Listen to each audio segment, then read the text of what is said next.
Bincheng, People's Hospital of the Ninth District. A piercing scream reverberated down the corridor. I told you to send him to the morgue, and you put him in a VIP ward instead. Lienxia, plump and short with her tight black dress, spat furiously as she cursed. Are you deliberately trying to squeeze money out of me? The doctor quickly responded. Please, try to stay rational. Jiang Mo he. Rational? Why on earth should I be rational? She interrupted rudely. His blood energy has been shattered, which means he's as good as dead. The sooner he dies, the sooner he reincarnates. The doctor chuckled bitterly. Shattered blood energy doesn't mean it's incurable. With a blood energy pill, he could still survive. Blood energy pill? Lienxia's eyes widened. Do you know how expensive that thing is? Do you think money just falls out of the sky for my family? I'm just his aunt, not his biological mother. Move him to a basic ward. No. Discharge him immediately. She then kicked the man beside her. Chung Fangdong, this is all your fault. Back then, it was you who insisted on bringing that little brat home. Do you realize how much money we've spent on him over the years? You thought he'd become some big-shot martial artist and benefit us. Huh? Sent him out to pick a few fruits for Xiaofeng, and he comes back beaten like a dog. Chung Fangdong shrank back, adjusted his glasses, and muttered softly. But if we hadn't taken him in, we wouldn't have access to his parents' inheritance or compensation money. Xiaofeng's cultivation resources also came from Jiang Mo. At the mention of inheritance, compensation money, and cultivation resources, Lienxia's expression shifted. Her gaze turned vague, and then, with a bounce from her stubby legs, she plopped her hefty body down on the floor. The impact seemed to make the entire corridor tremble. I don't care. Whatever the facts are, don't tell me that little brat doesn't have any blame in this. Anyway, he's already 18. His life or death is none of my concern. Don't even think about making me pay his medical bills. Inside the hospital ward, Jiang Mo lay stiffly on the white bed. A familiar sense of weakness overtook him, leaving his gaze a dull gray. Barely managed to die and get it over with, only to transmigrate into a paralyzed body? In his previous life, he had been struck down by ALS, bedridden for 3 years before falling to death. Now, upon opening his eyes, he found himself in another world, on another hospital bed, still paralyzed. At that moment, ding! Detected. Host has only 10 days remaining to live. Multiplication system initializing. His lifeless eyes flickered slightly. What the hell? Only 10 days left? So I'm not just paralyzed, I'm dying? System. Host's blood energy has been shattered, leaving you critically injured and immobile. Jiang Mo was briefly stunned, but his gaze quickly lit up. Fantastic. System. Multiplication system fully loaded. Host. Jiang Mo gender. Male age. 18 level. 0. Blood energy. 7 lifespan. 10 days. Ability. Multiply by 10 usage limit. 1. Jiang Mo stared at the translucent screen before him. What's this multiply by 10 mean? System. You can multiply any attribute or entity by 10. However, you may use this only once. Afterward, the system will disconnect. Recommendation. Multiply your lifespan by 10 to extend it to 100 days. Jiang Mo raised an eyebrow, skeptical. Really? I can multiply anything by 10? System. I don't lie. After half a second of thought, he started chanting aloud. Multiply by 10. Multiply by 10. Multiply by 10. Multiply by 10. System. Host. You only get one chance. Jiang Mo persisted without hesitation. Multiply by 10. Multiply by 10. Multiply by 10. System. No, wait. Host. Ignoring the protest, Jiang Mo cheerfully continued. Multiply by 10. Multiply by 10. Multiply. The system panicked. Limit enforced. Multiplication by 10 cannot stack. Stop immediately. He promptly shut his mouth, glanced back at the screen, and smiled with satisfaction. Name: Jiang Mo. Gender: male. Age: 18. Level: 0. Blood energy: 7. Lifespan: 10 days. Ability: multiply by 10, non-stackable. Usage limit: infinite. The system was on the verge of collapsing. I told you to use multiply by 10, not to multiply the usage limit. Infinite uses. After a tense pause, the system cautiously ventured. Host, would you like to multiply something else by 10? Maybe multiply itself and turn multiply by 10 into multiply by 100? Jiang Montag feignet regret. It's all my fault. Why don't you come out and let me apologize face to face? The system scoffed before taking form as a blue orb of light about the size of a fist. The moment it appeared, it stated loudly, "If you can turn multiply by 10 into multiply by 100, then I'll forgive you." Jiang Mo fixed his gaze on the orb. Multiply by 10. Bang! 10 systems burst apart in a synchronized explosion. What the hell? Playing dirty? He innocently asked. If multiply by 10 can't stack, but now there are 10 of you, does that mean I can stack it 10 times? Besides, if it really turns into multiply by 100, wouldn't the usage limit reset back to 1? The systems collectively erupted. This cunning bastard. Run. Emergency disconnection. With a whoosh, 10 streaks of blue light fled in succession. The ward fell silent. He tested the waters. System? No response. Conclusion: the system had fled. He sat in thought. Did the ability persist? The panel reappeared, unchanged. Multiply by 10, non-stackable. Usage limit: infinite. Only then did he exhale in relief. Suddenly, he noticed subtle shadows behind the panel, as though it had been multiplied into 10. But no matter how he tried, the shadowy duplicates wouldn't emerge. He gave up for now. Time to test the ability. He looked at the orange resting on the bedside table. Multiply by 10. Instantly, the single orange transformed into 10 tangerines multiplied instantly, a few rolling to the ground. His heartbeat quickened. It really could multiply by 10. Thinking of the limitations, he directed his command experimentally at one of the already multiplied tangerines. Multiply by 10. No response. So that was it. The multiply by 10 ability could not stack. Once something had been multiplied, it couldn't be multiplied again. Jiang Montag frownet. Multiplying the system itself tenfold hadn't broken the rules either. It was as if there were another 9 panels hidden behind the system interface. Better not to mess with it for now. Then he had an idea, adding a time limit to the multiply by 10 effect. He looked at a bottle of mineral water and said, "Multiply by 10, for 1 second." Instantly, 10 bottles appeared. After 1 second, 9 vanished, leaving only 1. He tried again, and the result was the same. Confirmed, multiplication by 10 could be time-limited. Just as he was getting excited, his vision went black. Oh no, he wasn't just a cripple, he was a dying man. He fainted. Waking up amid a cacophony of noise, his body felt utterly drained. His 5 senses dulled to the point where he could barely make out the commotion around him. With great effort, he raised his eyes to the floating interface. Name: Jiang Mo. Gender: male. Age: 18. Level: 0. Vitality: 5. Lifespan: 7 days. Ability: multiply by 10, non-stackable. Usage: infinite. He froze for a moment. Only 7 days left, which meant he had already slept through 3 days. But things were different now.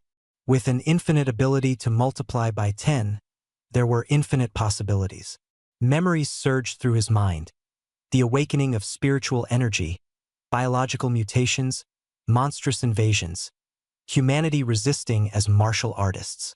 The original owner of this body was an 18-year-old martial artist. A few days ago, he had ventured into the wilderness alone to pick a spiritual fruit for his cousin, but was surrounded by unknown creatures. By the time he was rescued, he was already dead. Jiang Mo had taken over the body, managing to cling to life, but only had 7 days left.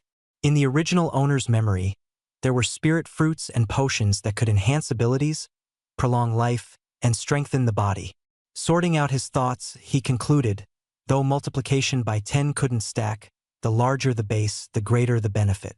He needed to expand his foundation first, using time-limited multiplications as a transitional strategy. He spoke, lifespan multiply by 10 for 3 days.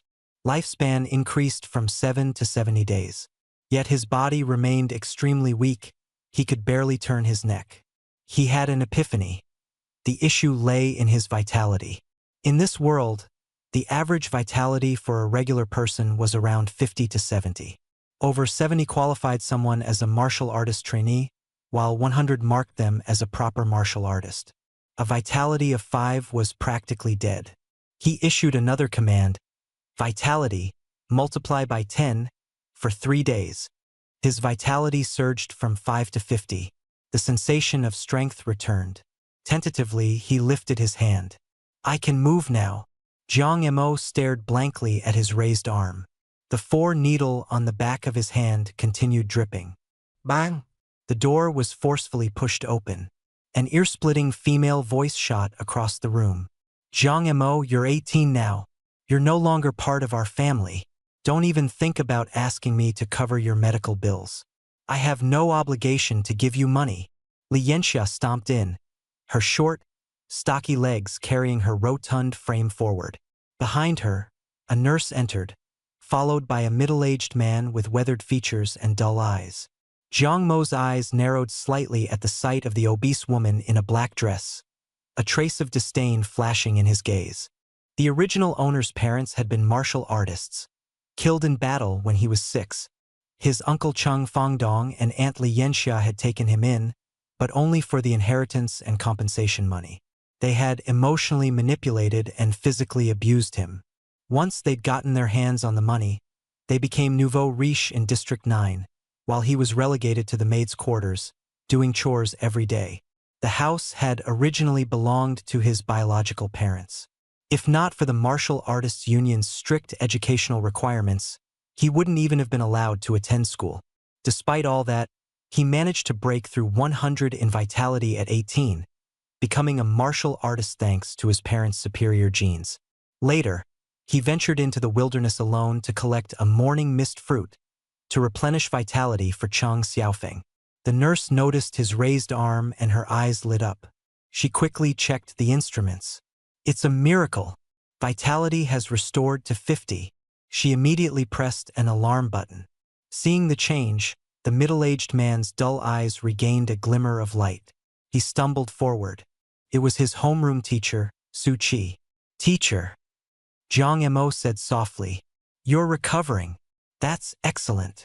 Su Qi exclaimed repeatedly, relief evident in his voice. Li Yanxia grabbed the nurse roughly. Wasn't his vitality completely shattered? How is it recovering? The nurse patiently replied, that still needs to be investigated, but right now it's definitely 50. Li Yanxia's brow furrowed. Sensing an opportunity, she turned to Jiang Mo and yelled, you ungrateful wretch! You stole Xiaofeng's morning mist fruit. Each one costs 1 million. If you can't repay it, make your teacher pay. The cost of the VIP hospital room and treatments had all been fronted by Su Qi. Su Qi snapped, you're going too far.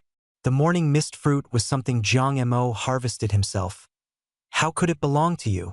He assumed Jiang Mo's improvement was indeed due to the fruit. The morning mist fruit, a first-tier spirit fruit, permanently boosted vitality. Li Yanxia sneered, I don't care. He promised it to Xiaofeng, and now that he's eaten it, he must compensate us. You're his teacher, so you pay. 1 million, no bargaining. Her shrill voice was like nails on a chalkboard. Jiang Mo tilted his head, coldly eyeing her, murmuring quietly to himself. Blood pressure, multiply by 10. Cholesterol, multiply by 10. Blood sugar, multiply by 10. Li Yanxia's body stiffened and she collapsed backward, straight as a board. 2 streams of bright red gushed from her nostrils, practically like small fountains. The young nurse froze in shock. Just then, doctors entered the room and, upon witnessing the scene, unleashed a torrent of curses. The noise erupted as they scrambled to carry Li Yanxia off for emergency treatment. The nurse quickly fetched a mop to clean up the blood. A moment later, the VIP patient room was quiet, leaving only Jiang Emo and Su Qi. Still stunned, Su Qi stared at Jiang Emo, who was lying in bed. "What happened to her?" he asked, bewildered. Jiang Emo shifted into a more comfortable position. Maybe her high blood pressure acted up. He couldn't be sure. If his blood pressure, blood lipids, and blood sugar levels really skyrocketed tenfold, what would happen? Probably wouldn't die. And even if he died, it would be considered avenging the original host.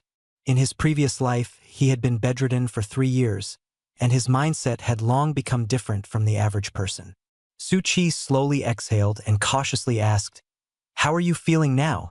Jiang Emo was his proud student, an 18-year-old martial artist on track to securely enter martial arts university.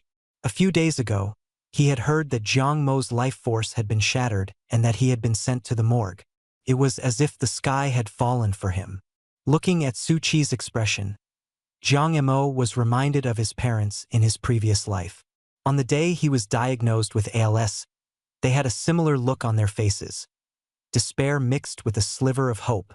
In his previous life he had died. It had been his release as well as his parents'. Since he was in this new world, he decided he would live well. Besides, without Su Qi, he would have already been cremated by Cheng Fangdong and Li Yanxia. He smiled at Su Qi and said, "Teacher, I'm fine now." Su Qi thought of the mist ripple fruit mentioned by Li Yanxia and finally felt relieved, saying, "That's good. Stay here and rest well. I have a class to teach, so I'll head out first." He had already paid the medical fees and hospital room costs. He had received a call from the hospital earlier and rushed over to confront Li Yanxia, but now it was time to go back to class. "Goodbye, teacher," Jiang Emo said, watching Su Qi leave in a hurry. Turning his attention back to the system interface in front of him. Name: Jiang Emo. Gender: male. Age: 18. Level: 0. Vital force value: 50. Lifespan: 100 days. Ability: multiply by 10. Non-stackable. Ability usage limit: infinite. Lifespan capped at 100 days? He muttered to himself. Lifespan was likely tied to vital force. With 50 being the standard for a normal adult, even multiplying it by 10 only gave him 100 days. This indicated that there were other issues with his body. He frowned. Just then, a young nurse entered the room with an expression of disbelief. Curious, Jiang Emo asked, "Nurse, how's that fat lady doing?" The nurse was taken aback. Fat lady? Isn't she your aunt?" She quickly glossed over it with an awkward laugh. "She's in a terrible state. Her blood pressure, blood lipids, and blood sugar all shot up dramatically. If she wasn't a martial artist, she'd have been dead already. Most likely, her blood sugar and blood lipids soared first, blocking her blood vessels, and then her blood pressure surged, breaking through the blockages. Her martial artist-level vital force protected her blood vessels and tissue, so she's still alive. Barely," the nurse explained. Jiang Emo frowned slightly. Was Li Yanxia also a martial artist? That wasn't in the original host's memories. On second thought, however, it made sense. They had consumed all the wealth and resources left behind by the original host's parents. Anyone could be trained into a martial artist with that much. Outsiders, however, believed all those resources had gone to the original host. Now that he was on the brink of death, they had torn their masks off completely. The nurse sighed. "That couple of yours is really awful. Not like your teacher. Su Qi spent more than 100,000 yuan on saving you. They didn't contribute a single cent and even tried to send you straight to the morgue." Jiang Emo felt a sudden pang in his chest. Though Su Qi was just a homeroom teacher for a senior high school class, in a world of spiritual energy revival that was teetering on the edge of an apocalypse, ordinary people were at the very bottom. For Su Qi, spending over 100,000 yuan was likely all of his savings. Taking a deep breath, he asked, "What exactly was the injury I sustained?" The nurse, staring at the medical instruments, replied absent-mindedly. Your vital force was shattered, dropping you from a martial artist back to an ordinary person. But you ate a spiritual fruit, which restored your vital force. So there's still hope for you to become a martial artist again. She paused and frowned. But here's the strange part. While your vital force meets the standards, your body is still in terrible shape. It's contradictory. Jiang Mo froze for a moment before immediately understanding. He had only multiplied his vital force by 10. His lifespan might have increased slightly, but his physical condition hadn't kept up. His body was still in critical condition. Time to temporarily multiply his physical constitution by 10 as well. The system interface had misled him, making him focus only on the numbers. Since he could multiply Li Yanxia's blood pressure, blood lipids, and blood sugar by 10, he could do the same with his own physical condition. The principle was the same. The stronger the foundation, the more beneficial the multiplier. Start with something temporary for now. The nurse continued muttering to herself. The doctors are still working to save Li Yanxia. Since she's a martial artist, she has certain privileges, so… Jiang Mo waved her off. Don't worry about me. He wanted to test whether something multiplied by 10 could be forcibly reduced by external intervention. If the hospital managed to bring down Li Yanxia's amplified blood pressure, he could try multiplying it again, and it wouldn't count as stacking. As for the original host's family assets, they had most likely already been laundered and transferred away by that couple. Getting them back would be hard. He decided on another approach. If Li Yanxia, Cheng Fangdong, and their relatives all ended up dead, their property would become an inheritance, legally passing to him as their nephew. In his previous life, he had been paralyzed for 3 years, and now he carried memories of 2 deaths. His heart had inevitably grown darker. Now that he could finally move freely again in this life, he wouldn't tolerate any threats. The original host had barely stepped into the martial arts world with a vital force value over 100, when Li Yanxia manipulated him into venturing alone into the wilderness to gather spiritual fruits. It was murder.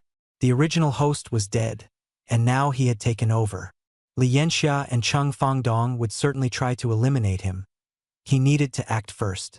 The nurse, unaware of his thoughts, continued changing the instruments for more tests. She could read the data but couldn't discern the root cause of the problem. Abruptly, Jiang Mo asked, "Nurse, apart from spiritual fruits, what else can quickly restore vital force?" She put away the instruments and replied, "Vital force pills. They help regulate the body and restore vital force. Each costs 300,000 yuan. As long as your uncle and aunt are willing to pay." Just as she was about to continue, she paused. He hadn't expected that the honest teacher could come up with so much. Jiang Mo was silent. 300,000 yuan. A huge sum, even for him, but if multiplied by 10, it might not be impossible. The young nurse joked half-seriously. Of course, there's another way, the abyssal fruit. If you're insanely lucky enough to stumble upon one, and then even luckier to unlock a sequence by eating it and becoming a sequence warrior, at that point, who cares about blood energy pills or mist-rippling fruits? The young nurse said with a smile that if someone got their hands on an abyssal fruit, others would be scrambling to hand everything else over to them. Jiang Mo's lips twitched faintly, but his eyes lit up. He understood she was talking about sequence warriors. In this world, martial artists had privileges. Sequence warriors stood even higher, practically above everyone else. The only way to unlock a sequence was to consume an abyssal fruit. Public knowledge stated, abyssal fruits were priceless and came from unknown origins, wholly reliant on luck. They were mostly discovered in the wilderness and were more likely to appear before martial artists than ordinary people. Even if someone managed to obtain one, there was still only a 1 in 10,000 chance of unlocking a sequence. A person only had one shot in their lifetime. If successful, it was like ascending to heaven. If they failed, there was no second chance. Forcing oneself to consume a second fruit? The result was certain death, the body exploding from within. The moment the nurse mentioned it, Jiang Mo's thoughts surged.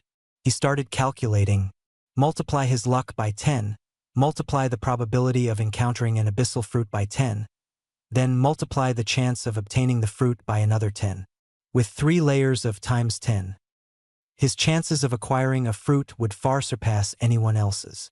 If he got 1, then another times 10 could turn that into 10 fruits.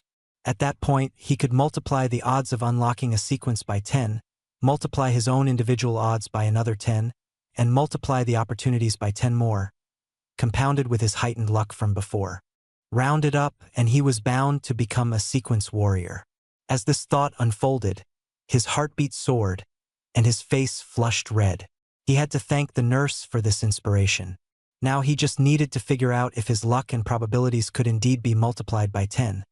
He'd test it as soon as he could step outside. The nurse noticed his sudden excitement and blinked. "What's up with you?"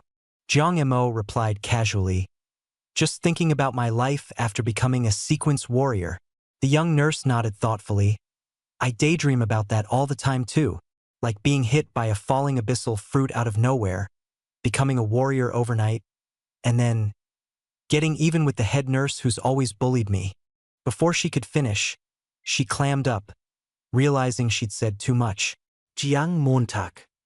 That mindset was all too familiar. It was like the dreams people had when they bought lottery tickets in his past life. The nurse grew awkward. "I was just joking, don't go around telling anyone. The head nurse is actually really nice to me." Jiang Mo gave an innocent look. "What did you say?" "I was busy daydreaming about my glorious future as a sequence warrior. I didn't catch a thing." "Oh, by the way, can I go for a walk outside?" The nurse caught on and smiled. "Sure, but you're not fully stable yet. Best to stay lying down to avoid any accidents." Jiang Mo nodded agreeably, though his eyes were filled with deep yearning. As soon as she left, he took a deep, steadying breath, then slowly pushed himself upright, his feet touching the ground. Summoning his strength, he stood up. In an instant, a sensation both familiar and strange flooded his mind. It was like a faint electric current coursing through his entire body, leaving it tingling and slightly numb. I really stood up. He tentatively took a step forward with his left foot, steady as could be. 1 step, then 2, then 3. Eventually, he let go of the bedside for support, standing firmly on his own, taking strides across the room. "I can walk again." The VIP hospital room was spacious, and he paced back and forth across it.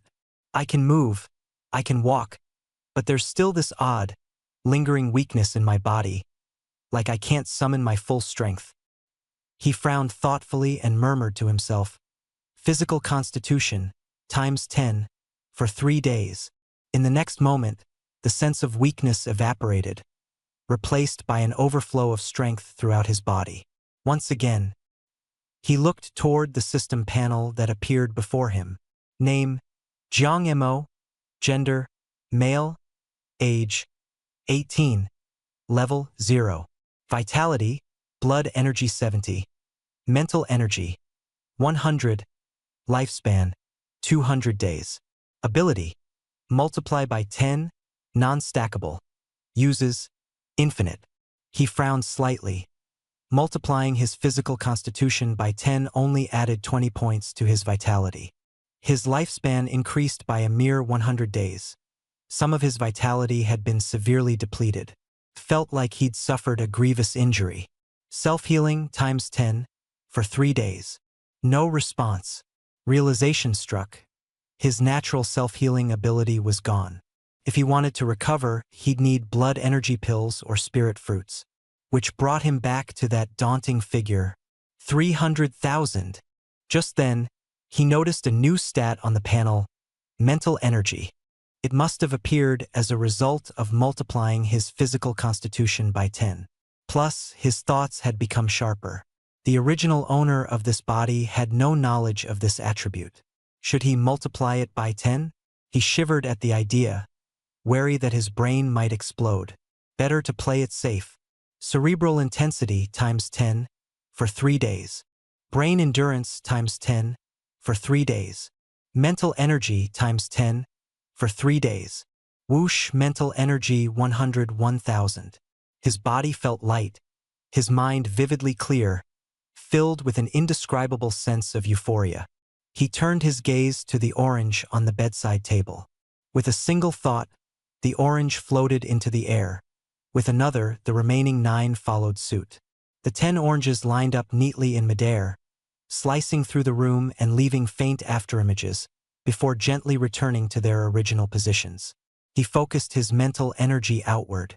It extended beyond the walls of the room, spreading farther and farther until it formed a sphere with a diameter of 20 meters. Everything within the range, every image, movement, and sound, entered his mind without requiring eyes or ears. At this moment, the doctors and nurses, the hospital was in chaos, with people rushing in and out, all centering around a particular ward. He guessed it was Li Yanxia's room, but his guess was beyond proof, and the precise details eluded him. Suddenly, 2 low voices broke into the scene. Jiang Mo, that little bastard, didn't die. He even consumed a mist fringe fruit, and now his vitality has recovered. Old Wu, what the hell is wrong with you? You didn't even notice he had a mist fringe fruit on him? Now that he's recovering, he'll likely heal soon. What are we going to do now? What did you just say? No mist fringe fruit? No mist fringe fruit, How did his injuries heal? Who's foolish enough to spend 300,000 on buying him blood vitality pills? Kill him again? This is the city center. Are you crazy enough to kill a martial artist? Don't drag me down with you. That little bastard isn't an idiot. He won't fall for the same trick again. Fine, but let's be clean this time. Don't leave a body intact. All right, I'll hang up. Jiang Mo's face turned somber. The voice belonging to his cheap uncle, Chung Fangdong. Sweeping his mental energy, Jiang Mo assessed that Chung Fangdong had abundant blood vitality and was also a martial artist. The situation became clear to him. It wasn't just about tricking the original owner into going out to die. It was a deliberate plan to commit murder. To claim the inheritance left behind by the deceased, they needed everyone to believe the original owner was dead, with the body serving as the best evidence. Old Wu killed the original owner and sent the body to the mortuary, making everything set in stone. Unexpectedly, class teacher Su Qi refused to give up and insisted on resuscitating him. At this critical moment, Jiang Mo transmigrated here and, under hospital treatment, narrowly survived. Now that he was alive, Chung Fangdong and Li Yanxia wouldn't stop. Old Wu had undoubtedly been hired by them.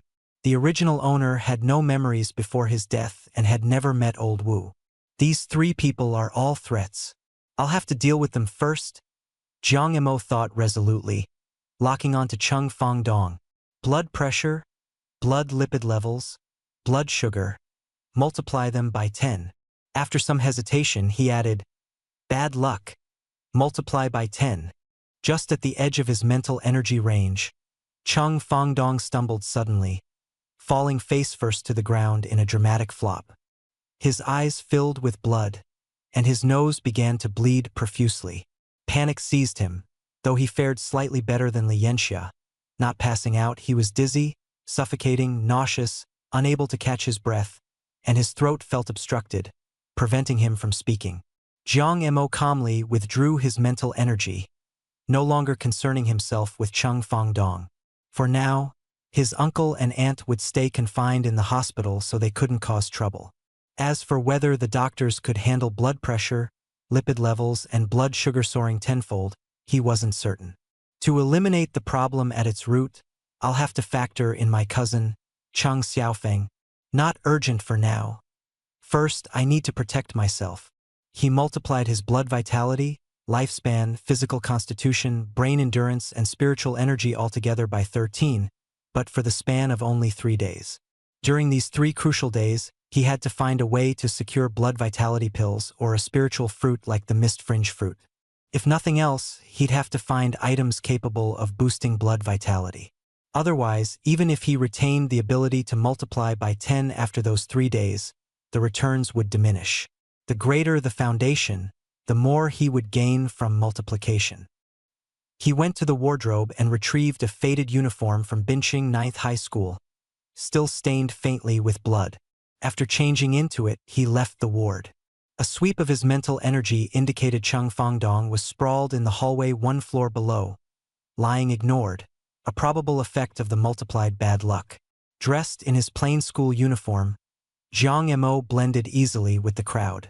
Without drawing attention, he entered the elevator, ready to leave the hospital. He hadn't overheard the rest of the phone conversation, but what old Wu might have said was no mystery. He would likely try to act in the hospital. Dangerous. If he couldn't fight back, then his priority was to flee and protect his own life. Inside the elevator, Jiang Mo frowned in deliberation. Raising 30,000 yuan in 3 days to purchase blood vitality pills wasn't realistic.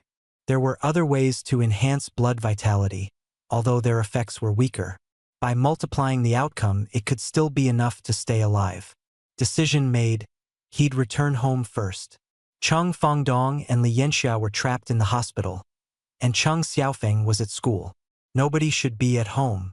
When the elevator arrived at the ground floor, Jiang Mo, clutching his hungry stomach after several days without food, began walking toward the exit. Suddenly, a robust teenager came charging like a mad bull.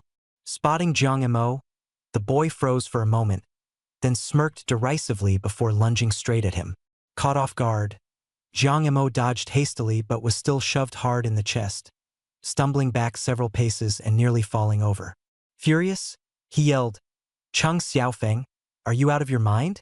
It was indeed his cousin, Cheng Xiaofeng, a senior student at Binchang 9th High School's top tier. 3 months earlier, his blood vitality surpassed 100, qualifying him as a martial artist, and his current vitality was even higher. His parents had completely drained the resources left by Jiang Mo's parents, enabling Cheng Xiaofeng to rise in strength. Using his advantages, he regularly bullied Jiang Mo, who, conditioned by constant gaslighting, never resisted. Today, he had rushed to the hospital only after hearing his mother was gravely ill. Cheng Xiaofeng sneered cruelly, "Want another beating? I'll deal with you later." After saying this, he stormed toward the elevator and shouted at those inside, "Open the door, or I'll beat you all." Jiang Mo's Gase darkened. Well, since the family was all here, they might as well be dealt with together. He whispered under his breath, "Blood pressure, blood lipids, blood sugar, multiply by 10. Just before reaching the elevator, Cheng Xiaofeng suddenly stiffened up. He convulsed, his nose spurting a stream of blood. Rolling his eyes back, he collapsed, his head wedging right between the closing elevator doors. Thud, his head was trapped. Open, close, they clamped repeatedly. It took more than 10 cycles before the people inside panicked. "The elevator's gone haywire.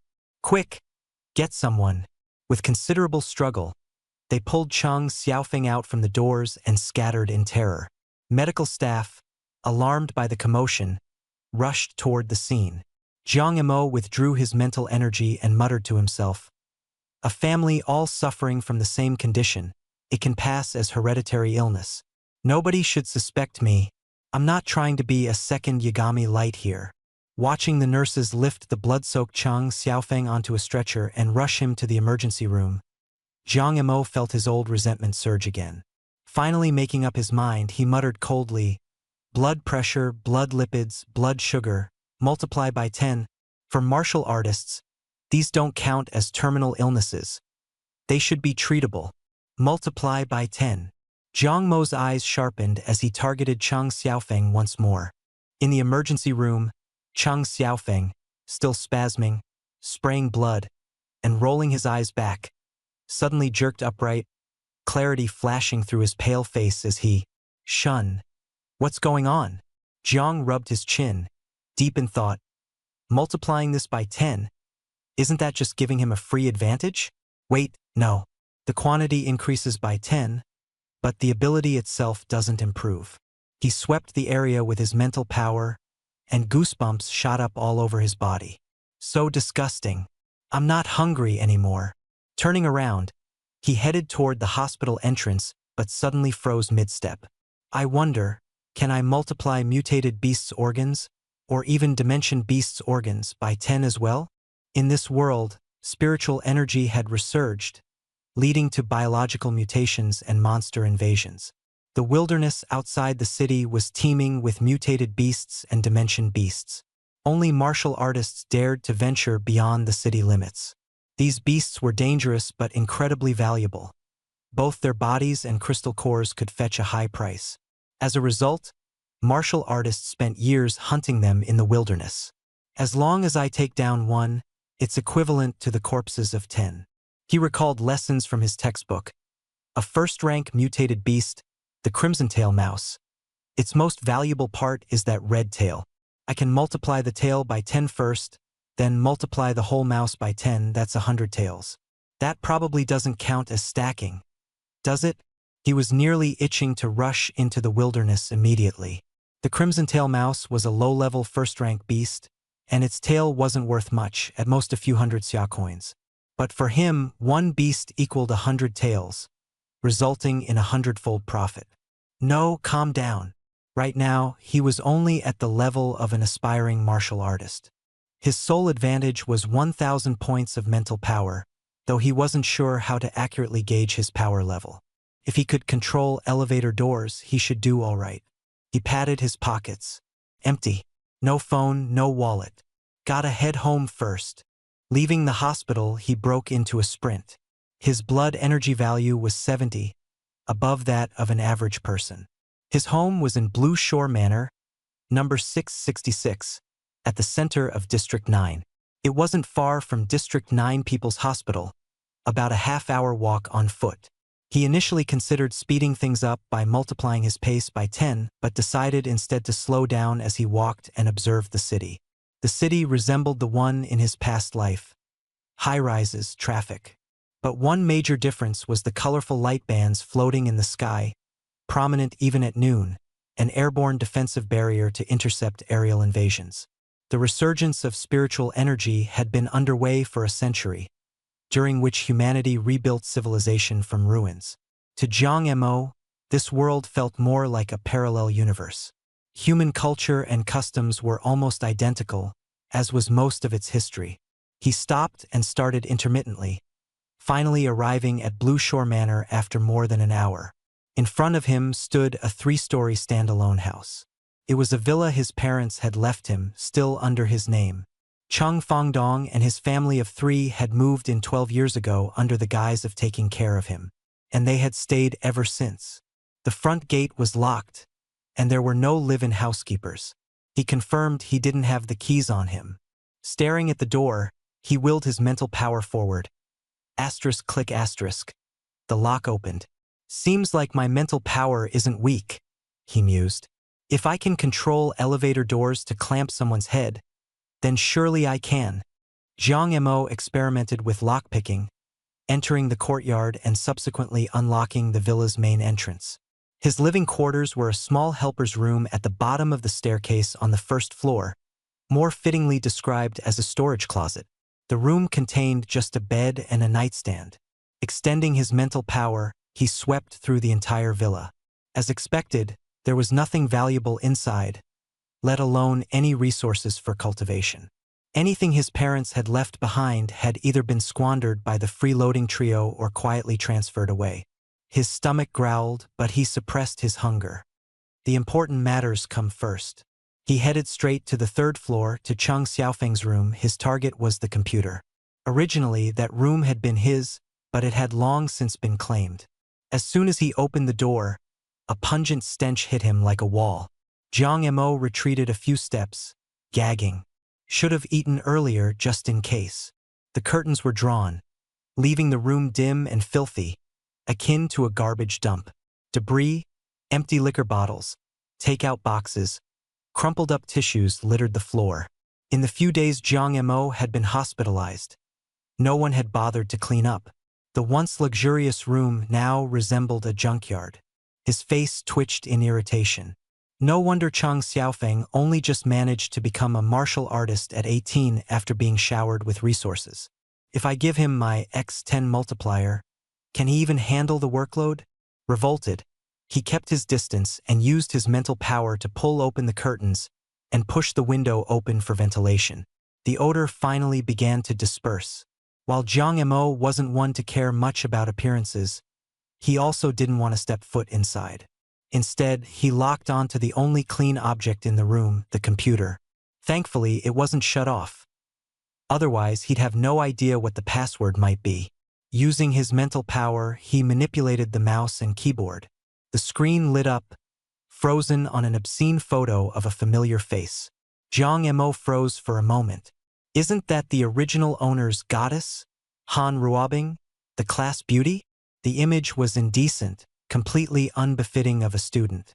Jiang Mo had been a senior in class 34, grade 12, at Bincheng No. 9 High School. Han Ruobing was the class beauty and a strong contender for the title of school beauty. The previous owner had pursued her, and only after becoming a martial artist had she agreed to date him. The original owner wasn't dumb, but he was irrational when it came to relationships. It was Li Yanxia who first manipulated him into venturing into the wilderness zone to pick Wu Lian fruits. He wasn't willing at first. Then, when Han Ruobing made the same request for spiritual fruits, his mind heated up, and he rushed into the wilderness, where tragedy struck. Staring at this image now, Jiang Mo smirked icily. Turns out those two were in cahoots all along. The original owner was such a sucker, played like a fool. He made a mental note to settle the score with them later, important matters first. He closed the video and opened the browser to search for information on mental power. He had decided to head to the wilderness zone to hunt minor mutated beasts. It was the fastest way to make money at the moment. His trump card was 1,000 points of mental power, but he still didn't know what level he was at. He had to figure that out first. In his past life, he had spent 3 years bedridden. Though it left psychological scars, it also trained him to be calm and rational. Plan first, then act. Jiang Mo's eyes brightened as he clicked through his findings. Got it. Mental power. Spirit masters. A specialized branch of martial artists. He rapidly browsed using his mental power. Online resources were scarce with just a rough introduction. Telekinesis, mental shockwaves, killing unseen. As for the numerical value and ranking system for mental power? Not written. Oh right, the warrior forum. He used his mental force to tap on the keyboard and input the website address. The original body, after becoming a warrior, had registered at the guild and thus qualified for forum access. The moment he logged in, he was dumbfounded. Current warrior status has been revoked. His expression darkened. It was most likely the handiwork of Cheng Fangdong and Li Yanxia. After a warrior's death, the guild would revoke their status to prevent misuse. A few days ago, he had been lying in a hospital bed with blood vitality nearly at 0, practically indistinguishable from a corpse. As his nominal guardians, those two could have processed the revocation on his behalf. If his status had remained valid, he would have been entitled to subsidies, even as a severely injured ordinary person. Now, with it gone, surviving wouldn't change the fact that there would be no subsidies. Thankfully, I can recertify myself. But his blood vitality was only 70, which didn't meet the threshold. This was giving him a headache. The surface of this world appeared peaceful, but that only applied to the cities. Outside the city limits, the wilderness was the norm, and even within the cities, complete safety wasn't guaranteed. Stray mutant beasts and void beasts occasionally slipped through. Ordinary people had no clearance to leave the cities. Only certified warriors could step into the wilderness. Without wilderness access, avenues for making quick money were cut off. The inability to access the forum was a minor issue compared to being barred from the wilderness. Why not register as a spiritual mind adept instead? The guild might also provide answers to questions regarding spiritual mind adepts. However, that was his trump card. He immediately slapped himself in self-reproach. My trump card is multiplying by 10, not being a spiritual mind adept. I'm barely clinging to life. This isn't the time for posturing. He closed the forum page and continued looking up information. Warriors, the warrior guild, the wilderness areas, mutant beasts, void beasts, and the world at large. Half an hour later, he closed the browser. Combining what he had read with the original host's memories, he had a rough understanding. Within the warrior circle, spiritual mind adepts ranked lower than sequence warriors but higher than ordinary warriors. In that case, he would register with the status of a spiritual mind adept. Just as he was about to take a deep breath, a thought suddenly struck him. He dashed down to the living room on the first floor and exhaled deeply. First, I need food. He used his mental power to sweep the area and found a few chunks of stale bread in the kitchen fridge. No more pickiness. If I can't endure this bit of unpleasantness, setting foot into the wilderness would mean certain death. He plopped down on the couch, chewing on the stale bread while planning his next course of action. Wait, there's another thing I need to multiply by 10. A flash of insight crossed his face as he recalled the scene at the hospital when Cheng Xiaofeng had bumped into him. He had dodged the brunt of the collision but hadn't avoided the shove. In truth, with his current strength as a quasi-warrior, he should have been able to evade it instinctively.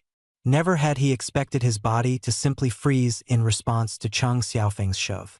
The problem lies in neural reaction speed. It needs to be faster.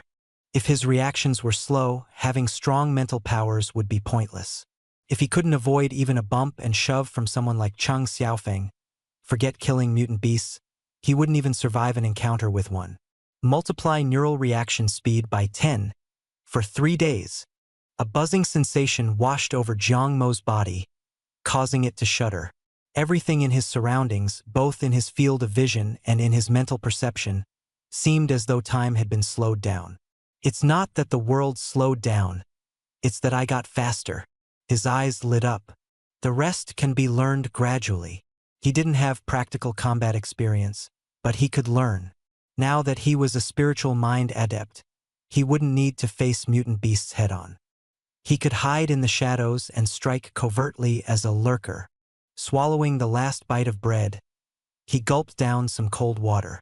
First, head to the Warrior Guild for recertification. Just as he stood up and prepared to leave, he paused mid-step. Wait a minute.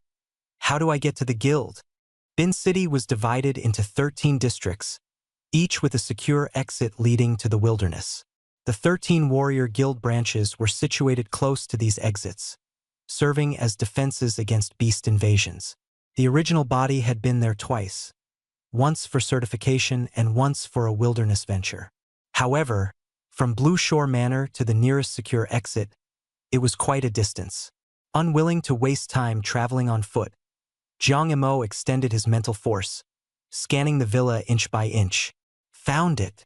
With a thought, 7 1-yuan coins floated out of a corner in the living room.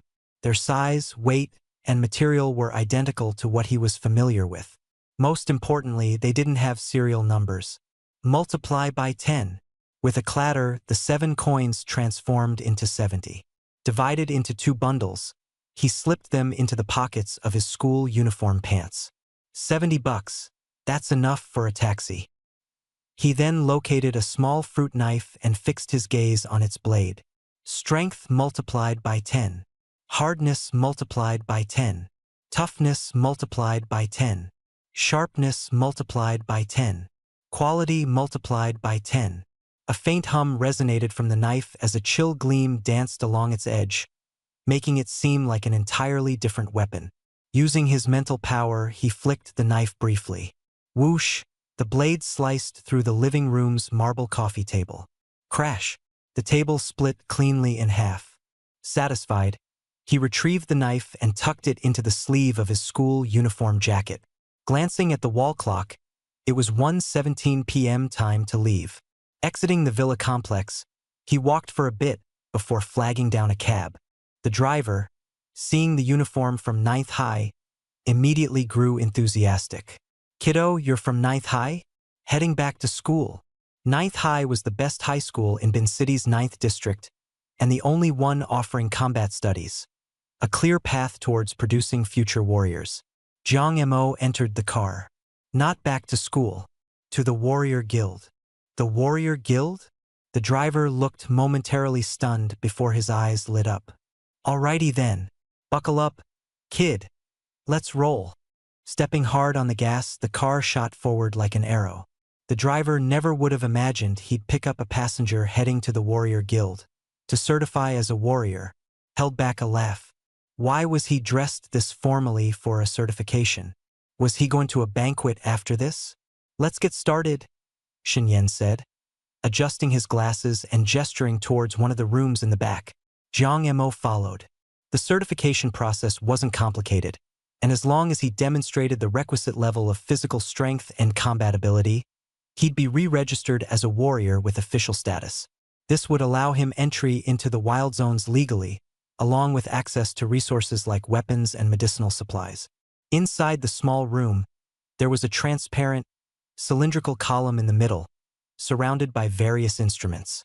Xinyan pointed to it and explained, "Step in.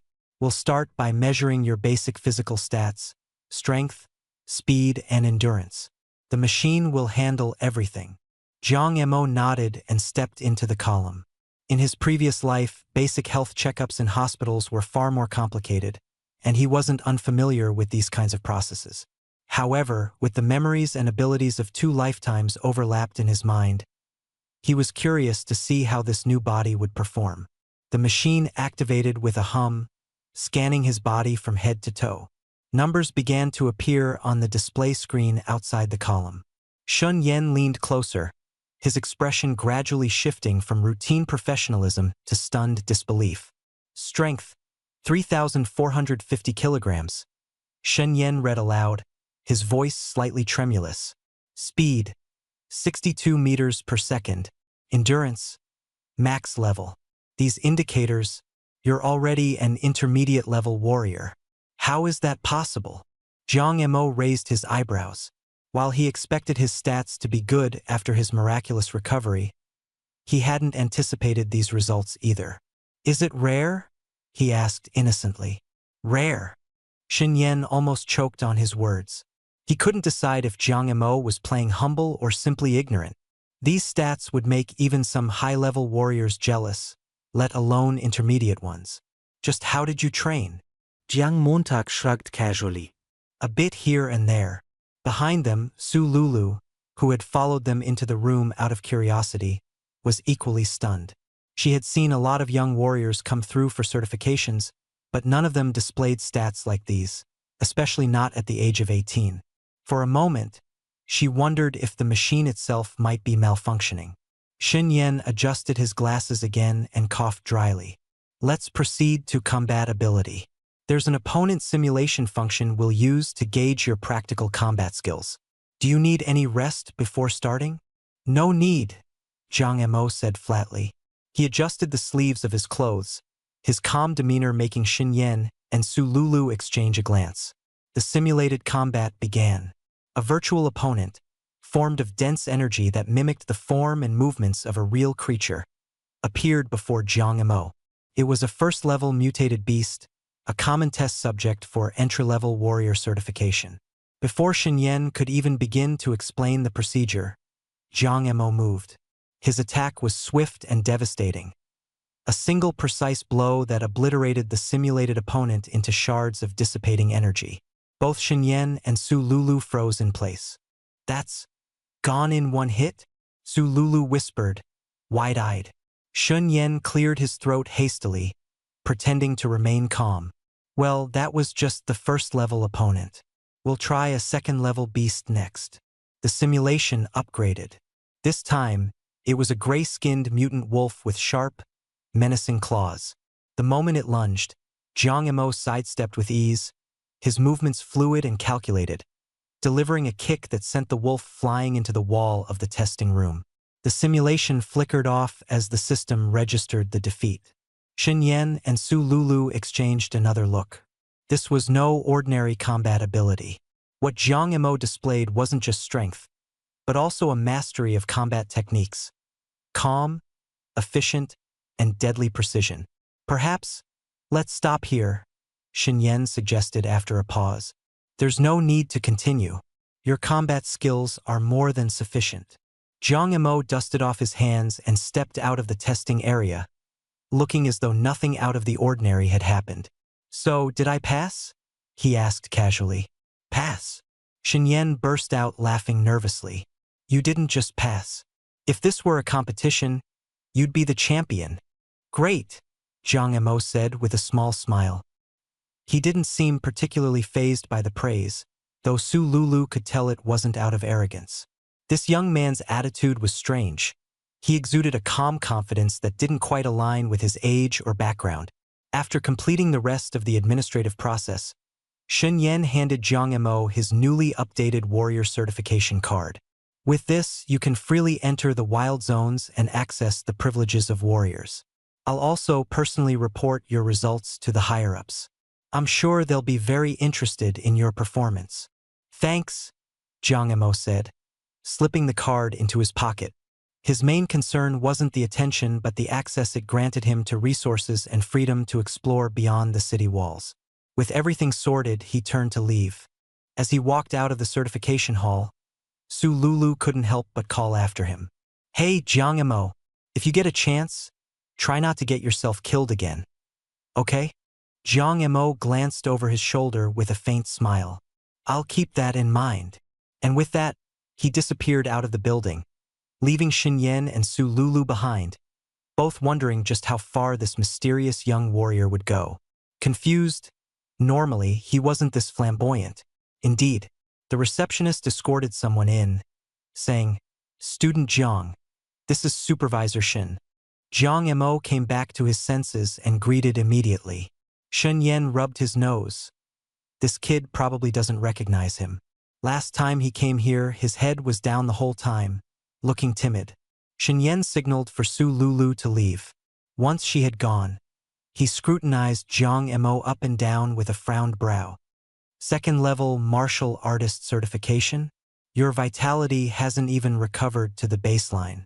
At best, you're at the threshold for a prospective martial artist, still far from hitting a score of 100. He addressed directly with caution. The standards won't be lowered due to registration errors. If you don't meet the requirements, you won't pass. Ide rakumen rakubaring fi. Before he could finish, his pupils shrank. In front of Jiang Mo, a coin floated mid-air. Mental manipulator? Fixating on the coin, he instantly grasped the situation. Jiang Mo appeared innocent. So, can I be certified as a mental manipulator? Shen Yan took a deep breath to suppress his shock. You can. Follow me. The 8th room on the innermost side was designated for mental manipulator certification. It was a small room with just one device. Shen Yan turned on the machine. Place your right hand on the screen and concentrate your mental energy into your right hand. Jiang Mo hesitated a bit. Left hand won't work. It does too. Still, he placed his right hand. Beep, beep, beep. The numbers surged rapidly before stabilizing above 1,000. Shen Yan was dumbfounded. 1,000 mental strength. Jiang Mo remained innocent. Is that high? I looked up information all afternoon, but I couldn't find what level this number represents. Shen Yan stifled his surprise. It's not just high, it's exceptional. Once the certification is done, you can check out the forums yourself. He didn't know much about mental manipulators himself, but he had to maintain composure outwardly. Wait here. I'll go process your information. Shen Yan walked out briskly. Jiang Montag schruget. He wasn't particularly concerned about his current levels. It was a ×10 state and could only last for 3 days. If he couldn't resolve matters within those 3 days, the stats would plummet. As for the permanent ×10, that was his trump card and only for use as a last resort. Everyone knew, the lower the initial level, the easier it was to advance. The higher the level, the tougher it got. He wouldn't resort to it unless absolutely necessary. In the meantime, Shen Yan returned to his office, holding a folder and a martial artist badge. Student Shi, your martial artist information is all set. Shiju took it and paused while processing it. Mental manipulator. Shen Yan hastily explained. About this visit, certified as a mental manipulator? Shen Yan carefully gauged her expression. Mental manipulator? Is that not okay? Shiju rolled up the file and stuffed it into her uniform pocket, then fastened the black martial artist badge onto her jacket zipper. It's all fine. Thank you for the trouble, Supervisor Shen. I'll head out first. Not at all. Take care, Student Shi.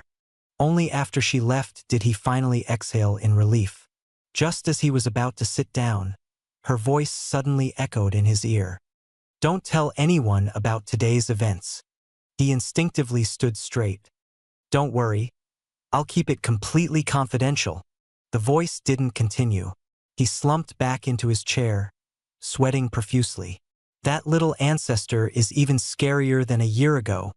After a long while, he forced a bitter smile, grabbed Jiang Mo's file and martial artist badge, and wobbled his way out of the office. Certification Hall. When Jiang Mo saw Shen Yan reappear out of the blue, he raised an eyebrow. Supervisor Shen, did you take a bath? Shun Yan's temple throbbed. Yes. He handed over the badge and the certificate. So fast. Jiang Mo was caught off guard. Last time took 3 hours, and online it said a second certification process would take as long as the first. This time, though, it only took 15 minutes. Lucky you, Shen Yan responded with an unnatural expression. Lucky. Jiang Montag was skeptical. Don't overthink it, Shen Yan deflected. Jiang Mo gave an O in response, stuffed the certificate into his pocket, and hung the badge on his jacket zipper. Shen Yan's eyelid twitched visibly. Nothing else? I'll leave then. For real? I'm leaving now. Bye. Jiang Mo glanced at him wordlessly and left. Internally, he felt a tinge of disappointment. Apparently, mental manipulators didn't hold as much weight as he had assumed within the martial artist community. He had thought Supervisor Shen would seize the opportunity to recruit him. But then again, mental manipulators weren't sequence-based martial artists anyway. He descended to the second floor. Noticing his dejected demeanor, Su Lulu was about to ask when her eyes fell on the golden badge on his chest. Her eyes widened. You're certified already? So quickly. Supervisor Shen said I was lucky. Luck has something to do with certification? Who knows? By the way, Sister Su, where can I get online? The entertainment zone over there has an internet cafe. Thanks. He rushed off eagerly. Su Lulu scratched her head. Why does this feel familiar? Oh right. A girl from number 9 high came down just now with the same reaction. The entertainment zone wasn't very crowded. Jiang Mo passed by a karaoke bar, a pool hall, and a spa before stopping briefly at the internet cafe near the far end of the club. After sitting for a moment, he came out visibly irritated. $800 an hour to get online? Why not just rob people instead? The manager retorted with a straight face. Robbing isn't as profitable as running an internet cafe. If you're broke, don't go online. Jiang Mo touched the few loose coins in his pocket and could only leave angrily. As he passed by the spa, a man with a scarred face happened to step out. The Scarface froze upon seeing him. Instinctively, Scarface darted to the side to avoid him, watching Jiang Mo walk away before quickly pulling out his phone. Brother Wu, guess who I just saw? The man on the other end sounded impatient. If you've got something to say, spit it out. Jiang Montag. He's not dead. You've really seen him? Where? First floor of the Martial Artists Guild. Keep your eyes on him. Report his every move immediately. Got it. District 9 General Hospital, outside the VIP ward. The man's grim expression slowly softened. He went to the Martial Artists Guild?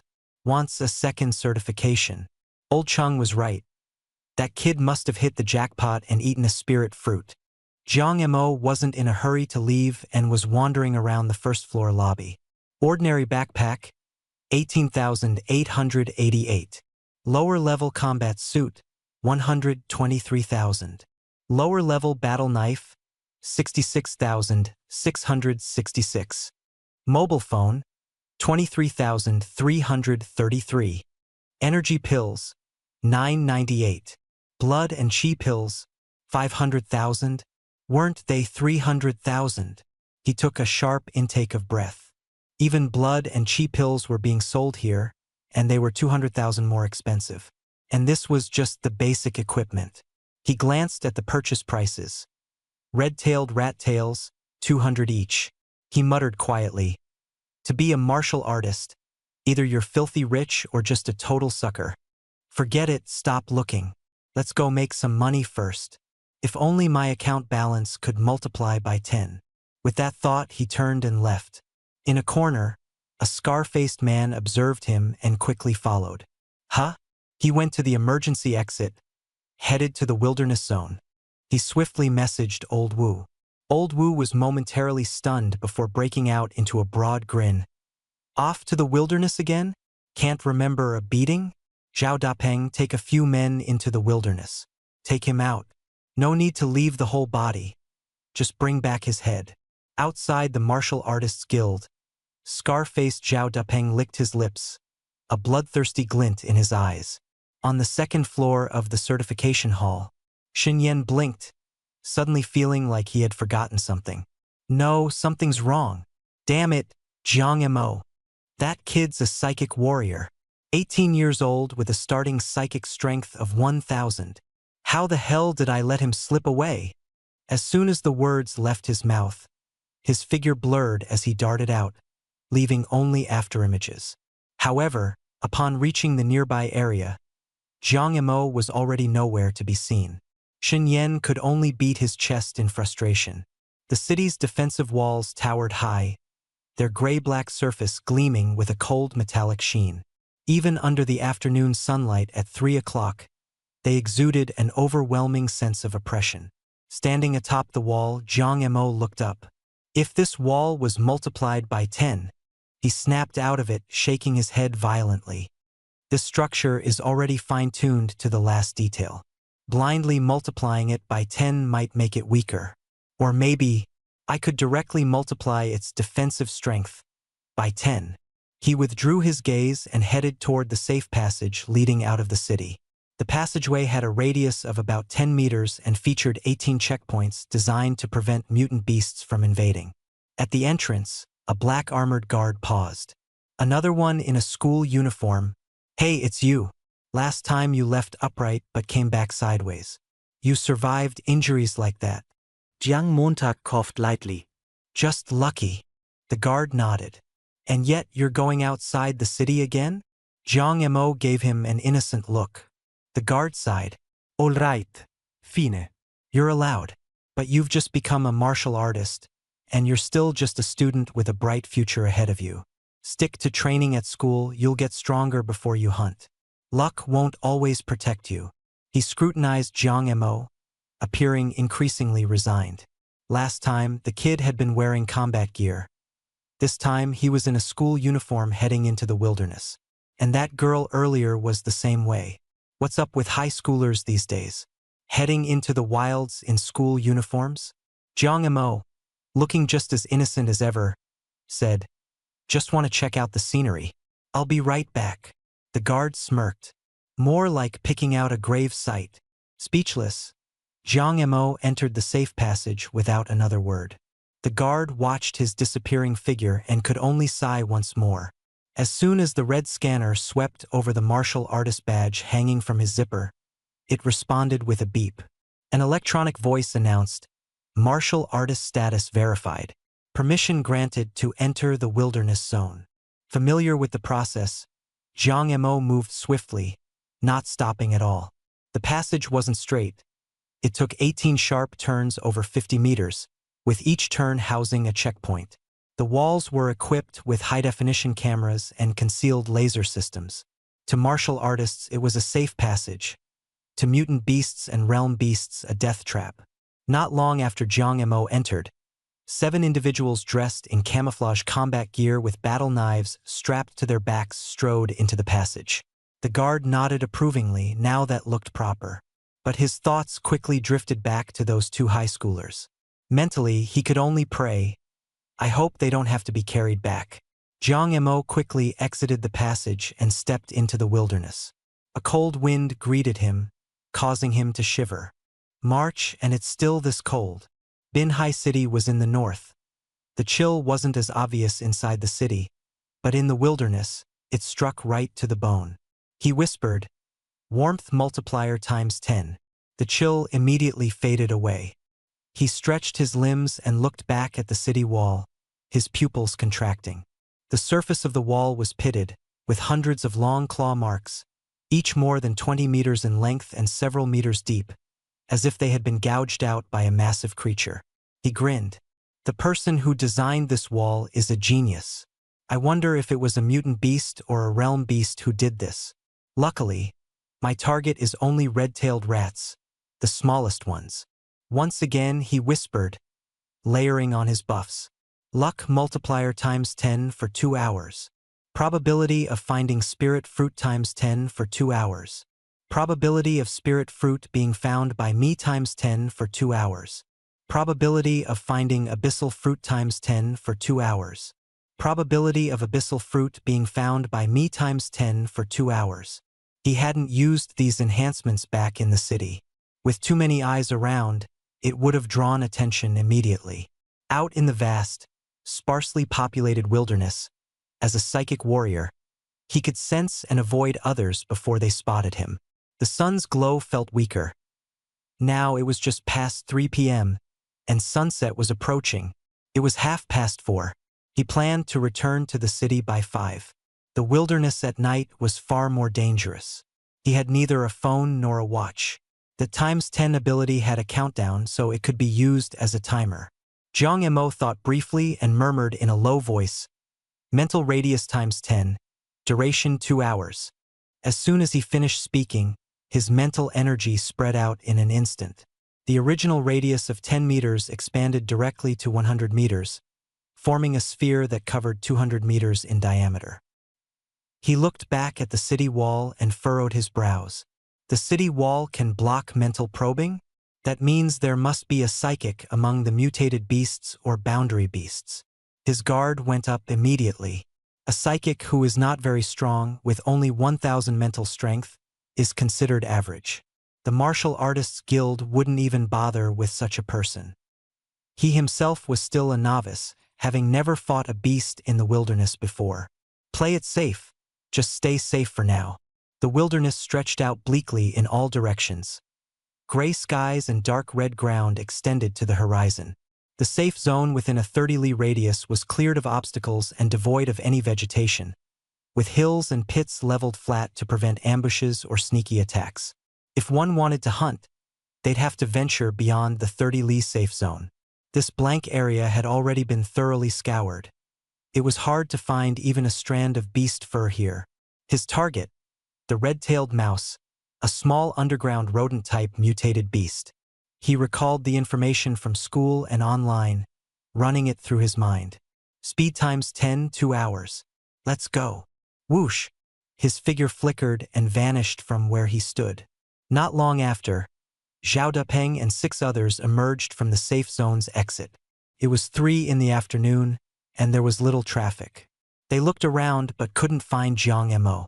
His sky-blue school uniform should have stood out in the wilderness. Zhao Depeng frowned. Where is he? Still hiding in the passageway. The tunnel had a 5-meter radius with spacious multi-layered concealment and defense measures, making it indeed hard to locate someone. At that moment, a bald young man exclaimed, "Punk, look, that blue dot over there. Could it be Jiang Emo?"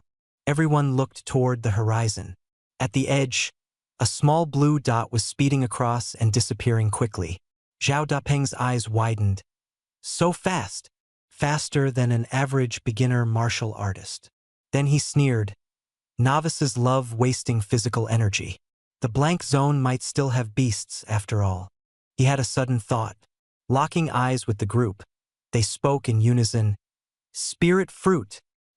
He must have consumed a spirit fruit, which restored his vitality to martial artist levels. Now he's rushing into the wilderness in such a hurry. Could it be that he has more than one?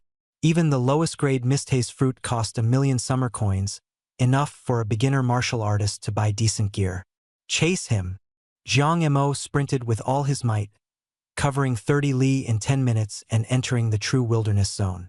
The times 10 countdown was clear as day. Speed times 10 really is speed times 10. There's no matching physical energy consumed. He assessed himself, it wasn't full speed, and his stamina usage was minimal. His vitality value was 70, just at the threshold for quasi-martial artists, with stronger physique and stamina than an ordinary person. He wiped away the tears and snot brought by the cold wind and found a hidden spot to crouch. This was the real wilderness, albeit just its edge. The wilderness was teeming with mutated beasts that could leap out at any moment. The next second, Jiang Emo flicked his sleeve, and a fruit knife enhanced by ×10 floated out, hovering beside him. He whispered, "Quantity ×10, duration 2 hours." 10 fruit knives materialized instantly, gleaming coldly as they hovered before him. With a mental command, the 10 knives scattered and patrolled back and forth within a 100-meter radius. All right, he thought to himself. With his current mental strength, controlling 10 knives at once was more than manageable. He calmed his mind and began using his mental energy to search for red-tailed mice. The red-tailed mouse, a small mutated beast that resembled northern rats, was one of the most widespread creatures in the wilderness zone. Their only valuable part was their red tail, which the Martial Artists Guild purchased at 200 summer coins each. They were fast, good at hiding, and spent most of their time underground, so no one wanted to waste time catching them specifically. But Jiang Emo had calculated well. One red-tailed mouse could produce 100 tails, netting him 20,000 summer coins. If he caught 15 of them, he could afford a vitality elixir from the hospital. Novices had to face reality. He didn't plan to venture deeper for now. Fortunately, the data said there were red-tailed mice near the border between the blank and wilderness zones. Suddenly, his brows furrowed. Someone's coming. From the direction of the blank zone, 7 martial artists broke into his mental detection radius, wearing camouflage combat uniforms with gleaming blades, heading straight for him. Trouble. He prepared to put away the 10 fruit knives and change locations. The next moment, their voices entered his mind. Capture him alive. Break his arms and legs first. Get the spirit fruit's details out of him. Then snap his neck. The leader, Zhao Dapeng, spoke in a cold tone, killing intent radiating strongly. The 7 sped up, charging directly at Jiang Emo. Spirit fruit. He thought of the conversation between Cheng Fangdong and Old Wu, his heart tightening. They're here for me. Sensing the impending danger, he didn't hesitate. Run! With ×10 neural reflexes and ×10 speed active, he turned into a blur and vanished. The 7 were equally quick, landing nearly simultaneously at his former location. Fast reaction. Chase him. The 7 gave chase with all their power, their burst speed far exceeding Jiang Mo's, quickly closing the distance. Yet Jiang Emo grew calmer instead. After 3 years bedridden, patience was something he never lacked. ×10 neural reflexes kept his thoughts razor-sharp. A sweep of his mental energy locked onto the fastest pursuer, Zhao Dapeng. A slight smirk appeared at the corner of his lips. Left leg, quantity ×10, duration 0.1 seconds. Mid-sprint, Zhao Dapeng's left leg suddenly translated text. 10 legs. Though it was only 0.1 seconds, it directly disrupted the balance, causing him to collapse on the spot. At the same moment, a gray shadow, carrying a cold gleam, aimed straight for his throat. Zhao Dapeng slid face-first along the ground for dozens of meters before finally coming to a stop. The faces of the other 6 men changed dramatically. They halted abruptly and rushed toward Zhao Da. Everyone gathered around Brother Peng, exchanging glances, all equally stunned.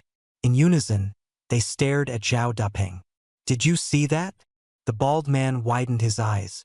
Just now. Brother Peng looked like he grew 11 legs. 0.1 seconds. To an ordinary person, it was as quick as a blink. But for a martial artist, it was enough to see everything clearly. Zhao Dapeng climbed up from the ground, spat out grass and dirt with a tui. He looked down at his legs in terror and touched his throat, the throat guard having blocked the stab. That didn't matter. The legs were what mattered. Just a moment ago, he had distinctly felt his left leg had turned into 10 legs.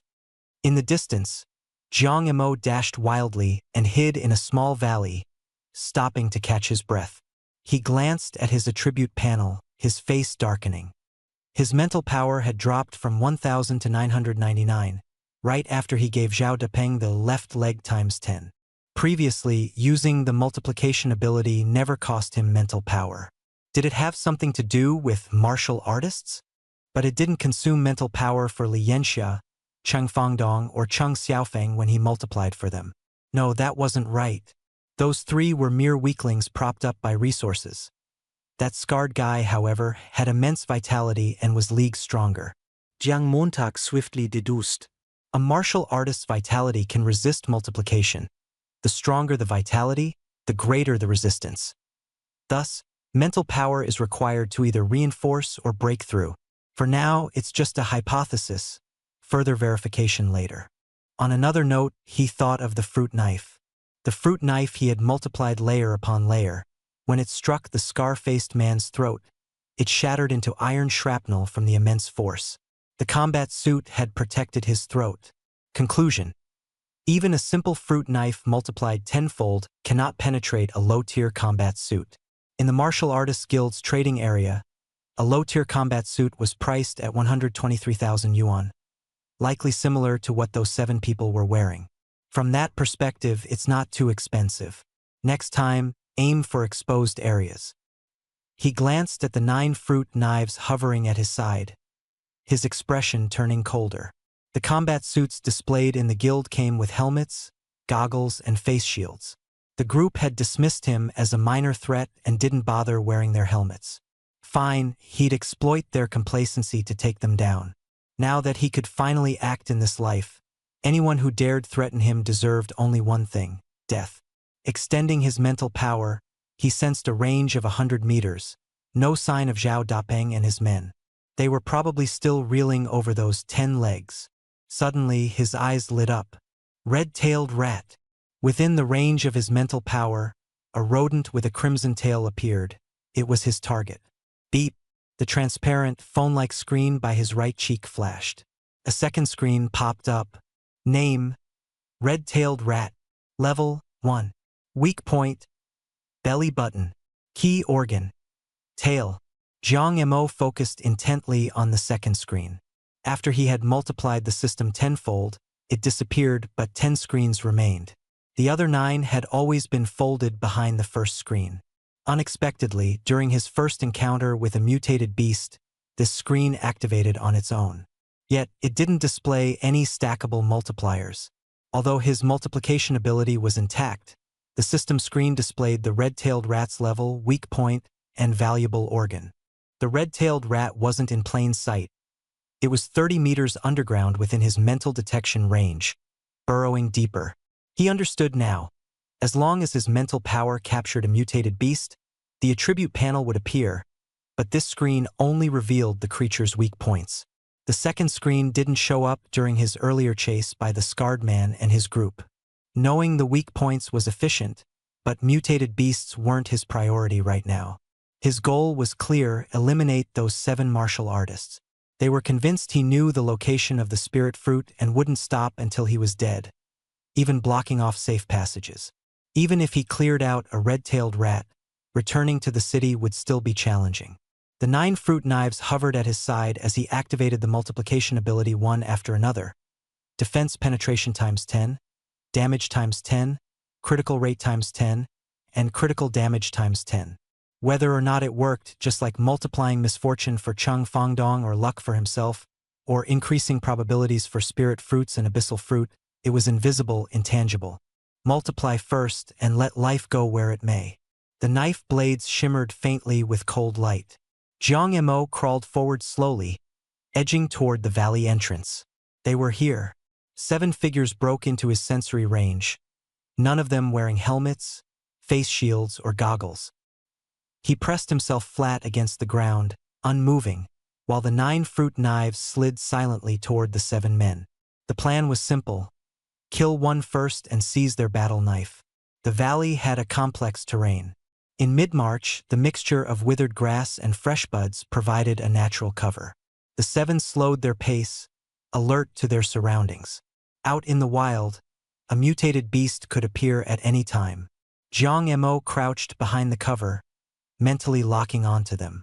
The 7 men suppressed their vitality, blending almost seamlessly into their environment, moving with minimal sound.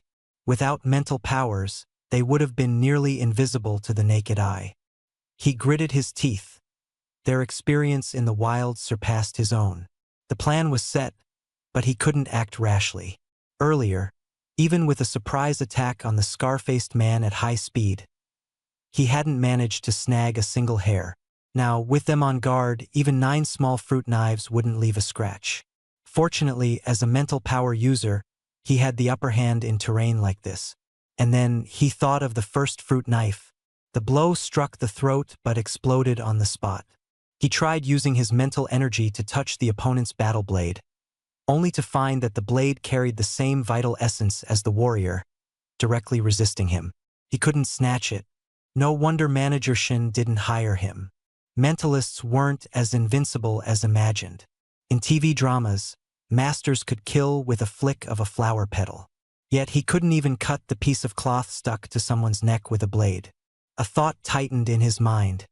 He absolutely could not be discovered. Otherwise, they'd first sever his limbs, then twist his neck. He lay perfectly still behind a small earthen pit.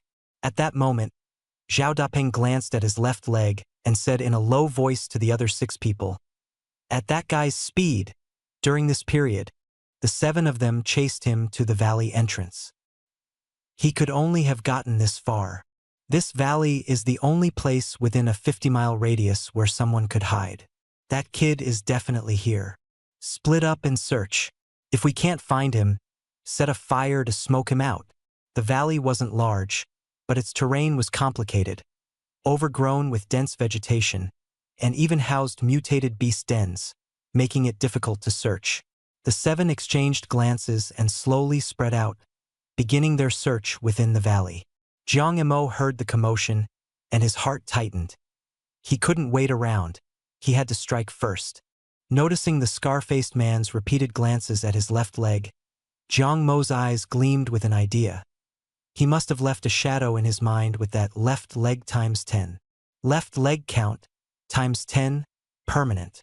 On the attribute panel, his mental energy dropped by 10 points, from 999 to 989.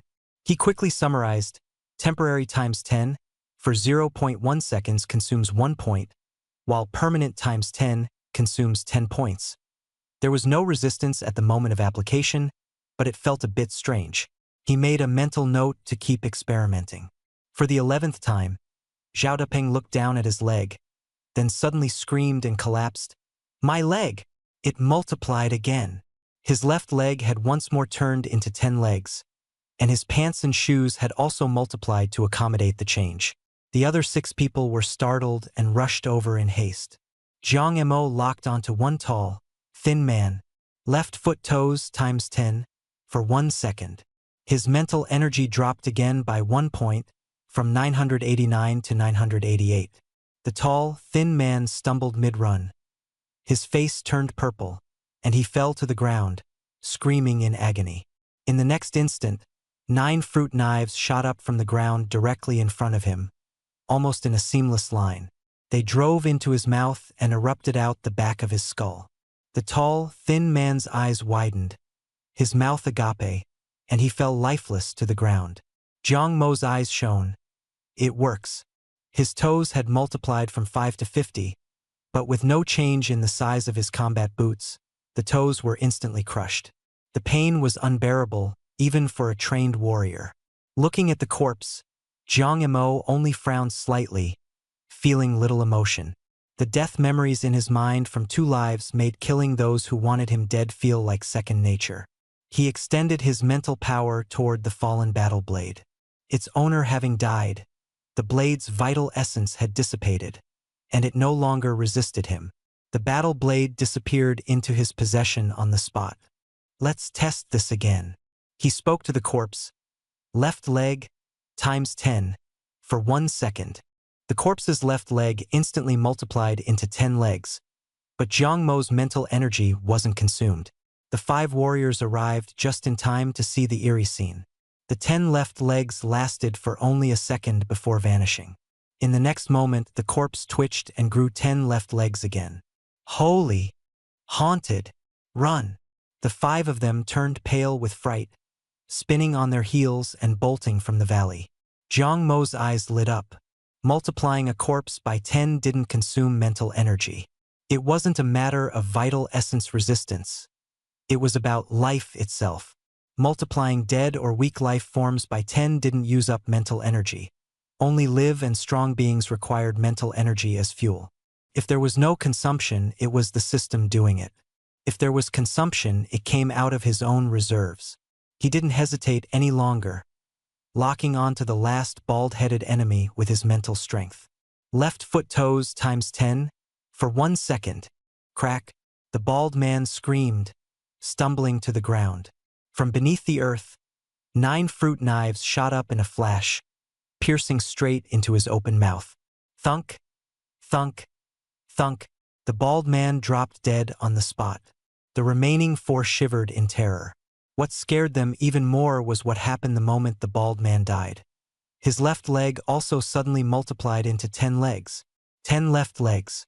Their speed skyrocketed as they fled from the valley at top speed, as though their lives depended on it. Zhao Dapeng panicked as well, pushing off the ground in an attempt to run. But his 10 left legs, spreading like the fan tail of a peacock, stumbled and tripped him. Thud! He tripped over himself and fell face first. What the hell? Why do I have so many legs? In the next second, he widened his eyes. A familiar battle blade sliced through the air toward him. Who? He roared and swung his own blade with his right hand to intercept it. But intense pain racked his body immediately. 10 left legs, 10 left feet, and 500 toes were crushed all at once within his boots. Tenfold ecstasy shot straight to his brain. The incoming flying blade effortlessly slashed across.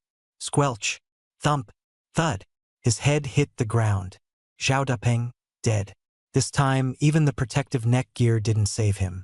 Jiang Emo used his mental energy, and the dark, gleaming battle blade floated before him. 3 feet long, a palm wide, and heavy. He nearly dropped it. Damn! This thing's at least 100 pounds. The blade gleamed coldly, unstained by blood. He swallowed hard. They only sold this for 66,666? In my last life, I could never afford a blade like this. It's not that the blade's expensive. I'm just that broke. Using his mental energy to hold the blade, its immense weight now felt as light as a toy in his grip. Not far away, 2 other fallen battle blades flew over and landed at his feet. He squinted, calculating. A low-grade battle blade costs 66,666. Multiply that by 11, and we're looking at 30 blades. Although they're all second-hand, so I can't sell them at full price. Mental energy activated, and all the combat suits and equipment from the 3 corpses were stripped off and piled in a heap. 3 combat suits, 3 battle knives, 3 phones, 1 outdoor pack. A pile of energy pills, over 10 bottles of mineral water. Plus small items like lighters and cigarettes. Jiang Emo understood immediately. These 7 people weren't just casually passing by. They had intentionally come to take his life. Thinking it was an easy job, they didn't even bring full gear.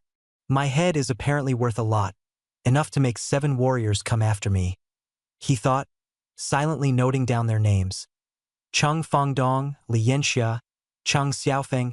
Just wait. I was busy saving myself earlier. No time to deal with you all. I'm a good person, and I repay grudges. I'll send you lot straight to a rundown rehabilitation center where you can enjoy the rest of your paralyzed lives. I'm truly a benevolent soul. He shifted his gaze back to the equipment. Not much here, but multiply it by 11, and the blood energy pills are taken care of. Then he steadied himself. Have to stay calm, for are still alive out there, plus old Wu lurking in the shadows. If I carry things back now and word gets out, it'll be trouble. No guilt about killing them, they tried to kill him first.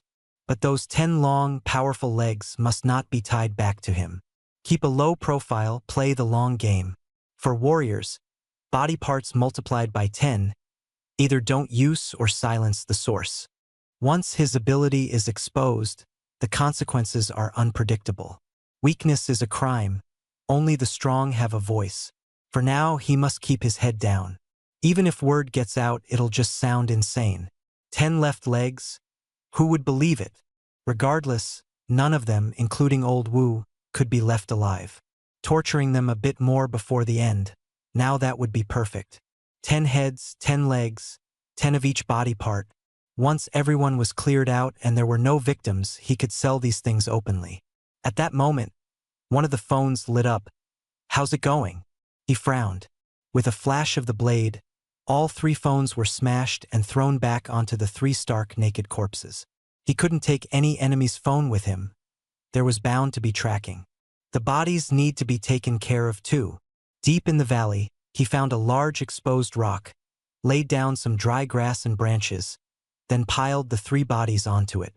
Fishing out a sturdy, finely crafted lighter from his bag, he muttered, "This thing wasn't cheap either."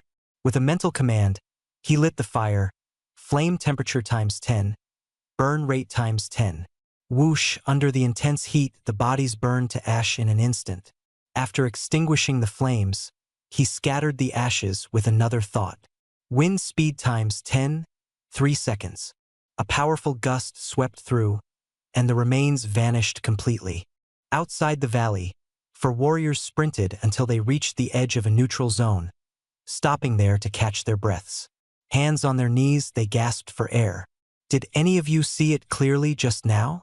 The left legs. 10 left legs. I swear it was 10 left legs." Then they all just dropped dead. The 4 exchanged glances, all sharing the same fearful uncertainty. One of them, sneaking a glance at their rough-faced leader, Tiger, asked in a timid voice, "Tiger, should we head back?" Tiger gritted his teeth. "Wait a little longer." Jiang Mo's reaction and speed are nearly that of a mid-tier warrior.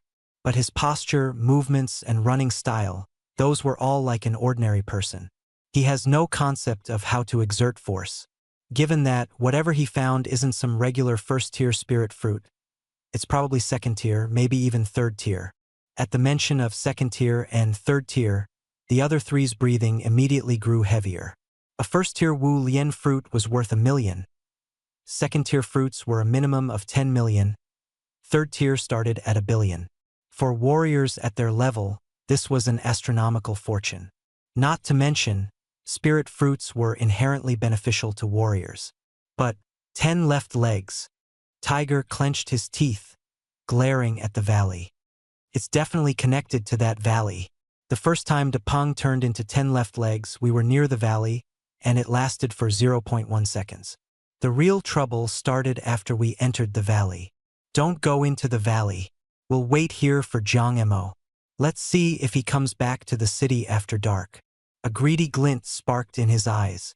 Don't you want to find out how a left leg multiplies into 10? If we figure out what's causing it. The spark of greed spread among them. Fortune lies in taking risks. Let's do it. In the valley, Jiang Mo was holding up a pair of pants with 11 pant legs, sporting a headache. They belonged to Zhao Dapeng. Just now, he had permanently multiplied Zhao Dapeng's left leg by 10, and even the pants transformed into a ridiculous garment with 11 legs. Who's going to take this? Should I sneakily multiply another left leg by 10 and sell the pants back to them? If I knew this would happen, I wouldn't have made it permanent. He tried to stuff the pants into his backpack, but the bag was too small. Earlier, he had barely crammed items in using mental force, and now it was completely full. After some thought, he whispered, "Backpack size unchanged, volume times 10. Instantly, the bloated backpack deflated. Opening it, he found the combat suits, battle knives, and other items still inside, but the internal capacity had increased tenfold while the exterior remained the same. Holy crap! It worked. Putting the pants in and lifting the bag again, it was noticeably lighter. The 100-pound battle knives and 3 combat suits inside seemed to have no weight anymore, leaving only the bag's own weight. Size unchanged, volume multiplied by 10. This defies logic. Did this just turn into a spatial backpack? Jiang Mo slung the bag over his shoulder and drew out one of the battle knives. Though heavy at over 100 pounds, his proto-warrior physique could still manage it. First, he swung it manually, then allowed his mental energy to take over. Flexibility times 10. Hardness times 10. Sharpness times 10. Material times 10. Power increased by 10. Defense penetration multiplied by 10. Buzz. The blade let out a faint hum, its black surface shimmering with stars. He clicked his tongue, saying, "Too bad it's a blade, not a sword. If it were a sword, a white-clad swordsman wielding a blade, how exhilarating that would be." He immediately laughed at himself. "When I make some money, I'll forge one. A sword suits a psychic much better. Maybe I can even fulfill my dream of becoming a sword immortal." Pushing aside the whimsical thought, he returned to focus. "Left the city about half an hour ago. There's still an hour and a half left to hunt the scarlet-tailed rats. Will those 4 outside ambush me? Highly likely." He glanced at his stats panel. Mental energy, 986. Coverage radius still at 100 meters. Unaffected. Calm and composed, he began searching for signs of the scarlet-tailed rat in the small valley. Suddenly, his eyes lit up. Found it! The scarlet-tailed rat was hiding in a burrow 40 meters underground. Jiang Imo guided his battle blade with mental power, gently piercing through the soil and driving it straight underground. The hardened dirt was nothing but tofu to the blade, enhanced tenfold. Soon, he dug down to the entrance of the scarlet-tailed rat's burrow. The rat was lying down asleep, completely unaware. Glancing at the system panel, weak points were displayed, the belly button. Before the thought fully registered, there was a swift puff as the blade decapitated the rat. He snorted coldly. Under absolute power, flaws are everywhere. Using the battle blade as his tool, he brought the headless scarlet-tailed rat to the surface in no time, dragging it over to his position. Jiang Mo's eyes sparkled with excitement. Scarlet-tailed rats weren't much different from ordinary rats, only distinguishable by their red tails, which were also their only valuable feature. Number of tails, multiplied by 10. A whoosh later, the rat's tail instantaneously became 10. Number of scarlet-tailed rats, multiplied by 10. Within moments, 10 headless scarlet-tailed rats materialized, each sporting 10 red tails. Zero exhaustion to his mental energy. Jiang Mo's eyes lit up. First, he attempted to slice off the tails using a fruit knife, but the blade didn't budge. "This knife is useless. Good thing I snatched a real battle blade." Summoning the battle blade enhanced tenfold, he gave a gentle slice. It cut through as if slicing tofu.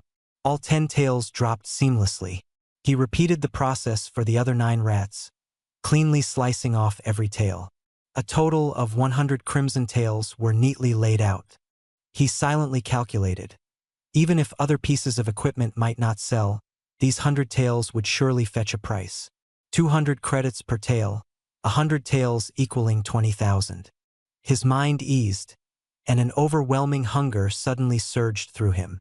Having been tense ever since leaving the hospital at noon, and unwilling to eat after getting provoked twice by Cheng Xiaofeng, he had only stuffed a few pieces of dry bread earlier.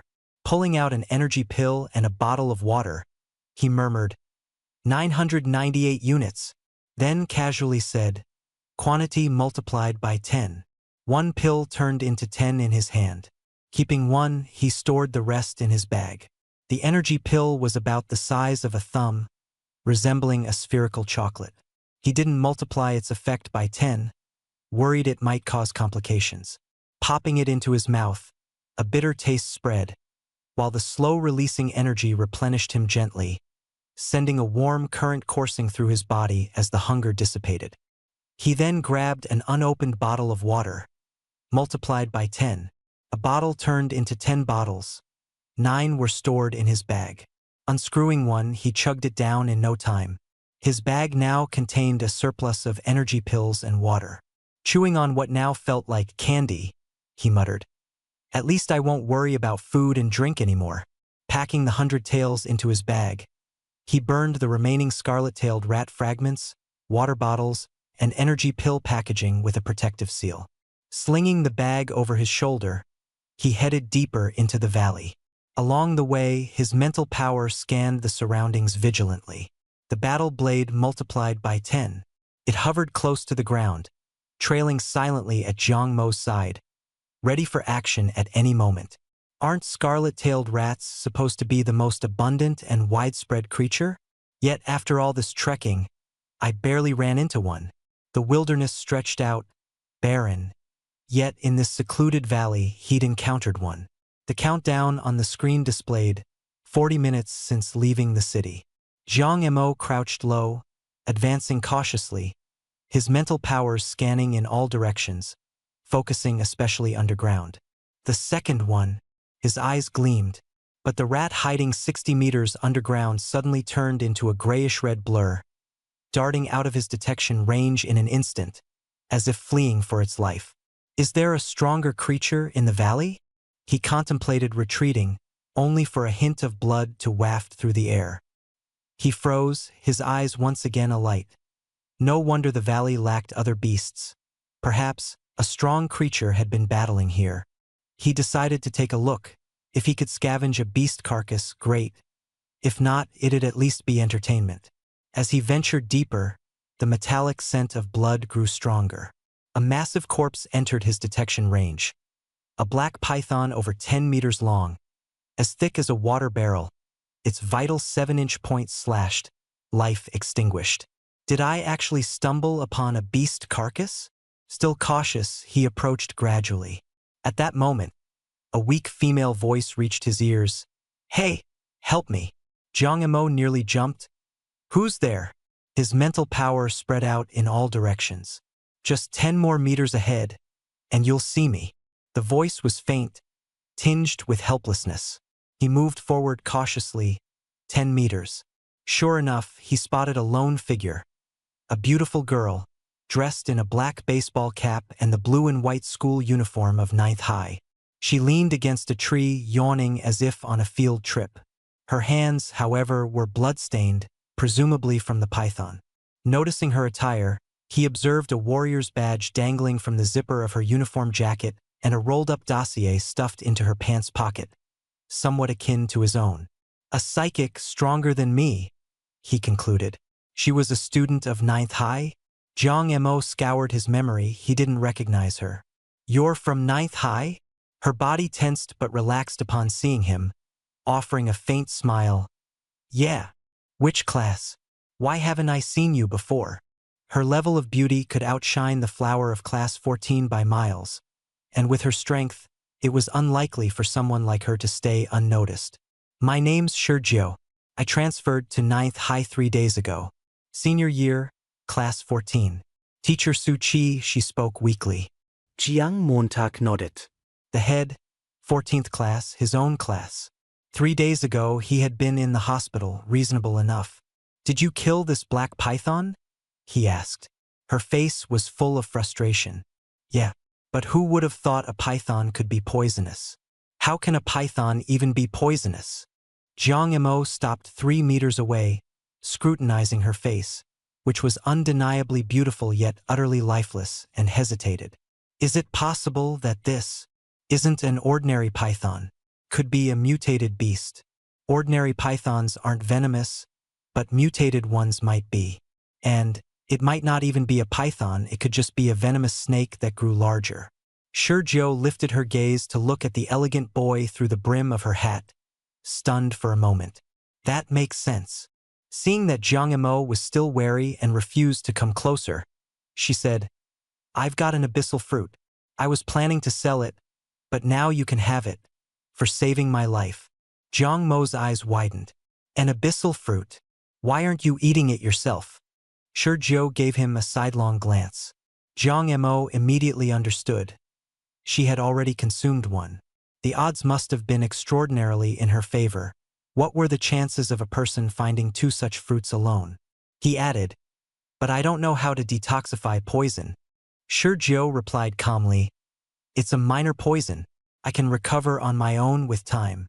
I just can't move for now. You'll have to get me out of here. The smell of blood will soon attract major mutated beasts. Zhang Mo stared at her delicate face. Self-healing? Isn't that like the honey badger? Sergio? She wished she was that resilient. He suddenly remembered the pre-departure bonuses. Luck times 10, fruit discovery times 10, found by you times 10. And then he had encountered Sergio, who carried a fruit. Did the probability really multiply by 10? Did this mean that activation probability and number of sequences would multiply by 10 as well?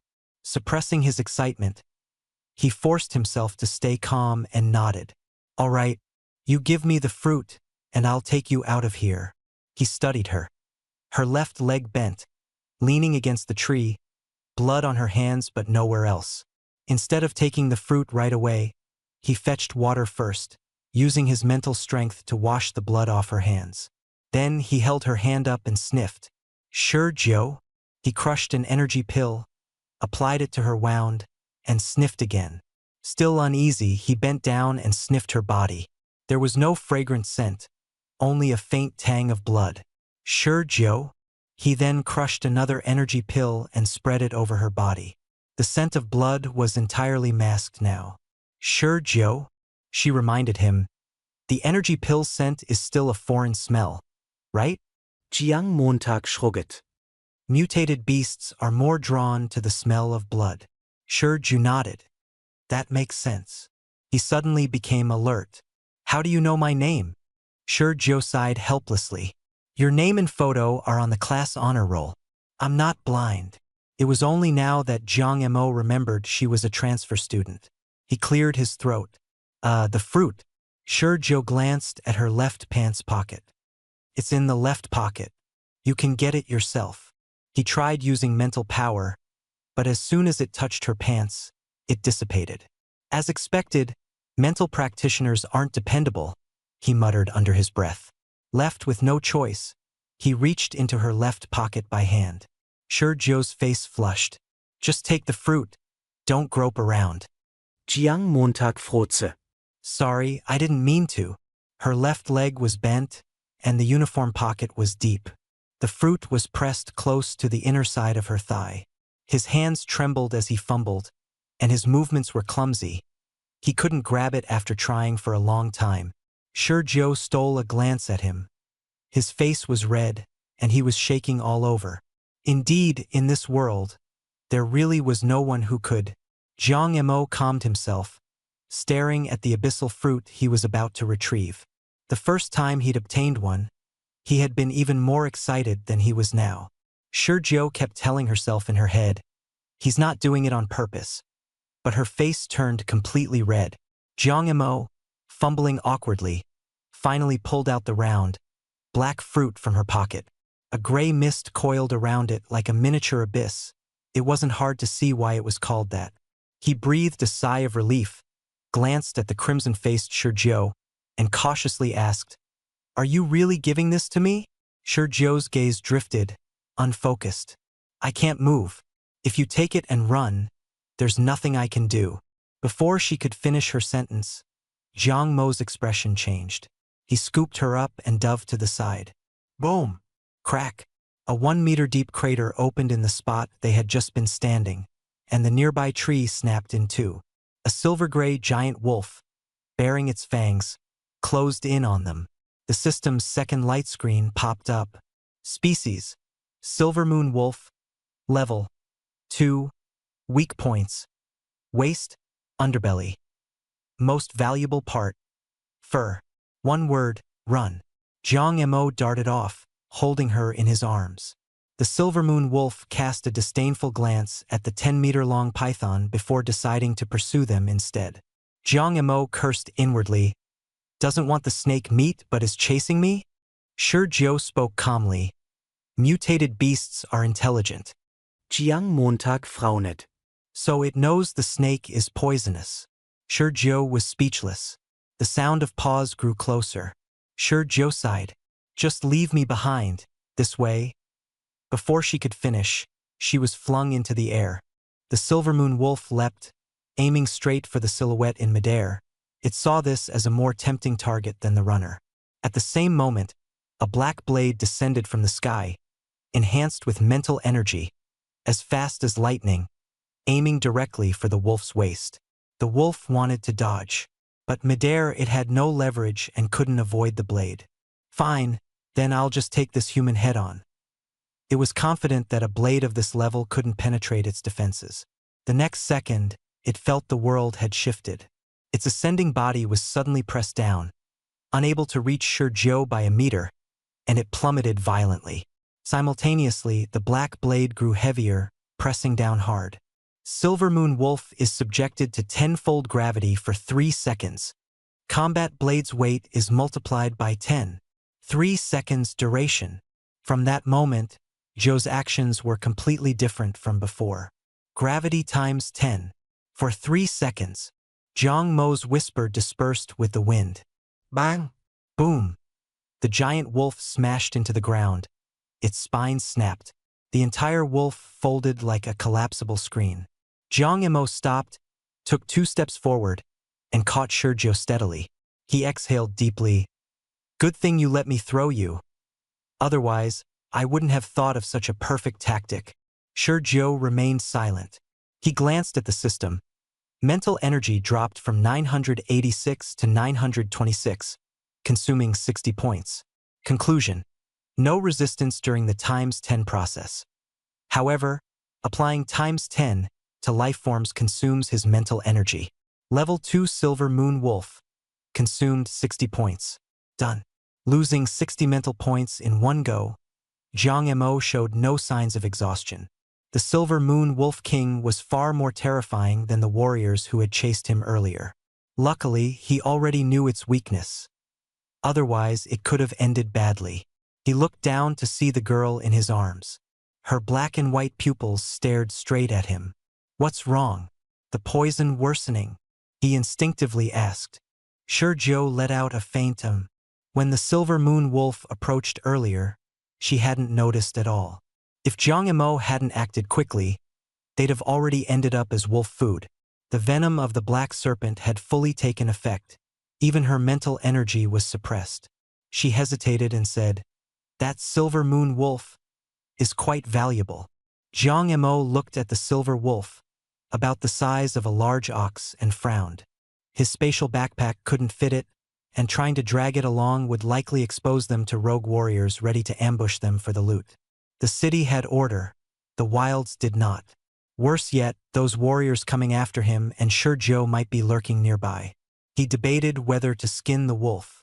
His pelt was the most valuable part, but cutting into it would result in the stench of blood, inevitably attracting mutated beasts. Shizhou noticed his hesitation and whispered, "I have a storage badge." Jiang Mo widened his eyes. "What? A storage badge?" She nodded. "A spatial artifact made by a sequence user." Jiang Montag suddenly understood. Sequences were like the ultimate cheat in this world. The abyss fruit in his possession could unlock a sequence. Just thinking about it made his hands tremble with excitement. Shizhou bit her lip. "The badge? It's inside my shirt pocket. But don't you dare touch anywhere you shouldn't." Jiang Mo's face flushed red.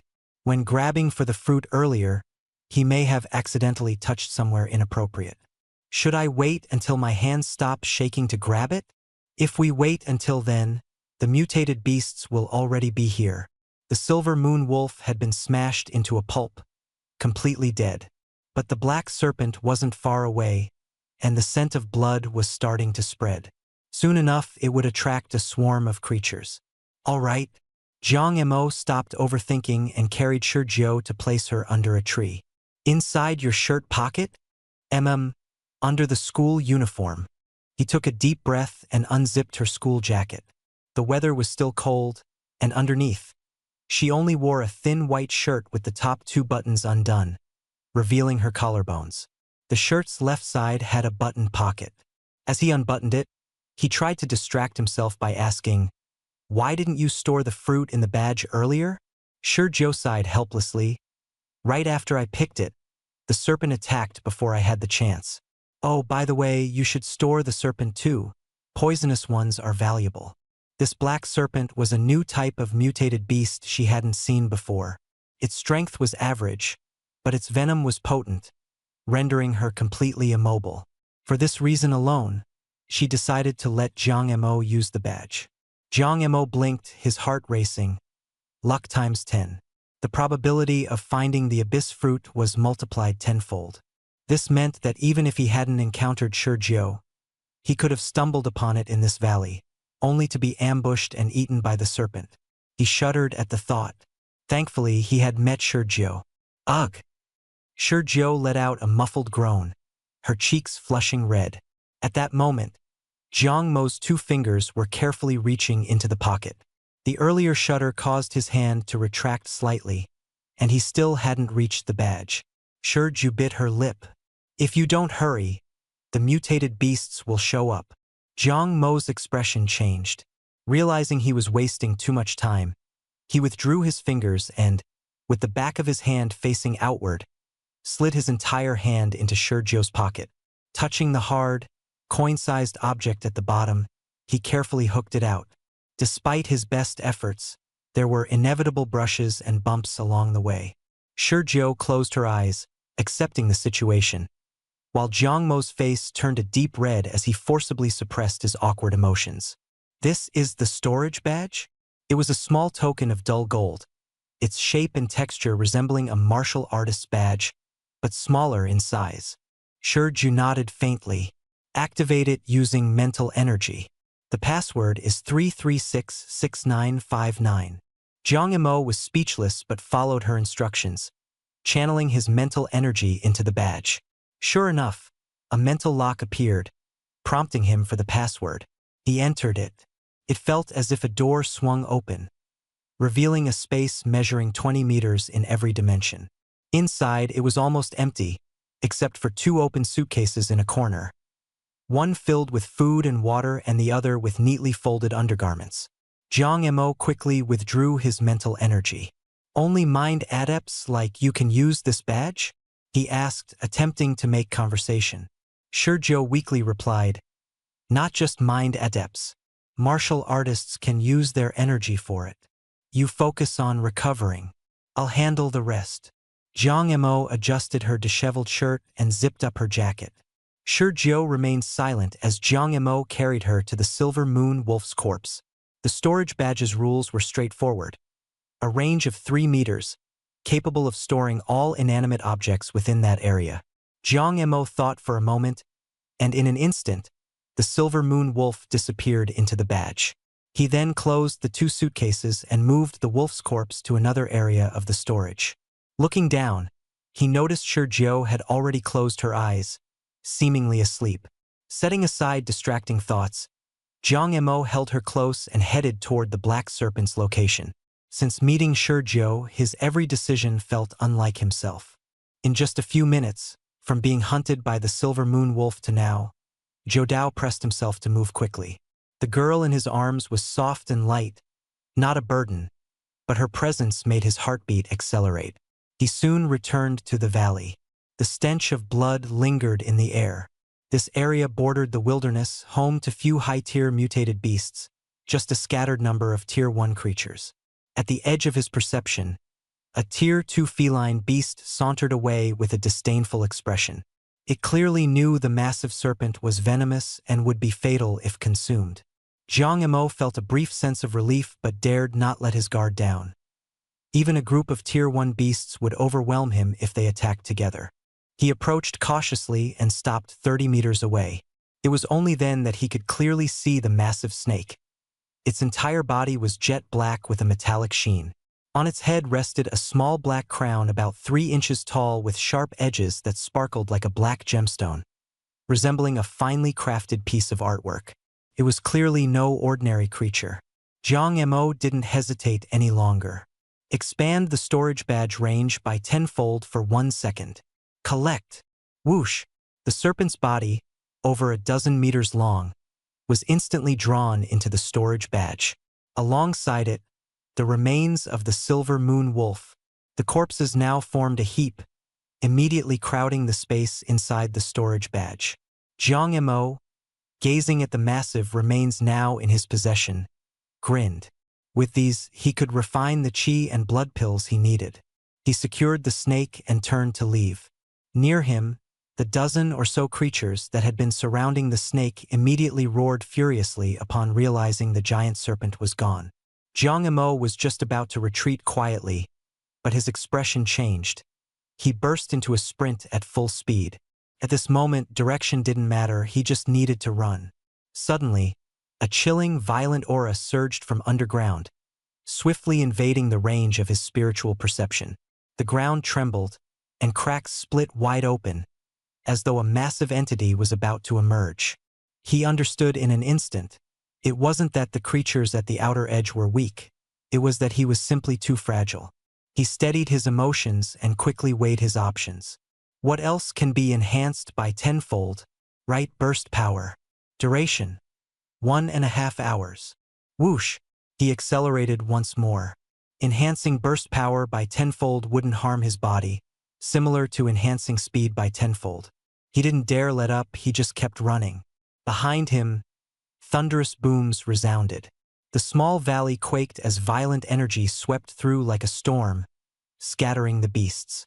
Yet even within a 100-meter radius of his spiritual perception, the entity still didn't come into view, and the system had not triggered the second phase alert.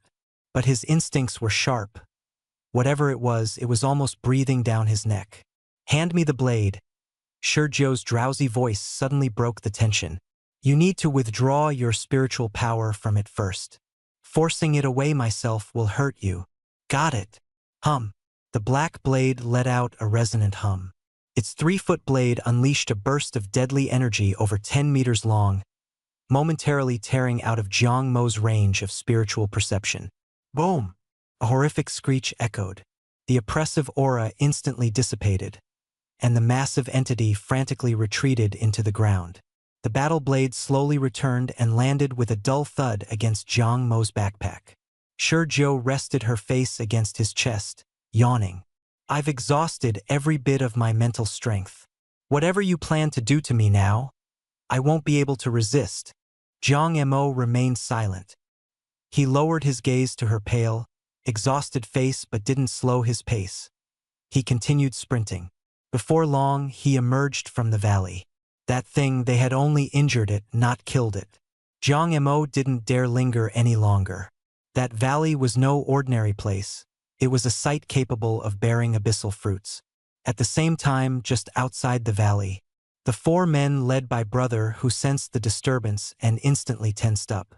"There's something wrong with this valley. There's a powerful mutated beast inside. Possibly even a realm beast." "Wait, Jiang Mo. He's out." "No, look, he's getting faster. A spiritual fruit. Quick, after him." Jiang Mo only came to a stop after sprinting for 10 full minutes. Even with the constitution of a near martial artist, he was utterly spent. He found a large tree, gently set Shurjo down, and sat heavily beside her. As he reached out, he began unzipping her school uniform. Shurjo closed her eyes with a conflicted expression, as if resigning herself to whatever would happen. But in the next second, she felt a slight weight in the pocket of her shirt. The zipper was pulled back up. She opened her eyes. "You don't want it?" The storage badge was a genuine artifact of the system's sequence, a treasure whose value exceeded that of an abyssal fruit. An abyssal fruit was but a possibility, while the badge could be used repeatedly, essentially functioning as a portable space for belongings. Shurjo, still weakened from the snake venom, had no hope of regaining it. She had resigned herself to losing it to Jiang Mo. Jiang Mo stared seriously at her. "I know how to tell the difference between temporary gains and the long-term value of a powerful ally." That one blade strike from Shurjo had been beyond his comprehension. Even with his spiritual energy, he hadn't been able to track its trajectory, and she had been poisoned and frail at the time.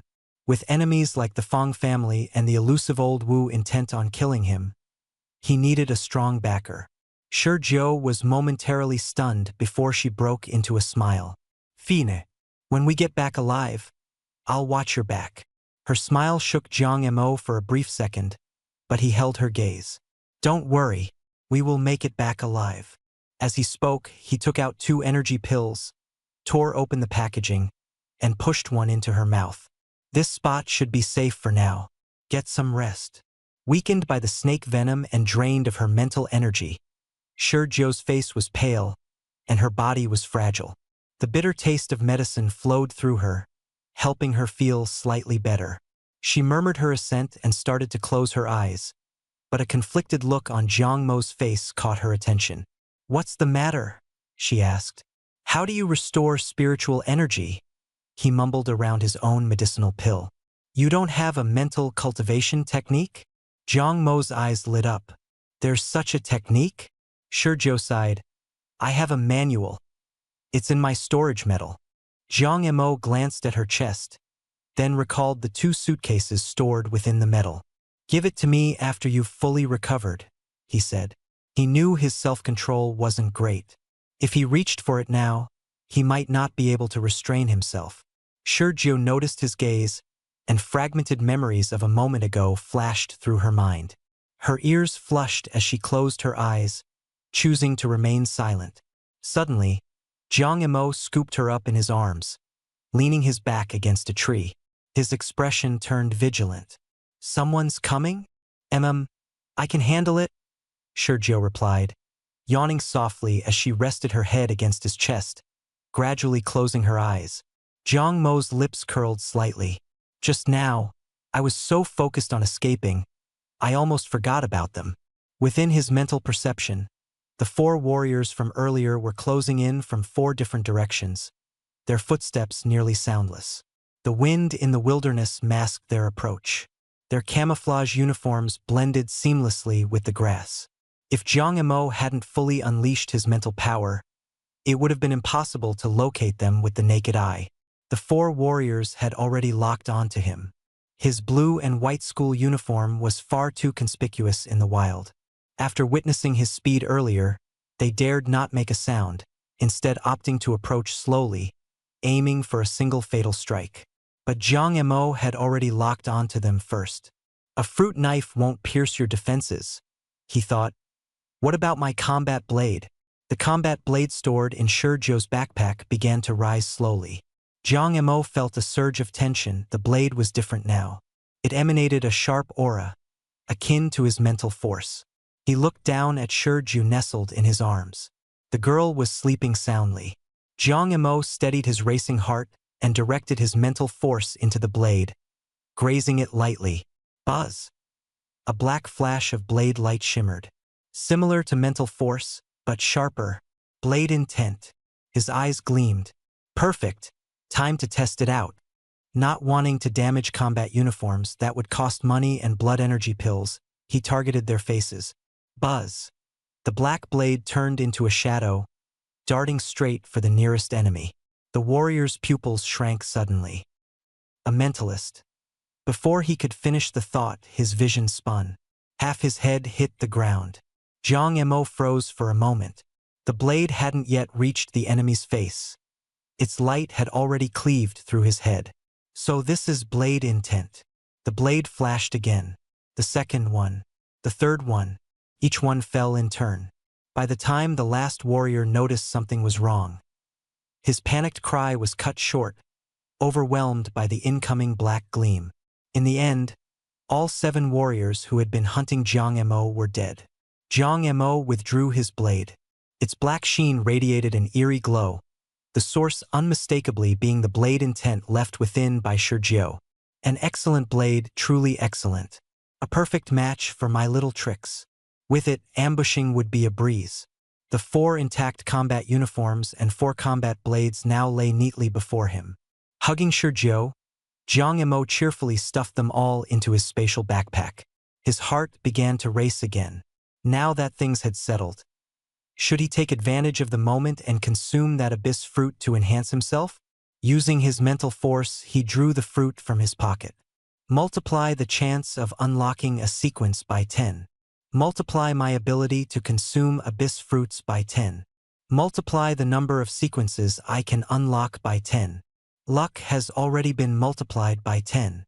The probability of this abyss fruit unlocking a sequence is multiplied by 10. The quantity of abyss fruits is multiplied by 10. Swish! His pocket suddenly became heavier. 10 abyss fruits now sat within. In Jiang Mo's previous life, people frequently shared trivia online. He had read a lot, especially about the process and precautions for unlocking sequences. It was as meticulous as following steps to claim a lottery prize. Earlier that day, Jiang Mo had spent most of his time researching how to unlock a sequence while browsing information about abyss fruits. After consumption, the fruit's energy would integrate into the body over 14 seconds. If nothing happened during this time, it meant failure. Hesitating for a moment, Jiang Mo carried Shi Jiao to a different location. He had just killed 4 warriors here, and though he'd thrown their bodies far away, the scent of blood might attract mutant beasts.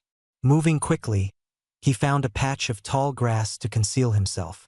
After scanning the surroundings with his mental force to confirm the absence of threats, he relaxed. He stopped hesitating and, directing his mental force, withdrew an abyss fruit and placed it into his mouth. Its juice was sweet, sliding smoothly down his throat. A peculiar sensation began to spread within his body. 1 second, 2 seconds, 3 seconds, 14 seconds passed, and the sensation dissipated. Nothing happened. Failed.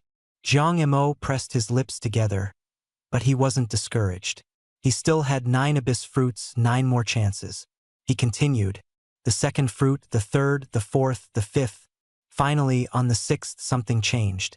Around the 6th second, Jiang Mo's mind jolted, and a dazzling golden light exploded within his consciousness, manifesting into a system-like screen. Sequence. Angler. Category. Leisure and entertainment. Level 1. Skill. Riverside fishing. Skill description. Fish for 5 minutes daily, with a 12% chance of randomly acquiring any first-tier item. Sequence description. A qualified angler must courageously face empty catches. Jiang Mo froze in place. A sequence? Angler? Leisure and entertainment? This was a sequence? Wait, randomly acquiring any first-tier item wasn't literally about fishing, was it? He remembered reading online that he could upgrade the sequence and enhance skills.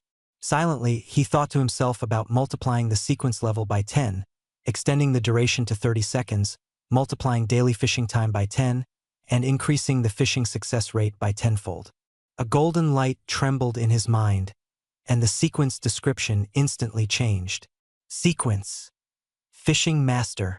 Category. Conceptual type. Level. Divine Sequence. Skill.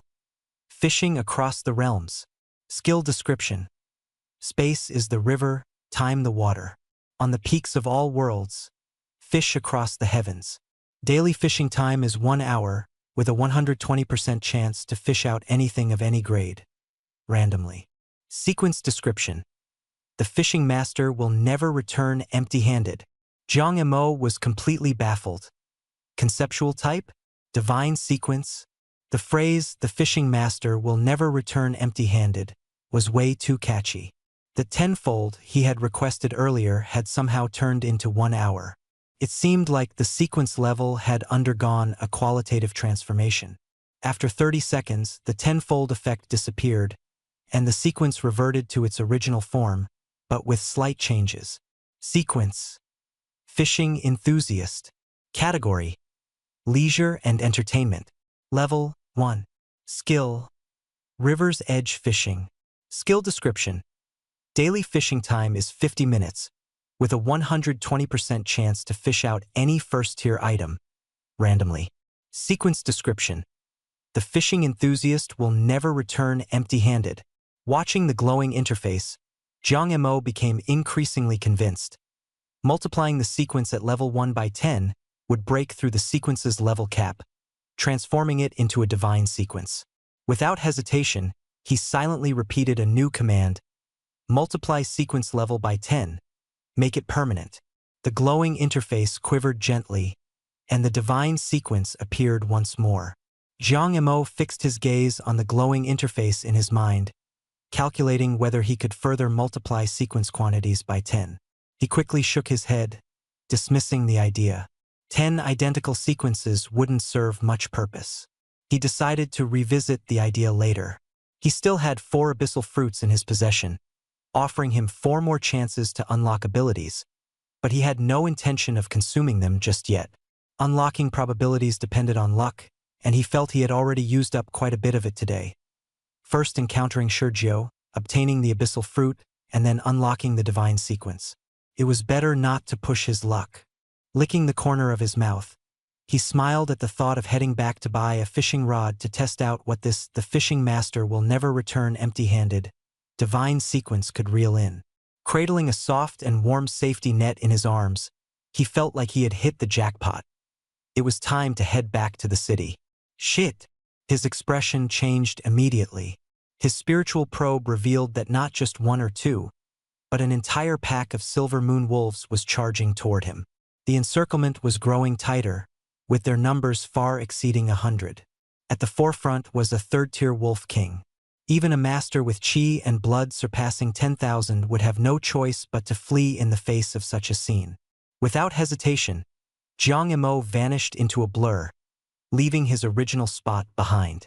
His speed and burst capacity, both multiplied by 10, left the wolf pack in the dust.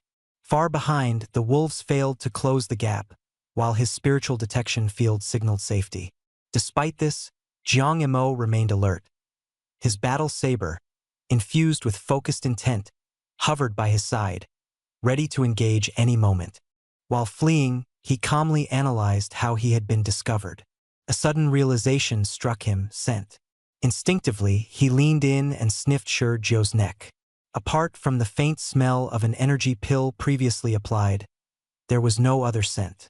The martial artists who had been tracking him earlier also bore no peculiar odors, clearly having used specialized methods to mask their scents before entering the wilderness. And yet, here he was, untrained in those techniques, his prolonged stays in the hospital leaving him reeking of disinfectant. As expected, the problem lies with me. Annoyed but composed, Jiang Emo resolved to be better prepared next time. Following that, he activated 2 more buffs. Stamina multiplied by 10 and endurance multiplied by 10, both lasting an hour. He maintained peak condition, running until that aggressive scent was completely left behind before finally stopping. Panting heavily, he used his spiritual energy to wipe the tears and snot from his face, glancing at the time. He had already been away from Bin City for over an hour. Jiang Emo knew full well that he was like an oversized neon target in this wilderness. He needed to head back. Jiang Emo thought, popping an energy pill into his mouth to restore his physical strength. Just as he was about to set off again, he froze in place abruptly. Scanning his surroundings with confusion, he looked up at the sky. While it could reveal directions, he had no idea where Bin City lay. In his frantic attempts to escape the Silver Moon wolf pack, he had circled the area several times without paying attention to where he had ended up. Getting lost in the wilderness was nearly the same as courting death. A sense of despair surged within him. Looking down at the girl he was carrying, he saw that Shi Zhou was sleeping soundly, her complexion healthier than before. Jiang Emo silently thought to himself, Shi Zhou's toxin resistance, multiply by 10. A glance at the system interface in his mind revealed no change in spiritual value. Did it fail? But Shi Zhou's complexion had noticeably improved. Clearly, it had some effect. His eyes shifted to the small wound on Shi Zhou's hand, a needle-like puncture on her palm. Jiang Emo focused his mind and thought, wound healing rate, multiply by 10. The wound quickly closed, yet his spiritual energy remained unchanged. He contemplated, was she simply too weak? Or did such enhancements not consume spiritual energy? Then a fleeting thought crossed his mind. Could it be absolute trust? He dismissed the notion as quickly as it had come. They had only just met and couldn't possibly trust each other that deeply. The sun tilted westward. The wind rustled through the grass, creating an atmosphere of desolation. Jiang Emo decided to test again, silently murmuring, sequence level, multiply by 10, for 3 seconds. Beneath the brim of Shi Zhou's hat, a glimmer of golden light flashed across the center of her brows, like a rune appearing and disappearing in an instant. Shi Zhou mumbled softly, instinctively nuzzling closer into his arms, then froze for a moment. She opened her eyes, staring blankly at Jiang Emo. Jiang Emo quickly asked, how are you feeling? Can you move? Shi Zhou yawned, her voice hoarse. I'm fine. I can move, but I still want to sleep.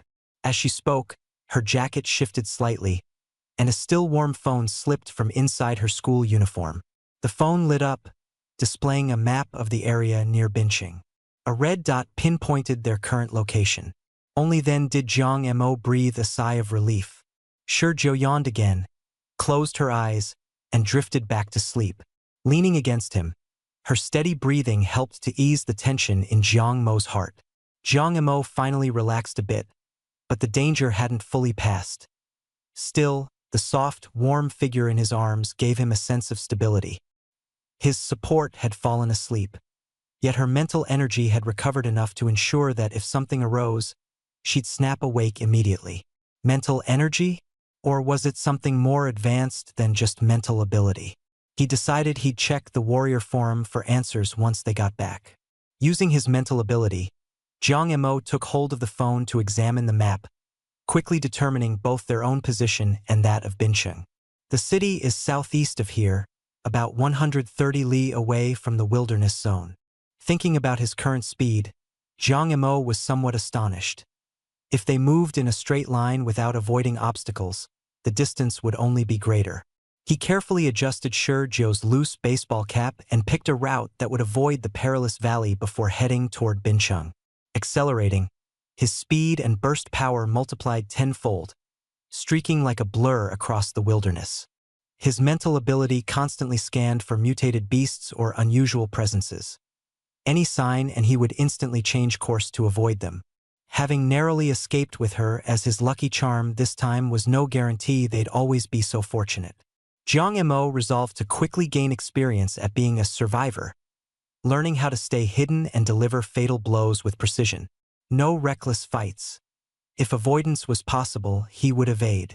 The memory of nearly being surrounded by the Silver Moon wolves earlier still lingered, leaving his heart uneasy. Only his quick reactions had saved them from being cornered. But in the wilds, besides level 2 wolves, there were even more dangerous level 3, level 4, and higher-tiered creatures lurking. Suddenly, his mental ability detected a lone level 2 Silver Moon wolf moving sluggishly, its hind leg drenched in blood. A stroke of luck? Jiang Mo slowed down, ready to make his move. As his blade shifted at his side, a massive deep green bird with a 10-meter wingspan silently descended from the sky, its sharp claws seizing the wolf squarely by the rear. A level 3 creature, a green flame owl. Its weak points were its throat and underbelly, while its valuable parts included its beak, claws, and eyes. Jiang Mo froze. This bird had moved so swiftly that its initial approach had gone undetected by his mental scans. Just as the green flame owl was about to carry off its prey, a towering, grayish-yellow figure darted out silently, biting the owl's neck and pinning it to the ground. Despite its fierce flapping, the next moment, its neck snapped. A blood-eyed golden tiger, level 3.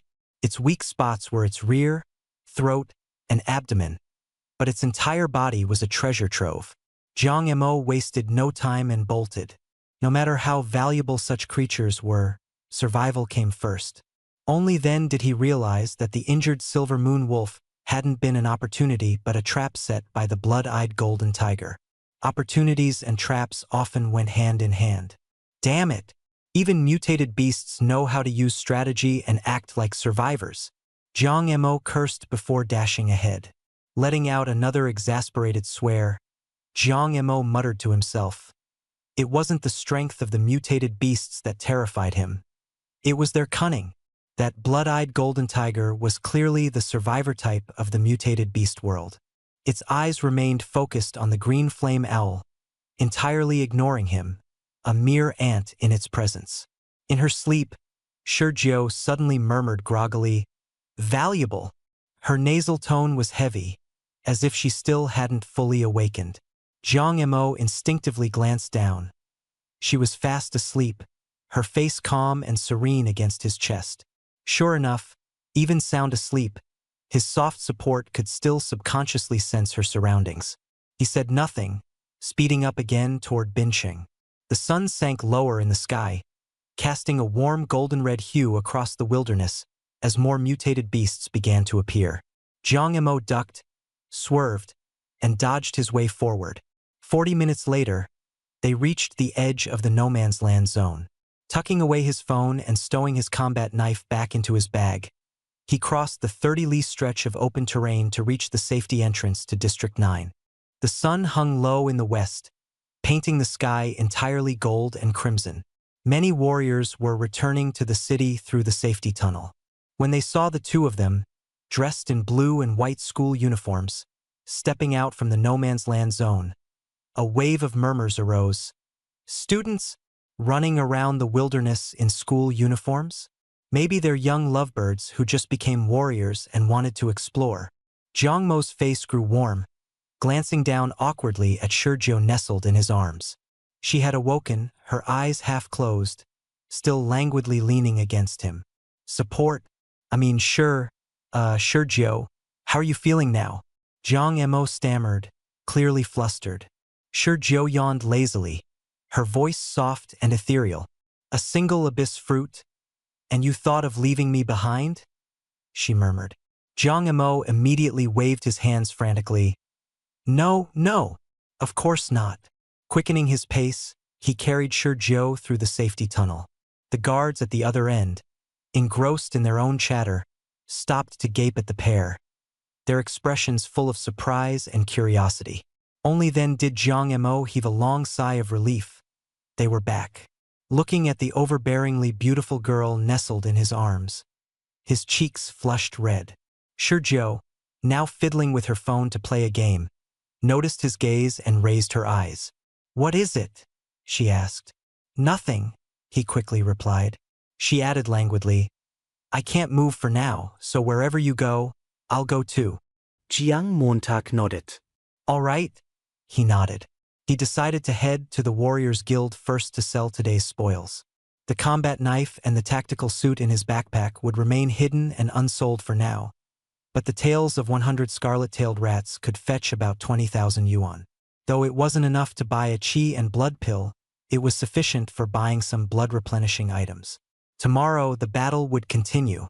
As soon as he stepped into the trading area on the first floor of the guild, a flustered voice came rushing down from the second floor. Student Sure, what happened to you? Clad in ordinary clothes, with his hair neatly styled, Shun Yan darted over like the wind and reached out to grab the Sergio held in Jiang Mo's arms. Jiang Mo frowned, muscles in his legs and core instantly tensing. His neural reaction, speed, and explosive power all surged to their peaks. Speed multiplied by 10. Explosive power multiplied by 10. He swiftly dodged Shun Yan's grab, shielding Sergio in his arms and positioning himself defensively in front of Shun Yan. The atmosphere froze in an instant. His cold, sharp gaze locked onto the man in front of him, his face etched with wariness. Shun Yan was momentarily startled, but soon glared angrily at Jiang Mo, ready to rebuke him. But just as his words were about to spill out, his body trembled and his voice caught in his throat. Sergio raised her eyes, looking at him indifferently. Her expression carried a resemblance to Jiang Mo's. It was as if a bucket of cold water had doused Shun Yan, instantly sobering him up. He wanted to slap himself. Am I possessed by a ghost? With this little ancestor's prowess, who would dare approach her casually? Quickly recovering, he changed his tone and said, Ahem, I was being rash. Student Sure, what's going on here? Shun Yan began to ask, but Sergio had already lowered her head again, casually continuing her game. Tired. Don't want to walk, she said indifferently. Jiang Mo nodded with a straight face and stepped back a few paces. Shun Yan awkwardly replied, I see, but couldn't help stealing glances at Jiang Mo in astonishment. His reaction speed, too fast, as expected of a genius with a starting mental power of 1,000. The longer he looked at the two of them, the more something felt off. Both had rolled up file folders sticking out of their pockets, with identical warrior guild badges hanging from the zippers of their uniforms, touching as they stood close. No way. What kind of scene was this? This little ancestor, normally cold and ruthless, was now nestled in the arms of a boy, leisurely playing on her phone. Shen Yan quietly envied Jiang Montag. Director Shin, do you still have business with us? Jiang Mo's tone held a hint of impatience. No, Shen Yan está mered. Jiang Mo carried Sergio into the trading area without a backward glance. Shun Yan let out a breath of relief, riddled with lingering fear as he muttered to himself, Good thing Jiang Mo dodged in time. Otherwise, I'd probably have lost my hands. He sighed to himself. Though this genius mentalist showed immense potential, she truly had no ties to the Warriors Guild. At the center of the trading area was the official purchasing counter set up by the Warriors Guild, specialized in acquiring materials from the wilderness. Shizhou shifted her gaze from her phone to glance at Jiang Mo. You're here to sell something? Jiang Montag nodded. I gathered some scarlet-tailed rat tails. Shizhou added, sell the silver moon wolf too. As for that snake, I want to take it back for research. We'll hold off on selling it for now. Jiang Mo pursed his lips, keeping his trump card undisclosed. The tenfold multiplier was his secret, one that couldn't be revealed. Still, he nodded. All right, how should we split the earnings? The wolf was your kill, Shizhou replied plainly. But you contributed too, Jiang Mo said seriously. Shizhou was momentarily startled, the memory of him throwing her into the air as bait flashing through her mind. But she simply tapped her phone absent-mindedly. Oh, Jiang Montag grinned. Then let's split it 50-50, half for each of us. With that, he stepped into the purchasing shop. The trading hall wasn't small, and the warriors bustling around were mostly folk returning from the wilderness, bearing their spoils to exchange for cash. The moment the two students appeared on the scene, all eyes were drawn to them, especially to Shizhou in his arms, whose ethereal beauty seemed to command everyone's gaze. Jiang Mo initially intended to place Shizhou on a sofa, but glancing at the people around, and recalling Shun Yan's earlier demeanor, he decided against it and continued to carry her instead. The physical attributes of a prospective warrior, strength multiplied by 10, endurance multiplied by 10, meant that Jiang Mo didn't even feel Shizhou's weight. They approached an empty counter. Jiang Mo greeted politely, hello. Behind the counter stood a woman, about 25 or 26, dressed in a dark teal professional suit. The name on her badge read, Manager Liu. With a welcoming smile, she approached them. Is there anything I can help you with today? Liu asked. Jiang Mo quickly responded, do you accept scarlet-tailed rat tails here? Liu was momentarily stunned. Seeing a boy carrying a girl, she had initially thought they were in trouble, perhaps seeking help. Scarlet-tailed rat tails? Did someone seriously go through the trouble to hunt scarlet-tailed rats? Noticing the 9th high school uniforms on the two of them, everything suddenly made sense. Two high school students who had just become junior warriors, eagerly venturing into the wilderness, stumbling upon a lone scarlet-tailed rat, successfully killing it, and proudly harvesting its tail as their spoils. When her gaze fell upon Shizhou, lying gracefully in Jiang Mo's arms, Liu's heart skipped a beat. This stunning girl. She must have gotten injured while hunting scarlet-tailed rats. She smiled warmly. We do accept them. Students, why don't we step inside to discuss further? With that, she stood up and led them into the guild's primary trading area. Outside, a warrior dressed in camouflage fixed his gaze on the departing figure of Jiang Mo. His brows furrowed tightly. Is that Jiang Mo? He's still alive? Could it be that brother Peng and brother who failed? 500 summer coins per piece. How about that? Both pairs of eyes lit up. Shizhou, leaning against Jiang Mo's chest, raised her head to stare intently at Liu, as though she might bore a hole through her. Jiang Mo chuckled too. Seeing them like this, Liu's heart softened, and she relented. Fine. This time I'll buy everything you've hunted at this rate, for a premium. But only this time. No exceptions moving forward. You're both still young. Don't go wandering into the wilderness recklessly. Wait until you've enrolled in a martial arts university and learned the proper systems first. Jiang Mo hurriedly expressed his gratitude. Understood. Thank you, sister. He set Shizhou gently on the small sofa, took off his backpack, and then neatly laid 100 red-tailed rat tails on the table. Liu was stunned. What is this? Red-tailed rat tails. Jiang Montag nodded earnestly. Shizhou chimed in with the final blow. He caught them all by himself. Liu breathed a sigh of relief. At least they were just tails. 100 tails meant 50,000 summer coins. She could afford that. Her gaze shifted back to Jiang Mo's backpack, It was merely an entry-level pack with limited capacity, not big enough to hold anything enormous. While she mulled this over, a slightly warm storage badge fell into Jiang Mo's palm. He probed it with his mental power. The silver moon wolf he had beaten down until it folded like a tablet was quietly tucked into a corner by the crowned giant python. Jiang Mo glanced at Shi Jiao, a flicker of hesitation in his eyes, before clenching his teeth and beginning to operate.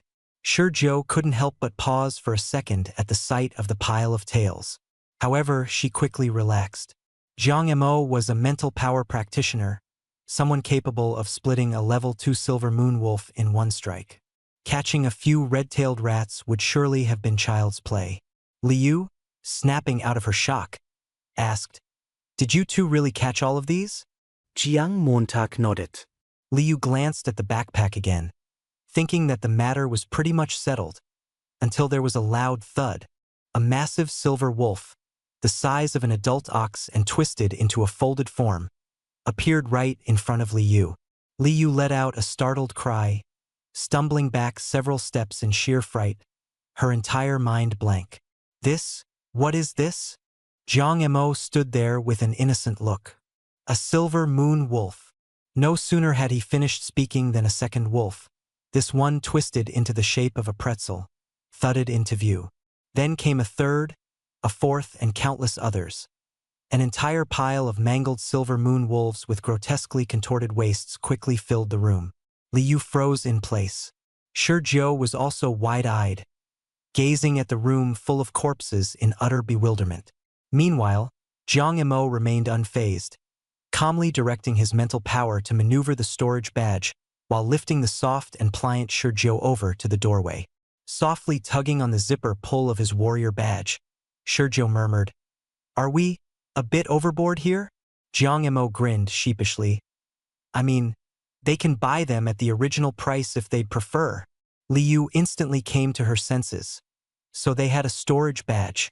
These two were clearly no ordinary students. They were undoubtedly the offspring of some wealthy, influential family. She quickly adjusted her demeanor, plastering on a warm smile as she responded, "Of course, we'll take them. As previously agreed, 100 red-tailed rat tails and 10 silver moon wolves. We'll buy them at premium prices. But since the silver moon wolves are level 2 mutated beasts, they'll require inspection, which will take about half an hour." Jiang Mo merely nodded, indifferent. It didn't matter to him. He had already tampered with the insides of each wolf, ensuring that unless someone performed a genetic analysis, there would be no danger of a mix-up. The inspection only needed to confirm the species. Shortly after, the two of them were led to a lounge. Jiang Mo gently set the soft Shi Jiao down on the sofa, allowing her to lean against his shoulder before pulling out her phone to start a game. Liu, showing a flicker of concern, asked, "Would you like me to call a doctor?" Shi Jiao waved her hand. "No need. I'm comfortable leaning against him." Liu glanced at Jiang Mo's slightly red face, smiled meaningfully, and left the room. Jiang Mo, observing Shi Jiao playing her game, secretly thought to himself that they'd soon have money. Perhaps it was time to buy himself a phone. Before leaving the city, he had multiplied all his attributes: mental power, speed, burst strength, stamina, and endurance, by tenfold in preparation for the mission. Not long after Liu left, the staff brought them some refreshments, neatly arranging them on the coffee table.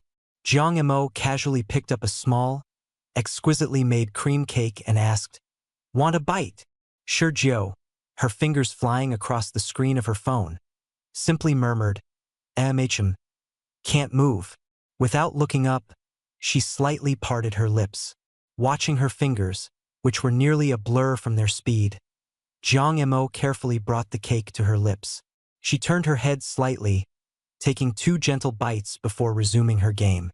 Outside the lounge, Shen Yan seemed slightly tense as he handed a document to Liu. "Manager Li, you handled the situation well. From now on, if these two happen to visit the trading house again, make sure you're the one who assists them." He followed up with instructions regarding pricing. "This time, we'll offer a 150% premium. From here onward, process their requests at standard rates." Liu complied, though inwardly, she was both pleased and confused. Why did Shen Yan, the second-in-command of Binqing's Martial Artists Guild District 9, appear to be somewhat afraid of the two individuals inside? After Shen Yan left, Liu hesitated for a moment before stepping into the lounge. She placed the paperwork on the coffee table. The transaction has been finalized. The funds will be deposited into your specialized Warrior Bank account within half an hour. Jiang Montag blinkt. Specialized Warrior Bank account? Liu smiled and explained.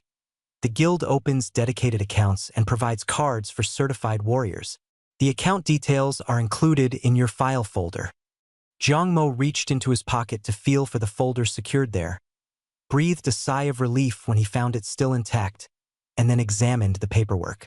The receipt read, 100 red-tailed rat tails, 500 coins each. The total comes up to 50,000 summer coins with a 150% premium. As for 10 complete silver moon wolf corpses, each priced at 1,250,000, making a total of 12,500,000, 150% premium. The payment will be transferred within 30 minutes. Jiang Montag frownet. A single silver moon wolf. Only 1,250,000 even with the premium? It was lower than his expectations. Liu patiently explained, low-level mutant beasts usually aren't worth much. A silver moon wolf is only a level 2 mutant and appears frequently in the wilderness in packs. Since they pose no real threat to cities, the purchasing price is naturally low. But among level 2 beasts, the silver moon wolf is considered highly valuable. Jiang Mo thought about those silver moon wolves that had chased him before. There were indeed hundreds of them, an overwhelming number. Liu continued, the purchasing price of mutant beasts from level 1 to level 3 often falls between 100,000 to 1 million. But there are exceptions. For example, the level 3 blood-eyed golden tiger can be worth even more than some level 5 mutant beasts. At this moment, Shi Jiu raised her head, her little face scrunched up. I feel like we've lost money somehow, like seeing something super valuable and walking past without picking it up. Before she could finish speaking, she looked back down and continued scrolling through her phone. Suddenly, a mighty, majestic tiger with blood-red eyes appeared in her imagination. Jiang Mo's expression froze, and he stammered, I think it must be a dream. Shi Jiu thought for a moment and nodded in agreement, lowering her head to resume her game. Jiang Mo finally breathed a sigh of relief, though it didn't meet his mental expectations. At least it was a substantial profit, sold at a premium price, even exceeding that of some level 3 mutant beasts. Martial artists didn't need to pay taxes on their sales. They kept every penny. Half of 12,550,000 was 6,275,000. More than enough to buy vitality pills. And for someone like Jiang Mo, practically a walking cheat code, one vitality pill was equivalent to 10 for anyone else. Thinking along these lines, he didn't say more, placing the sales document back onto the coffee table and scooping Shi Jiu up from the sofa. Transaction complete. We won't take up any more of your time, he said as he bid farewell to Liu. Liu handed him a business card. Next time, just contact me directly. Jiang Mo took it, nodding in agreement. Once outside the trade hall, Jiang Mo glanced at the Shi Jiu in his arms. She was staring intently at her phone screen, playing a game. His initial intent was to say something more, but he swallowed his words, pulling out the sky blue bank card from the file envelope. It was a custom card from the Martial Artists Guild, universal globally. Martial artists could purchase phones directly within the guild's trade zone, priced at 23,333 each. These phones were specifically designed for wilderness use, durable and rugged with a strong signal.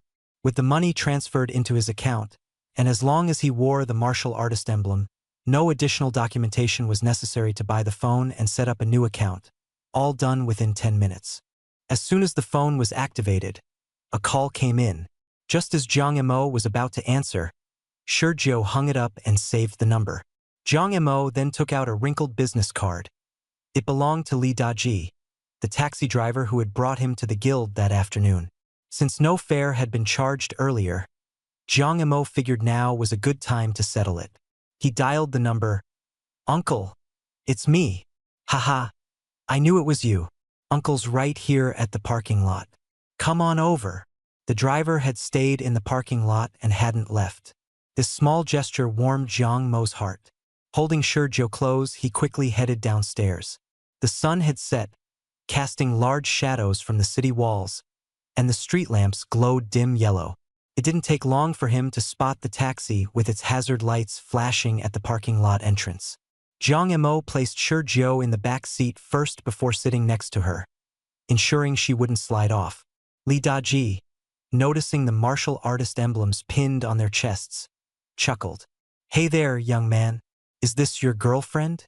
A couple who are both martial artists. How perfect! Jiang Mo's face flushed red. Just as he was about to deny it, Shizhou slid down the seat, and he hurried to pull her back up into his arms. Her lips were light pink, but her focus remained glued to her phone. She had just been solo killed by the enemy team's support character in the game. Jiang Mo let out a relieved sigh and sheepishly said, Uncle, please take us to the Blue Shore Manor community. He planned to head home for a shower before dealing with anything else. Hearing the address, Li Daji's eyes lit up. Blue Shore Manor was one of the premium martial artist residential areas in Binqing's 9th district. The taxi jolted forward with an eager press of the accelerator. The sudden motion caused Shizhou to first lean back and then tilt forward, and Jiang Mo steadied her in time. When he looked up, his eyes met Li Daji's in the rearview mirror, where the driver was casting a meaningful and playful gaze. Shizhou, now stabilized, ended up landing directly in Jiang Mo's embrace. This time, she finally looked away from her phone screen. Uncle Driver, could you drive a bit more steadily? Shizhou asked, somewhat exasperated. Li Daji shugja. This section of the road is just bad. Bear with it for a bit. The car bumped again, and Jiang Mo instinctively held Shizhou tighter. She let out a soft sigh. Being held like this throughout the ride wasn't really a big deal, though inwardly, she did find it somewhat unappealing. Being held by Jiang Mo wasn't as comfortable as properly sitting in a car seat. Unconsciously, she leaned closer into his arms, not even realizing it herself.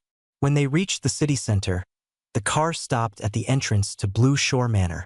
Jiang Mo took out his newly activated phone, linked it to his card, set up mobile payments and social apps, and even added Shizhou's contact information before preparing to pay the fare.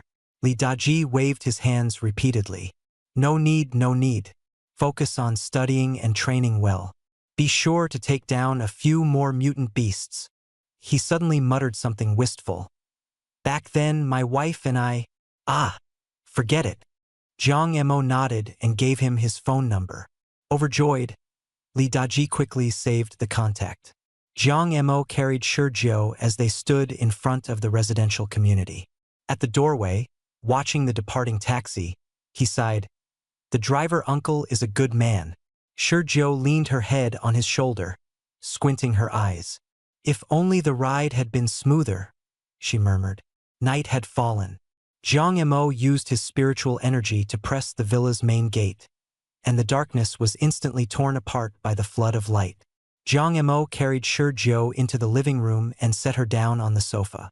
Her gaze landed on the marble coffee table, seemingly split neatly in half by a single blow, and she stared for a moment before asking dazedly, This is your home? Jiang Montag nodded.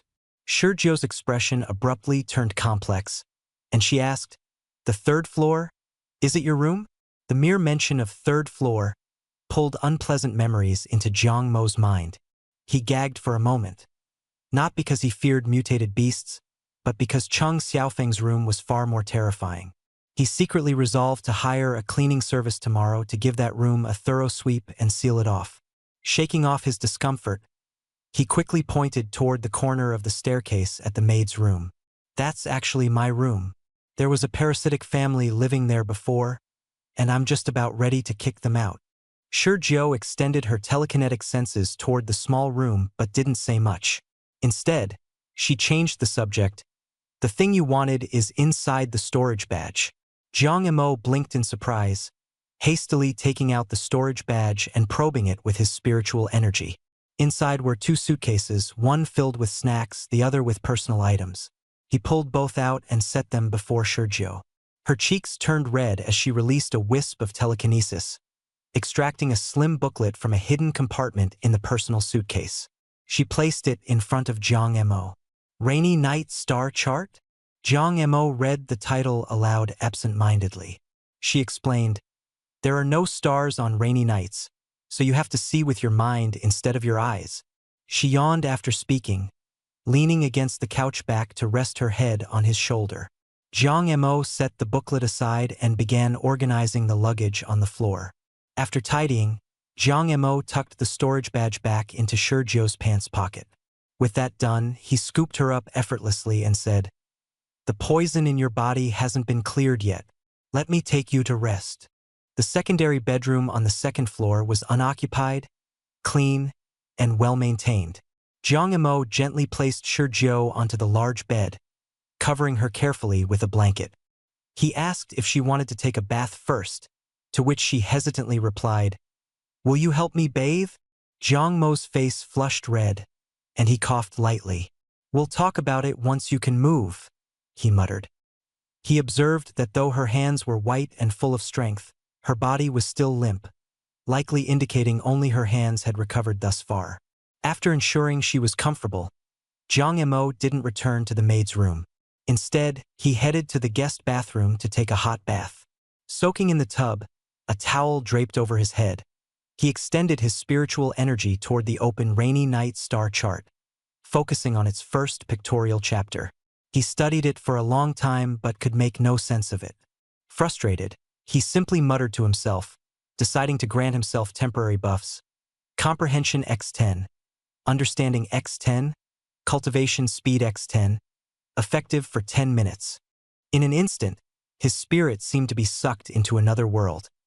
A small rainy town, empty streets, roaring thunder. A moment later, he returned to reality, and his spiritual energy rose from 926 to 927. The attribute panel displayed before him had also changed, showing that the cultivation progress for the Silken Rain chapter had reached 0.1%. Jiang Mo was struck with an idea. As long as there was progress, it could be multiplied by 10. Perhaps he could leverage this to advance the chapters. Just as he contemplated further, a prompt popped up in the cultivation section of the panel, warning that cultivation would affect the rules of order, and showing that currently, only 2 people were cultivating the Rainy Night Star Chart. The screen read, Joe * Starry Chapter, Progress 59.99%. Jiang Mo * Silken Rain Chapter, Progress 0.1%. Jiang Mo stared at the light panel, momentarily stunned. He pondered, would multiplying the skill grade by 10 affect everyone who had ever cultivated this technique? But since the Rainy Night Star Chart had only been practiced by Sergio and himself, it must be Sergio's fateful opportunity. Currently, it displayed as a heavenly tier top-grade technique, which was likely the pinnacle of martial arts in this world. The light panel before him was a remnant message left after the multiplier system had fled in fright. Jiang Mo was concerned that multiplying by 10 might also increase the difficulty of cultivation. Logically, the higher the grade, the harder the practice. He himself had temporarily buffed his comprehension, understanding, and cultivation speed by 10 times just to barely break into it. The light panel then provided clarification. After the rank increase, cultivation difficulty would rise accordingly, but those who had already begun would remain unaffected. Only those starting afterward would need to contend with the enhanced difficulty. Jiang Mo's eyes lit up.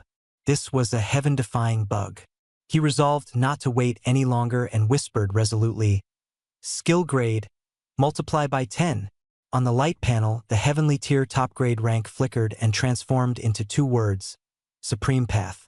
Jiang Mo scratched his chin, murmuring inwardly, Supreme Path?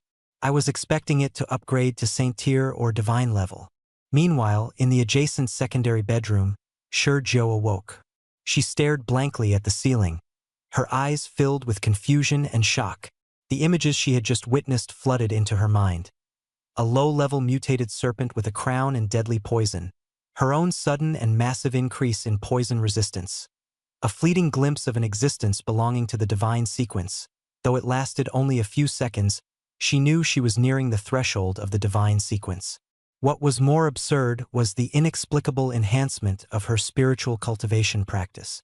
Shizhou tried to move but remained paralyzed, softly muttering.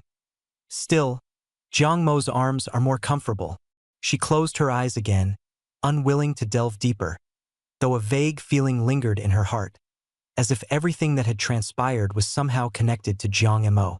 Elsewhere, Jiang Mo finished his bath, preparing to give wisdom. Sex, understanding capability, and cultivation speed were temporarily enhanced tenfold. Jiang Mo lay down and started cultivating using the rainy night stargazing map. He used his spiritual force to depict the image on the silk rain diagram, an evening scene of a rainy street corner in a small town. The more detailed the depiction, the more his spiritual force was replenished at a rapid pace. At some point, without realizing it, he fell asleep, and in his dream, he entered the world of the diagram. The once empty street corner of the scene now had a figure, a girl in a blue and white school uniform holding an oil paper umbrella. She smiled mischievously. As thunder rumbled, Jiang Mo woke up. It was already daylight. He stretched lazily and glanced at the glowing screen. Spiritual force, 1000. Cultivation progress. Silk rain diagram, progress, 2.33%. Jiang Mo squinted to calculate. Cultivating at this rate, 2.33% per night, it would take less than 5 days to reach 100%. He took this in as a promising start to a wonderful day. Suddenly, Jiang Mo remembered something and quickly got up, changed clothes, washed up, and headed next door. He used his spiritual force to probe. It seemed that Shizhou was awake, casually lying in bed playing on her phone. Sensing his presence, she looked up and said, "Come on in." Jiang Mo asked her how she felt. Shizhou set her phone aside. "I can move now, but I still feel weak," she replied. Her recovery was faster than anticipated. Jiang Mo told her to continue staying here for now, to which she looked at him and nodded in agreement. Sunlight spilled into the living room. The coffee table, which had been split by a fruit knife, had been replaced with a new one. Shizhou, dressed in a creamy white furry loungewear, lazily lounged on the sofa playing a video game, her long hair still dripping with water. Jiang Mo, sitting nearby, held a new laptop reading a martial artist forum. That morning, he'd visited the property management office, ordering the housekeeper to buy several items. The laptop, clothes for both of them, breakfast, daily necessities, and even a fishing rod.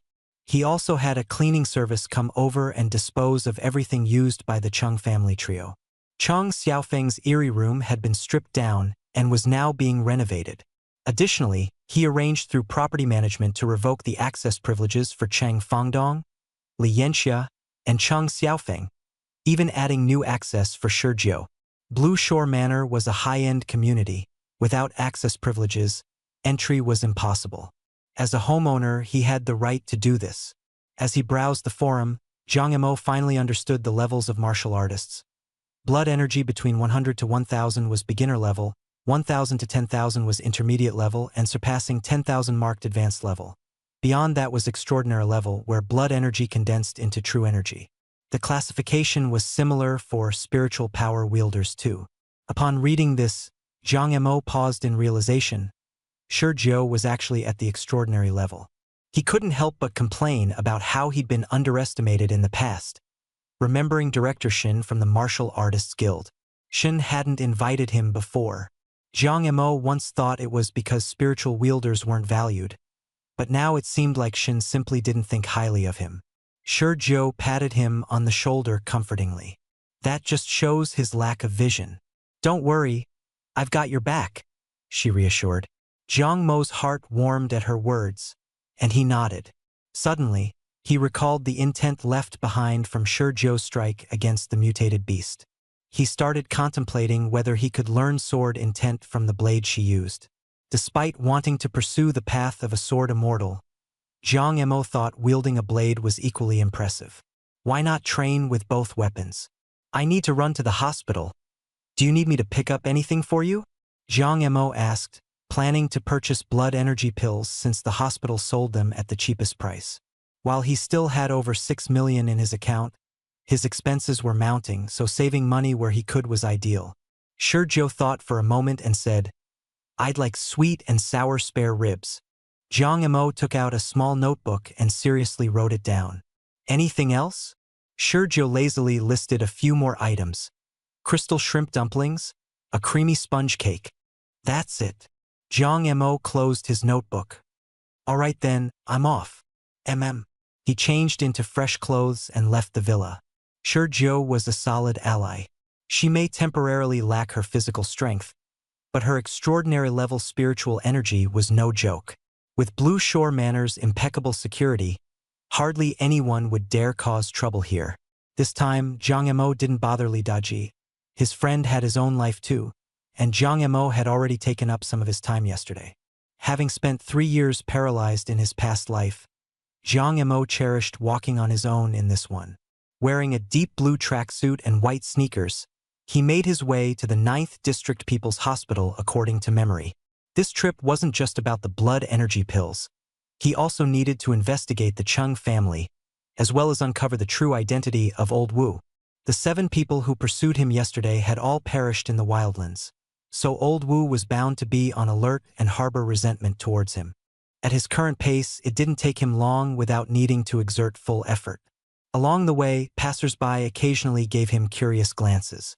Fortunately, he wasn't wearing his conspicuous school uniform, and martial artists were a common sight in the city, so people quickly lost interest. Upon arriving at the hospital, he used his spiritual energy to scan, but he couldn't locate Chung Fangdong, Li Yanxia, or Chung Xiaofeng. Jiang Montag Fraunet. The 9th District People's Hospital catered to ordinary citizens. It was likely the Chung family had transferred to a hospital for martial artists. Feeling slightly disappointed, he returned to his previous hospital room. To his surprise, his medical records were gone. He searched the room thoroughly, a sinking feeling in his chest. Just then, he spotted the little nurse who'd been taking care of him. When she saw him, she immediately began scolding him. "Where did you sneak off to last night? You're in a very dangerous condition right now. If something happened while you were out there..." Jiang Montag coughed lightly. "I went out to earn some money," he replied. "Earn money?" The nurse was visibly shocked. Jiang Montag nodded calmly. "And I earned it." Her eyes widened in disbelief. "You made 300,000 in one day? You just became a martial artist, and you dare venture into the wildlands already?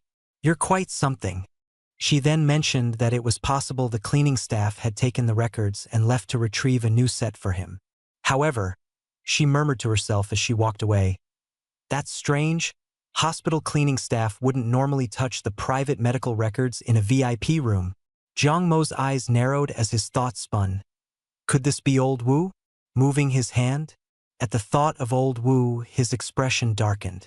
He used his mental power to float the phone to his chest and activated the camera. He recalled seeing on the forums that many martial artists sealed off their blood energy and reduced their presence, quietly observing their enemies. He was still inexperienced, with his mental power only reaching a range of 100 meters. However, in a crowded hospital, there might be blind spots, so he had to resort to the simplest method, recording the entire way back and analyzing it later.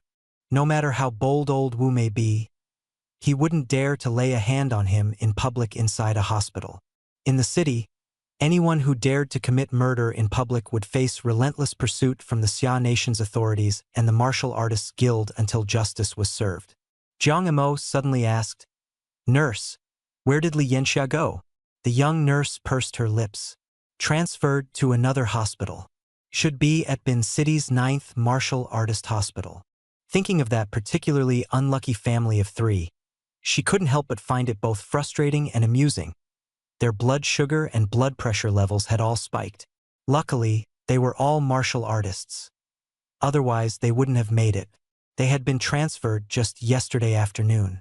At the nurse's station, Jiang Mo requested a reprint of his medical records and asked about being discharged. The nurse sized him up and down. "Are you sure you're okay?" He smiled. "As long as the qi and blood pill works, Staying here longer would just be a waste of money. The nurse informed him that treatment fees could not be refunded, but the class teacher had prepaid half a month's VIP ward fees at 800 yuan per day. That portion could be refunded. Did he prefer cash or for it to be returned to the original account? Remembering the hurried departure of his teacher, Jiang Mo approved refunding to the original account. The nurse advised him to head to the pharmacy on the second floor to buy a qi and blood pill before completing his discharge. Just as he reached the pharmacy door, he spotted his desk mate Zhang Qilin walking out in a fluster, hurriedly hiding a red box behind his back. Jiang Mo used his mental power to glance. TSK qi and blood pill? He thought to himself, the original owner used to get leeched off by Zhang Qilin all the time. Judging by how frugal he usually is, he'd clearly been saving up to buy this. Zhang made an excuse to leave in a rush, but Jiang Mo didn't bother with him. He entered the pharmacy and handed over his medical records. The doctor explained that each patient was allowed to buy up to 3 pills at a 60% discount. Jiang Mo requested only one. Payment and retrieval went smoothly. Jiang Mo was well aware. 1 qi and blood pill for him was equivalent to 10, more than enough to recover fully. After completing his discharge paperwork, the prepaid hospital fees made by his teacher were also refunded as per his request. Once everything was settled, Jiang Mo left the 9th People's Hospital and headed straight to a large supermarket nearby. Support Mountain's craving sweet and sour ribs, crystal shrimp, creamy cupcakes. He pushed a shopping cart while murmuring his grocery list. Hold on, I can't even cook. He suddenly remembered how, in his previous life, he'd developed ALS soon after entering high school. Before long, he'd been bedridden. But this life was different. There were cooking memories in his mind, and he even had a decent grasp of culinary skills. Jiang Mo chuckled inwardly. Cooking skills multiplied by 10? Doesn't that mean I'm a culinary god? After buying groceries, a cake and seasonings, he remembered a snack-packed suitcase in Shizhou's storage badge. That led him to the snack aisle, where he went on a shopping spree until his cart was overflowing. Satisfied, he finally headed toward the checkout counter. As he was about to pay, chaos erupted in the seafood section. Someone screamed, "Danger! Mutation! That crab's mutating! Run!" The supermarket broke out into pandemonium. Near lunchtime, the place was packed with people, screams and wails reverberating as the crowd surged towards the safety exits. Frowning, Jiang Mo calmly maneuvered his cart through the gaps in the fleeing mob. Using his mental power, he scanned the seafood area. It was utter chaos. A mammoth creature, light blue in color and over 5 meters in diameter, rampaged through the section with menacing claws. Fortunately, since the mutation had just occurred and there were numerous water tanks in the area, major casualties were avoided. Only one person had fallen and hit their face hard enough to draw blood. A system panel quietly appeared. Species: Blue Abyss Emperor Crab. Rank: 1. Weak spot: mouth. Most valuable part: crab legs. Jiang Mo licked his lips, thinking, a crab this big. The legs must be delicious. Before finishing the thought, he was already in motion. His figure blurred as he darted toward the emperor crab. From his pocket, he pulled out a palm-sized blade. A sharp fragment he'd sliced off from a combat knife imbued with Shizhou's blade intent. Though diminutive, it was practical and easily concealed, perfect for self-defense in urban settings. In an instant, the blade, driven by his mental power, plunged into the emperor crab's mouth. The once arrogant colossal crustacean immediately crumpled, lifeless. As with the silver moon wolf he'd encountered before, striking its weak spot sent it to its death, leaving no room for resistance. Scanning the scene, Jiang Mo mused, the weak spots provided by the system. If I can strike them in one go, breaking through their defenses, I can deliver a fatal blow on the first attempt. Contemplating further, he nodded inwardly, resolving to refine this approach through future practice. While his mind raced with thoughts, his movements didn't falter for a second. With a flash of his knife, Jiang Mo cleanly severed all 8 crab legs. Wrapping them in mental power, he discreetly moved them to a hidden corner outside the supermarket. This prize is fair game, right? Completing the task, he casually pushed the shopping cart back toward the checkout line. Moments later, 3 figures in navy black combat uniforms burst through a window, martial artists, seasoned and robust. They exhaled in relief upon seeing the limbless blue abyss emperor crab. One of them joked, "Whoever killed this crab has got some serious skills. Took it down in 10 seconds flat. Probably a foodie who knows the value of crab legs. Huh. Eat." The words were barely spoken when the ground trembled. The floor tiles beneath their feet cracked wide open, and 3 dark red tentacles, marked with blue rings, suddenly shot out, lashing toward them.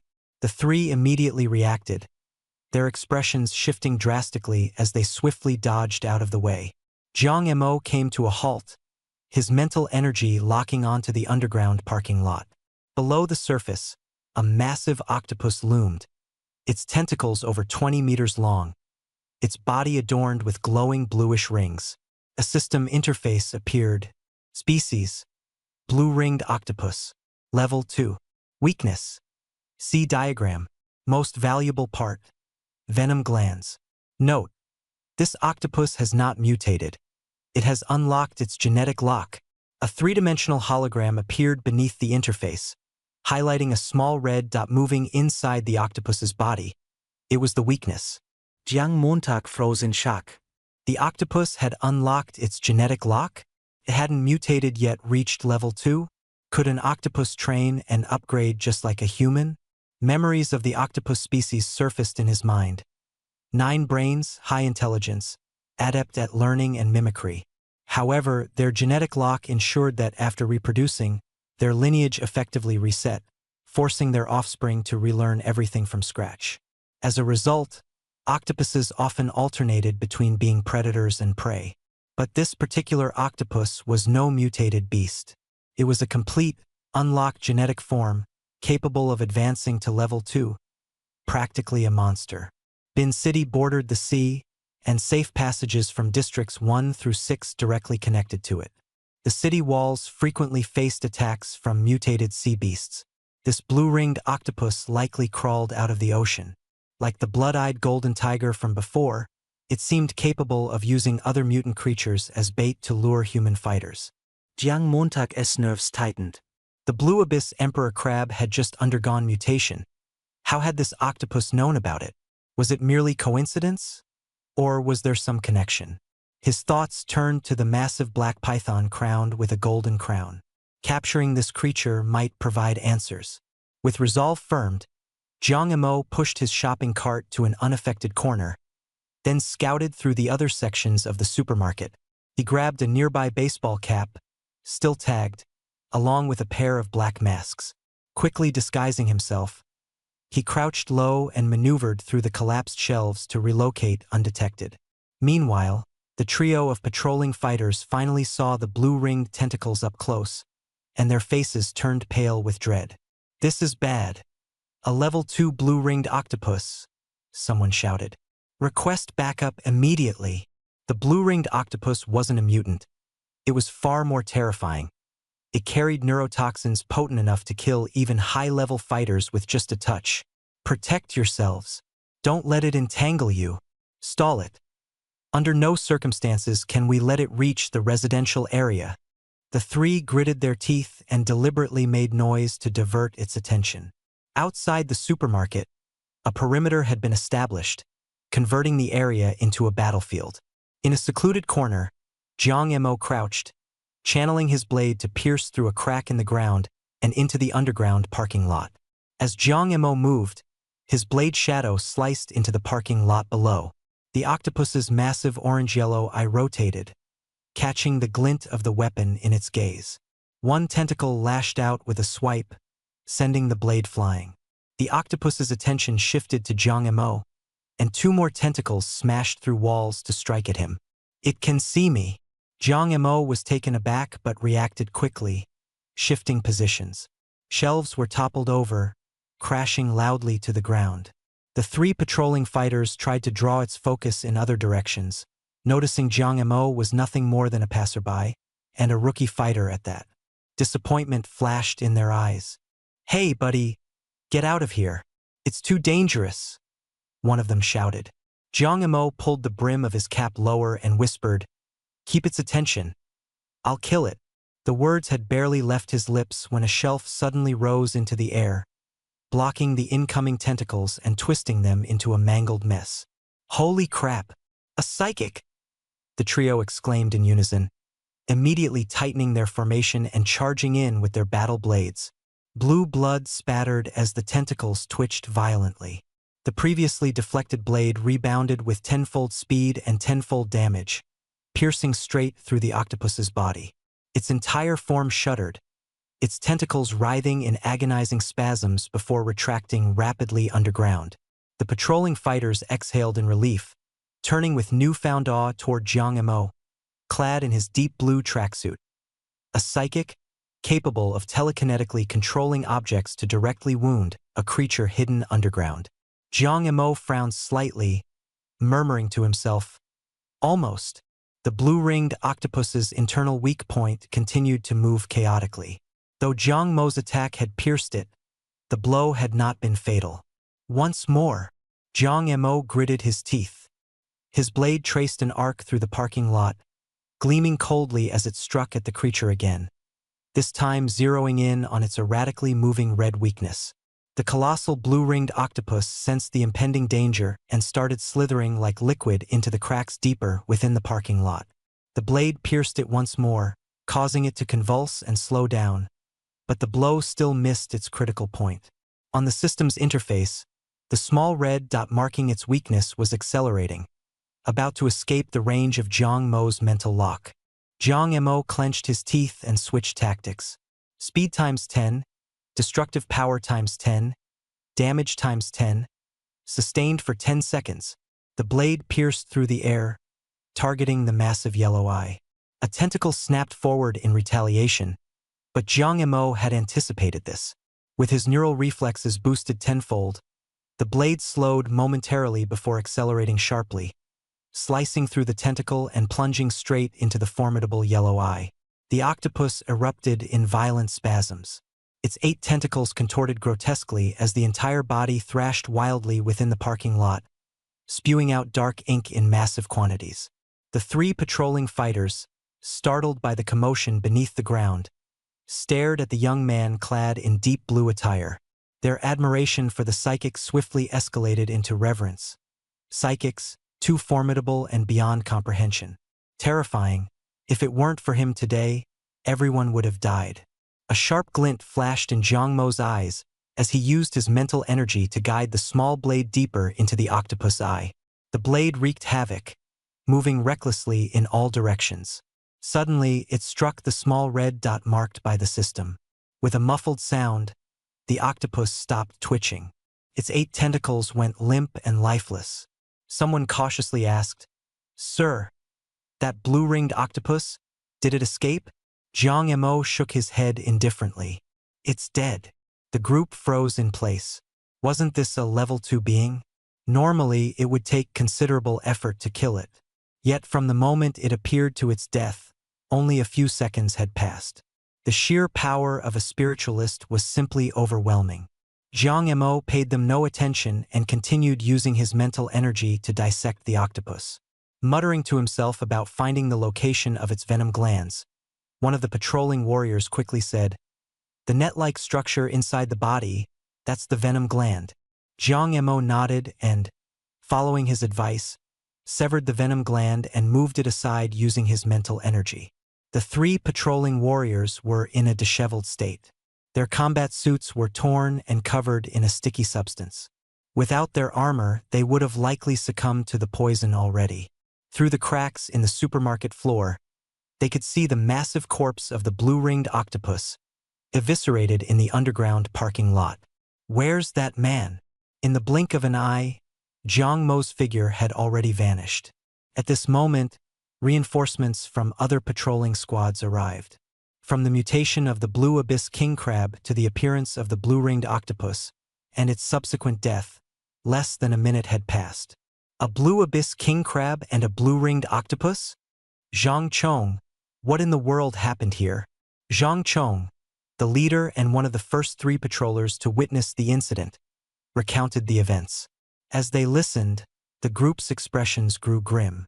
Biological mutations and the invasion of a blue-ringed octopus, neither were trivial matters. Thankfully, there was that powerful spiritualist. Otherwise, we'd have been in big trouble, someone muttered. Hurry up and seal the cracks. Send a team to investigate and make sure nothing else comes through. Zhang Chong suddenly added. That blue-ringed octopus was using the mutated blue abyss king crab as bait to specifically lure and kill warriors. How did it know the crab would mutate? The words fell, plunging the surrounding area into a heavy silence. By now, Jiang Emo had already retrieved his shopping cart and headed toward the checkout area, picking up a few travel backpacks along the way. The supermarket was empty. Everyone had evacuated. Though the alarm had been lifted, the lockdown remained in effect, and outside, many onlookers gathered along the perimeter. Jiang Emo pushed his fully loaded cart to the self-checkout and began scanning the items. After settling the bill, he removed the tags from the hat and mask he was wearing, calmly paid and left. All eyes were on him. Watching him carry heavy bags out, the bystanders quickly stepped aside. Young people these days are so fearless, someone muttered. There are still mutant beasts inside the supermarket, yet he's completely unfazed. Probably just pretending to be cool, someone else speculated. Before long, Zhang Chong and the other patrolling warriors emerged from the store. There's a crack in the underground parking lot leading to an unknown region. It needs to be sealed immediately. What happened in there? How did you resolve it so quickly? Zhang Chong's face carried an expression of having narrowly escaped death. There was a level 1 blue abyss king crab and a level 2 blue-ringed octopus. Both were taken down by a mysterious and incredibly powerful spiritualist. The more he spoke, the more astonished he became. That level 2 blue-ringed octopus was over 20 meters long. Yet in front of that spiritualist, it didn't last 20 seconds before it was completely dead. Unfortunately, the person was wearing a mask and a baseball cap, so we couldn't see their face. Someone suddenly recalled something and asked, "Was that spiritualist wearing a dark blue tracksuit?" Zhang Chong nodded. "Yes. Did you see them too?" Jiang Emo couldn't help mumbling to himself. "What is wrong with these people? I've already checked out, so why are they still staring at me?" He quickened his pace, wanting to leave. In his previous life, Jiang Emo had been bedridden for 3 years, hardly interacting with people. Suddenly being the center of attention made him deeply uncomfortable. It felt awkward, like he was developing some social anxiety. Just yesterday, when he returned from the wilderness zone and was being stared at in the safe passage and trading hall, he had already begun to feel uneasy. Back then, holding on to his sense of reliance offered some comfort. But now only Jiang Emo remained.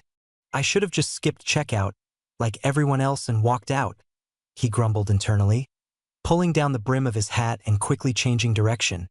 At a secluded corner hidden from the surveillance cameras, Jiang Emo found the blue abyss king crab legs and the blue-ringed octopus venom glands he had stashed earlier. With all the commotion surrounding the mutant beasts at the supermarket, many people had run to watch the excitement, leaving the streets mostly empty. Jiang Emo enhanced the internal space of his backpack by a factor of 10 and carefully stored the crab legs and venom glands into 2 separate packs. Lifting his gaze, he noticed that while the morning had been sunny, now heavy clouds loomed overhead, and a chilled breeze swept through the air. Picking up his pace, Jiang Emo moved swiftly through the city, soon arriving at the Blue Shore Manor. It was just past noon, and the living room was quiet. Shizhou, dressed in a cozy, fluffy beige loungewear set, was curled up on the sofa asleep, a phone still clutched in her hand. Jiang Emo took off his mask and cap, gently retrieved the phone from her hand, and carried her upstairs to her bed. After tucking her in, he placed her phone on the bedside table, quietly closed the door, and left. As the door clicked shut, he heard a soft murmur behind him and couldn't help but smirk to himself. He had grown used to this.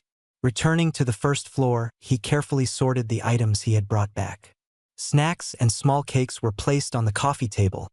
Ingredients were trimmed of unnecessary parts, and the essence stored in the refrigerator's cooler compartment. The pouch containing blue-ringed octopus venom glands seemed valuable in his eyes. But Jiang Mo didn't plan to sell it. Applied to a blade, it would become a lethal weapon. He cut the king crab legs, saved the essence, and discarded the remainder. He then took out the qi and blood pill from the red box. Its wax-sealed, dark red surface resembled coagulated blood. Jiang Mo was well aware. This was not the right time to consume it. He had to wait until the tenfold effect ended to maximize its benefits. He rubbed his stomach.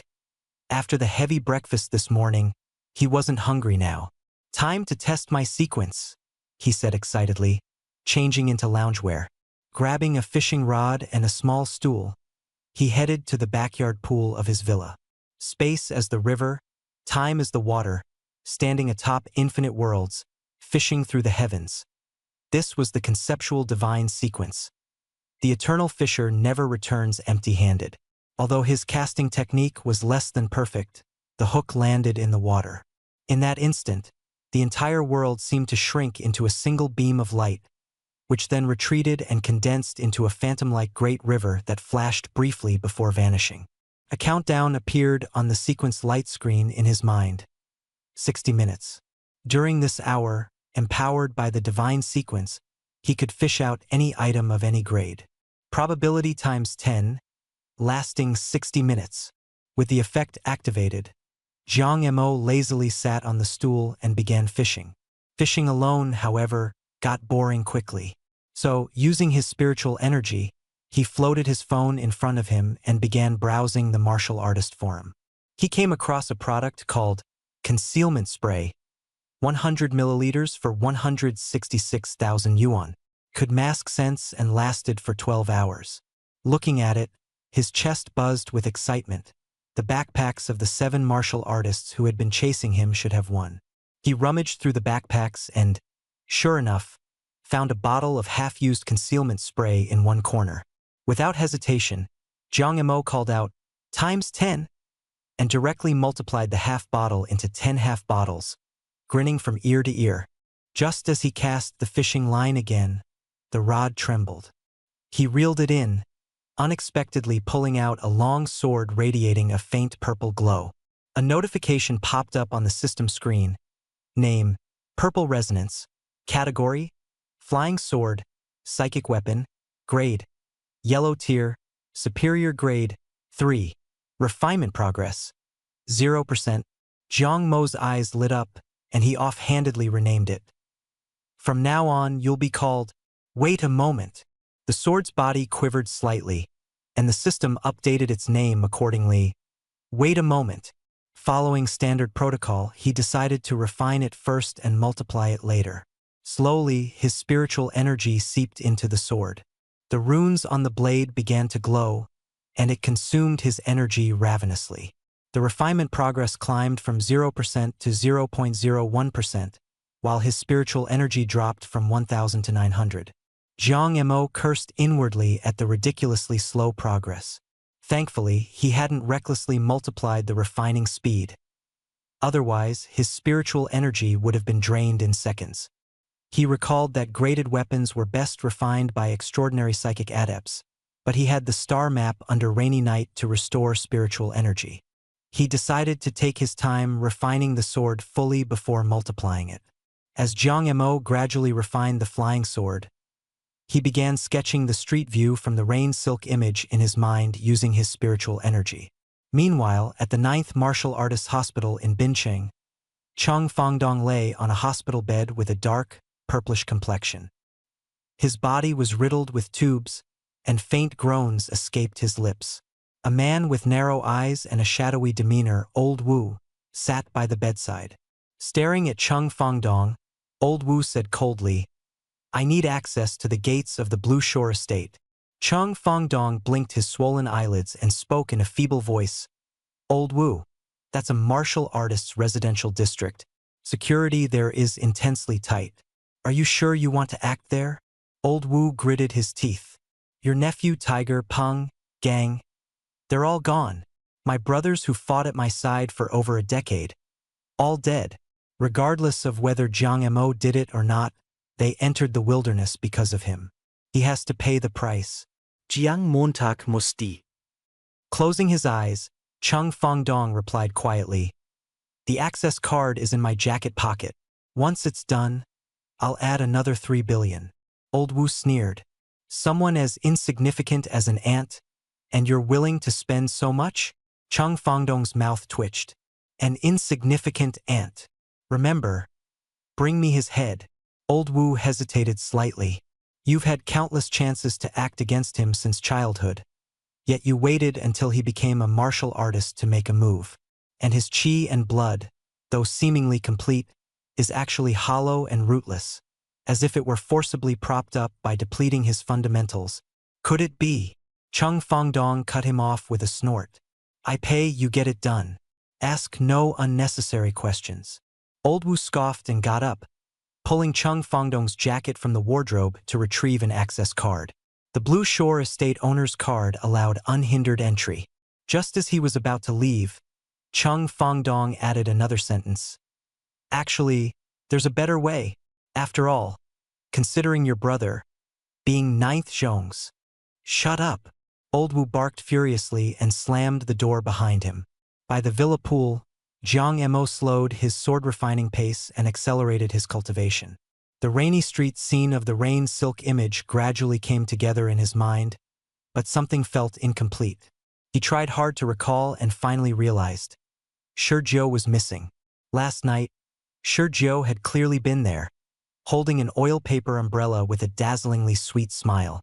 As soon as the thought surfaced, the fishing rod suddenly twitched. Jiang Mo opened his eyes. Eyes shifted and the fishing rod rose. Dangling from the hook was a figure. A groggy Shizhou, swaying gently with half-closed eyes.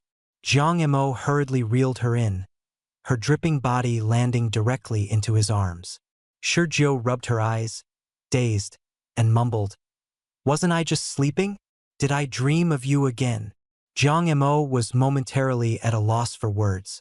After a pause, he replied dryly, The sequence activated." Shizhou's eyes lit up instantly. "You activated the sequence?"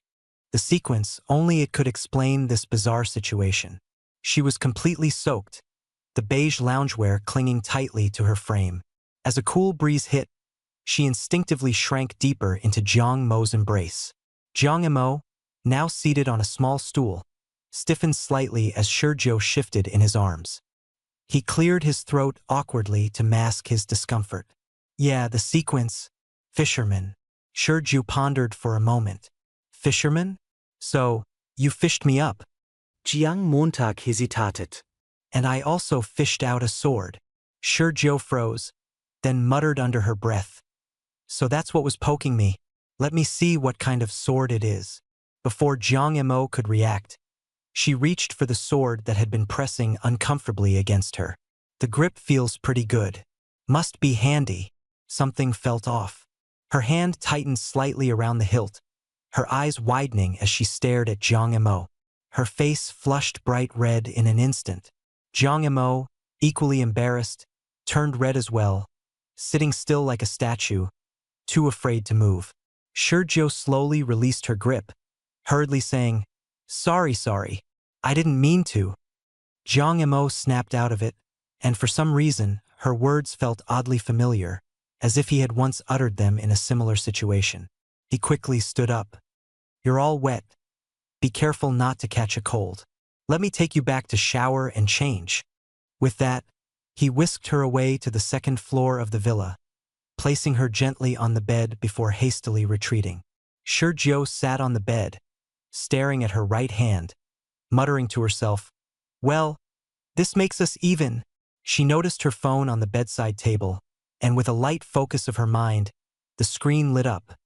A game victory screen stared back at her. She smiled softly, stretching lazily. Being a rogue girl isn't so bad.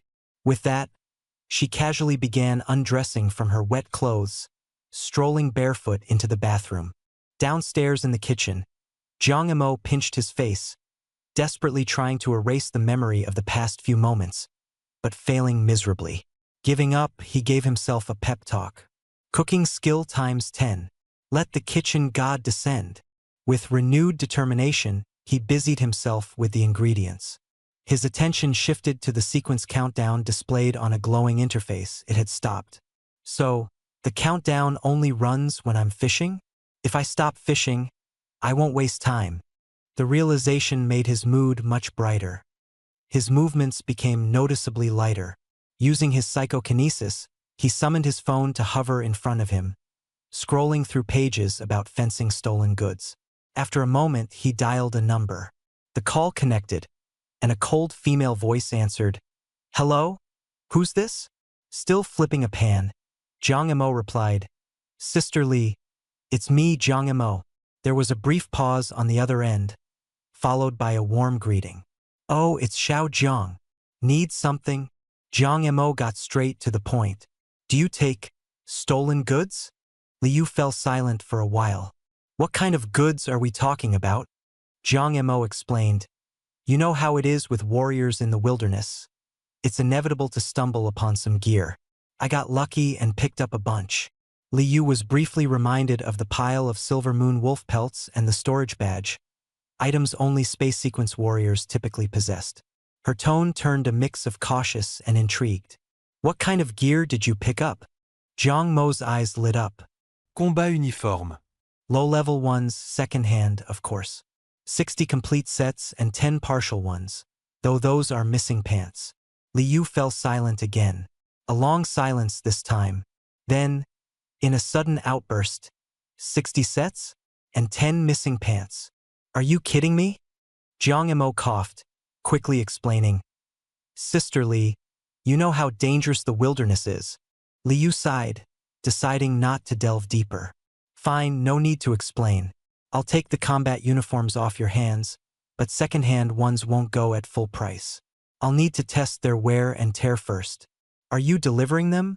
Or should I send someone over?" Not wanting to press her too much, given the mystery surrounding Shurjio's storage badge, Liu opted to handle it with tact. Deals could benefit her business publicly. No need for personal strings attached. Jiang Mo's eyes brightened. "You can send someone over?" Liu gave him an address, Blue Coast Estates in Bin City's 9th district. She reminded him, "I'll dispatch someone right away, but I can't get through the community gates myself. Make sure to answer your phone when they arrive." Jiang Mo agreed, hanging up with a newfound ease flooding his chest. Last night, unsure of the situation, he hadn't dared to show the combat uniforms. Earlier, he'd scoured the Warriors Forum, reviewed several tips on selling goods, and ultimately decided to go through a reputable guild rather than risk the black market. Though Bin City did have a black market, it was notorious for cheating new sellers blind. Plus, that place teemed with chaos and danger, not something a rookie like him could navigate. The Union's guilds offered security and transparency in contrast, and Liu's reaction to Shurjio's storage badge spoke volumes. Jiang Mo decided to ride that wave for a deal. When Jiang Mo carried a plate of food into the dining room, Shurjio had already finished her bath and changed into panda-themed loungewear. She sat quietly at the table, her demeanor calm and composed. Seeing her safe and sound, Jiang Mo let out a visible breath of relief, setting the plates down on the table. "Shurjio, dinner is served." His voice carried unmistakable confidence. His predecessor had possessed decent cooking skills, and now his abilities had been multiplied tenfold. He fancied himself as the culinary god ascending to earth. On the table were 3 emperor crab dishes: steamed, stir-fried with ginger and scallions, and crab leg egg custard. Each dish featured crab legs as the star ingredient. Shurjio stared at the crab leg hesitantly and asked, "What is this?" Jiang Mo smiled and explained, 3 ways to enjoy king crab. This is a grade 1 mutated beast, the blue abyss king crab, caught at the supermarket this morning. He recounted what happened in the supermarket earlier and added worriedly, "That blue-ringed octopus is definitely suspicious. Either it foresaw the king crab's mutation, or it caused it." Shurjio sat upright, listened, and calmly replied, "The officials will handle things like this. We don't need to worry about it." Jiang Mo nodded, feeling somewhat relieved, and quickly urged her to eat. "Go ahead, try my cooking." Shurjio picked up a piece of sweet and sour pork rib and placed it in her mouth. Her expression froze, and then she let out a long sigh. Jiang Emo asked nervously, "What's wrong? Does it not taste good?" She looked at him with calm eyes. "It's not that it doesn't taste good. It's too delicious. I'm just worried I might never taste something this good ever again." Then she picked up a crystal shrimp and took a bite, her expression softening even further. Jiang Emo secretly began to doubt whether he was better suited to be a fisherman or a culinary master. Sergio mumbled softly, "I can't keep staying here and bothering you, can I?" Without thinking, Jiang Emo replied, "You're not bothering me. I have plenty of rooms here, way more than I need." Sergio seemed hopeful. "So you're saying, I can keep staying here?" Jiang Montag nodded firmly. "Of course." Sergio smiled. "All right, then I'll protect you. But just so you know, I'm broke and can't afford rent." Jiang Emo muttered under his breath, "Don't be so formal." He handed Sergio the access card for the residential area that he had acquired earlier that morning. "With this card, you'll be able to come and go freely from the neighborhood." Sergio took it and curiously asked, "When did you get this made?" Jiang Montag chuckled. "During the big cleanup this morning. Back then, I wasn't sure if you'd be willing to stay, so I didn't dare give it to you directly." Sergio carefully placed the access card close to her and then picked up a king crab leg. "When do you plan on going back to school?" Jiang Emo froze for a moment. "School?" Sergio spoke seriously. "Yes, school. It's one of the rare places in this world where you can gain the most with the smallest cost. You can acquire knowledge, common sense, cultivation methods, martial arts skills, and resources, all at school. Cultivation can't be done in isolation. You need guidance to broaden your worldview. Of course, you could also go to the Martial Artists Guild, a noble family, a conglomerate, or a martial dojo, but going to any of those places requires signing contracts that are basically selling yourself." She nibbled on the crab leg delicately but earnestly. Jiang Emo thought about it for a couple of seconds. Considering he had recently received the vital energy pill, he realized it was time to plan for the future. He looked at Sergio. "I'll go to Tianhuang Martial Arts University." Sergio had her gaze fixed on Jiang Emo the whole time, as if her statement of go instead of apply was a foregone conclusion. Jiang Emo made his decision immediately. "Then I'll go to the First Martial Arts University. It's settled." Sergio lowered her head, picked up another piece of sweet and sour pork rib, savoring its tangy sweetness as her eyes curved into crescents. Watching her, Jiang Emo felt a sense of achievement, like he had, somehow, reeled her in. Outside the gate of Blue Shore Manor residential area, a man in a suit holding a briefcase walked up confidently. Just as he stepped through the entrance, an invisible barrier bounced him back. The access control system was activated, leaving the man bewildered. "What's going on? I clearly have the access card." He tried several more times, each attempt repelled by the barrier. Frustrated, he quickly dialed a number. "Brother Wu, the access card you gave me seems to have stopped working. I can't get in." Old Wu furrowed his brows and hurried toward the hospital room where Chung Fangdong was staying. The Chung family of 3 had been placed in 3 separate VIP rooms. Chung Fangdong's blood pressure had lowered slightly, stabilizing somewhat with the help of external equipment and his own vital energy. He looked less distressed than before and was resting with his eyes closed. Old Wu entered the room nervously. "Old Chung, did you give out the wrong access card? Someone just called saying they couldn't enter the neighborhood." He put the phone on speaker as the man on the other end anxiously explained, "I tried multiple times, but the protective barrier blocks me every time. The access card doesn't work." At these words, Chung Fangdong's blood pressure spiked again, and blood gushed out of his nose like a fountain. "That wretch! How dare he? How dare he revoke my access rights?"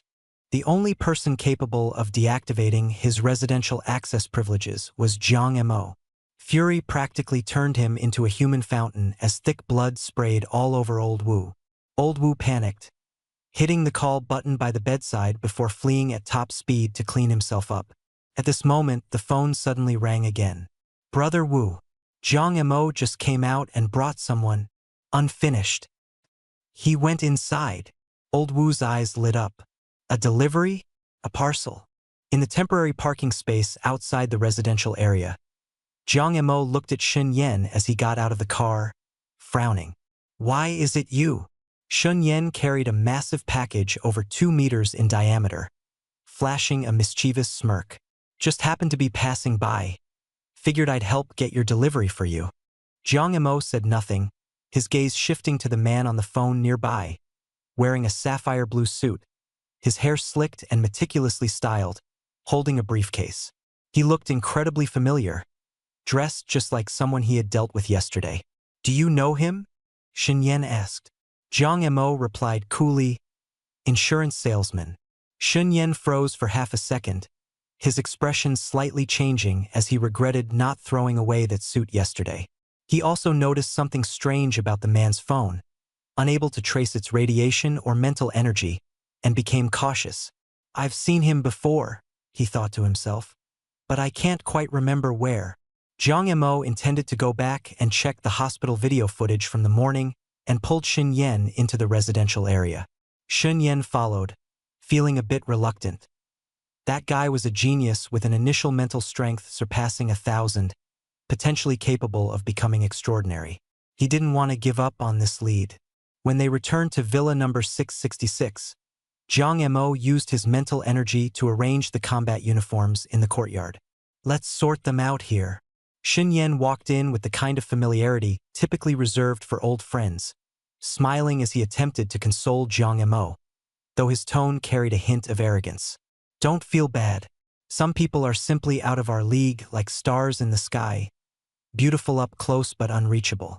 You're still young, and there's a long road ahead. Jiang Mo was baffled by his words, finding Shun Yan more vulgar and brainless with every passing moment. He inwardly resolved not to let him enter the house but still followed behind. Shun Yan wasn't about to give up. I'm a supervisor at the Warrior Guild. Let me sit down inside, and we can talk this over properly. The moment he walked into the living room, he noticed a figure curled up on the sofa. It was a young woman, her head lowered as she played on her phone. She wore an adorable black and white panda-themed loungewear set, complete with a hood, complemented by matching panda slippers. It was undeniably cute. Shun Yan stepped closer with a grin. So there really is a little girlfriend at home. This must be your sister-in-law?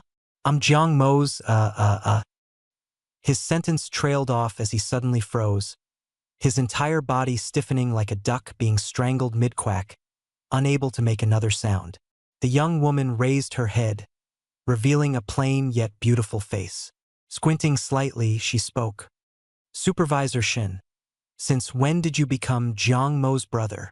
Shun Yan stumbled backwards several steps, stuttering, Ew. The moment he saw the little ancestor sitting there, wearing such a cutesy outfit, he bolted. Had he known she was here, he would never have come. Jiang Mo blocked the space in front of Shi Jiao with a cold expression, tossing the box Shun Yan had been carrying out the door. Your stuff is outside. Check it yourself. Shi Jiao, her head lowered, continued playing her game without as much as lifting an eyelid. Shun Yan cautiously inquired, Student Shi, why are you at Student Zhang's house? Shi Jiao, still curled up on the sofa, didn't respond but instead countered with a question of her own. And you? Since when did you become Jiang Mo's brother? She barely completed that thought before Shun Yan fled mid-sentence. Watching Shun Yan leave, Jiang Mo became curious and asked, He seems pretty scared of you? Shi Jiao replied nonchalantly, Maybe he witnessed me killing someone before. Jiang Mo responded with an oh, sat down and casually said, Next time, I'll kill someone in front of him too. Shi Jiao froze momentarily. Suddenly, Jiang Mo's eyes lit up as if recalling something. Actually, why wait? I can kill someone in front of him right now. He pulled out his phone, finding the video footage captured at the hospital earlier that morning. A man in a suit, bearing an uncanny resemblance to Shun Yan. Jiang Mo glanced at it a couple more times, mentally imprinting the image. Now that's a true shady schemer. Shi Jiao leaned back on the sofa, eyes still fixed on her phone. Is he part of the same group who were hunting you before? Jiang Mo adjusted her posture slightly. I'll go out and catch him right now, and I'll do it in front of Shen Yan. Kill him on the spot. In the courtyard, Shen Yan sat among the scattered combat uniforms in a daze. Jiang Mo stepped out of the villa, his gaze sweeping toward the neighborhood's entrance. That guy selling insurance probably hasn't left yet. I'll go buy a policy. You stay here and keep counting. Shen Yan grimaced, watching Jiang Mo walk away, left to begrudgingly sort through the abandoned combat uniforms on his own. Across the street, the man in the suit awaited instructions from Lao Wu. Lao Wu, meanwhile, was flustered, trying to send someone into the gated community through food delivery or courier services, only to be blocked by the Blue Shore Manor's strict property management system. Residents' purchases or deliveries all needed to go through the property managers, and outsiders could not enter the premises. Infuriated, Lao Wu nearly smashed his phone. Damn it! Once I'm done with this job, I swear I'll buy a house in one of these upscale warrior communities myself. The suited man chimed in. I want one too, at Blue Shore Manor. Hey you, the one selling insurance. Come over here, a voice called out from outside. The man in the suit was momentarily dumbfounded, looking around. Was someone selling insurance here? Jiang Mo's voice rang out again. Stop looking around. I'm talking to you. The suited man was taken aback but, upon being directly addressed, hesitantly answered the call. On the other end of the line, Lao Wu urged, who cares if you're selling insurance or houses? If you're called over, just go. This is a rare opportunity. Though perplexed, the suited man strode into the gated community, muttering aloud that he wasn't selling insurance. In the villa's courtyard, Shen Yan was busy organizing the combat uniforms Jiang Mo had tossed everywhere. When he saw Jiang Mo really bring in the insurance salesman, he was astonished. Hey, Xiao Jiang, are you seriously buying insurance? He scrutinized the man, royal blue suit, red tie, hair slicked to shine. Classic insurance salesman vibes. Recalling yesterday's embarrassing encounter, Shen Yan couldn't help but feel deeply awkward. Jiang Mo glanced at the briefcase and asked, Do you have insurance for yourself? The suited man hesitated, his gaze suddenly landing on the combat uniforms scattered on the ground. The emblem on them was all too familiar. Those belong to Brother Hu's squad. Why are you here? Jiang Mo, it's you. You killed Brother Hu and the others. He realized he had been played, turned around, and bolted. Just as he was about to flee, a pale purple streak of light flashed by. His footing slipped and he fell to the ground. His leg had been smoothly severed at the knee, and it wasn't until 2 or 3 seconds later that blood started to spurt. Shen Yan's pupils constricted. This streak of light was astonishingly fast, like a purple sword, its speed reaching that of a high-level psionicist. In just a day, Jiang Mo's power had grown so much, Shen Yan was filled with regret, kicking himself for not recruiting Jiang Mo into the martial artists guild. Furious at his own stupidity, he smacked himself hard across the face. The slap echoed sharply. Jiang Mo was dumbfounded. Was this guy crazy? About to kill someone and he slapped himself first instead. Shen Yan gave an awkward chuckle. Ah, carry on, Xiao Jiang. Jiang Mo withdrew coolly, giving the briefcase by the man in the suit a contemptuous kick to the side. The suited man clenched his fists. Though he had lost a leg, he was still prepared to deal Jiang Mo a fatal blow at any moment. But his hands were still there. In the next instant, the purple light flashed again, and the suit man's hands flew off. His entire body convulsed, despair overtaking his expression. Jiang Mo took several steps back, sneering, You could still try headbutting me, you know? The suited man froze. You're at least 10 meters away from me. Headbutt? Do I look like a giraffe to you? Jiang Mo took a few more steps back, confirming his safety before calmly asking, Come on then, how much did Cheng Fangdong offer you all to come after me? Shen Yan, tending to his wounds nearby, squinted slightly at the mention of Cheng Fangdong. The suited man grit his teeth, playing deaf. I don't know what you're talking about. Jiang Mo laughed and gestured with his hand. A transparent glass bottle floated out from the villa, stopping right in front of the suited man. At this sight, the suited man finally understood how they had been exposed. Jiang Mo was a psionicist. He instinctively reached for his phone to warn someone but then realized he had no hands. Jiang Mo remained unmoved. This bottle of water can amplify your senses tenfold. Pain included. Care to test it out? The suited man sneered. Bluffing. There's no such drug. With a cold laugh, Jiang Mo poured the bottled water into his mouth directly. Tenfold senses. 10 seconds long. Tenfold pain. 10 seconds long. The suited man gulped it forcibly, coughing violently before his expression twisted in agony. His eyes seemed ready to pop out. The pain in his severed limbs felt like they were being torn apart. His whole body spasmed violently, his screams reverberating through the villa neighborhood like a butchered pig's cries. Almost simultaneously, a team of well-trained martial artists arrived just outside the courtyard gate. Jiang Mo pointed toward the pile of clothes on the side, where a dazed Shen Yan was sitting. That's Shen Yan, supervisor of the Martial Artists Guild in District 9. He's conducting a routine interrogation.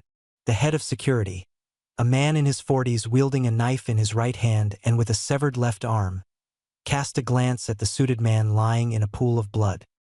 He responded respectfully but composedly, "Oh, it's Supervisor Shen. No problem, then. Withdraw." With that, his 10-person team dispersed immediately. Profanities filled Shen Yan's mind as he silently cursed. This Jiang Mo is too cunning, dragging me into this as a scapegoat. When I get back, I'm burning this damn suit. Jiang Mo poured another basin of toilet water over the suited man's head. The man slowly regained consciousness, his eyes filled with terror. His voice trembled as he asked, "What did you do to me?" A glass bottle floated out from the villa again, hovering before him. The suited man was pinned to the ground, his face pale, blood still seeping from his severed limbs, and his body shaking uncontrollably. Jiang Mo's expression was ice cold. "Didn't I already explain? This drug amplifies your senses by tenfold: sight, touch, smell, taste, hearing, and yes, even pain. That magnified agony can rip through both the body and the soul." Jiang Mo pressed on. "Who's old Wu?" The suited man clenched his jaw, looking down, refusing to answer. Jiang Montag sneered, "Loyal, who?" Even Shen Yan, watching from the side, felt somewhat uneasy. He murmured that martial artists shared life and death bonds and wouldn't betray each other over a bit of pain. Jiang Montag frowned. "Supervisor Shen, would you happen to know a way to keep him conscious so the pain doesn't make him faint?" Shen Yan froze for a moment, his face scraping into an odd expression. "Let me do it." At that moment, Shi Jiao emerged from the villa, rubbing her eyes and dressed in a fluffy panda-themed loungewear set. Seeing her, Shen Yan felt like his entire world collapsed. Jiang Mo hastily approached her to remind her not to catch a chill. Shi Jiao, with a nonchalant wave, mentioned how warm her outfit was and joked about getting wet earlier in the day not being an issue. Shen Yan was so stunned he wanted to smack himself in the mouth, while Jiang Mo felt slightly awkward but proudly praised himself for picking such cozy and cute attire. Shi Jiao smiled with squinted eyes and nodded approvingly. Shi Jiao gestured, and a sliver of silver light whizzed through the air, embedding a thin silver needle into the top of the suited man's head. With a thought, Jiang Mo poured another large bottle of toilet water down the suited man's throat again. Tenfold pain for 30 seconds. At the same time, the villa neighborhood was once more torn apart with blood-curdling screams. The suited man desperately tried to lose consciousness, but the needle in his head disrupted his body's self-preservation mechanism, keeping him fully awake as he howled in extreme agony. The security team and nearby residents were frightened, but upon hearing it was Supervisor Shen from the Martial Artists Guild interrogating someone, quietly accepted it. In the courtyard, the suited man writhed and begged for death, his severed limbs flailing on the floor, his eyes void of hope and filled with despair. Even Shen Yan felt chills crawl down his scalp. Jiang Mo said coldly, "In the wilderness, They told me they'd break all 4 of my limbs to force out the spiritual fruit before snapping my neck. Take the head back to Chung Fangdong. Xin Yan froze for a moment before realizing it was about the spirit fruit. Shizhou's dark, shadowy eyes flashed with killing intent, and he asked in a low voice, "Did they really say that?" Jiang Emo smiled and nodded. "Yes. I've taken care of 3 of them already, and 4 were fed to the wolves." The man in the suit writhed on the ground. Jiang Emo glanced at him and said, "Let him die from the pain." As soon as those words fell, a small knife flashed through the air, slicing a wound across the man's face. The man in the suit let out a terrible scream, his senses amplified to the extreme, feeling every millimeter of the blade cutting through his flesh. I'll talk. I'll talk," he stammered, pleading for mercy. "Brother Wu. His name is Wu Deming.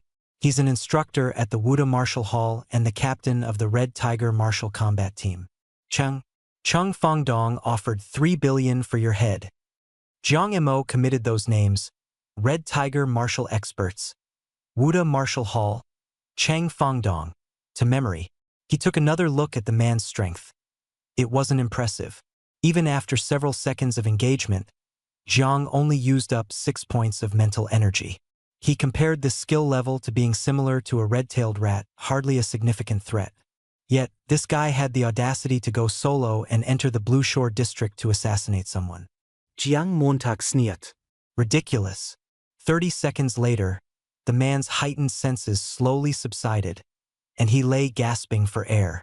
I'm a poison artisan," the man murmured, weakly and almost incoherent. Jiang Emo froze for a moment. Poison artisan? With poison, he could launch a stealthy surprise attack to silently kill his targets. Hospitals wouldn't be a safe option.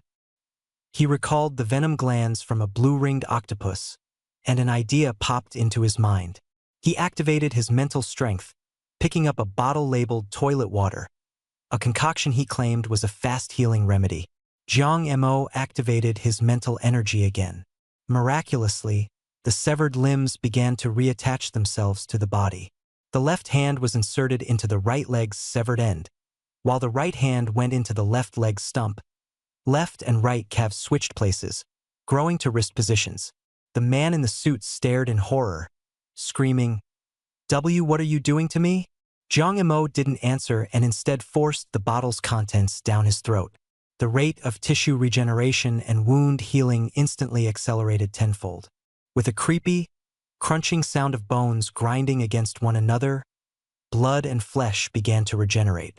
Warriors naturally possessed a better recovery rate than ordinary humans. Now, amplified tenfold, the process was torturous. The man let out piercing screams that went on for some time. 3 minutes later, his screams weakened, and he collapsed on the ground, barely clinging to life.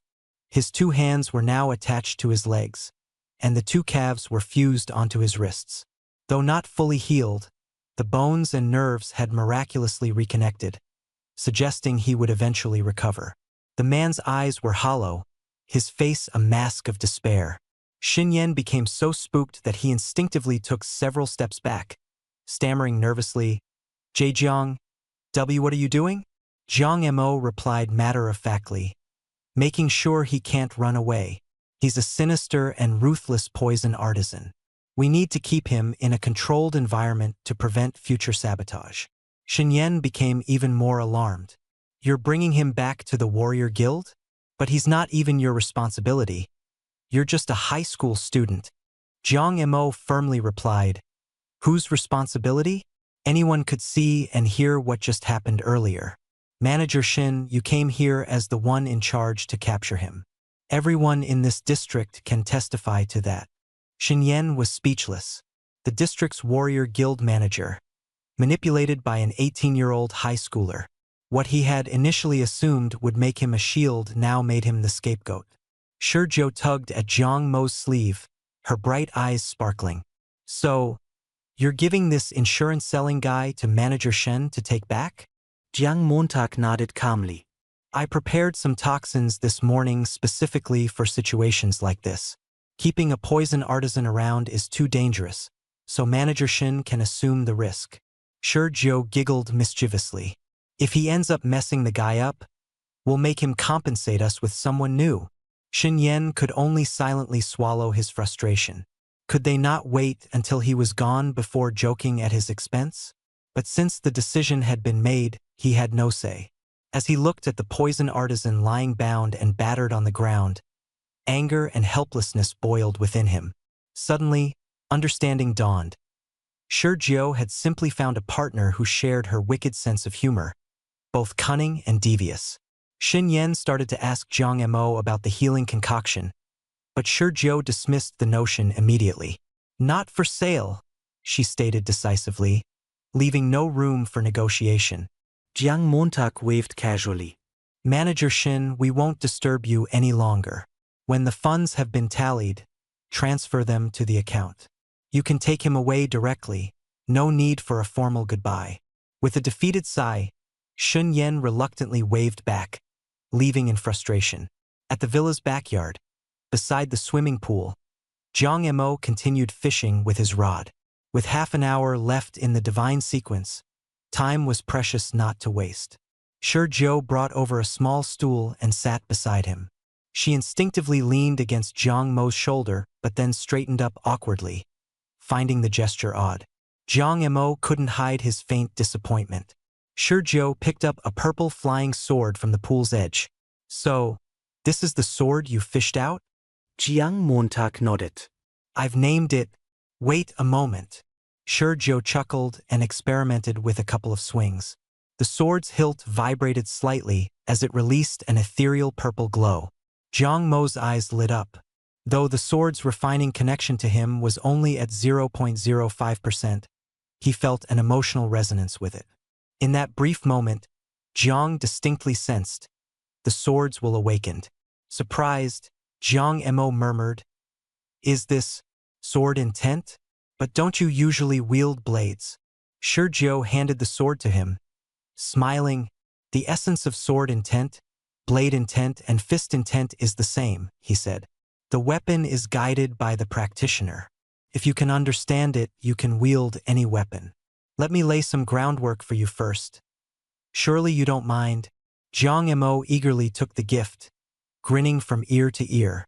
As soon as he held it, the refining progress jumped from 0.05% to 1%. Sergio yawned, leaning casually against Jiang Mo's shoulder as she squinted at her gaming screen.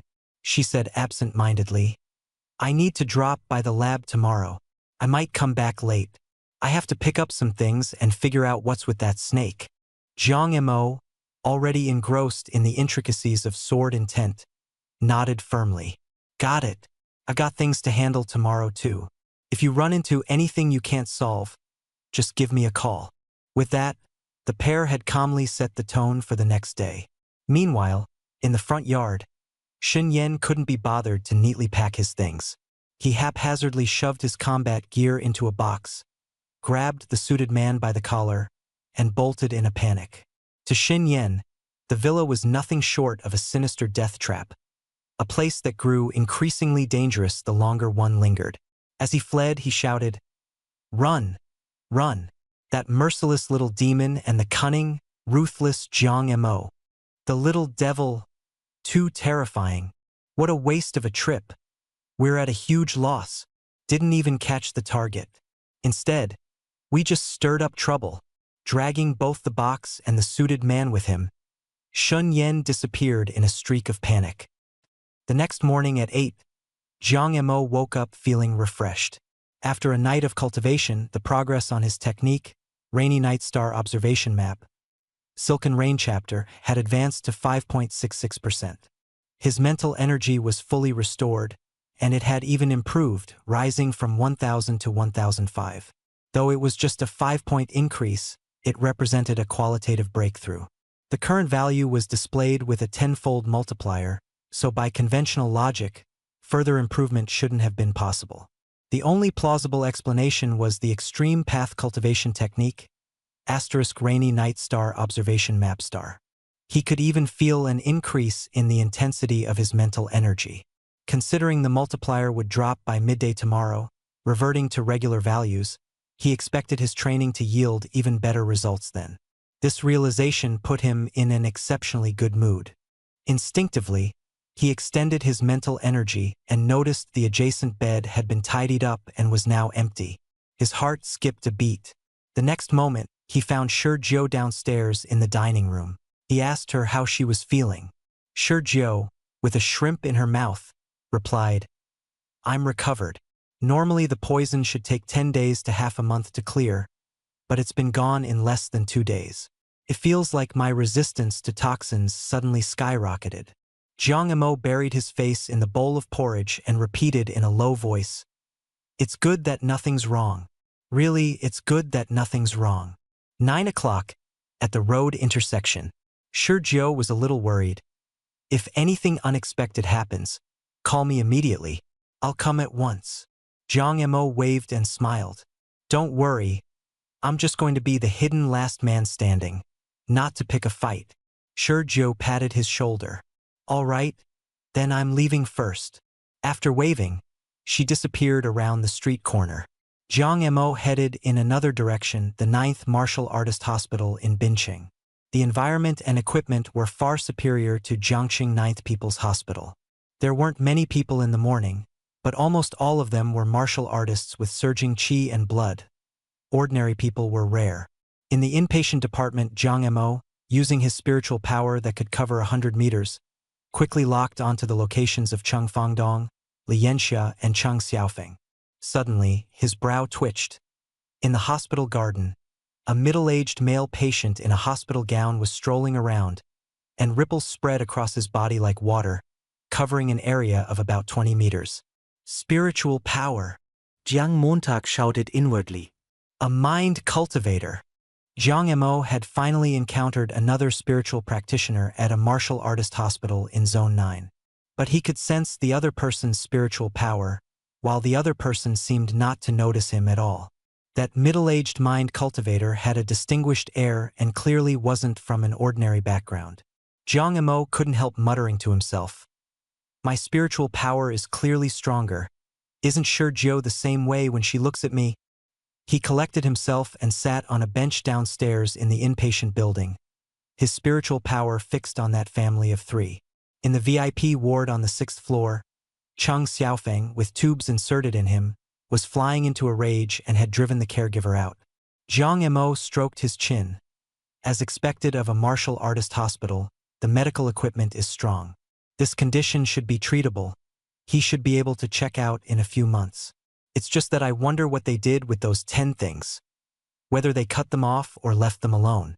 In the 2 adjacent VIP wards, Li Yanxia and Cheng Fangdong were in even worse shape, especially Cheng Fangdong, who had thick tubes inserted all over him and had swollen up several times over. Wearing a hat and face covering, Jiang Emo had no intention of going up for a direct confrontation.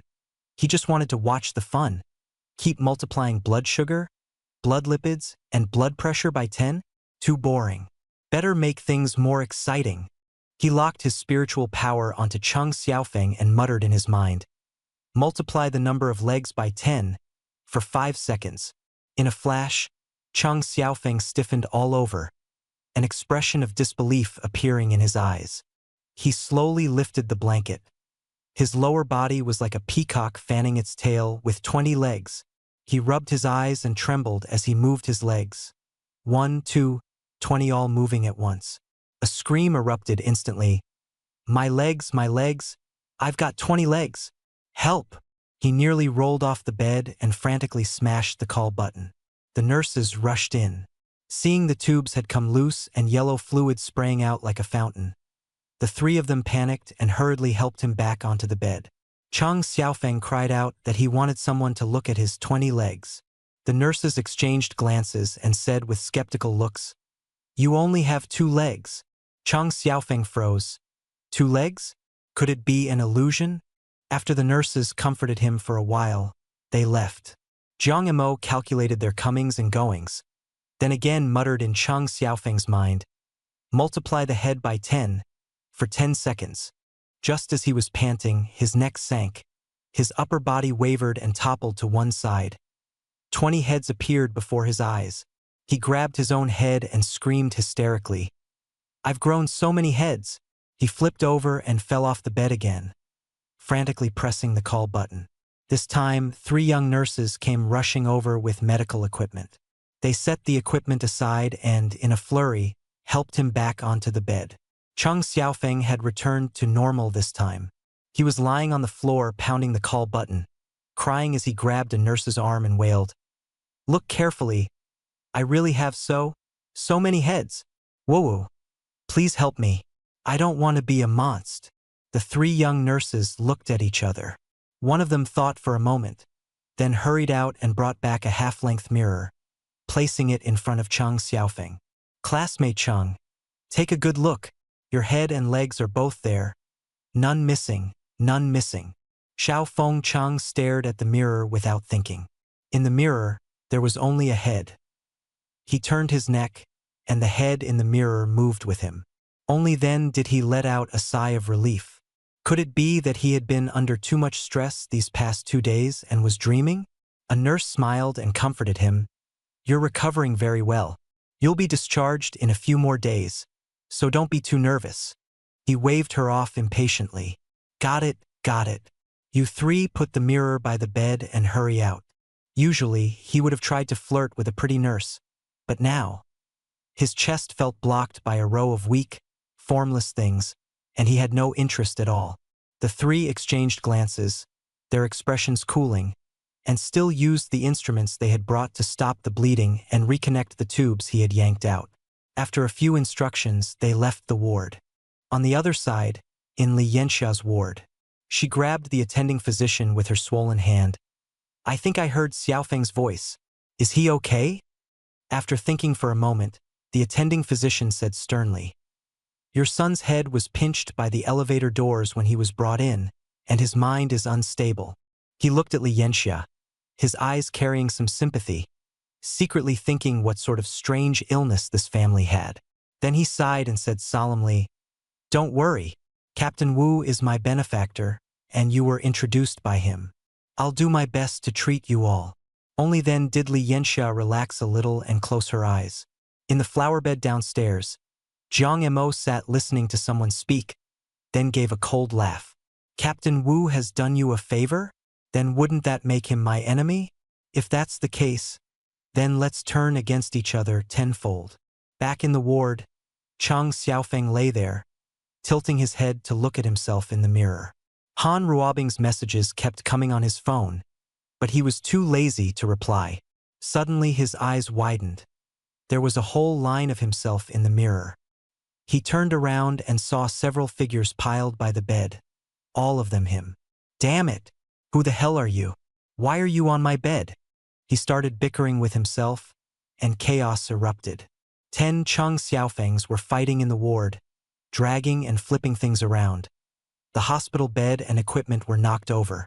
Lu Zhengxiong and the nurses rushed in at the noise, only to see Chang Xiaofeng covered in blood, with panda eyes, sitting on the overturned bed, one hand grabbing his collar and the other slapping his own face nonstop, his face swollen all over. "I'm the real Chang Xiaofeng. You bastard dare impersonate me. I'll cripple you. Come on. If you've got the guts, cripple me. If you don't cripple me, I'll look down on you." Before he had even finished speaking, several, outside the ward, under the frightened eyes of the crowd, Chang Xiaofeng smashed a fist into his own crotch. "Ah!" He let out a twisted, explosive scream and convulsed to the floor. The little nurses froze. Lu Zhengxiong subconsciously clenched his legs together, his expression complicated. Although 10 of that thing can't multiply him by 10, right now it's just 10 times the pain. One of the nurses panicked. "Dr. Lu, has he gone crazy?" Lu Zhengxiong nodded, then shook his head. "A sequela from having his head pinched by the doors. Go prepare a room with monitoring. He can't stay in this one." The 3 hurried out. Lu Zhengxiong stepped forward to help him.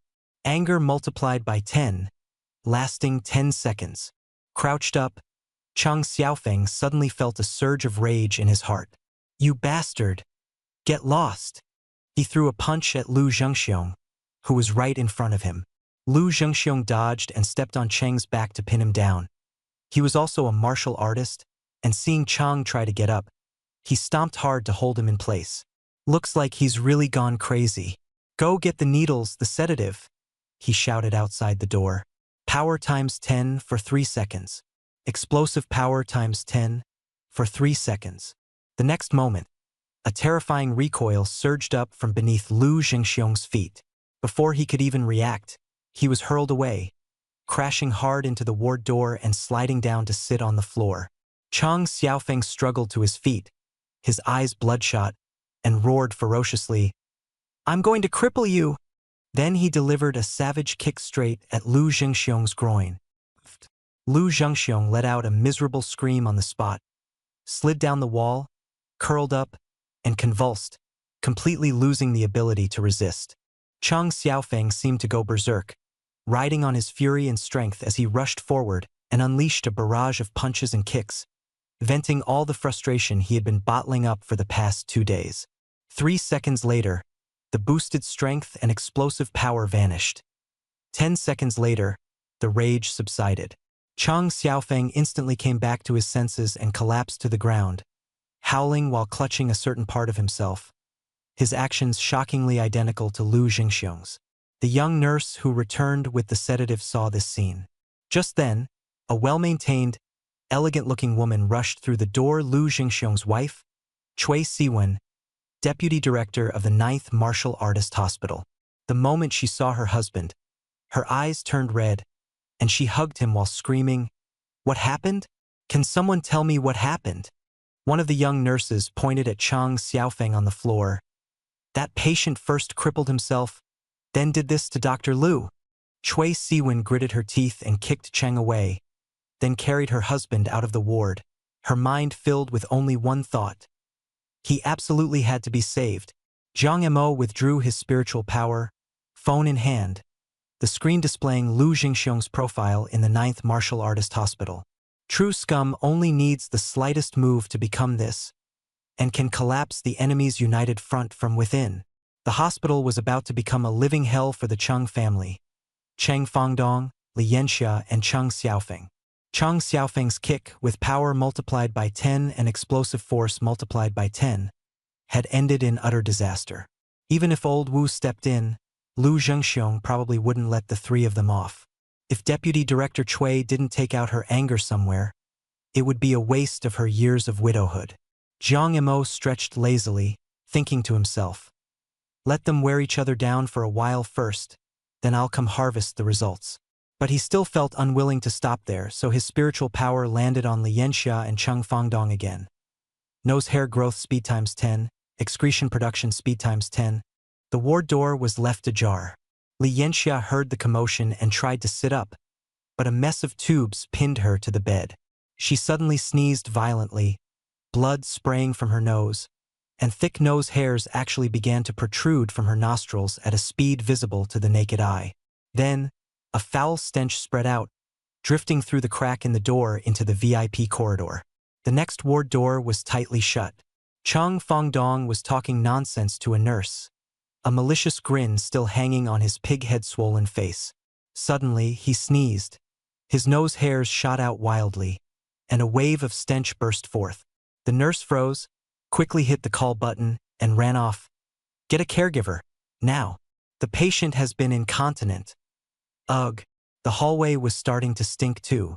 Cheng Fangdong lay there so embarrassed he wanted to burrow into the ground, blood gushing from his nose, his lower body like a burst dam.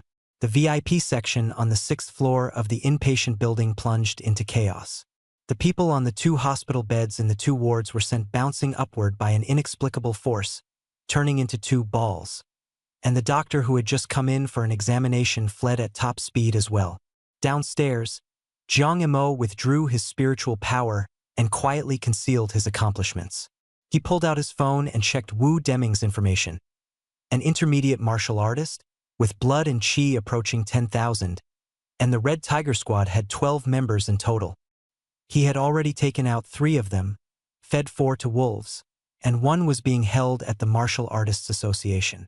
Zhang Mo thought, aside from Wu Deming, the rest also need to be rooted out completely to avoid them causing trouble behind the scenes. And then there's that Wuda Martial Arts Hall. While he was pondering this, someone suddenly sat down beside him. It was the mental master from before. He smiled and introduced himself. My name is Su Yunfeng, captain of the 5th Squad of the patrol team in District 9 of Binhai City, an intermediate mental master. You have potential. Take me as your master, and within half a year you can become something great. Zhang Mo shifted slightly and touched the baseball cap on his head. Su Yunfeng was talkative and full of confidence, but Zhang Mo knew very well that his current mental power, after being multiplied by 10, was 1005, which counted as intermediate. If it weren't for the strength brought by Yuye Guanxing Tu, no one would have been able to sense him at all. Su Yunfeng, though he had sensed something unusual, still could not see through Zhang Mo. Seeing that Zhang Mo had no reaction, Su Yunfeng couldn't help but speak even more enthusiastically. You may still not know how powerful a mental master is. At noon yesterday, a powerful mental master came to Binhai and, in less than 10 seconds, killed a second-level blue ring octopus, one that was over 20 meters long. If you're willing to take me as your master, with your potential, you'll sooner or later become a big shot like that too. Zhang Mo stood up indifferently and stretched. Let's talk about it later. After speaking, he walked toward the hospital entrance without looking back. Su Yunfeng chased after him like a monkey and shouted, "Little brother, don't go. I'm not a scammer." He made such a racket that passers-by all looked over. Zhang Mo got annoyed and simply sped up, vanishing in an instant. Holy crap, so fast. Su Yunfeng froze. That speed is faster than many intermediate martial artists. No wonder he doesn't want to take me as his master. He smugly thought about how noble and superior mental masters were. Just then, Zhang Chong rushed over and grabbed Su Yunfeng. Where did you take my big shot? The one wearing the baseball cap just now was the mental master who killed the blue ring octopus yesterday in seconds. You scared him off. Su Yunfeng immediately panicked. What? That wasn't mental power I could sense. Zhang Chong sneered. Would it still be a big shot if you could sense him? Su Yunfeng instantly felt incredibly stupid. An intermediate master with mental power exceeding 2000 had actually wanted to take a real big shot as his disciple. Zhang Chong patted his shoulder to ease the mood, then asked about his condition. Su Yunfeng said he was almost recovered and was going to attend the centennial rally for number 9 middle school the day after tomorrow, a fierce look in his eyes. Someone pushed my younger brother out of number 9 middle school. I'll go take a look then. Zhang Mo stopped by a supermarket on the way to buy some vegetables. When he returned to the empty villa, he was a little dazed. Sure, Joe wasn't there, and he didn't feel like cooking either. He opened an energy pill and swallowed it, then brought a wash basin from the bathroom. Zhang Mo placed the fishing rod beside the sofa, then took out his beloved little fishing rod. He thought to himself, since I'm a conceptual fishing guy, fishing in a swimming pool and fishing in a wash basin make no difference. So he repeatedly activated his skills in his mind. Divine Sequence Fishing Guy, quantity times 10, duration 10 hours. Luck times 10, duration 10 hours. In an instant, one divine sequence turned into 10, each lasting 1 hour, exactly 10 hours with no waste. The fishing rod entered the water, and the countdown began. He also activated his cultivation buffs. Comprehension times 10, understanding times 10, cultivation speed times 10, lasting 10 hours. Zhang Mo closed his eyes and cultivated Yuye Guanxing Tu, fishing and cultivation both at once. Whatever he fished up would automatically land on the living room carpet. Ding! Items kept popping out. Flame crystal, resource, upper-graded Xian tier, cloud pattern gloves, weapon, upper-graded heaven tier, invisibility talisman, support talisman, lower-graded heaven tier, 8 treasures purple gold spear, weapon, middle-graded Xian tier. The sun slowly set. At 6 in the evening, the mental power action triggered cooking skill times 10 again, and the kitchen tools started cooking on their own. At 7, the front door was gently pushed open, and Shizhou came in wearing panda slippers. She casually tossed a golden item to Zhang Mo. Storage badge. This is my grandma's relic, so I found you a new one. She sat down, And when she saw the floor covered in treasures, she froze.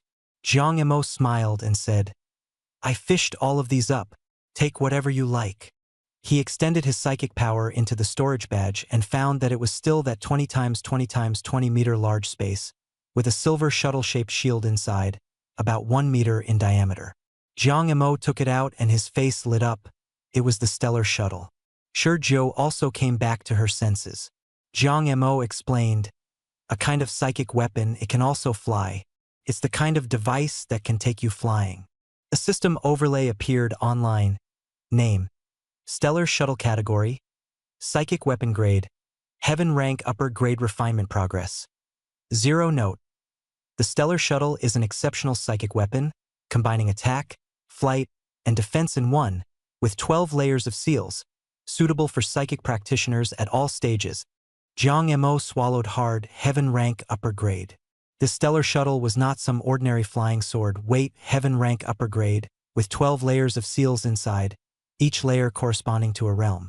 In other words, Jiang Emo didn't need to use 100-fold amount of psychic power to push that pitiful little bit of progress the way he would when refining a flying sword. Jiang Emo stared at the Stellar Shuttle, his eyes shining. Shi Jiao asked with a smile, Do you like it? Jiang Montag nodded hurriedly. Jiang Emo casually handed over a stack of gloves to Shi Jiao. These are for you. Last time you were poisoned and your hands were injured. Just wear them. Shi Jiao looked down and froze. The gloves were shrouded in mist, Heaven Rank Upper Grade, and not a pair, but a whole stack, at least 10 pairs. She was a little stunned. So many. Jiang Emo said it was only natural to wear them alternately when one pair got old or damaged. The living room was piled high with treasures he had hooked up. Weapons, talismans, materials, and even strange valuables that Shi Jiao couldn't identify. Shi Jiao reminded him in a low voice, Your sequence is way too outrageous. Don't let anyone know before you become a transcendent. Jiang Montag nodded. He knew it was dangerous if he was targeted. Only after becoming a transcendent could he protect himself. He also let Shi Jiao pick whatever usable items she wanted. As soon as he finished speaking, his fishing rod moved again, and he hauled up a string of 10 6-tier fire flame crystals. Shi Jiao sat down on the floor and began rummaging through the stuff. Jiang Emo held the Stellar Shuttle in his arms, but his psychic power once again sank into the storage badge. He set the password to 3366959 and, with a thought, said, Space length times 10, space width times 10, space height times 10.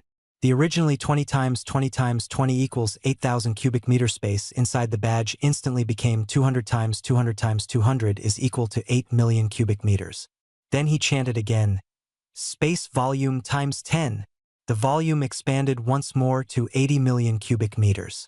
Jiang Emo thought with satisfaction that when he truly encountered that kind of heaven-defying treasure, he could just use this method to enlarge both his own space and Shi Jiao's badge.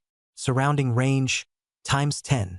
Instantly, the original retrieval range of a 3-meter radius became 30 meters. He sealed the storage badge back up, then let his gaze fall on Shi Jiao again. Shi Jiao sat amid a pile of treasures, her face small and tense, frowning as she looked left and right and touched this and that with her hands, the textbook picture of decision-making paralysis. Jiang Emo didn't disturb her. Quietly, he moved from the sofa to the rug, closer to her side, and infused his psychic power into the Stellar Shuttle, beginning to refine this heaven-rank upper-grade psychic weapon. Just like a flying sword, the Stellar Shuttle also contained runes. The moment his psychic power touched it, the runes lit up, and the system panel showed, Refinement Progress 1%, Psychic Power Consumed 1. Jiang Emo felt delighted inwardly. This is an exceptional psychic weapon? It's actually this easy to refine. Refinement speed times 10. His psychic power surged.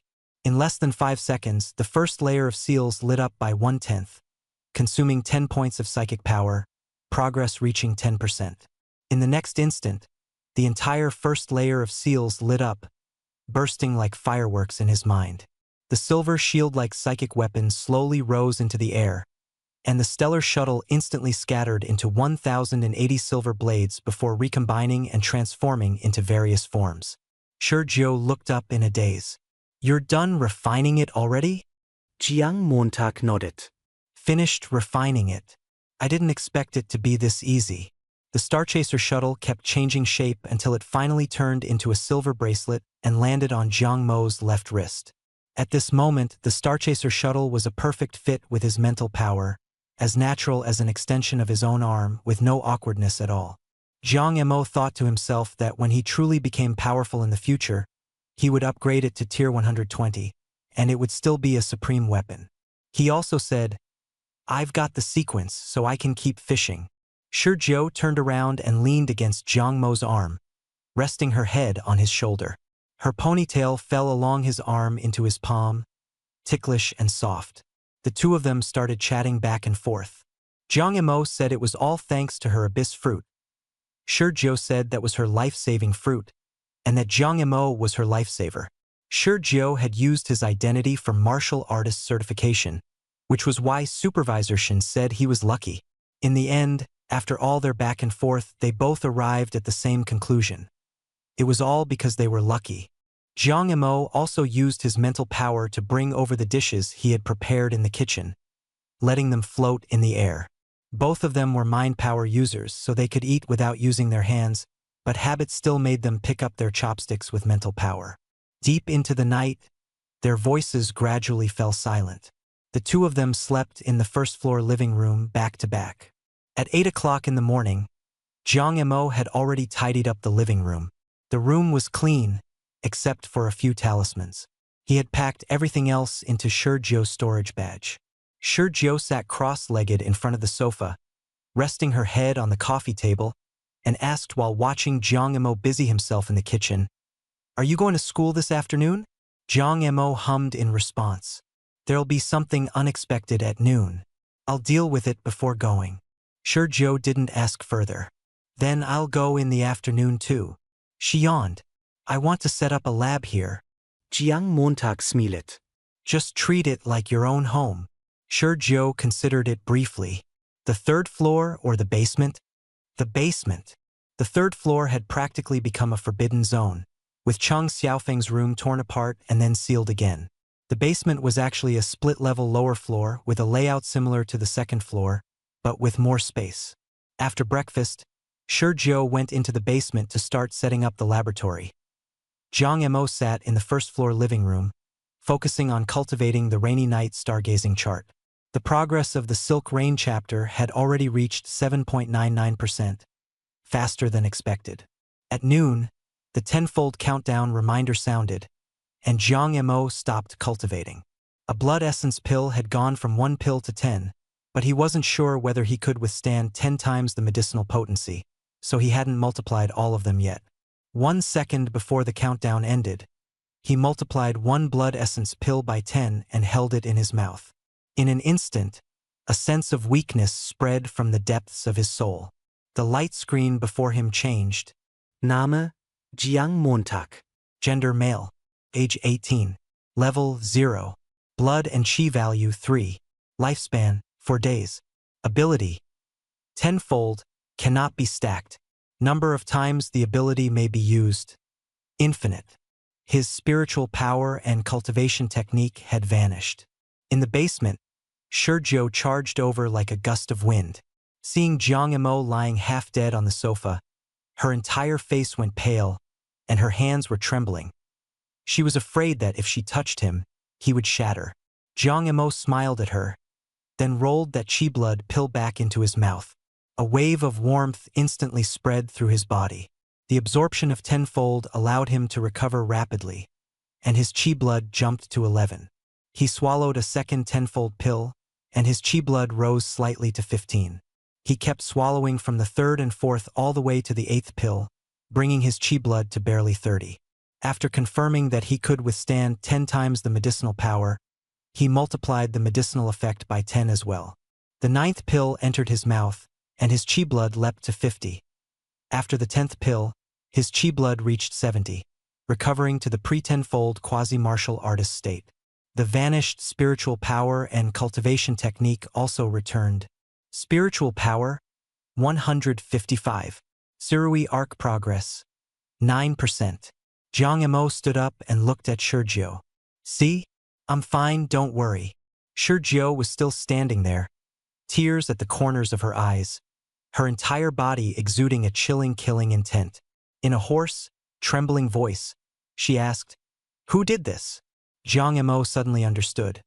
So the original owner had been forced like a beast every day, not getting enough to eat or wear, and the resources issued by the school had also been taken away by others, yet he had still become a martial artist, not because of talent, but because someone had used forbidden drugs, sacrificing his origin and potential to forcibly push his chi blood upward. So this was just forcing the seedlings to grow. No wonder when his chi blood value had reached 50 just now, his lifespan was still 10 years.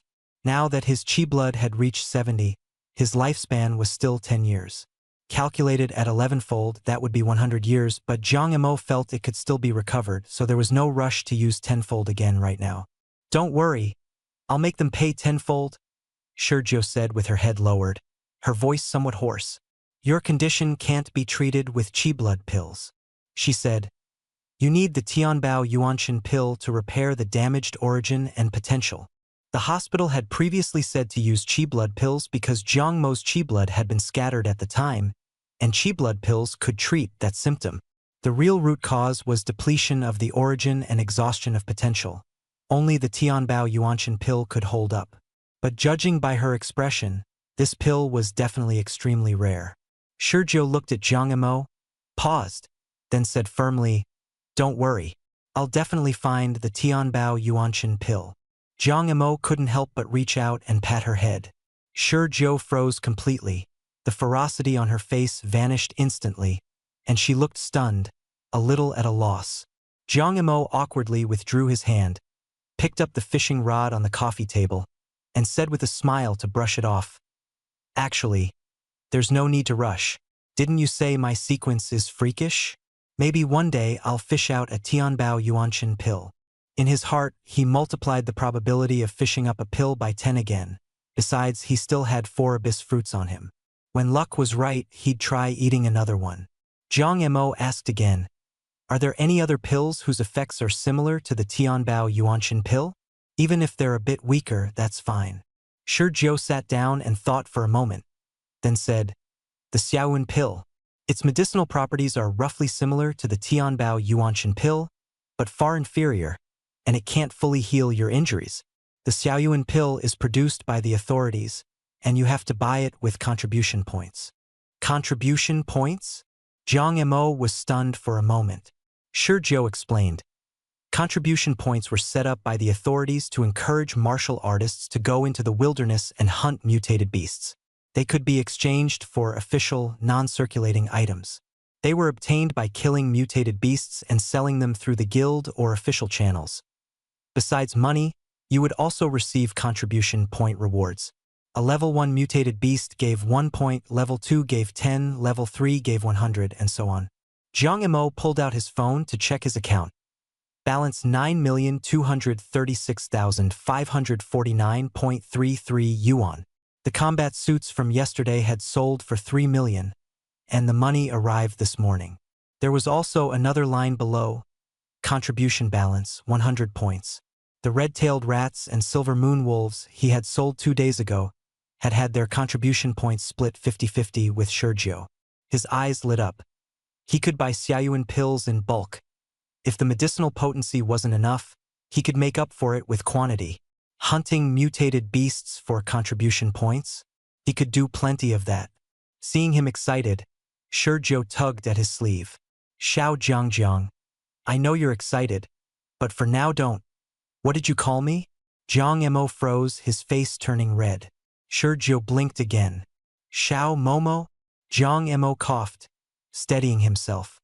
"Hunting mutated beasts to exchange for contribution points. I'll do it myself. Take it as training before entering Tianhuang Martial Arts University." Tianhuang Martial Arts University was the #1 martial arts university in the Xia country. Besides meeting the required chi blood and mental strength standards for admission, one also needed mutated beast combat records, that is, contribution points. Contribution points could not be transferred. They could only be obtained through a martial artist personally hunting mutated beasts. They were issued by the Martial Arts Association and other official institutions. Of course, there were other rules as well, which Jiang Mo didn't know. Sure, Ju nodded. All right, then I'll help you find Tianba Wanchenden, and we'll tackle it from both sides. Don't rush into the wilderness zone yet. These next 2 days, I'll give you special training first. Jiang Mo recalled that in the wilderness there had been that cyan flame owl descending from the sky and the blood-eyed golden tiger lying in ambush. At the time, his spiritual power hadn't even detected them. He really did need practice. Shurjiu took out paper and a pen, crouched by the coffee table, and began drawing up a training plan for Jiang Mo. Jiang Mo added, "If you really find that pill, don't rush to buy it. Bring me to take a look at what it looks like." Shurjiu looked up and smiled. "Then the two of us will go chang it together?" Jiang Mo, "That works too." Training began with a rapid-fire narration. Brain strength times 10. Brain capacity times 10. Spiritual power times 10. Spiritual power intensity times 10. Spiritual power coverage radius times 10. Duration. Until the next cultivation of observing the star map on a rainy night. In an instant, Jiang Mo's spiritual power increased from 155 to 1550, and its coverage radius reached 150 meters. After changing into their school uniforms, the two went to school. Lunch break had just ended, and the senior year building was in a state of chaos. Jiang Mo told Shurjiu to go back to class first while he went to find Teacher Su. His hospital expenses had all been paid by Teacher Su, and aside from the refunded VIP room fee, the nutrition fee and medical expenses were still owed, totaling about 120,000. He had to pay it back. He didn't see Teacher Su in the homeroom teacher's office, and after sending out his spiritual power to search the school, he still found no trace of him. Frowning, he muttered, "Could he not have come yet?" Given Teacher Su's usual dedication, that shouldn't be the case. When he returned to the classroom, the students of Class 14 were chatting as usual, and those who saw him naturally greeted him. Jiang Mo's seat was in the middle of the first row. His original deskmate, Zhang Qilin, had been replaced by someone else, and he showed a trace of awkwardness before quickly looking away. Jiang Mo ignored him and headed straight for the back row. Shurjiu was sitting second from the back by the window, the seat beside him empty. His head lowered as he continued writing the training plan. At that moment, Han Ruobing walked up to him and said coldly, "You were the one who broke the appointment and didn't bring back the thing I wanted. We're done here. Don't come bother me again." She folded her arms across her chest, her eyes full of disgust. As soon as her words fell, some kind of nauseating stench of death exploded in Jiang Mo's mind, instantly giving him a spinning kick. "Ugh," he retched. Han Ruobing exploderade in anger. "Jiang Mo, what do you mean by that?" Jiang Mo hurriedly waved his hands. "No, it's not like that. Don't misunderstand. I don't have that kind of feeling for you." Seeing Han Ruobing come closer, he backed away several steps, his face full of disgust and resistance. "Why you stay away from me?" Ugh! That smell had come from the sudden impact when he entered Chang Xiaofeng's room at noon. The computer was playing a video of Han Ruobing, and the odor was strange and pungent, even more nauseating than silver moon wolves or blood-eyed golden tigers. Fortunately, he hadn't eaten anything at noon, or he really would have thrown up. Han Ruobing stared at him, nearly spewing fire. Jiang Mo quickly tried to smooth over the awkwardness, but he still couldn't explain it clearly right away. He kept backing away. Han Ruobing put on a cold front and shouted, "Don't worry, I won't cling to you. Stay away from me." Just as the words left her mouth and she saw Jiang Mo's expression, she actually retched herself. The classroom was first silent, then burst into laughter. Han Ruobing's face flushed red. Swallowing the words, deliberately playing hard to get, she stormed back to her seat. She had imagined countless times how Jiang Mo would act when he came back. Aloof, clingy, pretending not to care while secretly watching her. Yet the very first thing he did was spit in her face, making her grind her teeth in anger. Jiang Mo finally breathed a sigh of relief and strode over to sit next to Shurjiu, even asking, "Is someone sitting here?" Shurjiu looked up with a smile. "Nope." The two sat down naturally, and the classroom fell silent again. Embarrassed and furious, Han Ruobing lost her temper. The classmates started heckling, guessing that Jiang Emo had fallen for someone else. Others spread the rumor that Shi Jiao was formidable as soon as she arrived. She had once broken someone's leg with a chair, and that she was a martial artist. Hearing this, Jiang Emo poked Shi Jiao's arm and asked, "What's wrong with them?" Shi Jiao answered awkwardly, though she was smiling, and continued lowering her head to work on her plan while secretly rubbing her stomach. Turns out she hadn't had much of an appetite at noon. Jiang Emo took a pink lunchbox from his bag and put it on the desk, then stuffed an energy pill into his mouth and said casually, "Lunch." Shi Jiao opened it in delight. 3 dishes and a soup, smiling as brightly as spring. The whole class was stunned. Why was this new student so familiar with Jiang Emo? Han Ruobing was even angrier and cursed under her breath. Scumbag and slut. Vowing to make them pay. Before the class bell rang, Shi Jiao swallowed the last shrimp, put away the lunchbox, and asked, "You're just letting her off like that?" Jiang Montag jaunet. With a tiny little mind like mine, how could I possibly let her off? With a burst of mental power, the malice in Han Ruobing's eyes nearly overflowed. She was clearly holding something nasty back. Jiang Emo was a bit baffled. He clearly hadn't provoked her. Leg hair growth rate times 10. Fat accumulation rate times 10. Body odor times 10. The next moment, Han Ruobing's desk mate suddenly frowned. He frowned, pinching his nose in disgust. "Did your perfume expire? Why do you smell like scallion lamb?" Han Ruobing glared back at him. "Nonsense. If you want to change seats, go find the teacher. Don't make baseless accusations." At that moment, a female teacher in her 30s with long golden waves walked in, glanced around and said flatly, "Self-study for this period." Then she frowned again.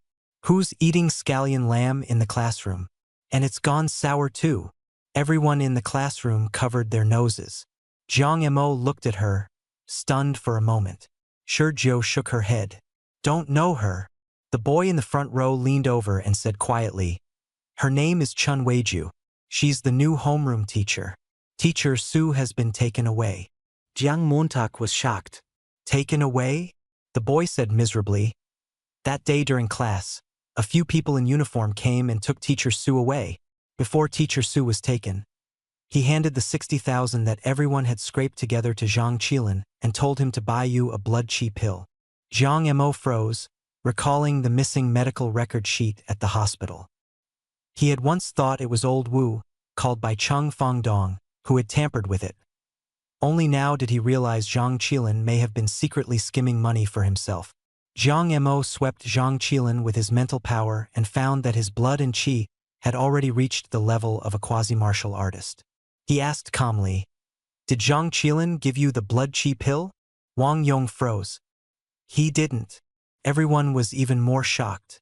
A few days earlier, when Jiang Emo had been brought back from the wilderness zone, he was nearly dead, and many classmates had gone to see him.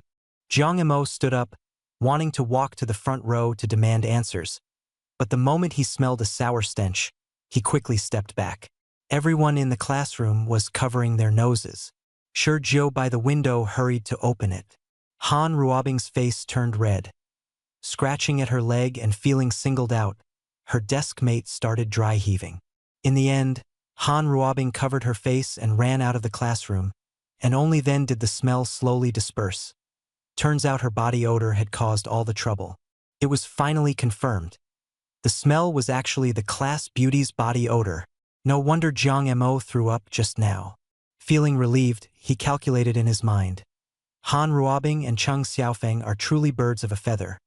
He should find a chance to let her go keep Cheng Xiaofeng company too. Turning to stare at Zhang Qilin, Jiang Emo asked coldly, "The qi and blood pill that Teacher Su asked you to buy for me, why haven't you given it to me yet?" The classroom fell silent in an instant. The classmates, still dazed from the smell, turned their eyes toward Zhang Qilin. Zhang Qilin's face went pale, panicking. "I don't know what you're talking about. I already gave it to you at the hospital." Sun Yuanyuan was no better. Jiang Emo smiled faintly. "Do you know about surveillance?" Zhang Qilin froze, then shot back, Then go check the surveillance. How can you slander me like this? We're done as friends. The others muttered. He treats Zhang Qilin as a friend? He's clearly a sucker. So many cultivation resources all ended up in his mouth. Jiang Emo took out his phone and asked Shi Jiao to help edit the video. Shi Jiao took the phone, flipped through a few photos of her wearing panda loungewear, smiled as she picked out a few and said, "Pretty." Then she started editing the video. Not long after, the video was finished. Jiang Emo added the account to the class group and posted the video. From the medical record going missing to him printing a new one, to unexpectedly running into Zhang Qilin at the pharmacy entrance, and then to him spending his own money to buy the qi and blood pill, the surveillance footage restored the whole sequence frame by frame. Especially at the pharmacy entrance, the moment Zhang Qilin hid the qi and blood pill behind his back was crystal clear. The class exploded. Everyone pulled out their phones and saw it all clearly. The conversation between the doctor and Jiang Emo was recorded by him without missing a single word, and transmitted into everyone's ears. Later, Jiang Emo left the hospital and headed straight to a nearby supermarket. During that time, he never ran into Zhang Qilin again. In the classroom, Jiang Emo looked at Zhang Qilin in the front row and said, "I have evidence. It's your turn to prove your innocence." Zhang Qilin stared at the phone, his face turning red and white in turns, his mind exploding. Jiang Emo had actually recorded everything in the hospital. He forced himself to defend in a stiff voice. "I gave it to you after you left the supermarket." But the video ended right after Jiang Emo entered the supermarket. Jiang Emo looked at Sun Yuanyu and beside him. "Did you see him give it to you?" Sun Yuanyu panicked for a moment, then quickly hardened her tone. "I can testify. Zhang Qilin was waiting outside the supermarket, and he only gave it to you after you left. You clearly have money, so why use Teacher Su's money?" The classmates snorted with laughter, already having a pretty good idea. It was the two of them who had pocketed the medicine Teacher Su gave them. At that moment, Lu Pin suddenly said, "That supermarket was on the news that day. It had seafood mutations, a blue-ringed octopus invasion, and the supermarket was put under lockdown. Call the police." Shi Jiao shook his phone. "I already did. There are surveillance cameras in the supermarket and on the street. 600,000 isn't a small amount. The police will get to the bottom of it." Zhang Qilin was completely panicked. Sun Yuanyu changed her expression again. "I'll tell you. That day I went to meet my boyfriend. I didn't go to the hospital and I wasn't with Zhang Qilin. I didn't see him give it to Jiang Emo." She then dropped another bombshell. "Zhang Qilin told me the qi and blood pill cost 500,000 yuan each. Teacher Su gave him 600,000, which was only enough to buy one pill. He said the remaining 100,000 would be split between us, and he'd give me 50,000 to keep quiet." The classroom erupted in shock. Thinking back to what the pharmacy doctor had said, a medical record slip could get you 3 qi and blood pills at a 40% discount. The slip Jiang Emo had lost had obviously been taken by Zhang Qilin. That meant Zhang Qilin used 300,000 to buy one pill, then lied to Sun Yuanyu and said it cost 500,000, even giving her 50,000 to keep quiet. His actions were truly despicable. Zhang Qilin's face flushed red. In his rage, he blurted, "So what if I didn't give it to you? Aren't you sitting here now? I was just one step away from breaking through, and it was only one pill. Why are you being so petty? Jiang Emo, can't you help me one more time?" Lu Pin sneered. "Is this emotional blackmail?" The classmates began criticizing and mocking him, and the atmosphere left Zhang Qilin with nowhere to hide. Lin was seething in place. Fine, Jiang Emo, since you're not showing any regard for our past." Someone sneered. Lu Pin chimed in again. "What regard do you even have with him? He's always been the one supporting you. Your family is well off. So why do you keep leeching off Jiang Emo?" Zhang Qilin fell silent, then stood up and walked toward the door. Just then, 2 martial artists in uniform came in from outside. "Who called the police?" someone asked. In this world, police officers are mostly martial artists, responsible for handling matters related to martial artists. Jiang Emo raised his hand. "I did. Some time ago I was injured, and the homeroom teacher raised 600,000 yuan for me to buy medicine, but he pocketed it all. The girl beside him gave false testimony for him, and I have evidence. As he spoke, Jiang Mo turned off the phone's recording function. Sun Yuanyuan's expression changed drastically. She hadn't expected that she had already let it slip. Zhang Qilin also cried out, "Jiang Mo, you want to take it this far?" Jiang Mo ignored him. The two police officers immediately turned serious. Embezzling 600,000 yuan was no small matter. "Students, come back to the police station with us to cooperate with the investigation." In their eyes, everyone in the class was a witness. Just then, the homeroom teacher, Chun Weiju, who had been hiding in the office playing on her phone, hurried over. Upon hearing that the police were going to take the students away, she quickly stepped in to stop them. "Officer, it's all a misunderstanding. Don't take the students away." She was afraid word would get out and ruin her prospects. The officer said coldly, 600,000 yuan is not a misunderstanding." Lu Pin stood up and shouted, "Perfect. Let's go out and get some fresh air." Chun Weiju's face turned pale. Once the 600,000 yuan mess blew up, her newly assumed homeroom position would be gone. Her eyes fixed on Jiang Mo, wanting to suppress the matter. But Jiang Mo muttered inwardly, "Feces generation rate, times 10. Sphincter relaxation, times 10. Want to suppress it? Not a chance." Chen Weiju suddenly clamped her legs together, covered her butt with both hands, and walked off in a bizarre inward pigeon-toed gait, fleeing the classroom in utter embarrassment. Jiang Mo had only multiplied the output rate by 10, not the storage capacity, so she didn't turn into a jet soldier. He silently took the lesson to heart. In the future, when doing this kind of biochemical X10 modification, he had to leave enough safety distance, or even he'd end up in trouble. Han Ruobing was the perfect example. After Chen Weiju ran off, Jiang Mo looked at the police. "Our former homeroom teacher, Su Qi, is also involved. Teacher Su should come out and explain too." The police nodded to say they would notify him, but said not the whole class needed to go. Just a few representatives would do. LV Pin immediately shouted, "No way! The whole class has to go. Right, we're all witnesses. We all have to go." The class echoed in agreement. Zhang Qilin and Sun Yuanyuan's faces turned livid. The two policemen seemed to see something and didn't stop them much.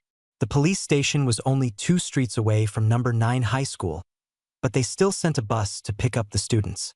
Zhang Qilin and Sun Yuanyuan were taken away directly by police car. At the police station, Jiang Mo handed over the video edited by Shi Jiu along with the classroom footage and gave his statement. The two sat on a bench outside the interrogation room and waited. Zhang and Sun were still inside the interrogation room, while the other classmates were arranged in the lobby, waiting quietly. Shi Jiu yawned and said in a muffled voice, "Teacher Su was definitely set up. Chun Weiju just shoved him out of the way." They had already learned on the way there that when Teacher Su was taken away, Chun Weiju had parachuted in to take over Class 14. In the 3rd year of high school, changing homeroom teachers like that couldn't possibly be a last-minute decision.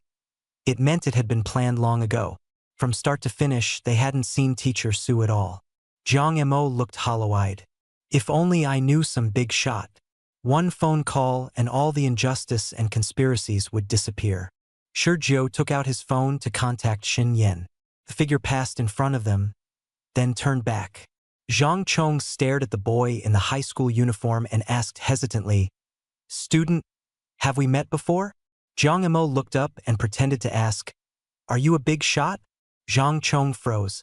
"Aha." Jiang Mo said solemnly, "If you're a big shot, then we've met."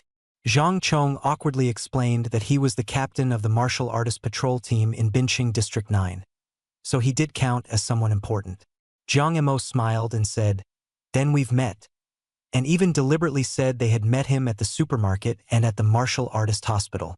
Zhang Chong was almost too excited to speak, but then remembered that time he had been wearing a mask and hat and hadn't taken them off, so he held back and only whispered, "Boss, it really is you." Jiang Mo corrected him, "My name is Jiang Mo, not boss." Just then, Shi Jiu's call connected, and Xin Yan's extremely recognizable voice came through the phone. joking half-heartedly as he said, "Little ancestor." "No, student sure. What do you need me for?" The scene cut to the vice principal's office, where Chun Weiju was panicking and pacing in circles. "Cousin, what do we do? The whole class has been taken to the police station. This is definitely going to drag me into it." Wu Dezhao pinched his nose and scolded her for making a fuss over nothing. "Chun Weiju, how old are you? Why did you shit yourself? Get the hell out of here." Chun Weiju looked down and saw yellow stains all over her tight jeans. Screaming, she rushed out of the office. Wu Dezhao looked at the mess on the floor and gagged. He was just about to call housekeeping when the phone rang. The caller roared furiously. "Didn't you say Su Qi was an insignificant nobody? Yesterday, I finally managed to send off Su Yunfeng from the patrol team, and today Zhang Chong shows up. Even Xin Yan from the Martial Artist Guild came knocking.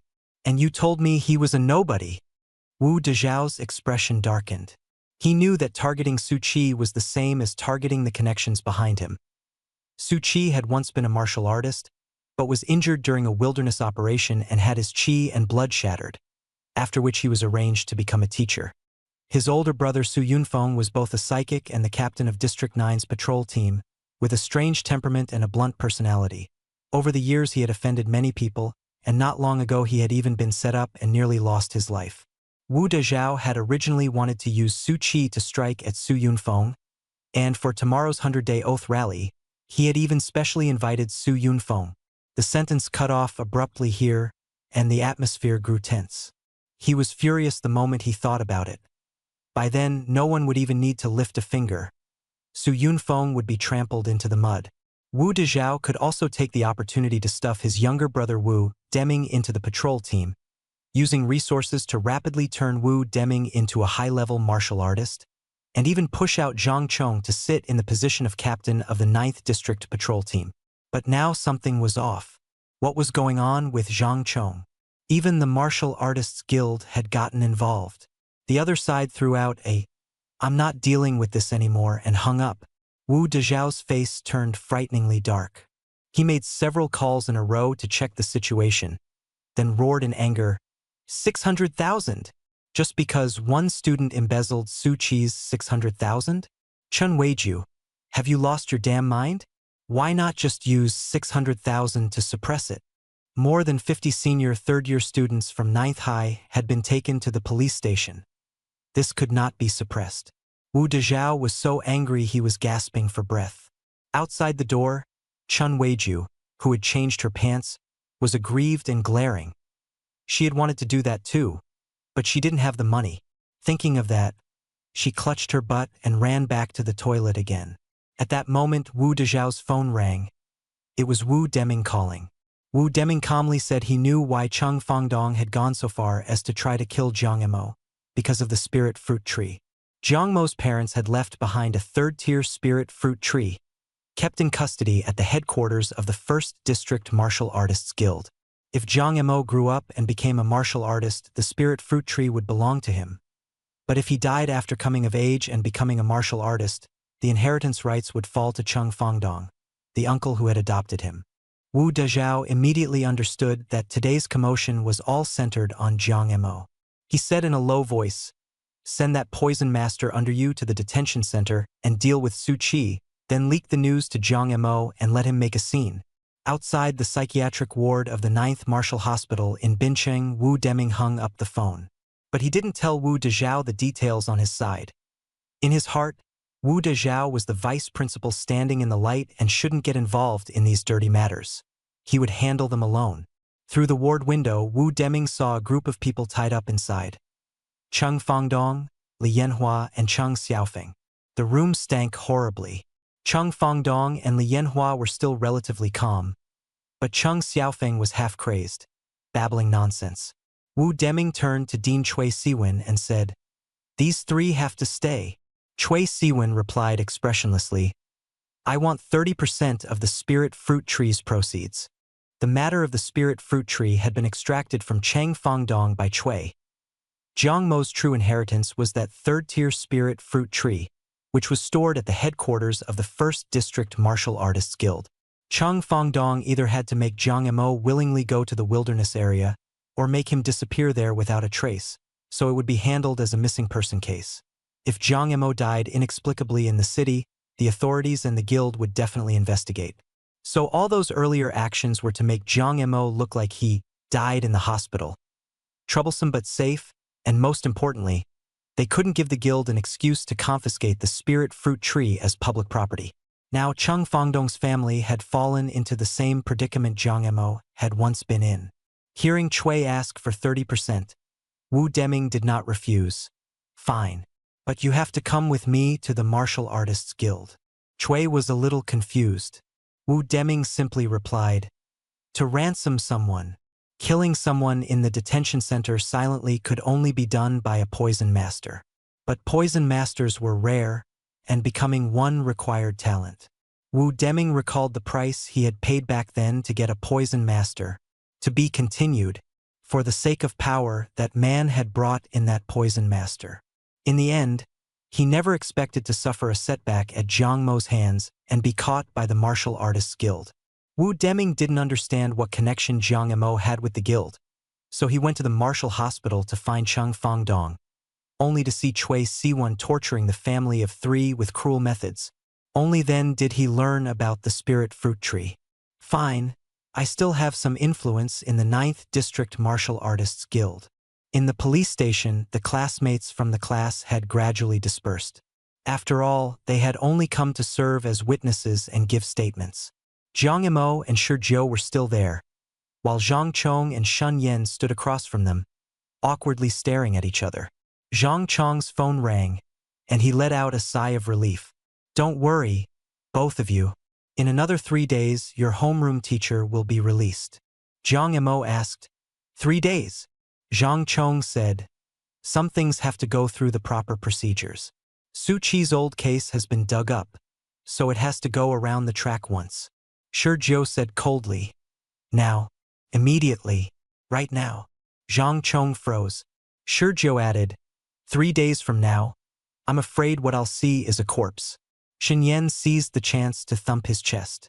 Classmate Shi, don't worry, leave this to me. I'll bring old Su back today. Then he dragged Zhang Chong away. Xiu patted Jiang Montag's shoulder. Don't worry, Shen Yan may be a fool, but he's reliable. Jiang Emo had no mind for school, and by a little after 4 he already wanted to go home and wait. Shi Jiu put away her little notebook. That new notebook was already filled with more than a dozen pages. Since noon, she had been keeping an eye on her phone, helping Jiang Emo edit videos, call the police, and hardly stopping at all. After leaving the police station, Shun Yen drove Zhang Chong to the detention center. In the car, he asked, Captain Zhang, do you know classmate Shi? Zhang Chong looked bewildered. Classmate Shi? The pretty one? I met her for the first time today. Shen Yan was even more confused. Then why are you more concerned about old Su's matter than I am? Zhang Chong said that he knew Jiang Emo, and from that my little ancestor over the phone, he realized Shi Jiu's background was anything but ordinary. Thinking about it, that made sense too. A spirit awakener who could instantly kill a second-rank blue ring octopus would definitely have an unusual girl around him. Hearing instantly kill a second-rank blue ring octopus, Shen Yan suddenly slammed on the brakes and stared at Zhang Chong. What? Who? Jiang Montag. Zhang Chong froze. You didn't know about this? Shen Yan slapped himself hard in remorse. Do you know? Back then, there was someone standing before him, a peerless genius, but he hadn't cherished him properly, nor had he brought him into the Martial Artists Guild. Only after that person turned and disappeared did he regret it bitterly. Listening to this, Zhang Chong suddenly felt enlightened. No wonder Jiang Emo had kept giving Shun Yen that wary, slightly pitiful look all afternoon. It turned out that this department head Shin really was a bit crazy. Zhang Chong coughed and said, Department head Shin, let's hurry to the detention center. The sooner, the better. Shen Yan started the car listlessly and said calmly, Relax. If the District 9 Martial Artists Guild and the patrol squad go together to ask for someone, nothing will happen at the detention center. And anyone who wants to mess with Su Qi will need some time to prepare. Not long after the car started, Shun Yan's phone rang. He answered, and after listening, his eyes lit up. Who's coming to see me? Wu Deming from the Red Tiger Squad, and Vice Dean Chui Siwen of the Martial Arts Hospital? Good. Bring them to my office. Lock the door, don't let anyone run, and turn on security. After hanging up, he let out a sinister laugh and knocked the steering wheel triumphantly. Why? This is walking right into my arms. Ha ha ha. Zhang Chong moved over to the side, one hand on the car door, ready to jump out at any moment. Shen Yan sped up, planning to first go to the detention center and get old Su out. As for Wu Deming's side, he'd handle that slowly when he got back. Right now, he was only thinking about pleasing the little ancestor, and he wouldn't miss any opportunity. In the villa, on the first floor living room, Jiang Mo and Shi Jiu sat cross-legged facing each other. Shi Jiu held the notebook, her expression serious, speaking quickly but clearly as she explained martial arts basics bit by bit. Jiang Mo listened like a good child. When he heard that speed can be even faster, Jiang Mo's eyes lit up. Shi Jiu explained that movement relied on qi and blood cooperating to generate force, and that he had always used brute strength, so his speed hadn't merged with his explosive power. A quasi-martial artist could begin to mobilize qi and blood and try to coordinate them. Shi Jiu reached out and pressed her hand against Jiang Mo's chest, then lightly pinched it, letting out a satisfied Jiang Mo felt a little numb, and his face turned red. Shi Jiu chided him not to daydream, then moved her hand, and the qi and blood within Jiang Mo's body began to tremble, forming tiny ripples, while his muscles, flesh, and fascia also started to quiver. Shi Jiu told him to remember the feeling of resonance between qi and blood and the body, saying this was the qi and blood guiding method her grandmother had taught her, which could help quasi-martial artists coordinate their physique and qi and blood. She promised to help guide him for 5 minutes every day, stabilizing and improving his qi and blood. Jiang Mo nodded, then said a little regretfully, "Only 5 minutes?" Shi Jiu scratched his head. "It'll hurt your body if you do it for too long." At that moment, Jiang Mo's phone rang. It was an unfamiliar number. He answered it. Jiang Montag. The voice on the other end was a familiar one, Teacher Su. "The teacher is fine now and is on the way back to school." "That's great. Since you've recovered, go back to school tomorrow immediately. Let the newly arrived Shi Jiu know as well. College entrance exams are almost here, and the two of you must go back." Jiang Mo replied with a "got it," and hung up, finally letting out a breath of relief. He understood that this life had been given to him by Su Qi. Without Su Qi, he would have long been dead. Shi Jiu poked him. "Remember to go back to school." Jiang Mo drooped his head. "Got it." Scene change. In Shen Yan's pickup truck, Su Qi was sitting in the back seat. Just after hanging up, he looked at Shun Yan and Zhang Chong in the front seats with a face full of gratitude. "This time I really owe you both. Otherwise..." He didn't go on, but the meaning was clear. If he had died, his older brother Su Yunfeng would have gone mad, and the consequences were unimaginable. Shen Yan said indifferently, "It was nothing, old Su. Don't take it to heart." Seeing this, Zhang Chong hurriedly tried to build a connection. "Teacher Su, if you ever need anything in the future, just say the word." After all, this was the class teacher of a big shot, so he had to make friends. In the middle of the night at 0:05, Jiang Mo woke up. The progress of the Silk Rain arc, 9.99%. He didn't continue cultivating. Instead, he got up, put on a black hoodie, a baseball cap, and a mask, and quietly slipped out. Shi Jiu, dressed in the same outfit next door, was also opening the door and coming out. The two met eyes and both froze for a moment. "Your..." Shi Jiu's voice was stiff. Jiang Mo smiled and brushed it off. "The moonlight is really beautiful tonight. I wanted to go out and look at the moon." "I'm the same." "Then let's go together?" "All right." The two walked out of the villa. The night was covered by dark clouds. The streetlights cast a dim yellow glow, and vehicles occasionally passed by. Shi Jiu patted Jiang Mo on the shoulder. "The night is long. Don't rush off yet. Take this chance to practice what I mentioned this afternoon. the coordination between qi and blood and the body. Jiang Emo nodded and tried to mobilize his qi and blood, making it resonate with his bones, tendons, and muscles. At first, his movements were awkward, and even his walking posture looked strange. Shi Jiao kept reminding and correcting him from the side. Gradually, Jiang Emo began to find the feeling, and the coordination between his qi and blood and physical body became smoother and smoother, while his strength also grew steadier. Their goal was very clear: to go to the police station and teach Zhang Qilin, who was still being held there, a lesson. Jiang Emo not only wanted to send the man into the station, but also wanted to vent his anger. Whenever he thought of Zhang Qilin's memory of koi affectation, and then added the aura of a quasi-martial artist he now possessed, Jiang Emo felt miserable. So tonight's action was both revenge and practice. The two of them walked while turning the practice into combat preparation. Under Shi Jiao's reminders, Jiang Emo slowly grasped the essentials. Once he got the hang of it, walking became smoother and smoother, and in the end he simply started running, getting faster and faster. Shi Jiao put her hands in her pockets and followed leisurely beside him. No matter how much Jiang Emo sped up, she always strolled along at his side. Before they realized it, the two had already reached the police station entrance. Shi Jiao lifted her chin. "Little Jiang, the first hurdle is here. Sneak in, find Zhang Qilin, and cripple his qi and blood.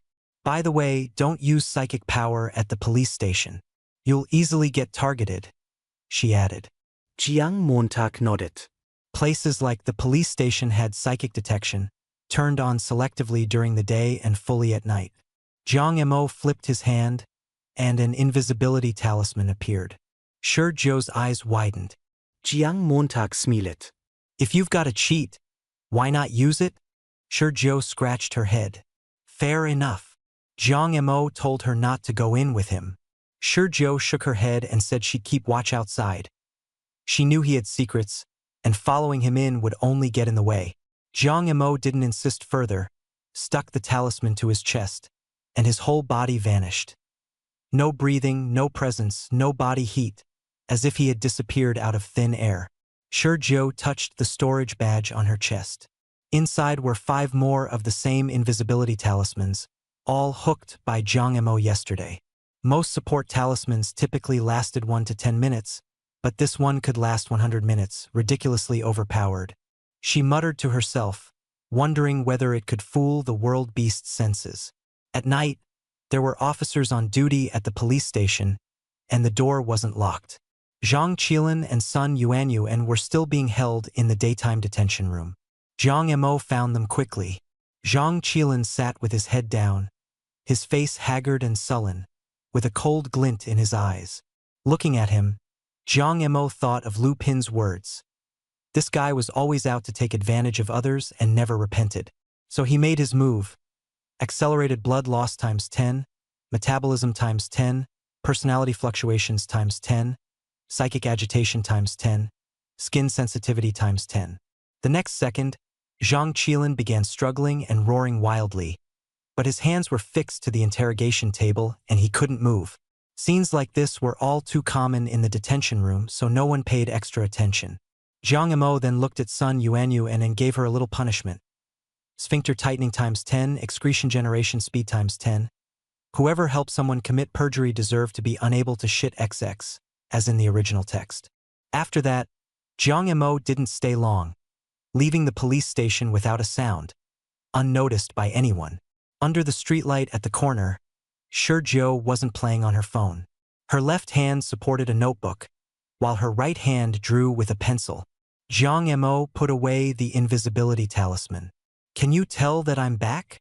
Shi Jiao closed the notebook. "I can't see you, but I can feel that you're back." Jiang Emo said with a smile that the man would be sent to a psychiatric hospital tomorrow.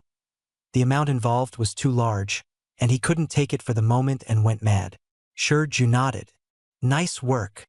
The two of them went back to sleep. They still had school in the morning. At the mention of school, Jiang Mo's face instantly darkened, but thinking of Tianhuang Martial Arts University, it was only 100 days, so he endured it. In the room, Jiang Montag. Jiang Emo didn't go to sleep right away. Fully awake, He continued cultivating the rainy night starlight chart. Only the final 0.01% remained, and the Silk Rain chapter had already reached 10%. He planned to press on and break through in one go. He mentally reviewed the Silk Rain chapter all night, and after just a few minutes he broke through. The progress jumped straight to 100%. A complete rainy night street scene unfolded in his mind. Zhang Mo froze and immersed himself in it for quite a while, then casually grasped that strand of spiritual light. A cultivation method message popped up. Name: Rainy Night Starlight Chart. Category: Spiritual Cultivation Method. Grade: Extreme Tao. Cultivation Progress: Silk Rain Chapter 100%. Divine Ability: Sword Rain Continuum. Attack: Consumes 10 points of psychic power. Deals 13 hits. Ultimate Skill: Rainy Intent. Passive: Restores 3 points of mental energy per second. He stared at the light screen and thought, whether the ultimate skill is a one-hit kill or not doesn't matter. As long as it can be multiplied by 10, that's enough. So he began multiplying by 10 repeatedly. Rainy Intent first became 30 points per second, then 300 and finally 3,000. Zhang Mo nodded in satisfaction. Recovering 3,000 points per second, that was more like it. He glanced at his current total mental energy of 160 points. Multiplied by 10, it would be 1,600 points. Still less than the ultimate skill's recovery. Very satisfying. Then he looked at the divine art, Sword Rain, in endless succession. If multiplied by 10, the cost would still be 10 points, while both the number of attacks and the damage would be multiplied by 10. One attack would become 130 instances of damage, and 10 attacks would mean 1,300 total damage. With the Star Shuttle and Flying Swords working together, it would be enough to turn low-level mutated beasts into minced meat, with their parts not worth much either. But he decided not to multiply everything by 10 all at once. He would respond flexibly and deal with the specifics as they came. At 6:30 in the morning, the alarm rang. Another day, I don't want to go to school. Zhang Mo got up as usual, brushed his teeth, washed his face, changed into his school uniform, and went downstairs to cook. Shi Jiao was already at the dining table.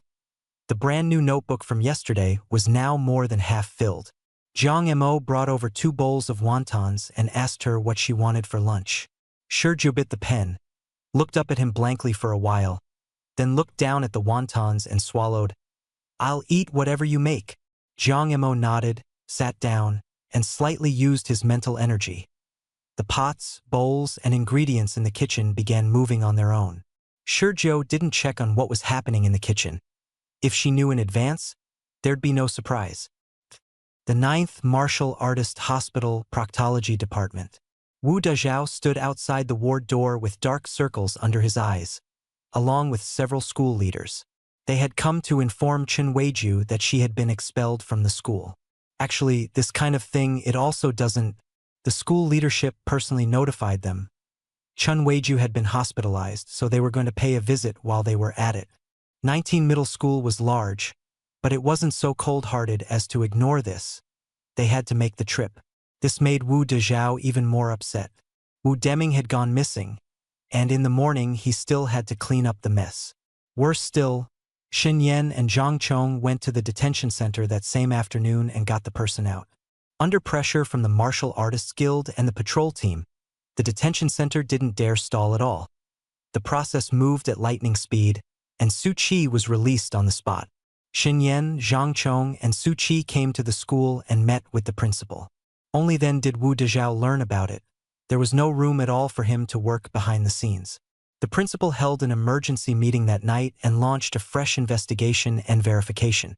Wu Dezhao had no choice but to cut off his own arm to save himself, pushing his cousin Chen Weiju out as the scapegoat. On the surface, Chen Weiju seemed to be the only beneficiary. But yesterday Chen Weiju had run into trouble and was already hospitalized. So early this morning, several school leaders rushed to the hospital. There was still a senior year oath-taking rally in the afternoon, and with so many things to prepare in the morning, they could only come early. Wu Dezhao stopped the attending physician and asked with a frown, "Doctor, what exactly is wrong with her? She was sent to gastroenterology yesterday, Why is she in proctology now? The female doctor looked at the several well-dressed men and asked meaningfully, "What are you to her?" Wu Dezhao hurriedly replied, "Sort of family. She's my cousin." His heart was full of helplessness. The female doctor curled her lip. "So you're the big cousin, huh? Your cousin really knows how to play." After saying that, she turned and left without looking back. Wu Dezhao and the other leaders exchanged glances, their faces darkening. Someone slapped the table and slammed a document down in front of Wu Dezhao. "You brought this kind of person into the school and even made her a homeroom teacher?" The document was an investigation into Chun Weiju's private life. In just one night, 19th Middle School had dug up her background completely. The female doctor's words had been exaggerated, but they were not entirely baseless. Wu Dezhao picked up the document and looked through it twice, his face black as the bottom of a pot. "I only just found out too. Whenever you found out, it's useless. You can't wash your hands of this." In the classroom, Jiang Mo and Shi Jiu came in on the bell and still sat in the second-to-last row by the window. Jiang Mo lay on the desk yawning, sleepy to death, thinking he'd doze off as soon as the teacher wasn't paying attention. The back row was hidden away just right. When the bell rang for the second class period, Su Qi walked into the classroom, his gaze sweeping across the room before landing on Jiang Mo and Shi Jiu. "Move Zhang Qilin and Sun Yuanyuan's seats to the back. Jiang Mo, Shi Jiu, you sit up front." The two empty seats were swapped. Jiang Mo looked dejected. How was he supposed to nap in the front row? Shi Jiu didn't care. As long as he could sit next to Jiang Mo, that was fine. The two of them changed seats. On the podium, Su Qi bowed deeply to the whole class, his eyes red. Thank you all. If it weren't for you, I would have been finished for the rest of my life." His voice choked with emotion. The matter had started yesterday, when Zhang Chong and Shen Yan went to explain. Because of Jiang Mo and Zhang Qilin's incident, more than 50 students from the class had gone to the police station, and this immediately drew the attention of higher-ups, who began investigating. It took 600,000 yuan before Su Qi was indirectly found. Then the truth came to light: Su Qi had been wronged. The Martial Artists Guild and the 9th District Patrol Team jointly vouched for him, got him out, and he was reinstated that same day. "Teacher, it's okay," someone said softly. "That's all we should do," came the reply from the side. Su Qi straightened up, wiped the corners of his eyes, and shouted with a stern face, "Quiet!" The classroom instantly fell eerily silent. Then he said solemnly, "From now on, the teacher will spare no effort to repay everyone. In the last 100 days, I'll go all out, use everything I've learned, and train each and every one of you, striving to get everyone into Wuhan University. That old teacher Chun used to let you all fend for yourselves, but now I'm back. First, let's do a test paper to get our feel back." He pulled a thick stack of test papers from under the lectern, handed them to the front row, and passed them down. The classroom was deathly still, and many people looked completely stunned. In the past few days, Chun Weiju had basically left the class to its own devices. Self-study, free activities, often not even at school, and hardly any classes at all. Those days had been nice, but no one had been watching them. As soon as Su Qi returned, he dropped a high-difficulty test paper on them and even said there would be devilish training next. Jiang Mo flipped it open. It was geography, wilderness-style questions. For a martial arts class nearing the college entrance exam, the focus of review was just those things: the wilderness, mutated beasts, Qian blood cultivation. Jiang Mo's eyes lit up. With wilderness geography on his desk, he copied notes and underlined as he went. This was practically the essential handbook for a lurker, covering mutated beast distribution, habits, survival tips, vacuum zone principles, and more. Seeing how hard he was studying, Shi Jiu a piece of sweet and sour pork tenderloin over to him. "Don't push yourself too hard." Jiang Mo took it and mumbled, "This is the lurker handbook. If I study it well, I can be the most cautious lurker in the wilderness zone." Shi Jiu then a piece of braised beef over to him. Someone in the classroom was secretly watching, so Jiang Mo hurriedly closed the book and picked up his chopsticks. At noon, they made enough for 2 people with 6 dishes and 1 soup. In the afternoon was the senior year 100-day pledge ceremony. Since the training grounds were not randomly assigned, many strong martial artists from District 9 would come on-site to show off their skills and ignite the students' enthusiasm for martial arts. After the lunch break, the 14 senior classes came out in sequence. The sky was gray and overcast, with a light drizzle, and the pledge ceremony was held on the training grounds. The key classes, classes 1 and 2, sat in front, and Class 14 sat behind Class 1. Jiang Mo and Shizhou habitually sat in the back row. The ceremony officially began with Vice Principal Wu Dezhao giving the opening speech. Someone whispered, "The Vice Principal is called Wu Dezhao? What's his relationship to Wu Deming?" The person in front, Lu Pin, lowered his voice and said, "Wu Deming is an instructor at the Wuda Martial Arts Hall. Look at that little old man at the far right of the podium. That's the hall master of Wuda Martial Arts Hall." Jiang Mo looked at the little old man on the stage, dressed in a gray training suit and brimming with energy, the level of a martial hall master, a high-level martial artist whose chi and blood had broken 10,000. His mind turned, Wu Dezhao, Wu Deming. Could they be brothers? If they were brothers, then old and new grudges could be settled together. Thinking that Chen Weiju was the vice principal's cousin, and that before this teacher Su had been brought down by her and the vice principal working together, Jiang Mo now realized that the vice principal was actually called Wu Dezhao. He withdrew his gaze and quietly started plotting. Qi generation speed, multiply by 10 for 1 minute. In his mind, Jiang Mo activated the temporary X10. His spiritual power flickered, but the value was still 1600. With the ultimate skill, Rain Intent, even if he were instantly drained dry, he could recover in a second. On stage, Wu Dezhao wore gold-rimmed glasses and was speaking with a serious expression when something went wrong with his body and his face twisted. Before anyone could react, the microphone first emitted a loud, drawn-out "bift" that echoed through the venue. The students looked up in confusion. What was that? Was that thunder? The sound continued, and laughter slowly spread. Class 14 couldn't hold it in first, and soon the entire venue erupted into laughter. Wu Dezhao's face instantly turned red, and he wished he could crawl into a crack in the ground. The school leaders were embarrassed and mortified, while the martial artists below the stage laughed without restraint. In a panic, Wu Dezhao slapped the microphone, and the fart sound in the speakers was finally cut off. But the people in the front row had already heard it clearly. Jiang Mo's heart stirred. He couldn't keep making life hard for himself. Better to let him bear it himself. Wu Dezhao's sense of smell, X10, for 1 minute. His spiritual power flickered again. On stage, Wu Dezhao's face turned green, and he couldn't help bending over. Ugh! Again and again, followed by an even longer bift. The people in the front row froze. What happened to him? Did he fart himself sick? The laughter only grew louder. The principal of number 9 High couldn't stand it anymore and kicked Wu Dezhao hard in the butt. With a long trailing cry, Wu Dezhao was kicked straight out of the venue. Jiang Mo watched it all with satisfaction.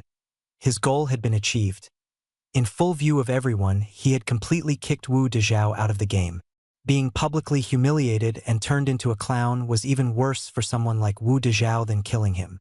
As for the rest, he could be dealt with slowly after the crowd dispersed, and let him taste suffering beyond what ordinary people could understand. As for actually killing him, Jiang Mo, in his previous life, had been a patient with ALS, spending every day hoping for death. Deep down, he felt death was a release. The real punishment was being trapped alive in bed, unable to live and unable to die. As he thought about how to torment Wu Dezhao even more, Shizhou's soft white hand quietly touched his chest and lightly pinched it a few times. Jiang Mo came back to himself and looked at Shizhou. She whispered for him to focus. Her little hand started moving, and that pleasantly tingling sensation rose again in Jiang Mo's chest. He quickly gathered his attention and began sensing the resonance between his qi and blood and his body. From this time, not only muscles and bones, but even his internal organs were responding. Looking at Shizhou's small hand pressed against his chest, a self-mocking thought flashed through Jiang Mo's mind. He should go back and train his chest muscles properly, Otherwise, just multiply the training effect by 10 times, though he immediately felt that was too exaggerated and only wanted to amplify the effect a little. At the front of the venue, the teachers were busy cleaning up, and the oath-taking assembly continued. Su Yunfeng, sitting next to Zhang Chong, was gloating and even pointing at Jiang Mo and Sijio, gossiping in a low voice. Xin Yan glanced once and withdrew his gaze, knowing Sijio's identity and not daring to look too much. Zhang Chong, however, looked carefully and explained in a low voice, "That's a special qi and blood guidance technique. The girl is helping the boy coordinate his body and qi and blood." Su Yunfeng suddenly understood and dropped those gossiping thoughts. The mess left by Wu Dezhao had already been cleaned up, and the proceedings moved on. After speeches by the school leaders and representatives from various circles, it was time for the martial arts demonstration. Wu de Martial Hall's hall master, Wu Tianda, stood up on the spot and said he had taken in a disciple, and this time he would let his disciple represent him in the demonstration.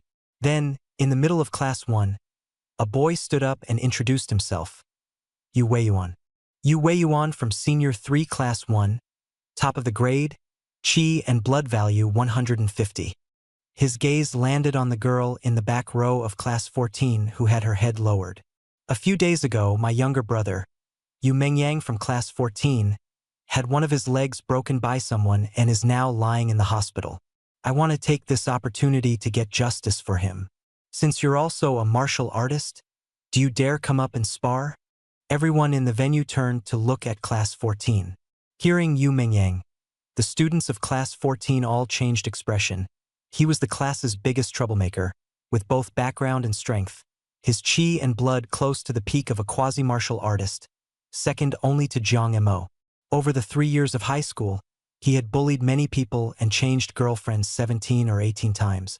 Sijio, who had just transferred in, had once been harassed by him, and on the day she transferred, a girl had actually broken his leg with a chair. The matter had caused quite a scene. The parents went to the school, but in the end nothing came of it. After that, Class 14 had been quiet for a few days. On the podium, Xin Yan sneered. Did this family really think that having Wu de Martial Hall as a backer meant they could just take revenge?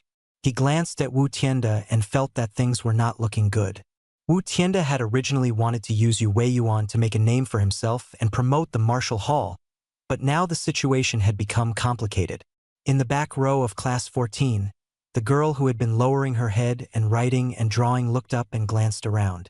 Jiang Mo pointed at Yu Weiyuan in front of the stage and said, "He's here to settle the score with you." Sijio asked indifferently, "Who is Yu Mengyang?" Jiang Mo gave a simple answer, "The one whose leg you broke." At that moment, an unoccupied chair suddenly flew up and landed in front of Yu Weiyuan. The girl raised her head and said coolly, "Let's begin." The venue erupted in uproar. The chair suspended in midair made everyone gasp in shock. She was actually a spiritual telepath, able to control objects with telekinesis. Wu Tianda froze.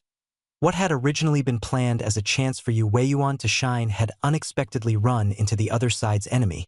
A telekinetic master. A divine telepath? And not an ordinary one.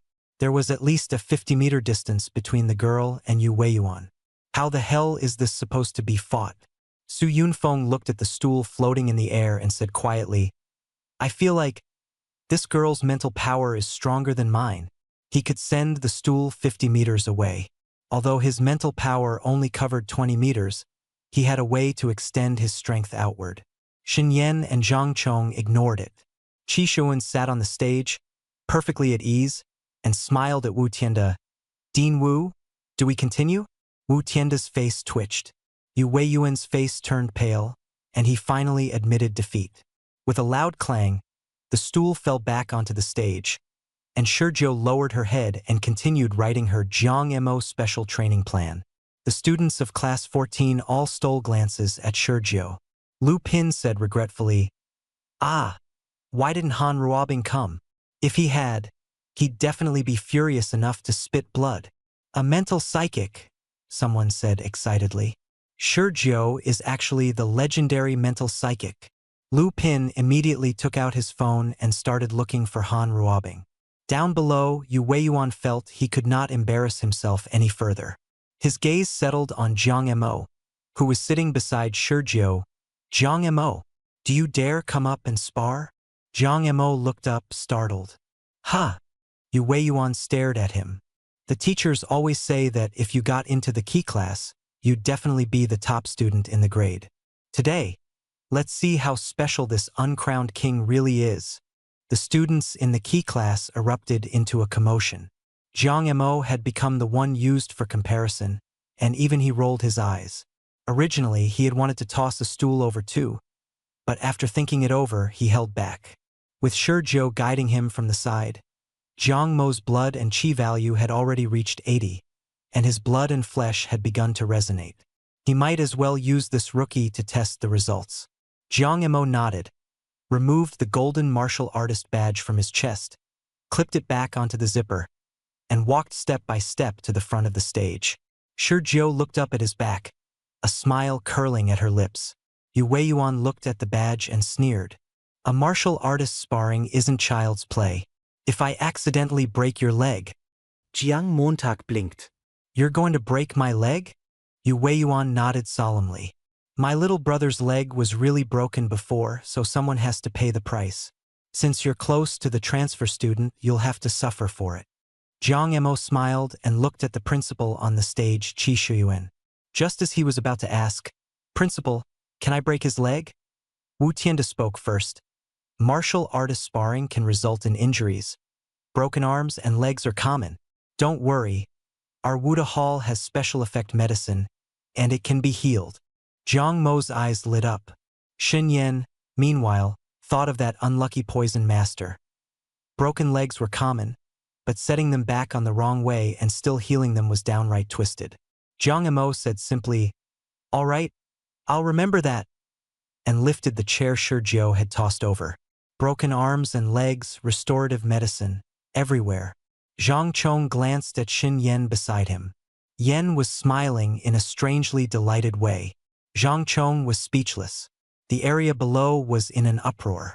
The students in the key class were shouting to teach Jiang Mo a lesson, while the regular class was also cheering Jiang Mo on. Qi Shuyuan sighed, You're all students, so stop at the right point. Begin. Yu Weiyuan charged forward with a short club, like a lion pouncing on a rabbit, aiming a blow at Jiang Mo's right shoulder, wanting to break his arm. Jiang Mo didn't use his mental power. Relying on his lightning-fast neural reflexes, he sidestepped lightly and avoided it. Then he swung up a stool and swept at Yu Weiyuan's legs. With a surge of qi and blood, strength, speed, explosive power, and the stool's hardness, all multiplied by 10. With a crack, a scream of broken bones rang out. Yu Weiyuan was sent flying by the impact, collapsed unconscious to the ground, and his two legs flew out from the trouser legs. Damn! This guy's legs are way too brittle, someone shouted. Xin Yan was called out by name, and he excitedly rushed up, grabbing the two legs and yelling, Don't worry, I've got this. I'll put his legs back on. He actually slapped the left lower leg onto the right leg and the right lower leg onto the left leg, with the heels facing forward and the soles facing backward, attaching them completely the wrong way around. Jiang Mo somehow pulled out a bottle of murky water, poured it into Yu Weiyuan's mouth, and silently chanted in his mind, Wound healing speed, times 10. Leg reattachment speed, times 10. Lasts 1 hour.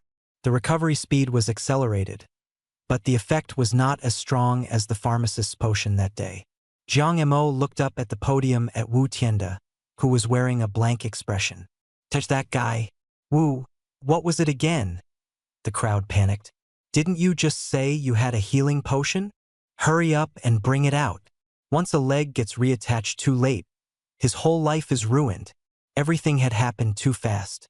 On the podium, Wu Tianda still hadn't reacted.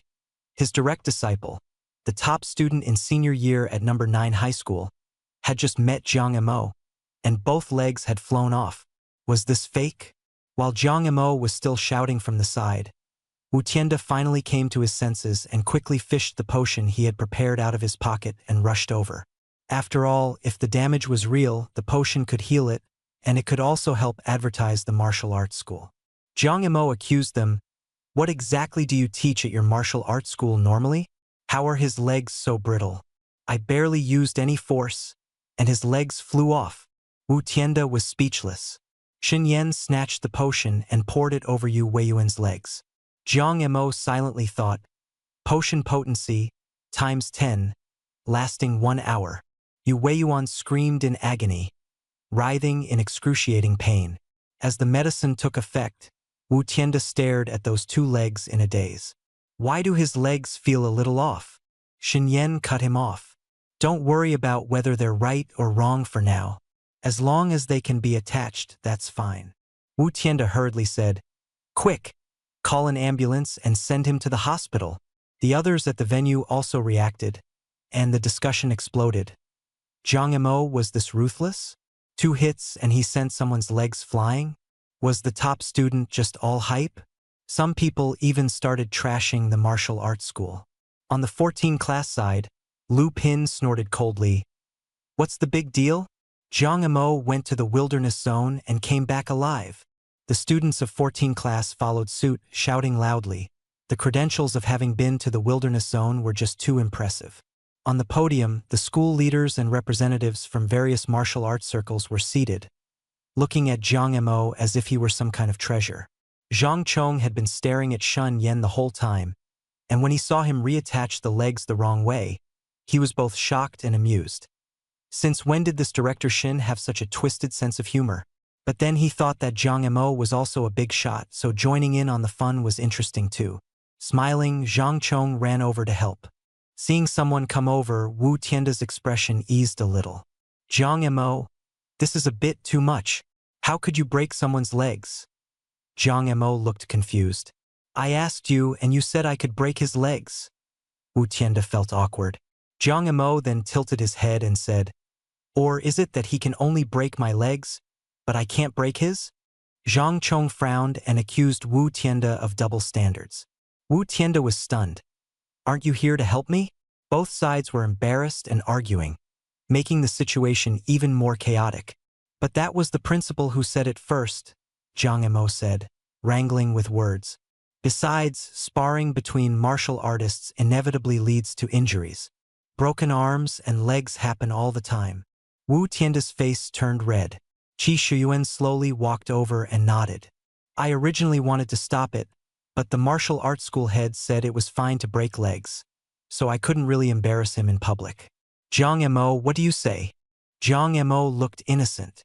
"I didn't want to either, but Yu Weiyuan said breaking legs was fine, and that martial arts school head even encouraged it, saying that if they were broken he could still heal them back. Isn't that pretty good?" Everyone looked at Yu Weiyuan's leg that had been reattached in reverse. It really had been attached wrong. Wu Tianda froze. "My special medicine is that powerful? It got reattached this fast." "Fine. Even if it's backwards. Just take it apart and reattach it properly when we get back. But this matter can't just be left at that." Wu Tianda turned his gaze to Zhang Chong, who looked baffled. "Why are you looking at me?" Zhang Chong, who had been smiling yesterday, was icy cold today. Wu Tianda cursed inwardly at the fake. The ambulance had not yet arrived when the school doctors hurriedly carried Yu Weiyuan into the infirmary. Qi Shuwen looked around the venue and was very satisfied with Jiang Mo's performance. The swearing-in rally that had almost been ruined by Wu Tianda and Wu Dezhao had been pulled back on track by Shi Jiao and Jiang Imo. He said solemnly, "That's enough. In this match, Class 14's Jiang Imo wins. And one more thing, Jiang Imo went to the wilderness zone because he had the ability, not the other way around. Don't reverse cause and effect." Several top students in the audience looked disdainful. "Go to the wilderness zone? That's just courting death." Jiang Imo carried the stool back to Class 14. Passing Su Qi smiled in satisfaction. "Well done. I was almost worried you wouldn't dare break his legs." Jiang Imo said lightly, "It's all because the teacher taught me well." Shi Jiao looked at Jiang Imo and pinched his arm. "Your force application is still a little off. Use less force and bring out a more inch-level power." Jiang Imo nodded. "Teach me." Shi Jiao agreed. The performance continued. Xin Yan, Zhang Chong, and Su Yunfeng went up one after another, showing their real abilities in hard, direct fashion. In particular, Su Yunfeng's psychic master performance stunned the whole venue into an uproar. Wu Tianda should have gone up next, but he had already left because of Yu Weiyuan's matter. When the final segment ended, Principal Qi Shuan was very pleased and waved over a middle-aged man in an administrative jacket, slightly overweight, to come on stage. The man stepped forward and introduced himself. "Hello, students. My name is Chu Huaiyan, and I'm the Director of Admissions at the Education Department of District 9 in Binqing." The host shouted, "Those who want to apply to the 3 major martial arts universities, Tianhuang, Diyuan, and Renxian, please come register now." As soon as the words fell, the venue exploded. The 3 great institutions of heaven, earth, and human are the strongest in the Xia nation. Their teaching staff and overall strength utterly outclass all other martial arts schools. Other schools only look at the college entrance examination, but the 3 major universities not only have the exam, they also hold their entrance assessment 100 days before the exam. That means the next 100 days are all exam time. Even the key high schools in Binqing number 1 can invite teachers from the 3 major schools to support them, while Binqing number 9 can only rely on notices from the local education department, and no one has ever gotten in since the school was founded. The students immediately started whispering among themselves. At the back of class 14, Zhang Mo and Shizhou spoke in low voices. Shizhou smiled and urged him to sign up. Zhang Mo asked whether she was going to, and Shizhou patted his shoulder and promised she would. Zhang Mo nodded and stood up. On stage, Chu Huaiyan had thought it would just be a routine process. When he looked at Zhang Mo earlier, he felt he was decent but not qualified. The basic threshold to apply to the 3 major universities was a Qi blood value of 300, and he couldn't tell that Zhang Mo had reached it. Just as he was thinking this, Zhang Mo walked onto the stage and said loudly, "I want to apply to Tianhuang Martial Arts University." Chu Huaiyan said they would need to test Qi blood first. Zhang Mo asked back, "Is mental power not enough? I'm a psychic master." The venue instantly fell silent. Everyone remembered what had happened earlier. Zhang Mo had used an ordinary stool to break a martial artist's 2 legs with his own strength. And now he said he was a psychic master? The contrast was unbelievable. Someone guessed quietly, maybe Zhang Mo hadn't said it earlier because he didn't want to force Yu Weiyuan into admitting defeat. Others said he had come to stand up for the transfer student, practically cleaning up the school's disgrace. Su Qi was stunned. His own student was actually a psychic master. He smiled. Zhang Mo felt a little awkward and secretly glanced at Shen Yan, who was even more embarrassed. Zhang Chong and Su Yunfeng were also calculating in their own minds. Zhang Chong's eyes lit up as he quietly thought about taking Zhang Mo as his disciple. Su Yunfeng's expression was complicated, and the offstage discussion continued. How could he not look familiar again? At this moment, Zhang Chong understood a little. No wonder so many people in the patrol team didn't like Su Yunfeng and were always trying to mess with him. This guy had the brain of a prop and didn't even know who he was offending. Then Chu Huaiyan spoke, pausing slightly. "You're a psychic master?" Jiang Montag nodded. "Yes." Chu Huaiyan hurriedly asked whether he could sign up. Zhang Mo didn't hesitate. "Yes." Chu Huaiyan added the rules. Spirit Thought Masters need spiritual power of at least 300, and there's an on-site test too. Zhang Mo said casually that there was no problem. Chu Huaiyan glanced at Zhang Mo and smiled. Zhang Mo had no intention of hiding it at all. His martial artist certification already listed him as a Spirit Thought Master. Besides, his qi and blood could multiply by 10. At critical moments, it was a hidden trump card. Qi Shuan's eyes lit up at once, and he immediately told someone to fetch the school's spiritual power tester. "Go! Hurry and bring that one over." He was overjoyed. Zhang Mo was actually a Spirit Thought Master, and his spiritual power was at least 300. It was perfect. Binqing number 9 Middle School's 100-day oath ceremony finally had a real shot. What a pity Wu Tianda wasn't here. Otherwise, it would be even more exciting. The school leaders on the Dushitai brought out the dusty spiritual power testing device.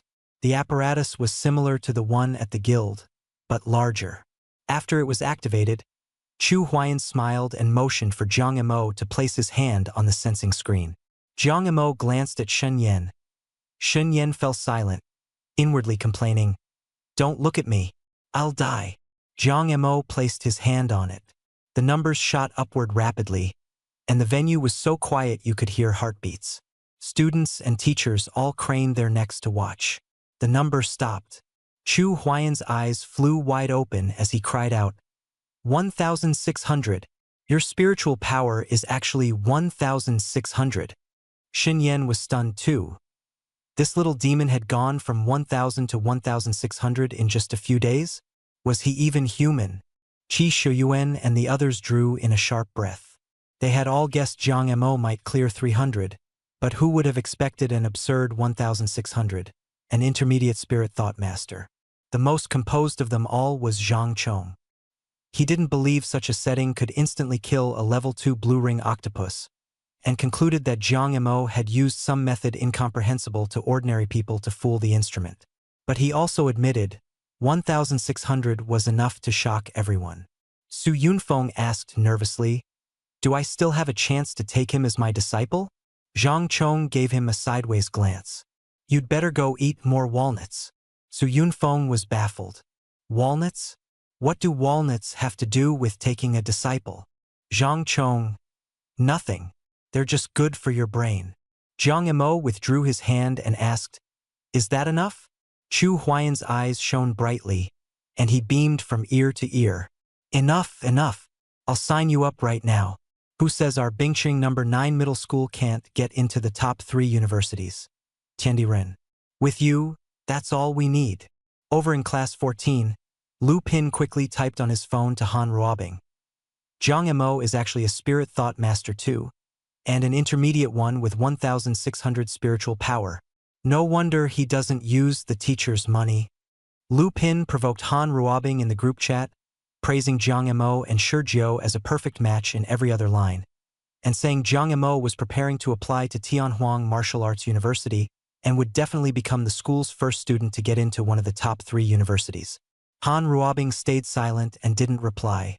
After Lu Pin was blocked, he muttered a few more things, then mentioned that Zhang Qilin had been sent to the psychiatric hospital this morning. At the 100-day oath ceremony, Chu Huayan had initially thought it would just be a formality, but unexpectedly someone really met the standards to apply to the top 3 universities.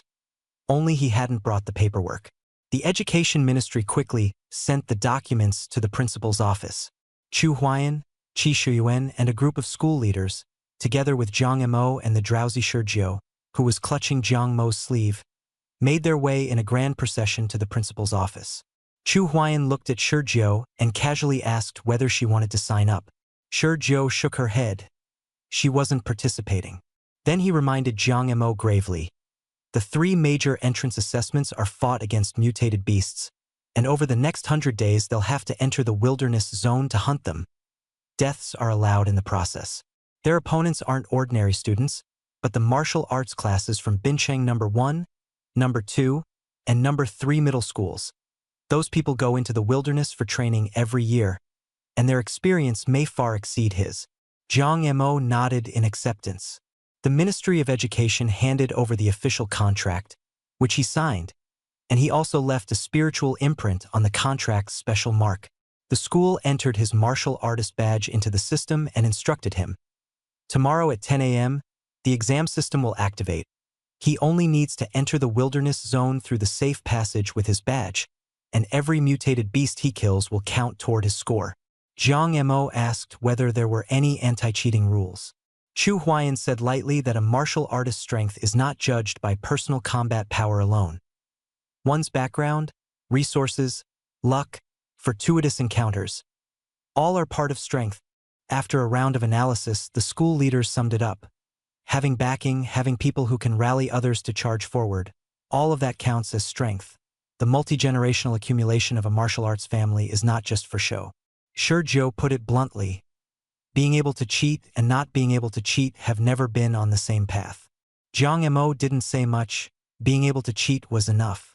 He turned in his registration materials, completed everything, and left the principal's office with Shi Jiao under the crowd's reluctant gazes.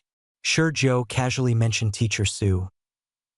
He seems to have used a forbidden art, exhausting his qi and blood foundation and being reduced to an ordinary person.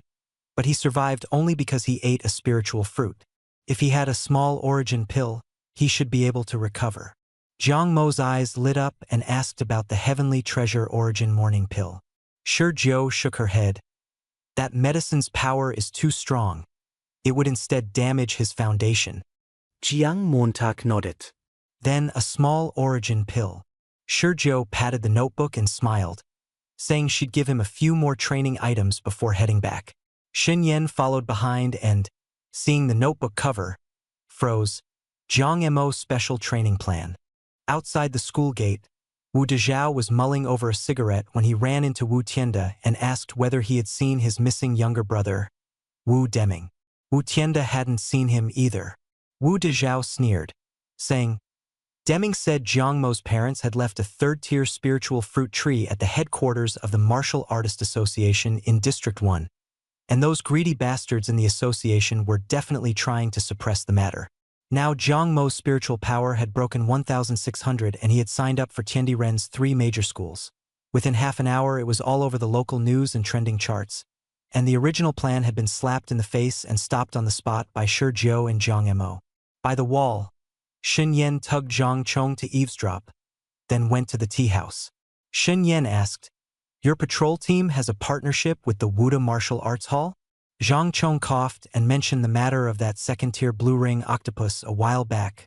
That valley near the blank zone suddenly emitted an unusual aura, and Xin Yan said the District 9 patrol must strengthen its capabilities. Zhang Chong replied awkwardly with a smile. Wu Tianda and Jiang Mo had fallen out, and the cooperation was cancelled. Then what about that third-tier spiritual fruit tree? Why haven't I heard a single word about it? Zhang Chong looked puzzled.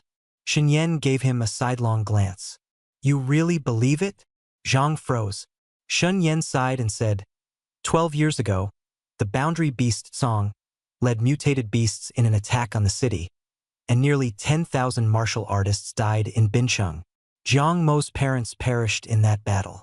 Jiang Yunhao and Wen Yan were both advanced martial artists, the Hall Master and Vice Hall Master of Yuntian Martial Arts Hall. They knew they wouldn't be coming back, so they left a special will. Only when Jiang Mo turned 18 and became a martial artist could he inherit the so-called third-tier spiritual fruit tree. It's fake, Xin Yan said. Otherwise, why would it be the District 1 Martial Artist Association handling it instead of District 9? Cheng Fangdong and Yan Xia couldn't even enter the General Association at the time, couldn't investigate the truth, and didn't dare let anyone know about the will. The two raised Jiang Mo, appearing to show kindness, but in reality they were plotting, forcibly boosting his qi and blood, then sending him to the wilderness zone to die once he became a martial artist. If they hadn't exploited that will, Jiang Mo would have long since been killed by those two greedy relatives. Zhang Chong muttered about why the Martial Artists Guild wasn't handling this, and Shun Yen sneered, The patrol team isn't sitting around with nothing to do either. The two fell silent for a moment, and then Xin Yan said it was really just to fool those two idiots who knew that Wu Deming would fall for it too. Zhang said indignantly, If you hadn't said anything, I would have believed it too. Xin Yan said smugly, I've already caught Wu Deming. Do you want to trick Wu Tianda and Wu Dezhao over to me as well? Just dangle a third-tier spirit fruit tree as bait, and make it happen without anyone noticing, giving the little ancestor and the little devil a surprise. Zhang's eyes lit up, and he immediately went to contact the two of them. At the entrance to the number 9 middle school library, Jiang Mo looked at Shi Jiao, who was drowsy beside him, and asked in a low voice, Tired? Shi Jiao nodded. Jiang Mo put the book in his hand into his storage badge, reached out, and swept Shi Jiao up in his arms. His voice so soft it sounded like an order, Sleep. Shi Jiao leaned into his shoulder, eyes half closed. She hadn't slept last night and had been helping Jiang Mo organize his training plan the entire time, so she couldn't hold on any longer. Leaning against Jiang Mo, she quietly reminded him, In a bit, you'll receive a confirmation link for the entrance assessment. Remember to choose the elite assessment. Jiang Montag frotze. Elite assessment? Shi Jiao nodded, her tone direct. The three top schools have two types of assessments: expanded recruitment and elite. Expanded recruitment is like what Chu Huayan said, set up to attract resources, relying on connections and money to get through. The elite assessment is the real one. It's a solo assessment, and if you pass, you can be admitted to any one of Tianhuang, Dun, or Renxian. Someone will activate monitoring mode, basically to prevent cheating. She muttered again. Chu Huayan isn't even a Dalsung teacher for the three schools. He was just talking nonsense and misleading students. Jiang Mo thought back to what he'd heard before and felt it was indeed unreliable. What kind of exam relies entirely on student self-control not to cheat? Shi Jiu yawned and comfortably closed her eyes. Under the sunset, Jiang Mo carried her slowly toward Blue Shore Manor.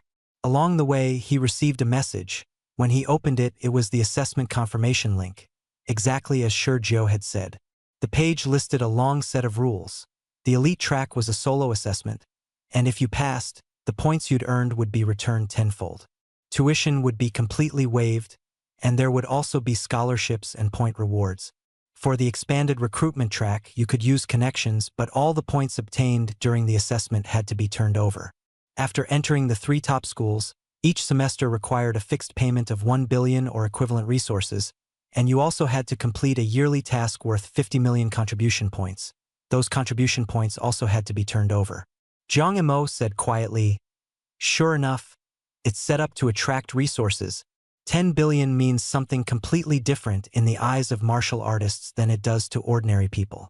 He knew very well that the real key was the 50 million contribution points. Binqing number 9 Martial Artist Hospital, Orthopedics.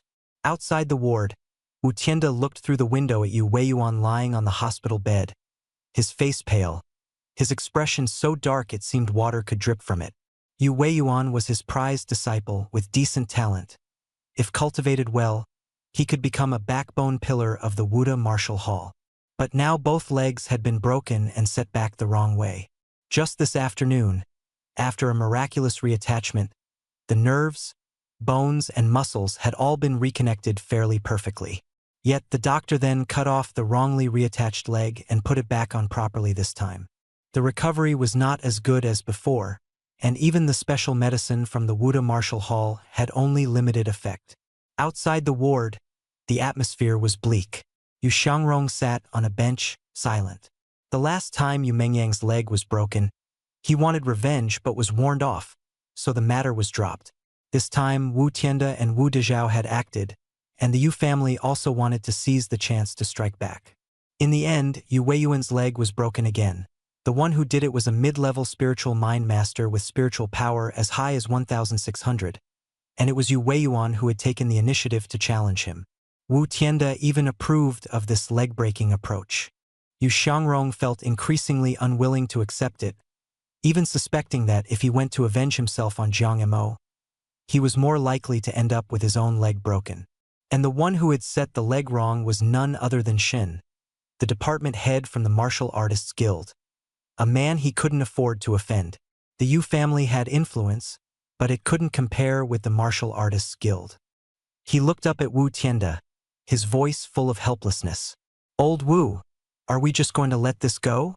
He couldn't provoke those two, so he could only place his hopes on Wu Tianda. Wu Tianda's expression remained unchanged. "Don't worry, I'll make a move. For that third-tier spirit fruit tree, this matter can't be let go." The phone suddenly rang. Wu Tianda glanced at it and frowned. "Zhang Chong? He still has the nerve to call me?" Anger rose in his heart, and he let out a cold snort. "I'd like to see what tricks he has." Zhang Chong had embarrassed him in the afternoon, and this matter had to be explained. Then he saw the new message, and a cold smile appeared on his face again. Shen Yan. He was the real culprit. As the dignified head of the Martial Artists Guild, he had actually reattached someone's legs the wrong way around. Wu Tianda stood up. "Xiao Yu, don't worry. I'll give you an explanation for this." With that, he went downstairs and headed out of the hospital. Outside the hospital, in Shen Yan's pickup truck. Just as Wu Tianda opened the car door, Zhang Chong spoke first. "Call Wu Dezhao over. Let's go to the Martial Artists Guild and talk." This concerns the Tier 3 spirit fruit tree, so we have to be careful. Wu Tienda sat in the back seat and looked warily at the two people in the car. No wonder you had that attitude this afternoon. You really did know about the spirit fruit tree. Looks like Wu Deming's disappearance has something to do with you. Xin Yan remained silent, and Zhang Chong continued. You call Wu Dezhao and set a meeting place.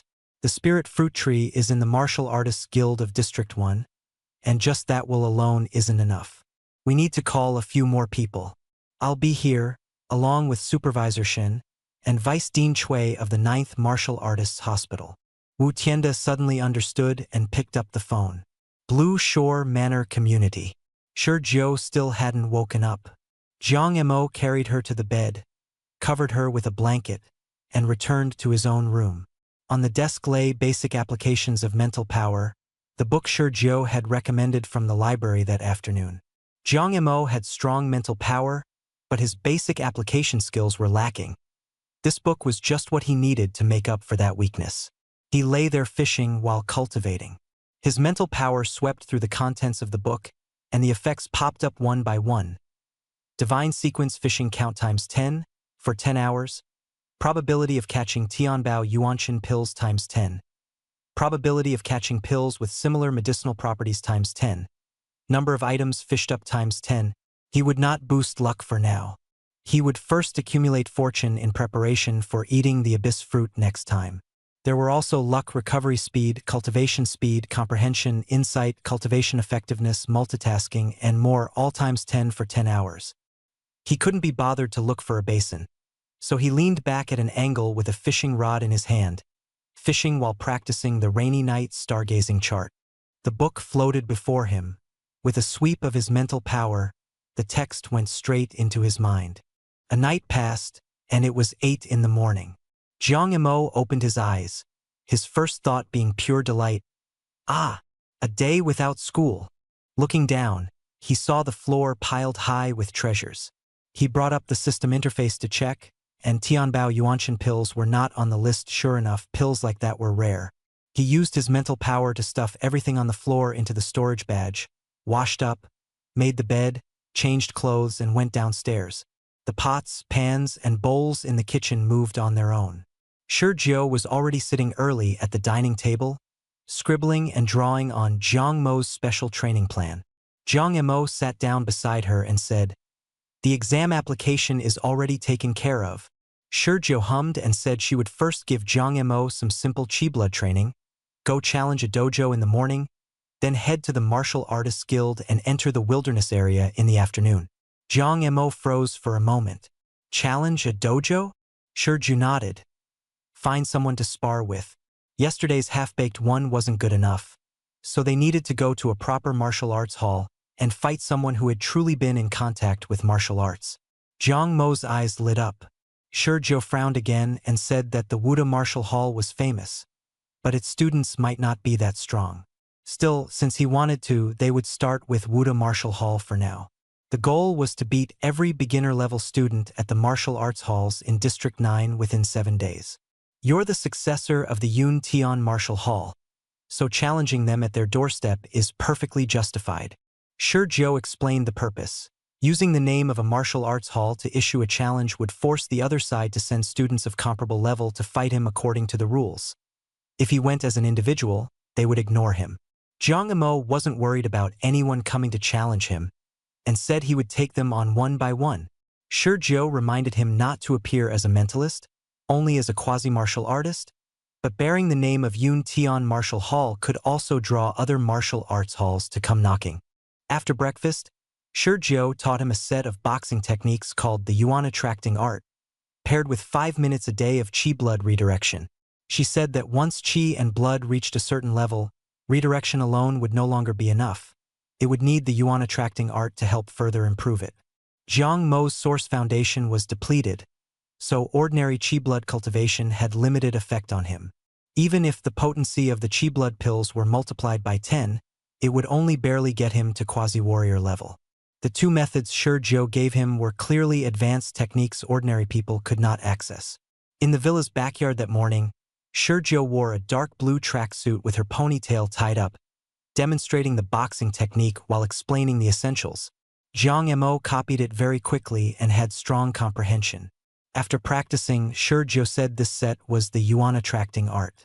Jiang Mo activated his qi and blood, his face slightly flushed and sweating, but his qi blood value didn't rise.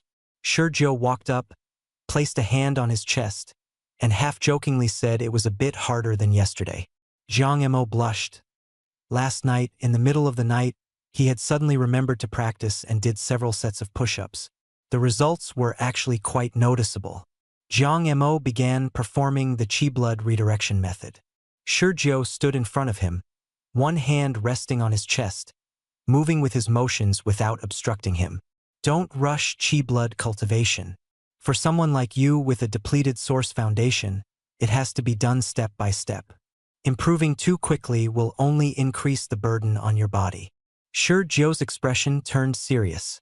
Jiang Mo nodded and took a deep breath, his boxing techniques becoming steadier.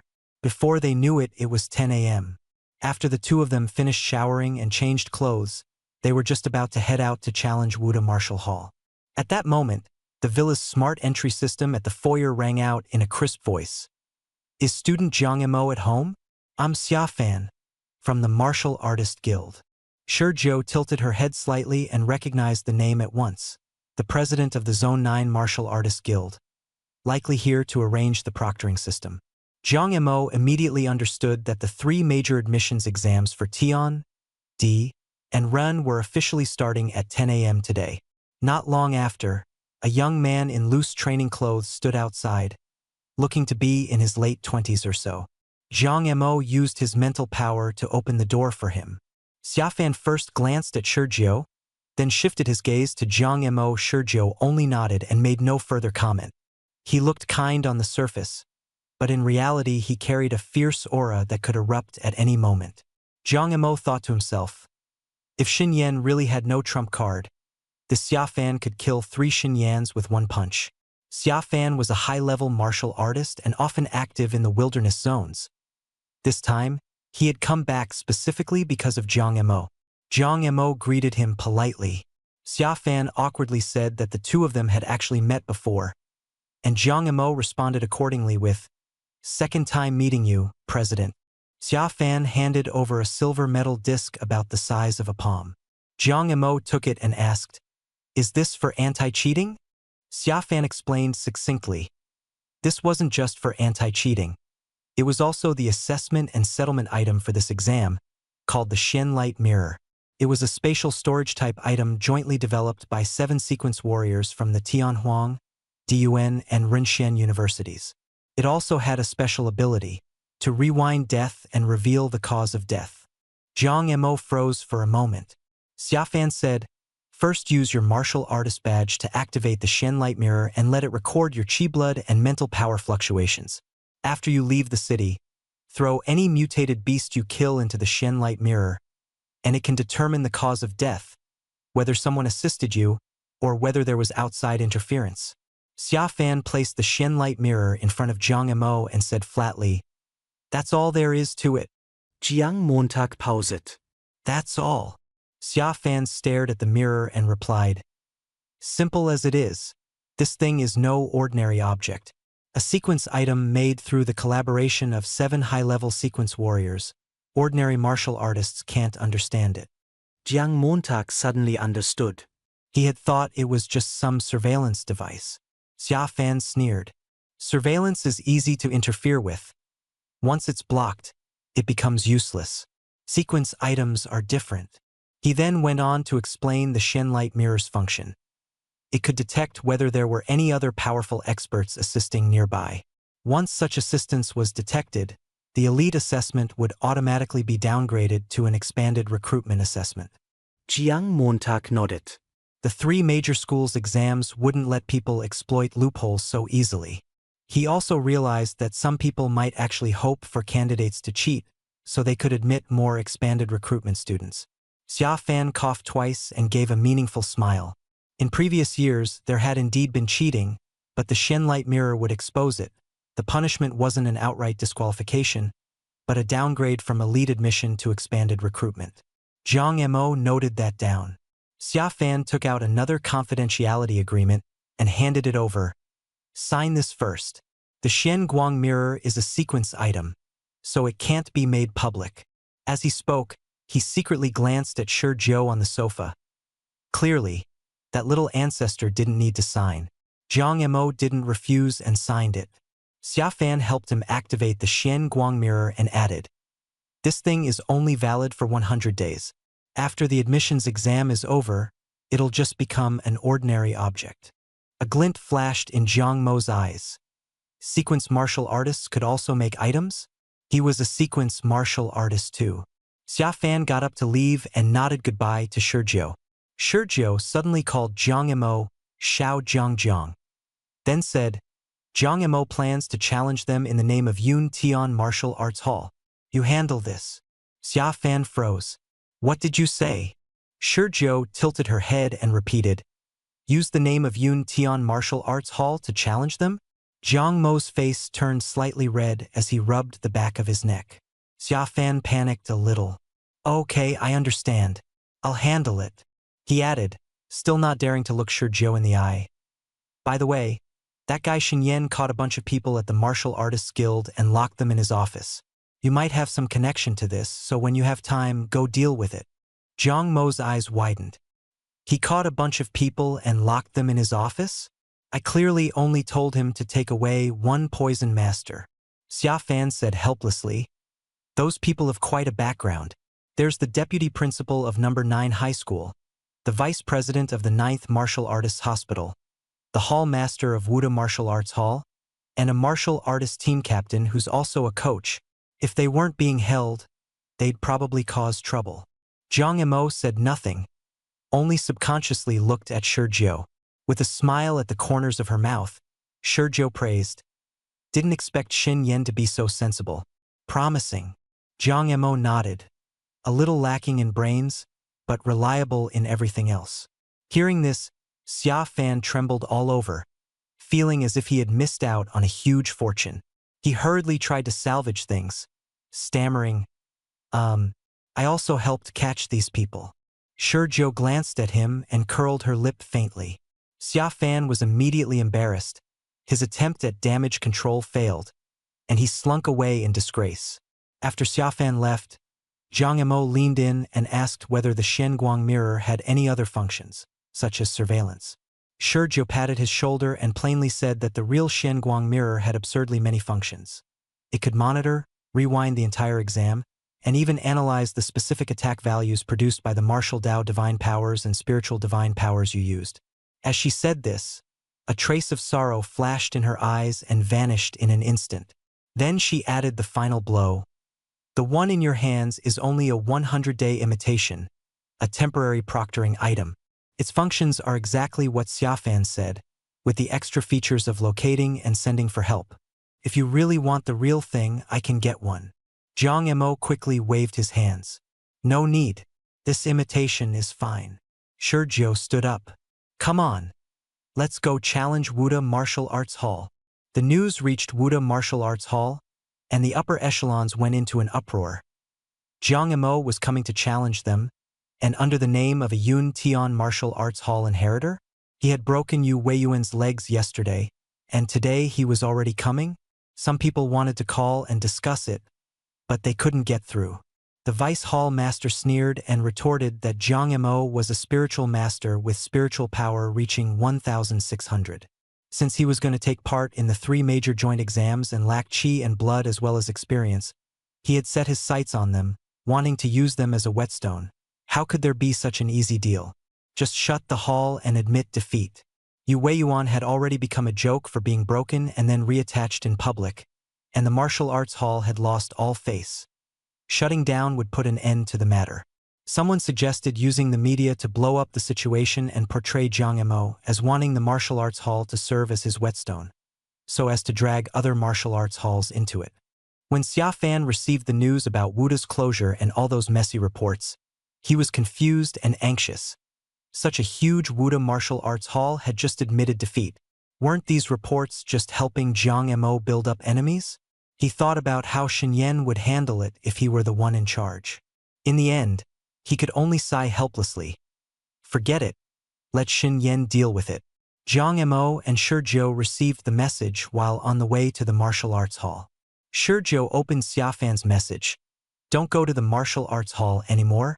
Go directly to the martial artists guild. Zhang Mo saw it too.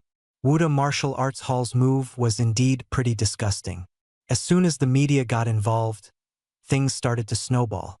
Zhang Mo, who had originally been challenging the dojos in a low-key way, hadn't actually offended anyone. But once that provocative headline was shouted out, every martial arts hall felt insulted. Using their halls as whetstones, or treating their reputations as stepping stones. Who could stand that? If he kept going around challenging dojos, then in all likelihood the other big halls in District 9 would either shut their doors and concede, or send out a few quasi-martial artists who were no match for Zhang Mo just to make a token effort. The two of them didn't take a taxi. They walked to the Martial Artists Guild, using the time to temper their qi and blood. Seeing Shizhou wearing a sullen expression, Zhang Mo said with a smile, "Tomorrow I'll go challenge Wuda Martial Hall again." Then he added, "In the name of an intermediate spiritual thought master." Shizhou's eyes lit up. If a hall kept closing its doors, it could be downgraded and have its sign taken down.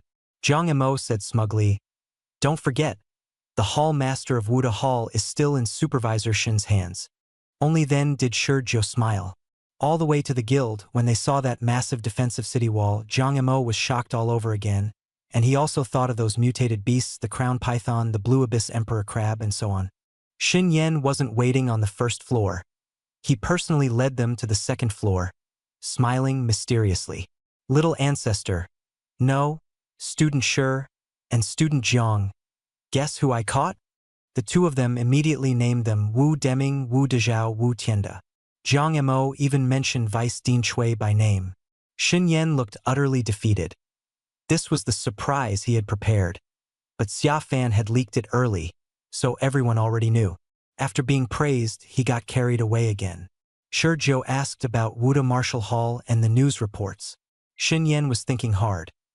Let Zhang Mo keep challenging the halls, point all the fire at Wuda Martial Hall, then find the media to follow up, maybe even do a live stream.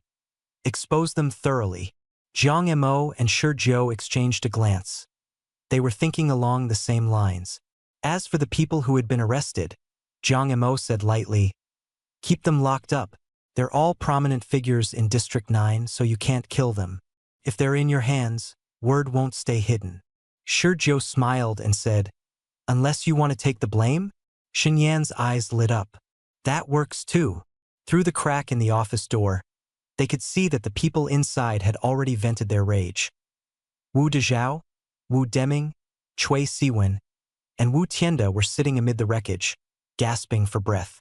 The room was in complete disarray. Tables, chairs, sofas, and ornaments had all been smashed to pieces. Zhang Mo stared at the only unfamiliar man in the room. Broad-built, rough-skinned, and clearly someone who had spent years out in the wilderness. Wu Deming, the old Wu mentioned by Cheng Fongdong. Zhang Mo turned to Xin Yan. "You've got one advanced martial artist and 3 intermediate martial artists locked up in your office?" Xin Yan looked smug. "I'm the District 9 Martial Artists Guild Supervisor. The security here is top tier. Even if 4 advanced martial artists with qi and blood exceeding 10,000 were locked in here, they still couldn't get out." Shizhou looked at Zhang Mo, then at Xin Yan, and said coldly, "You turned your office into a cage?" Xin Yan stammered that it was an accident, but there was a hint in his eyes that he was looking at Zhang Mo. Zhang Mo somehow produced a glass bottle and said with a serious expression, "This bottle of medicine will make people go insane and split their minds." Xin Yan froze. The bottle looked familiar. A scene suddenly surfaced in his mind. Zhang Qilin from Class 14. The Zhang family had caused a scene at the school, and Shen Yan had quietly settled the matter for them, even making them compensate Su Qi 600,000 yuan. Later, Zhang Qilin went violently mad and was sent to a psychiatric hospital. So that was the result of this medicine. Xin Yan gritted his teeth. "Fine. My office can handle a few crazed martial artists." Shizhou said coldly, "Then can you handle the fallout? If something happens, you'll have to answer to the higher-ups." Shen Yan hurriedly pledged his loyalty. I'll take responsibility for this. Student Shi, you don't need to show your face. Shi Zhou smiled and handed the matter over to him. Shen Yan was overjoyed and asked how the drug should be used. Jiang Mo handed that bottle of toilet water to Shen Yan. Atomize it. Just let them inhale it. Shen Yan took it and thought it was simple enough. There were ventilation ducts in the office, so it would be easy to deliver it as a mist. Standing outside the door, Jiang Mo looked at the people in the room and recited the effects one by one. Personality multiplied by 10, lasting 3 hours. Frenzy multiplied by 10, lasting 3 hours. Temper, resentment, and anger all multiplied by 10, lasting 3 hours. After checking the surveillance again, he continued, Wu Dezhao and Wu Deming's mutual affection is multiplied by 10. Their disgust toward Cui Siwen and Wu Tianda is also multiplied by 10, lasting 3 hours. Wu Tianda's disgust toward Cui Siwen, Wu Dezhao, and Wu Deming is multiplied by 10. The original text is cut off here. Shen Yan's office suddenly exploded into chaos. Cui Siwen shouted at Wu Deming, It's all your fault. If it weren't for you, we wouldn't be locked up in here, and slapped him across the face. Wu Dezhao irrationally retaliated, landing a punch. The two went back and forth, still yelling, I'll beat you to death, you little bastard. And if it weren't for you, I wouldn't be stuck living like a widow. Wu Tianda also blew up. I'm going to the wilderness area to break through. I don't want to be some city gym leader. The others, afraid of death, tried to stop him, and the atmosphere instantly grew even more frenzied. In an instant, the 4 of them seemed like 40 different people. Every sort of personality, every kind of face, all of them agitated, throwing themselves into a brawl. Shen Yan wiped the sweat from his forehead and looked at Jiang Mo, fear returning to his eyes, the same kind he'd had years ago.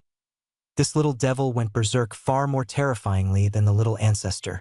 But the whole thing was entirely their own self-destruction, their mutual slaughter. With the non-existent spirit fruit tree mentioned in the will added into the mix, the blame could be shifted off completely. Shen Yan quietly turned off the surveillance. Jiang Mo lowered his head in thought. When he multiplied these people by 10, his mental power kept flashing. When he multiplied Wu Tianda by 10, his mental power instantly dropped by more than half, then recovered a second later. Yue multiplied by 10 was very suitable, but Yue was only a numerical recovery. If he could fully cultivate the sudden rain chapter, perhaps he could comprehend the ultimate divine power of percentage-based recovery. Shen Yan stood outside the door watching them make a scene, and decided to rearrange the office. Then he remembered that matter, the last time they said they wanted to recruit that poison master for their use, and asked Jiang Mo whether he wanted to go meet him now. Jiang Mo looked strangely at him. What would I meet him for? I messed up his limbs so they're reversed. Would he still dare to side with me? Shen Yan froze. Shi Zhou reminded him, The risk from that poison master is yours to bear. Jiang Mo took a supermarket bag out of his storage badge and handed it to Shen Yan. Shen Yan took it and glanced at the contents, which had been frozen into. The original last sentence is cut off, so I made a brief rewrite based on the existing content. If you want me to continue or complete the ending, please paste the remaining original text. A lump of frozen stuff like seafood. Looking at it, Shen Yan showed a helpless smile on his face. You came all this way and even brought me a gift. Jiang Mo was a little embarrassed. This isn't a gift for you. It's the venom gland of a second-rank blue-ringed octopus. That venom gland had already been multiplied by Jiang Mo tenfold. This was only one of them, but he didn't dare multiply the venom itself by 10 as well. This kind of deadly toxin still had to be handled with care. Shen Yan froze, then his expression changed drastically and his hand trembled. He nearly dropped the bag. A venom gland from a second-rank blue-ringed octopus? Something capable of poisoning a high-level martial artist to death? And you just handed it to me so casually? He glanced at Shi Zhou again, carefully, and held himself back. For the little ancestor's sake, he'd endure it for now. Shen Yan pinched his fingers in a dainty orchid finger gesture, carefully holding the shopping bag with 2 fingers, suppressing his anger. If that's the case, Why insist that I bring it back to the Martial Artists Association? Wouldn't it be fine to just lock it up anywhere? Jiang Emo shot him a glance and explained impatiently, "It's not the same. If you don't bring the poison master here, who would willingly walk into the trap and come to your door?" Xinyan froze, then reacted instantly. "So you're using me as a fishing rod, and this poison master as bait? To fish for people?" Jiang Montag nodded. If he were locked up somewhere else, Wu Deming would definitely send people to steal or snatch the poison master away. But if he's kept at the Martial Artists Guild, they wouldn't dare come straight to grab him even if they had 10 times the courage. They can only come to negotiate ransom. He looked at the 4. No, 10 people crammed together in the office and muttered, "I originally thought I'd only catch Wu Deming, who knew I'd hook a whole string of them. A fisherman never comes home empty-handed." Xinyan was speechless. "So I'm not only a tool man and a scapegoat, I'm also a fishing rod?" Jiang Emo waved a hand. "Let it go this time. We'll talk about it next time." "Oh right, I don't know how to deal with this venom gland either, so I just froze it and put it in a plastic bag. Be careful not to touch it. It'll kill you." Xinyan took the venom gland to see the poison master. As for whether the poison master would obediently handle it, Jiang Emo didn't care. He dumped the person here mainly to fish for people. If it could be handled, great. If not, it didn't matter. On the 3rd floor of the Martial Artists Guild, in the VIP lounge, a steaming spread of 6 dishes and 1 soup sat on the table. Shi Jiao had puffed up cheeks as she vaguely reminded Jiang Emo of some assessment rules. She said that once they reached the wilderness zone, they absolutely had to hide their identities and not expose themselves. Everyone taking part in the 3 major recruitment exams with him was a competitor, especially those extra admission candidates. Jiang Emo listened without interrupting. Shi Jiao continued, "There's a confidentiality agreement for the rules of the Mystic Light Mirror, so not many people outside know about it. The main enemies of elite candidates are often the extra admission candidates. They'll actively come to you and snatch your prey. Elite candidates can steal it back too. But the extra admission candidates aren't just one person." Jiang Emo frowned and suddenly thought of something. "If the extra admission candidates send a strong fighter to follow me, would that be considered cheating?" Shi Jiao shook her head. No. "The exam determines results by having the corpse of a mutated beast sent into the Mystic Light Mirror for appraisal. If someone follows you and helps you kill the beast, it doesn't matter even if the Mystic Light Mirror wasn't used. So don't reveal your identity, hide yourself, and stay away from other people. All of that is part of the elite assessment." She took another sip of pork rib soup. "The Mystic Light Mirror also has positioning and distress call functions. If you run into danger, you can activate it, and the teachers from the 3 schools will rush to rescue you as fast as possible. But once you activate the distress call, it means you've failed the exam. The elite assess." 072. Noon. As she ate, Shi Jiao told Jiang Emo about the possible exam rules. Jiang Montag listened quietly. Outside the VIP room, Xinyan and Xia Fan quietly stepped out. After a moment, Xia Fan said in a low voice, "I think the little ancestor seems a little different." Xinyan glanced at him sideways, annoyed. "How is she different?" Xia Fan stroked his chin and said with feeling, "She seems more human than before." Xinyan nodded. "Good, I got it. I'll tell the little ancestor that you said she isn't human." Xia Fan glared. "Xinyan, you fucking asking for a beating. You know that's not what I meant." Shi Jiao held the scent-concealing spray and carefully sprayed Jiang Emo all over, completely masking his scent. Jiang Emo was wearing advanced camouflage combat gear, with a helmet, goggles, a face mask, and a neck guard all in place. Xian Guang mirror was placed inside the lining as a chest protector. Hanging at his waist was a battle blade infused with Shi Jiao's blade intent. Feijin Chanqi was slung across his back, and Xingqian Shua had been transformed into a silver wristband worn on his left wrist. With the blessing of rain now, Jiang Emo had already refined the flying sword to 10%. 11 more times and it would be fully charged. Shi Jiao nodded in satisfaction. Jiang Emo twisted his body. "Will this outfit be too eye-catching?" Shi Jiao kept spraying behind him. No, the beginner and advanced ones are about the same, you can't tell. You can set off now. If you run into danger, share your location immediately. Jiang Emo answered and put away the spray before heading out. Though he had an invisibility talisman, he wouldn't refuse Shi Zhou's kindness. At the entrance to the safety passage in Zone 9, a guard on duty spotted Jiang Emo from afar and shouted, "Bro, you're carrying the wrong sword." Jiang Emo froze for a moment. It was the same guard from last time who had said he was going to pick out a grave. The guard said solemnly, "This kind of long sword should be hanging at your waist, not strapped to your back. You won't be able to draw it in a critical moment." Jiang Emo patted the knife at his waist. "I've got a knife at my waist." The guard was stunned. Is this guy sick in the head? He's got a knife at his waist and still carries a sword on his back, planning to strut around the wasteland looking cool. He muttered again that the combat suit looked brand new, and his voice sounded young, probably just a rookie heading out to broaden his horizons. Once he suffered a setback, he'd understand. Jiang Emo smiled but didn't respond, and walked into the passage. A red light swept over him. Ding, warrior identity verified. Permission granted to enter the wilderness zone. Ding, joint admissions exam for the 3 schools, elite candidate identity verified. Exam system activated. May all students perform beyond expectations and get into the 3 top universities. 2 voices sounded in his ear at the same time, one from the warrior badge and one from the Xian Guang mirror. The Xian Guang mirror on his chest lit up silver again, instantly opening an internal space about 10 meters square.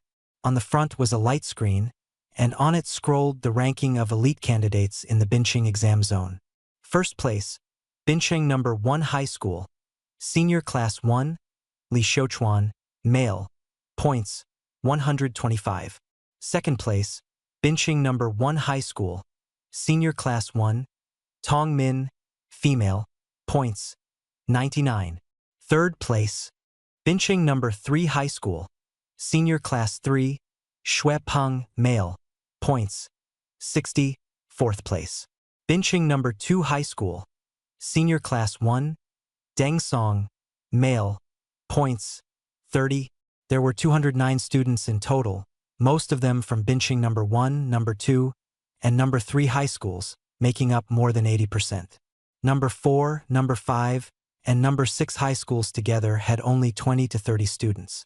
Beyond number 6 high school, there was only Jiang Emo from number 9 high school, temporarily ranked last. Jiang Emo stared at the live ranking on the screen, then looked at the time, 12:10. The exam had started at 10, and most people already had points. He was a little surprised. I just got out of the safety passage, and those overachievers already rushed into the wilderness zone? He quickened his pace, left the safety passage, and began activating his skills. Vitality times 10, lasts 3 hours. Neural reaction speed times 10, lasts 3 hours. Explosive power times 10, lasts 3 hours. Strength times 10, lasts 3 hours. Physical stamina times 10, lasts 3 hours. Speed times 10, lasts 3 hours. Mental power had to be multiplied by 10 every morning. He had never activated Vitality before because Shi Zhou had arranged training for him, but now was the time to rely on real strength. If you have a cheat, you have to use it. Suddenly, his body felt lighter, and strength flooded through him. He clenched his fist and looked at the attribute panel.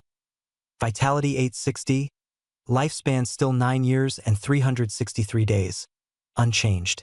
It's fine. If I can't fish for Tianbao Yuan Chendan, I'll use contribution points to exchange for Xiao Yuanden. If the medicine isn't strong enough, I'll make it up with 10-fold multiplication. He stepped out of the safety passage and took a deep breath of the damp air. The sky was gray, with a light drizzle drifting down. It looked like it would only get heavier. At the entrance, someone looked at the sword on his back and said, "Bro, don't carry your sword on your back. Hang it at your waist so it's easier to draw." Jiang Emo replied coldly, "I'm carrying a knife." Not wanting to chat, he went straight toward the blank zone. People nearby muttered, "Are the people from District 9 all this bold? They're heading into the wilderness even in the rain." Others said, I heard there's a genius from District 9 with mental power of 1,600 here too. Wonder if we'll get to see him. In the blank zone, Jiang Emo stared at a pebble on the ground and said silently, "One moment before my foot steps on this pebble. The number of this pebble times 10 lasts 3 seconds. He took a deep breath and stepped forward to stomp on it. The instant his foot was about to land, the pebble suddenly turned into 10 pebbles, then returned to 1 after 3 seconds. It really can be multiplied like this." He turned back to look at the city's defensive wall, which stood like a mountain, and thought about the rules. One moment before a siege battle begins, all the defenses and durability of the city wall times 10, lasting until the siege battle ends. Then he looked up at the anti-air barrier in the sky, which resembled an aurora. Even on a rainy day, the anti-air barrier remained brilliantly multicolored and striking. This thing was like a force field, able to block or destroy boundary beasts and mutant beasts falling from the sky. When the air defense belt encounters an irresistible attack, all offense and defense coefficients of the air defense belt are multiplied by 10. Duration. Until the battle is completely over. Jiang Emo kept reciting this in his mind, but he didn't immediately multiply the two items by 10. Any change in city defenses would inevitably attract investigation. No one could say exactly what abilities those strange sequence warriors had, and Jiang Emo didn't want to invite trouble. After finishing his business, he slowly vanished into the rain, this time not nearly as hurriedly as before.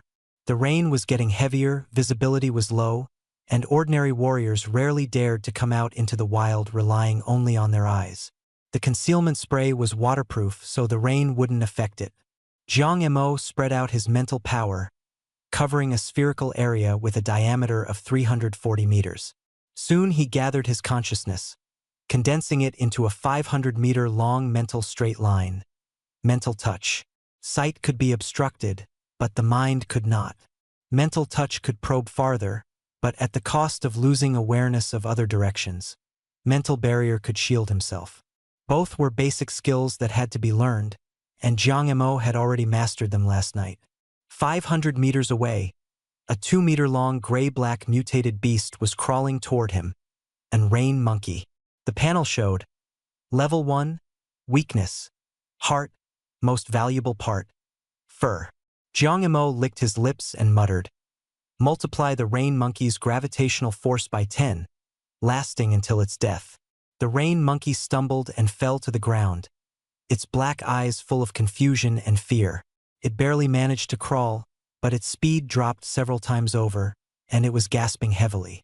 Jiang Emo didn't move closer.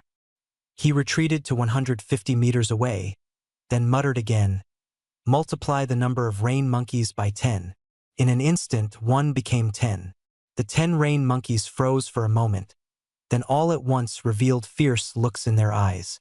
Even though they were under 10 times gravity, moving at pitiful speed and with weakened attack power, they actually charged at one another and started tearing into each other in the rain, killing each other. They all wanted to kill one another. Last time, when I multiplied Chang Xiaofeng by 10, the 10 Chang Xiaofengs immediately started fighting. That was because Chang Xiaofeng's mental state was unstable. And these rain monkeys are stupid. No rush. I'll try a stronger mutated beast later. Jiang Emo didn't dwell on it. After all, they could still be appraised. His flying sword slowly slid out of its sheath, leaving a streak of afterimages in the rain.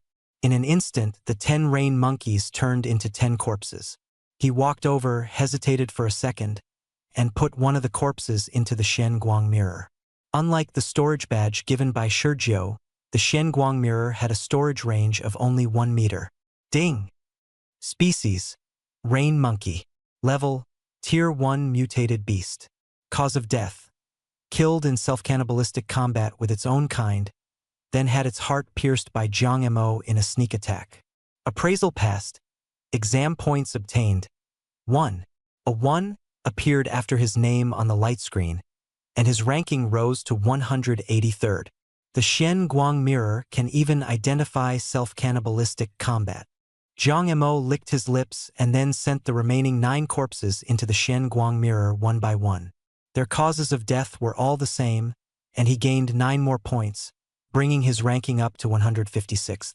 People ahead of me in this line really know how to grind. Every point source is written out so clearly. Who the hell is this meant to guard against? Zhang Yimou was a little annoyed, but he quickly noticed that the corpses in the Shenlight Mirror hadn't been taken away. They were still lying there. Doesn't that mean I can take them back to the Martial Artists Guild and sell them? He smiled, and his target became even clearer. A level 3 mutated beast, the blood-eyed golden tiger. Zhang Yimou took out the 10 rain monkeys in the Shenlight Mirror, controlled his battle saber with spiritual power, and skinned them. Then he said the words multiply by 10, and in an instant he had 100 rain monkey pelts. He tried putting one into the Shenlight Mirror. Ding! Rain monkey pelt. Official purchase price. 500 xia coins. Note: candidates must use a mutated beast corpse with an integrity of at least 60% for the assessment identification. Zhang Mo's expression darkened. The 3 major exams really aren't easy to game. He put all the pelts back into the storage badge, then took a spatial backpack out of the badge, stuffed the 10 bloody corpses inside, and left in a hurry. The small valley had caused such a big commotion last time that it had already drawn the attention of the official forces in Zone 9 of Bincheng. There were warning signs on the safe passage, so Zhang Yimou deliberately took a detour and entered the depths of the wilderness from the other side. This time, the wilderness had less desolation and more greenery. Zhang Yimou remembered Xiao Jiu saying that candidates from other districts would also come here, especially the expanded admissions candidates, and they might set their sights on him. He casually found a spot to dump the 10 corpses, sent the spatial backpack back into the badge, then crouched down in a hidden place. The blood from the corpses would attract mutated beasts that like to appear on rainy days. Before hunting the blood-eyed golden tiger, he would practice first. This move was one he had learned from the blood-eyed golden tiger itself. Looking up at the sky, he saw the rain gradually growing heavier. Fortunately, his combat suit was waterproof, so aside from impaired visibility, it posed no problem. To all the martial artists still in the wilderness outside Zone 9, my apologies. For the sake of my exam, I'll have to wrong you all. Zhang Yimou muttered under his breath. The duration of this rain in the wilderness outside Zone 9. Multiply by 10. The clouds in the sky seemed to tremble. On rainy days, most mutated beasts stayed hidden and refused to come out. Only those like the rain monkeys that loved the rain would appear.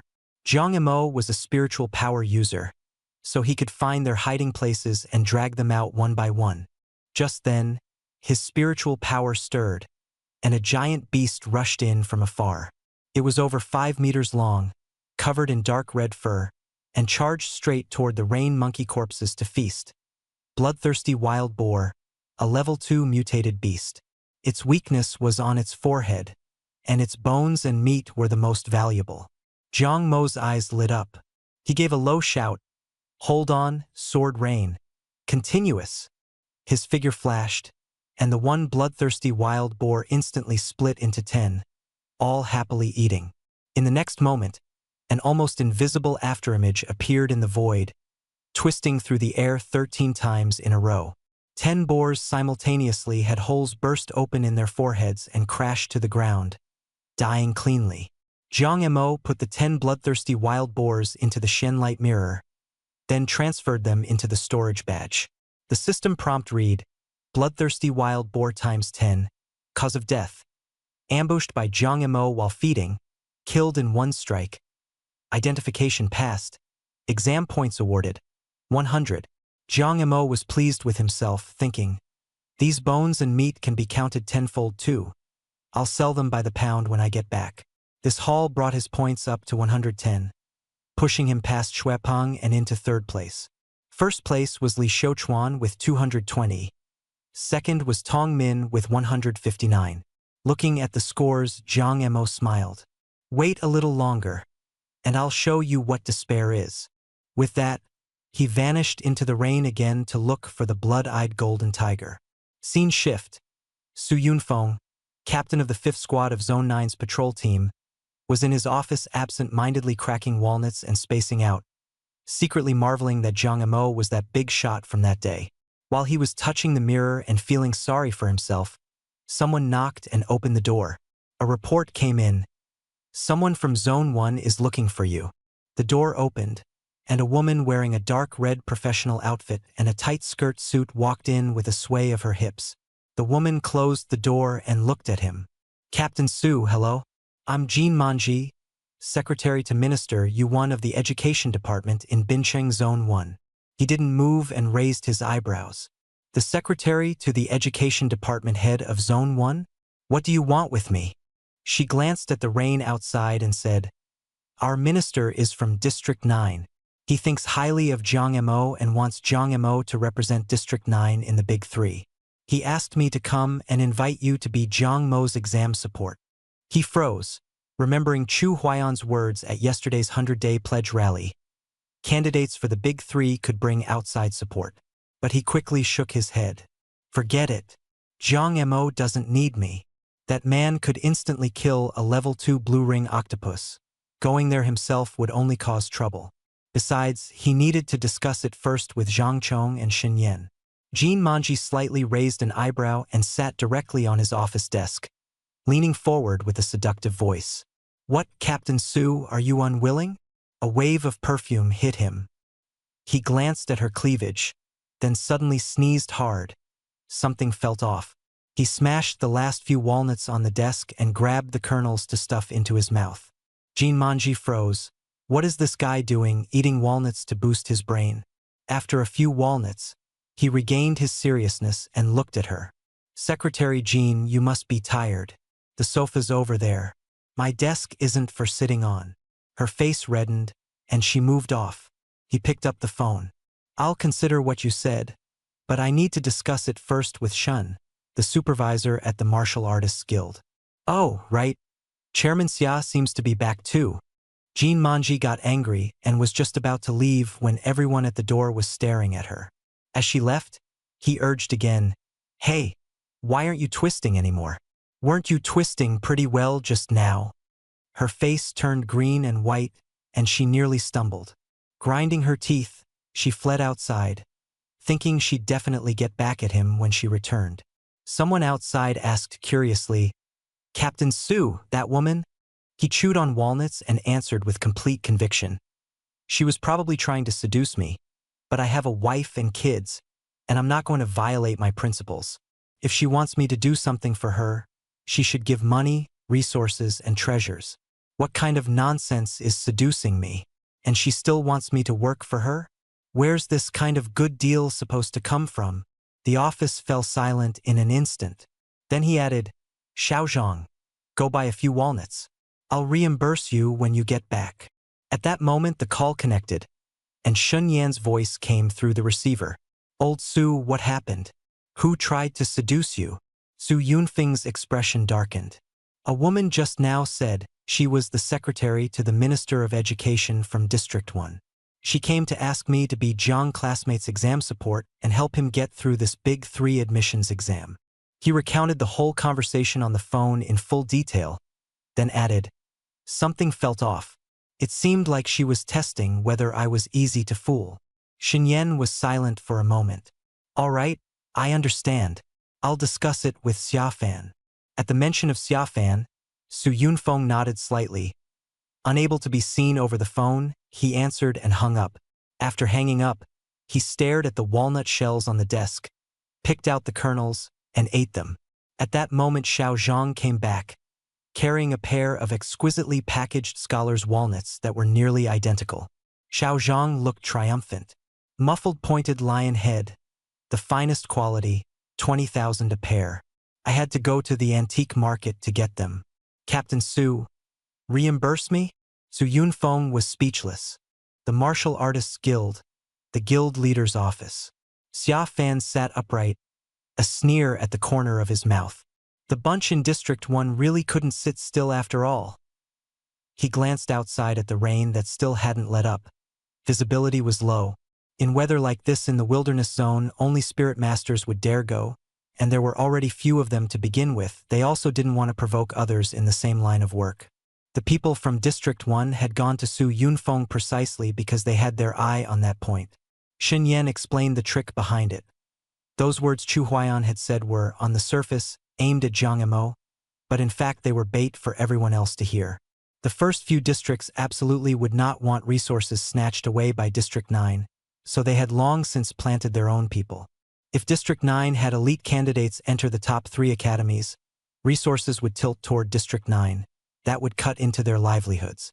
Chu Huaiyan was merely reciting lines according to the other side's script. The real hidden thread ran much deeper. If not for this rain, Qi Shiyuan and the leadership of No. 9 High School might really have secretly arranged for someone to help Jiang Emo. Afterward, Jiang Emo would receive a confirmation notice and sign a confidentiality agreement, and if he were helped by outside aid during the exam, he could only swallow the loss. Shen Yan then mentioned another thing. Jiang Mo's parents left a will stating that there is a third-tier spirit fruit tree stored at the District 1 Martial Artists Guild. Xia Fan was shocked. A third-tier spirit fruit? If that were real, I'd have known about it ages ago. Shen Yan gave a faint smile. If handled properly, it can be made real too. The few people in my office are all here for that possibly existing spirit fruit tree. Xia Fan's eyes lit up. Shen Yan said coldly, anyway, District 1 made the first move. Chapter shift. Jiang Emo was flying through the air, standing on the Xingchen shuttle, which had turned into a silver flying sword, about 70 meters above the ground. He withdrew his spiritual touch. His spiritual power expanded into a sphere with a radius of 170 meters, keeping both sky and ground under his surveillance to guard against ambushes. The flying sword had merged with him, and its speed was astonishing.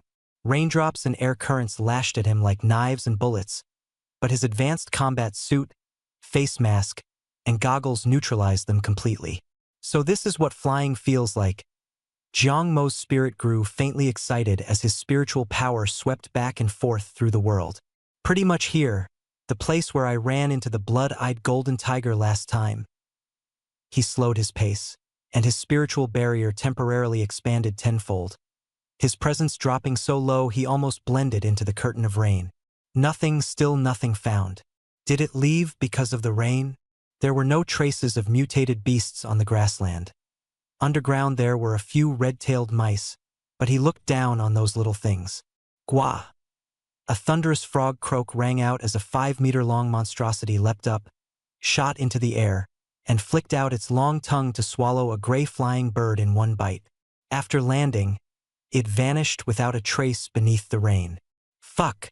What is that? Jiang Emo was startled, and his figure instantly shifted to the spot where it had jumped. A system overlay appeared. Name: Spirit-Eating Demon Frog. Level: 3. Weakness: spine on the back.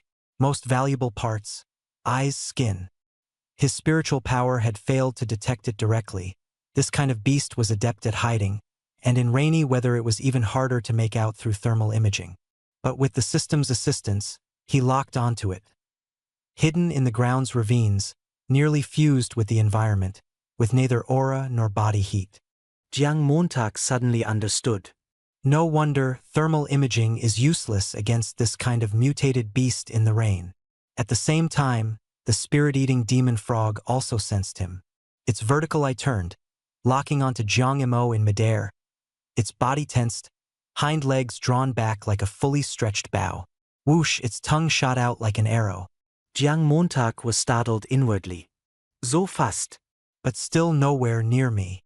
Standing on a heaven-tier top-grade mental power weapon, his speed was X10, burst power X10, and neural reaction X10. His spiritual power had already reached 1700, and his vital energy 860. Much stronger than before, which was why he dared come alone to hunt the blood-eyed golden tiger. He easily dodged the strike, then made his move Sword Rain continuous and unbroken, a sword multiplied by 10.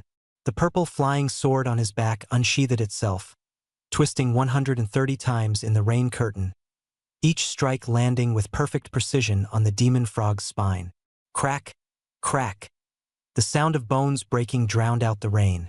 The spine snapped, and the frog's body folded backward before slamming heavily into the ground, splashing mud and water everywhere. Jiang Emo let out a slight sigh of relief. Without rushing to land, He used his psionic touch to whip the surrounding area a few times with his psychic power like a lash, then drifted lightly down beside the corpse.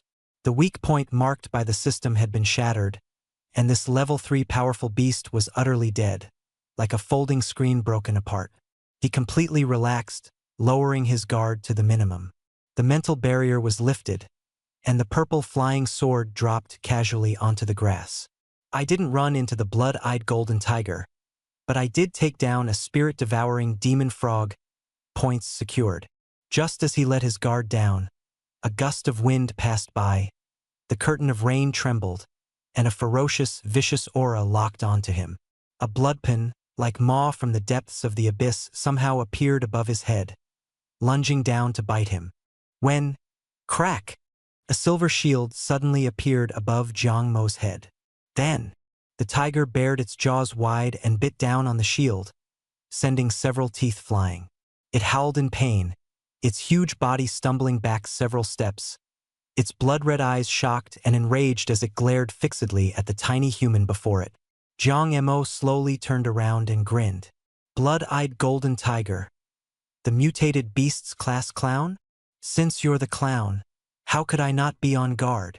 This guy's stealth ability was even stronger than the soul-eating demon toads. If not for his prior precautions and using mental touch to scan the surroundings, he would never have discovered it at all. Fortunately, the system interface had warned him first, so he took the risk and used himself as bait. Anglers never leave empty-handed. Sure enough, he lured it out. The tiger roared and turned into a blur as it lunged straight at him. Jiang Mo reacted with everything he had. Star Shuttle changed again, instantly transforming into a silver sphere 2 meters in diameter that enveloped him. The tiger's claw slammed down hard, and the sphere shook once but remained unharmed. At the same time, the purple flying sword that had been tossed aside trembled, turned into a blur, and unleashed a continuous rain of swords. Jiang Mo murmured under his breath, "This attack count times 10, damage times 10. Speed times 10. Attack power times 10. Critical hit times 10. Critical damage times 10. Armor penetration times 10. Damage dealt times 10. Accuracy times 10. Whoosh, 1,300 attacks crashed down like a storm, all aimed straight at the blood-eyed golden tiger's ass. The blood-eyed golden tiger had never seen such a method. It instinctively rolled to dodge, retreating dozens of meters away, but the flying sword stayed on its heels, even faster than it was. The very instant it dodged, the flying sword hit the bullseye, 1,300 strikes of damage. Peft, peft, peft. Amid despairing shrieks, its nearly 10-meter-long body collapsed heavily to the ground, lifeless. The scene was bloody enough to make even the rain curtain seem to tremble. Even hyenas would have called it professional. Without hesitation, Jiang Mo stored the blood-eyed golden tiger and the soul-eating demon toad corpses into his storage badge. Star Shuttle returned to its silver flying sword form. His mental barrier activated, and he slowly sheathed it. Then he flashed upward into the sky, finally relaxing a little. Done. He had at last hunted a blood-eyed golden tiger, along with that soul-eating demon toad. But the commotion from the fight would attract other predators, so he didn't dare linger and left immediately. After traveling about 30 li, he landed and used mental touch to condense his psychic power into a whip, sweeping the surrounding area to confirm there were no mutated beasts before easing up slightly. Inside the storage badge, times 10, times 10. Those two corpses had both become 10 copies. The soul-eating demon toad was 5 meters long and 4 meters wide. The blood-eyed golden tiger was nearly 10 meters long. Even multiplied by 10, they still didn't take up that much room in his large badge. Jiang Mo then made subtle adjustments to those 20 specimens. The fur texture, muscle, and bone structure, the knocked-out teeth, and the shapes of the wounds were all altered so that each one looked different. Then he took out one blood-eyed golden tiger and threw it into the profound light mirror. The profound light mirror clearly lagged for a moment. Then, ding! Species: blood-eyed golden tiger. Level: Tier 3 mutated beast. Cause of death: pierced through from behind by Jiang Mo using psychic telekinesis, killed instantly. Identification passed. Candidate Jiang Mo's level. Intermediate mentalist. Cross-level kill. Exam points doubled. 300. Current points. 410. Looking at the information on the profound light mirror, Jiang Mo curved his lips. He had known all along that cross-level kills doubled the points, which was why he had set his target on the blood-eyed golden tiger. The soul-eating demon toad? Just a bonus. He put the golden tiger corpse back into his storage badge, then tossed a soul-eating demon toad into the profound light mirror. Ding! Soul-eating demon frog, level 3 mutated beast. Killing it earns 300 points. Identification passed. Jiang Mo stretched lazily in the rain. It had been about 40 minutes since he left the city, and he decided to walk back instead of flying.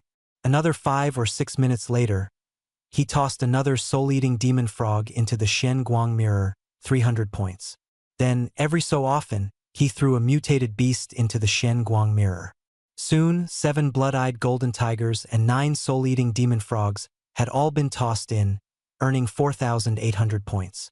Combined with the earlier bloodthirsty wild boar and rain monkeys, his total reached 4,910 points, firmly holding first place. He glanced at second place Li Xiuquan, who only had 250 points, tisk, utterly crushed. Jiang Mo multiplied the prey by 10 not just to show off, but mainly to squeeze more benefits out of the officials. After enrollment, the points would be multiplied tenfold. However, he didn't throw everything in to avoid arousing suspicion. Better to be cautious. Soul-eating demon frog. Jiang Mo suddenly stopped. His psychic sense picked up a soul-eating demon frog not far away, crouching in a puddle with only its eyes exposed. After confirming the surroundings were safe, he stepped onto the star shuttle and slowly rose into the air, lifting his mental shield, continuing to use himself as bait to lure the enemy in before counter-killing it. Every death had to look the same. At the same time, his phone floated beside him, recording the whole process. Maybe it would come in handy. The sun tilted westward. Outside Zone 1, on an island in the sea, a boy in blue battle gear exhausted himself breaking through the defense of a level 3 ancient black turtle and killed it on the spot. Li Xiuquan sat beside the giant turtle's corpse, panting. This yellow-rank low-grade battle saber is sharp enough, but it burns through chi and blood too fast. He swallowed a recovery pill and smiled. Ancient black turtles moved slowly and attacked weakly, but their defenses were absurdly strong. The island had been sealed off, so other examinees couldn't come ashore. Li Xiuquan urged his chi and blood, sending the ancient black turtle into the Shen Guang mirror displayed. Defeating a level 3 mutated beast above your level earns 300 exam points. Li Xiuquan smiled confidently. Chi and blood value 2031. First in Binqing No. 1 High School, the top genius in Binqing. His only goal was the elite admission slot at Tianhuang Martial Arts University. After sending the ancient black turtle into the Shen Guang mirror, he casually glanced at the leaderboard, ready to see his points double and shock the crowd. The next second, he froze, his face twitching, despair filling his eyes. The leader had changed names. Binqing No. 9 High School, Senior Year 3, Class 14, Jiang Mo, male points, 8,000. The Shen Guang mirror also produced the identification result. Species: ancient black turtle. Level 3 mutated beast. Cause of death: while sleeping, it was hacked to death by Li Xiuquan with a yellow-rank low-grade battle saber over the course of 2 hours. Exam passed. Overlevel kill. Exam points awarded, 300.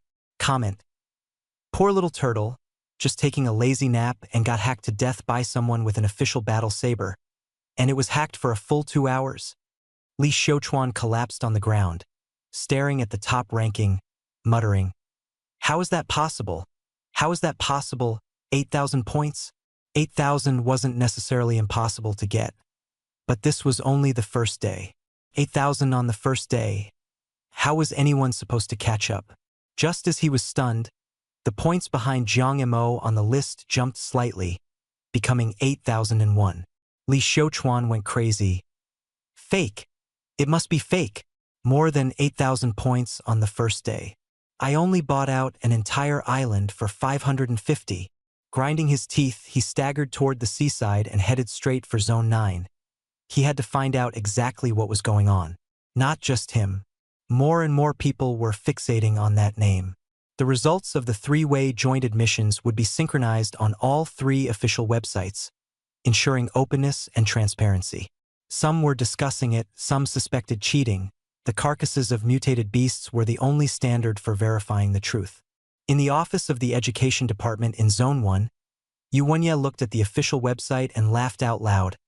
As expected of our genius from Zone 9, more than 8,000 in just one afternoon. This time, the elite quota for Tianhuang University should be ours. He called someone. On the other end was Jean Manji, her voice cool and detached. Minister, I'm trapped in Zone 7. The matter has been handled. I'll get to Zone 9 as soon as possible and deliver the item to Jiang Mo. Yuwenya smiled. No rush. Just look at the website. You'll see that the thing you prepared may no longer be needed. Jean Manji hung up and refreshed the three official websites on her phone. Her eyes widened. Jiang Mo, 8331. She lowered her head to look at the box in her hands and gave a bitter smile. Looks like this yellow rank. The original text ends here. A low-grade psychic weapon. He really won't be able to use it anymore. Thinking this, Jean Manji started up the car she had just repaired and sped toward Zone 9. 3 hours later, the blood and chi tenfold ended. Jiang Mo appeared at the edge of the blank zone. It was raining in the blank zone, and many rain monkeys were using the rain to surge toward the city. Rain monkeys are a branch of the Level 3 mutated beast water monkey. They like rainy weather and specialize in ambushing martial artists traveling in the rain. Jiang Mo swept the area with his spiritual touch. Within a 500-meter radius, there were at least a dozen of them. His flying sword slowly transformed into a purple streak of light, slaughtering them back and forth within that 500-meter radius. The rain monkeys, pulled closer by his spiritual power, had their tails tied together by him, strung into several long lines and dragged behind him. From the edge of the blank zone to the entrance of the safe passage was 30 li, and Jiang Mo killed a total of 78 rain monkeys. Under the tenfold multiplier, that became 780.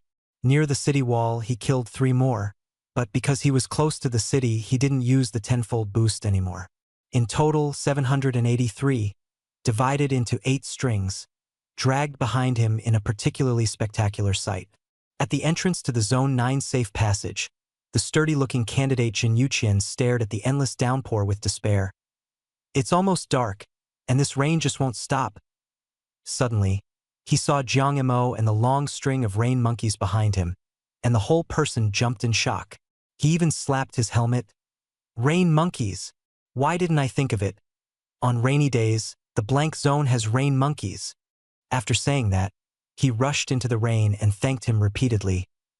Brother with the sword on your back, thanks for the reminder. I'll treat you to a meal next time. Jiang Mo recognized him as the person he had met in the afternoon. He had originally wanted to remind him that the rain monkeys had basically been cleared out by him, but then thought better of it. There would always be new ones. Judging from Jin Yuqian's flustered appearance, he should also be here to take part in the 3 major admissions exam. Because of the rain, no one was coming or going through the safe passage. Jiang Mo dragged several strings of rain monkeys out of the passage, and the martial artists waiting outside immediately noticed him and the pile of prey. Someone exclaimed, "The swordback guy." "No, it's the rain monkey killer." The guard was even more dramatic. "Did you just blow up a rain monkey nest or something?" "So many." Jiang Mo answered seriously, "There are more rain monkeys on rainy days, and they all gather in the blank zone. No one's competing with me." The guard was stunned for a moment, then started calculating the value. "These rain monkeys are only worth 500 each, and you caught all of them in one afternoon. No, there have to be at least 800 of them. Not wasteful at all." Jiang Mo waved a hand and headed toward the Martial Artists Guild building. The people around him were talking all at once, unable to tell whether this really was Jiang Mo. Some said Jiang Mo was still in the wilderness zone. Others said he had already come back. He entered the guild building. 8 long strings of rain monkeys were still outside, being dragged in little by little, and the martial artists outside watching it all had twitching eyes. "Hey, Xiaoli, you're back." Su Lulu at the front desk hurriedly stepped forward, and when she saw the long string of rain monkeys behind Jiang Emo, she froze. The rain monkey man stiffened for a moment before stammering, "Xiaoli, hurry and come with me. Sister Li is waiting for you." As he spoke, he winked at Jiang Emo. Many people in the first-floor lobby of the Martial Artists Guild were waiting for Jiang Emo. The impatient ones had already run outside, while the rest stayed inside watching the excitement, who wouldn't want to see for themselves how this genius, the first ever from number 9 high to take part in the 3 major admissions exams, managed to score more than 8,000 exam points in just one afternoon. There were also skeptics saying the result was too exaggerated. At this point, someone dragging in hundreds of rain monkeys had entered, and when they heard Su Lulu call him, everyone was curious but didn't ask too much. Jiang Emo didn't take off his helmet. He smiled at Su Lulu and followed her to the first-floor trading center. In the trading center, Shi Jiu had been waiting for a long time. When she saw him return, her eyes curved with a smile. Jiang Emo took off his helmet, removed his high-grade combat suit, and sat beside Shi Jiu wearing a hoodie and casual pants. The restlessness in his heart instantly calmed down. On the other side, Liu looked at the pile of rain monkeys and twitched at the corner of her eye. "Xiao Jiang, this time, we can't buy them at a premium. These rain monkeys were only worth a few 100,000 at most, and the key issue was Jiang Mo's more than 8,000 points. After removing the cross-rank bonus, it was still a terrifying number." Jiang Emo waved a hand. "It's fine. By the way, I haven't appraised these rain monkeys yet." Liu understood what he meant.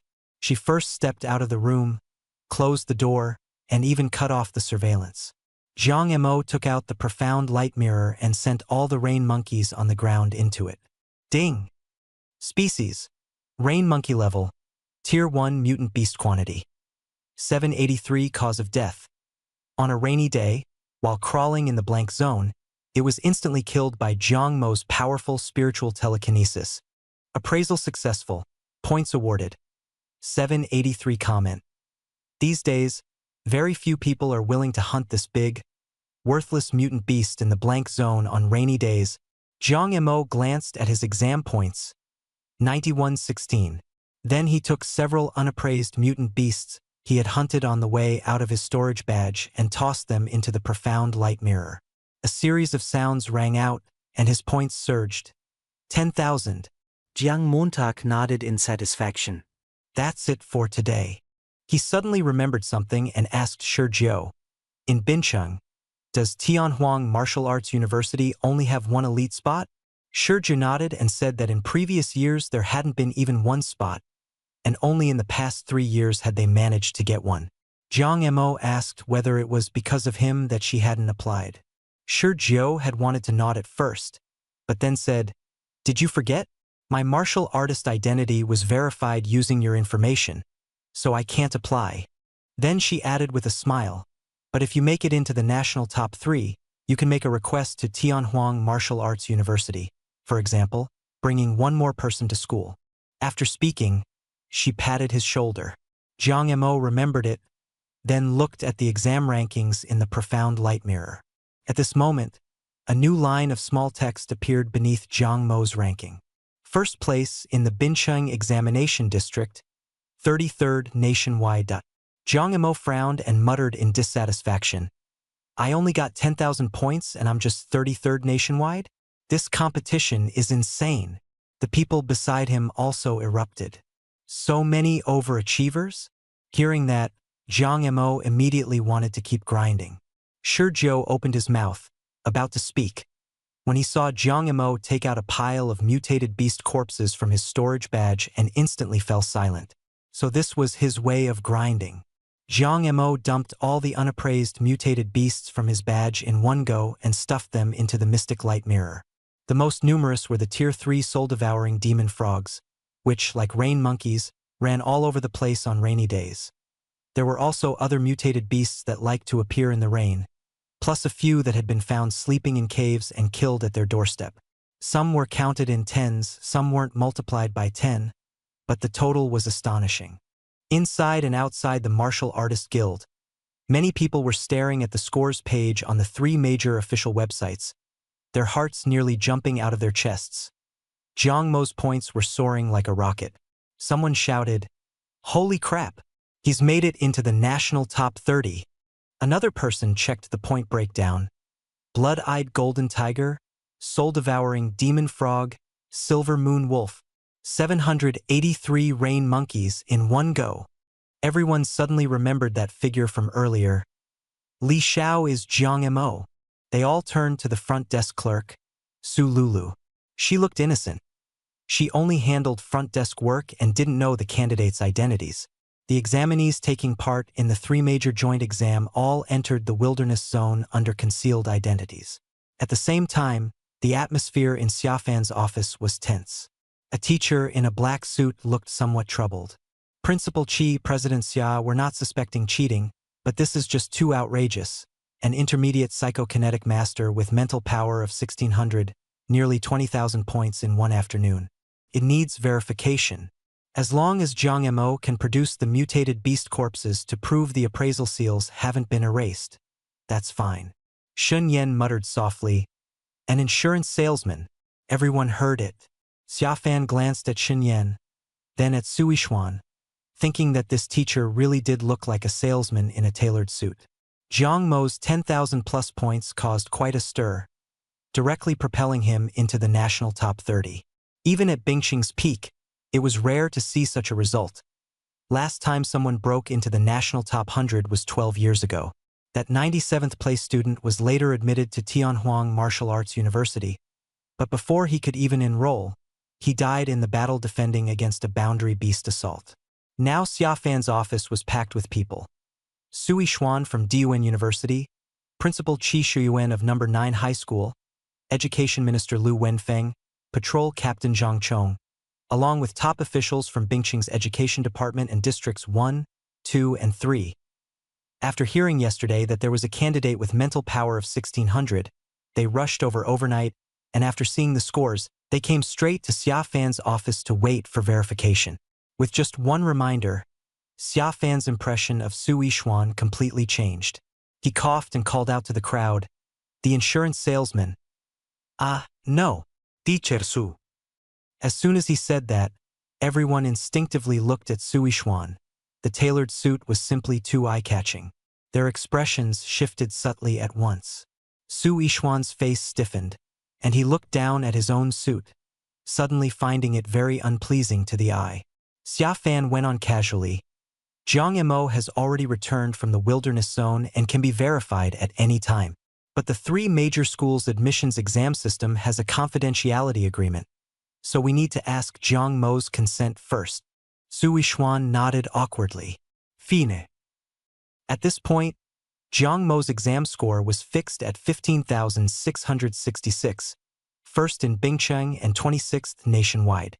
Xin Yan called him, hung up, then said, "Jiang Mo is at the procurement center warehouse in the trading district. Let's go together." Zhang Chong followed behind and lowered his voice to ask Xin Yan, "Were you and the president doing that on purpose?"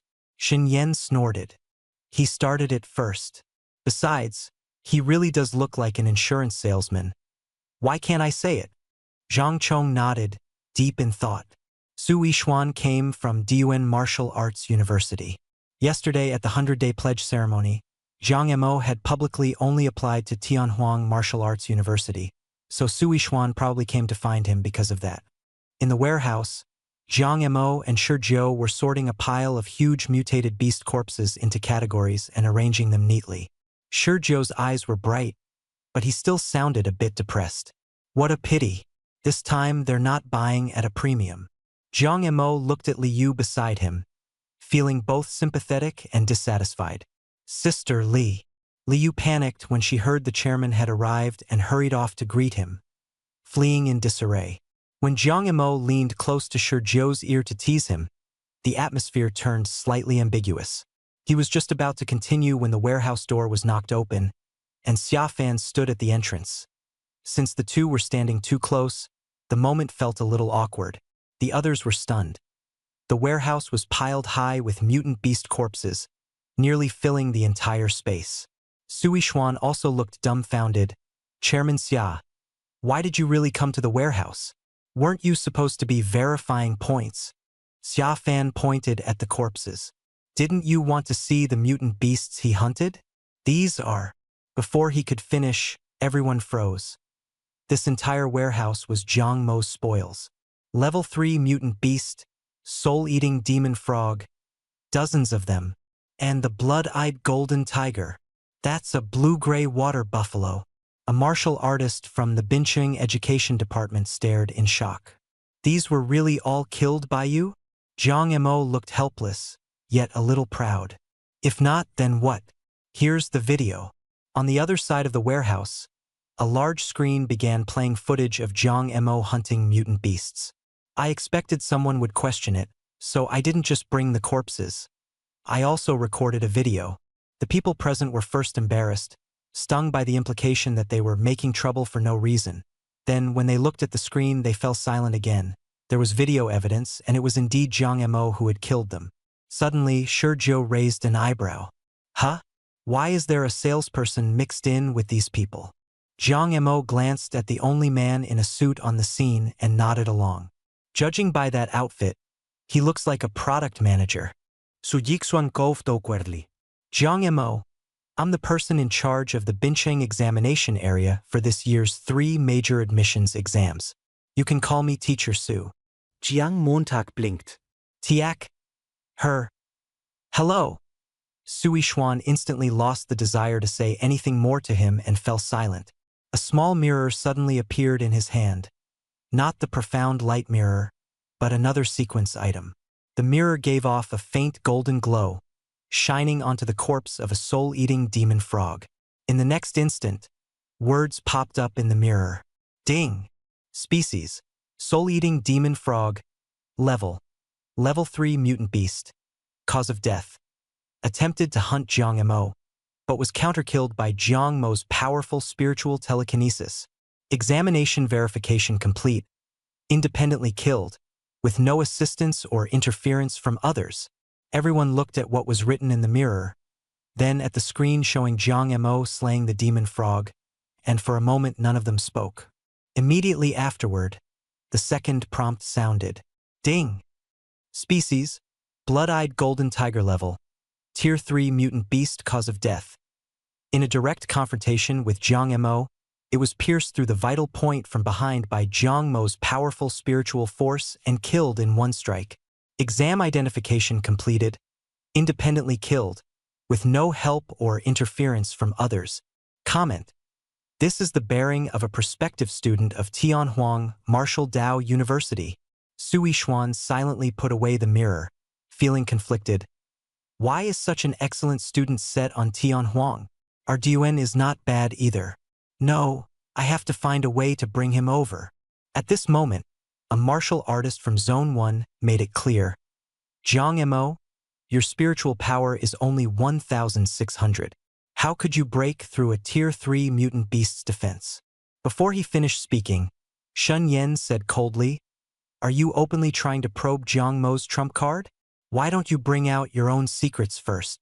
Qi Shuan immediately stepped forward and blocked Jiang Mo, looking at the man coldly. Situ Yang, since you insist on digging into this, why don't you first share the secrets of Bincheng No. 1 High School? What does how Jiang Mo kills mutant beasts have to do with you? Situ Yang stiffened his neck and said, using spiritual power of 1,600 to kill a Tier 3 mutant beast is inherently unreasonable. His words were cut off by Sui Xuan. Enough. Jiang Mo's exam results are fine. Let this matter end here.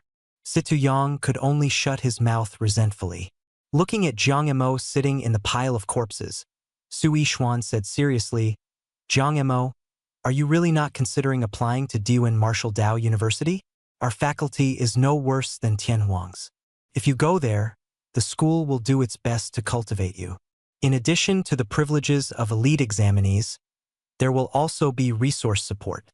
Shizhou tilted her head to look at Jiang Mo, and Jiang Mo widened his eyes in disbelief. So, you're trying to lure me with empty promises? As soon as he said that, everyone looked at Su Yishuan. Su Yishuan felt awkward and helpless.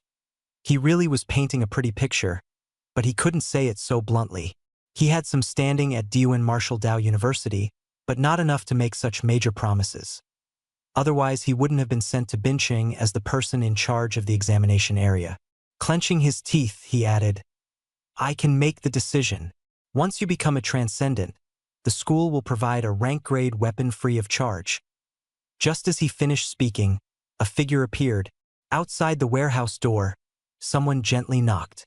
"Hello, I'm Jin Manji, Secretary to Minister Yuan of the Education Department for Zone 1 in Bincheng. I've been sent by Minister Yuan to meet Jiang Mo." As soon as the three words Jin Manji were spoken, Xin Yan and Zhang Chong both frowned. This name is a little different from what Su Yunfeng said.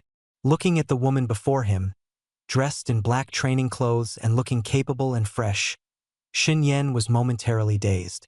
Xia Fan was also stunned. So it was her. No wonder it sounded familiar.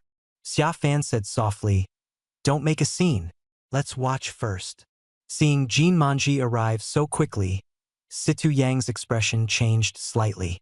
Jin Manji shot him a cold glance, then swept her eyes over the martial artists guild members from Zone 1, and finally landed on Jiang Mo. She quickly walked up to him and put on a warm smile. "Our Minister Yuan is also from Zone 9 and has always cared about his hometown. Hearing that Zone 9 produced a genius spiritual practitioner, he specially sent me to deliver a gift, a yellow-rank low-grade spiritual weapon for defense, the Aurora Shield. Please don't refuse, Jiang Mo." She had originally intended to hand it over privately, but after Liu brought her out and said she was representing the minister, Jin Manji simply presented the gift in public. Jiang Mo was stunned for a moment, then took the exquisite box. "Please pass my regards to Minister Yuan." Seeing Jiang Mo take the box, Jin Manji's smile widened completely. Shizhou pouted when she saw the box, and the next second Jiang Mo stuffed a strawberry lollipop into her mouth. Shizhou froze. "When did you buy that?" Jiang Montag smilet. "Secret." Shizhou's eyes curved with a smile. Su Yishuan was extremely awkward. He had just promised Jiang Mo a rank-grade weapon once he became a transcendent, and now the man had already received one.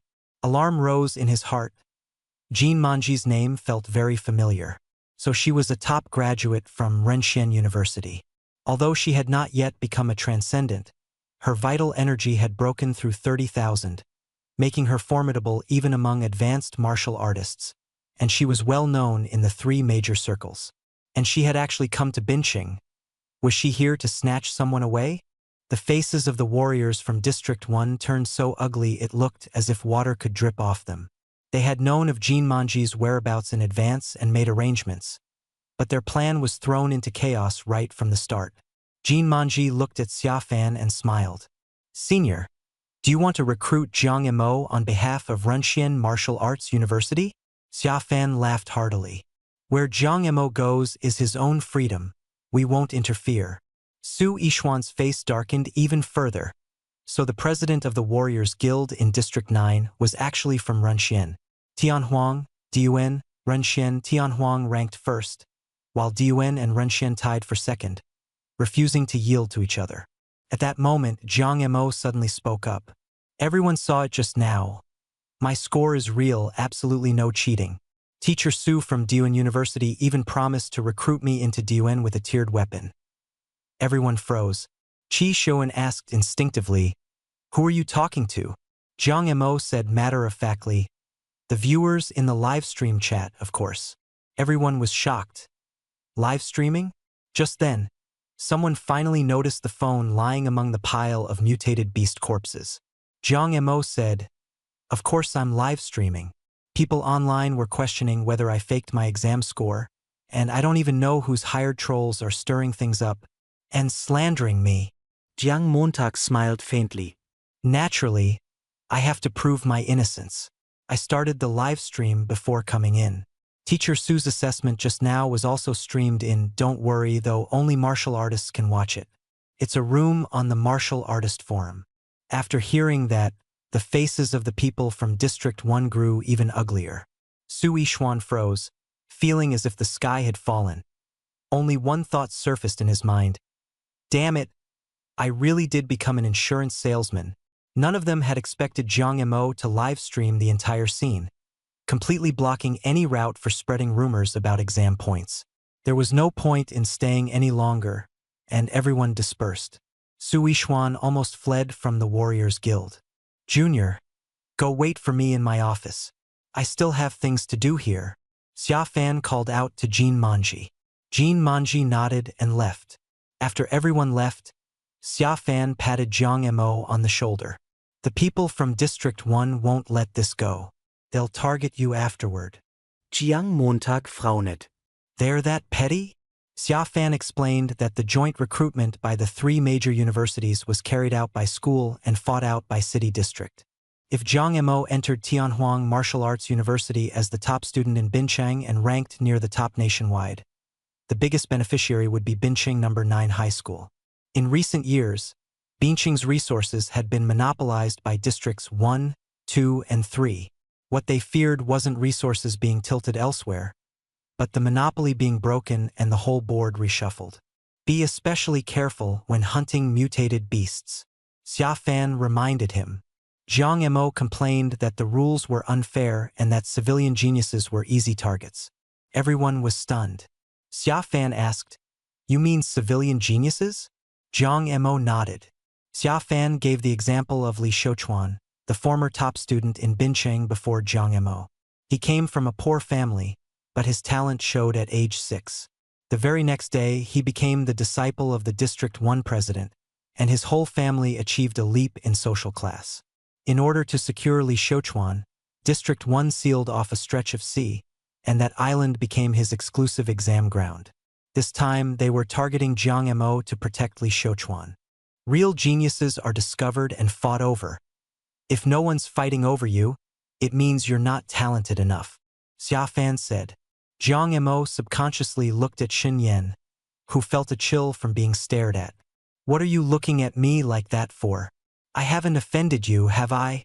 Shizhou rested her chin on Jiang Mo's shoulder and lazily said around a lollipop, "Little Jiang says you look down on him."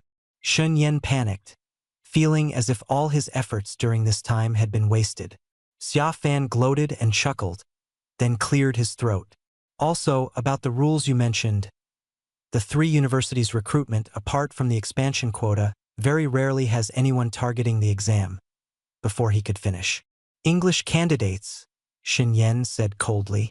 Everyone didn't take it seriously. How does this have anything to do with outsiders? Who would care about little kids' exams? And besides, doing this is exhausting and thankless. Before a genius grows up, they're called a genius. Once they grow up, they become a powerhouse. Who could afford to bear the consequences? Xin Yan shook his head and continued explaining that the district's expansion quota rule was essentially about raising money, not about making things difficult for students. The so-called no-trading rule for points actually meant handing over the corresponding number of mutated beast corpses. He looked at Jiang Mo and said in a lowered voice, "But you're different. The people in District 1 will definitely want to turn you into an extra enrollment student in order to preserve their monopoly. Be careful in the upcoming exam." Jiang Mo shrugged, sweeping his mental power over the invisibility talisman in the storage badge, a playful expression appearing on his face. They've sealed off a stretch of sea? Since District 1 has made a move, I'll turn their precious treasure into an extra enrollment student and make them bleed for it. Director Xin, come with me to the Wilderness District tomorrow afternoon. Xin Yan was stunned. What are we going to the Wilderness District for? Jiang Montag was delighted. You're the best at reattaching arms and legs. Shizhou should come too. Shizhou, who had been drowsy and ready to fall asleep, instantly perked up, anticipation sparkling in his eyes. I'm going too. Jiang Montag nodded. Okay, let's head back first. The money from selling the mutant beasts will be transferred directly to Xiao Zhou's card. With that, Jiang Mo picked up Shizhou, who was leaning against his back. Shizhou clutched the Jiang Mo special training plan and fell into a deep sleep. After the two left, Xia Fan's eye twitched beside them. What exactly is going on between this little ancestor and Jiang Emo? Shen Yan rubbed his face. There's still hope. Xia Fan muttered. Can't you tell? They're in a relationship. Jean Manji stared at Su Yunfeng in Xia Fan's office, her brows tightly furrowed. She had seen the woman who had come in the afternoon and said coldly, I know who she is, serial number. Disguiser, someone from the president of the Martial Artists Association in District 1. That sentence changed everyone's expression. Jean Manji added calmly, Don't worry, she's only got that much skill. Shen Yan picked up the thread. Since District 1 has made a move, we should strike back.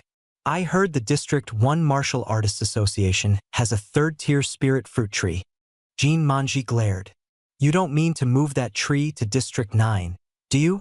Shen Yan stroked his chin, smiling wickedly. A third-tier spirit fruit tree? What does it have to do with us? Xiao Jiang can go challenge the Wuda Martial Arts Hall again, and with his results from the joint entrance exam, he'll definitely make a name for himself in Bincheng District 9 tomorrow. His maternal uncle and aunt, who work in psychiatry at the Martial Artists Hospital, saw the live stream and got so stimulated that they accidentally made the will public. A will. Jean Manji seized on the key point, and everyone turned their gaze to Su Yunfeng, who was crunching on walnuts. Zhang Chong cleared his throat. Su Yunfeng isn't exactly quick-witted, but he's a decent guy. If it weren't for him, we wouldn't have called him over. Su Yunfeng was listening with great interest. Seeing everyone looking at him, he looked a little confused. Why are you all looking at me? Keep going. He crushed another walnut and stuffed it into his mouth, his face showing a hint of displeasure. This woman is the one from District 1. But you trust her and not me, Jean Manji said with a cold expression. I've only been in Bincheng for 3 months. She shrugged. District 1 and District 9 are no different. Whoever Minister Yuan supports, I support. Su Yunfeng froze for a moment, then understood. So the fake you from this afternoon didn't deceive me. Minister Yuan is really one of our people? Someone asked. Jean Wanji sneered. If you hadn't fallen for it, and if I hadn't arrived in time, they were trying to use one blade to kill 2 birds with 1 stone.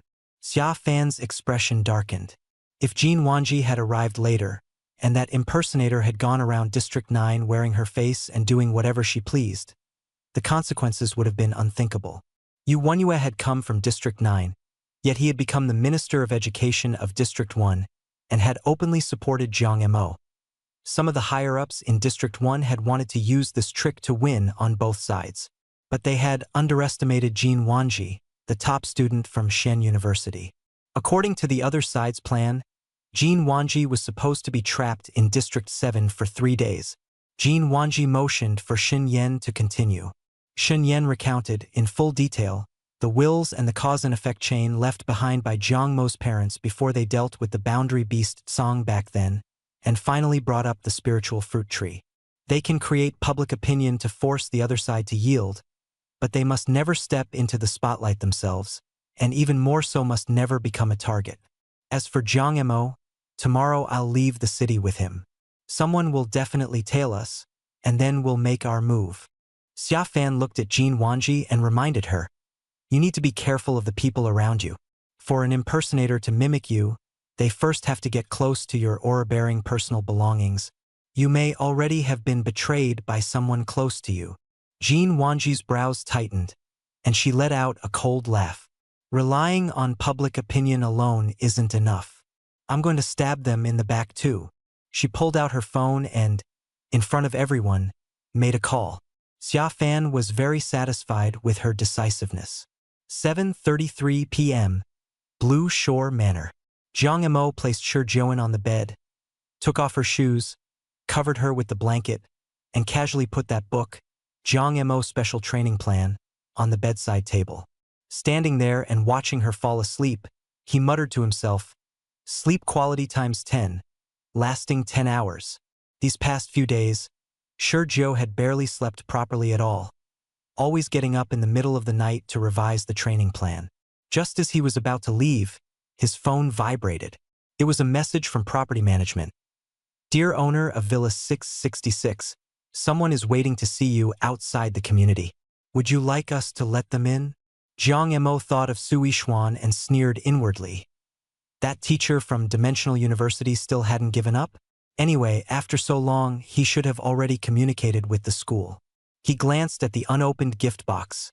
A yellow-rank low-grade psychokinetic defensive weapon, the Aurora Shield, and shook his head. This time, they were probably really here to offer benefits and win him over, rather than just talking. He also figured the visitors were likely high-level officials from District 1 or teachers from Number 1 Middle School. Jiang Mo replied to property management. Don't let them in. Outside the community gate, it was indeed Su Yishuan, Situ Yang, Lu Chongqing, and the others.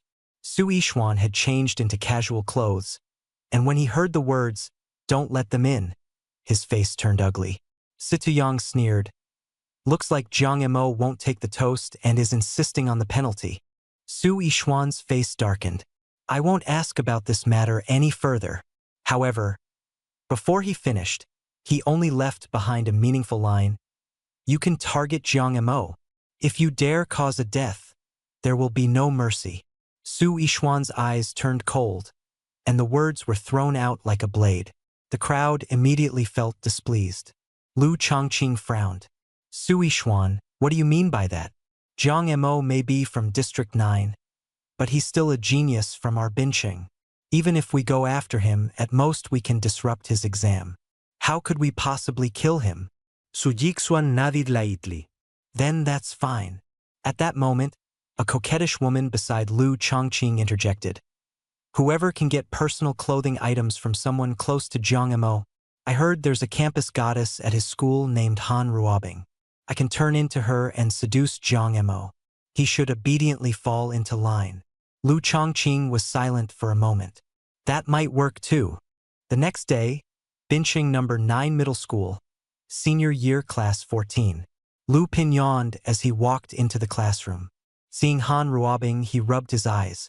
You're Han Ruobing? Why have you gotten rounder? Han Ruobing raised her hand with a cold expression. Teacher, I want to change seats. Lu Pin set down his bag and muttered in annoyance. Regretted it? Want to sit with Jiang Mo? He's gone to take the joint admissions exam for the 3 major academies.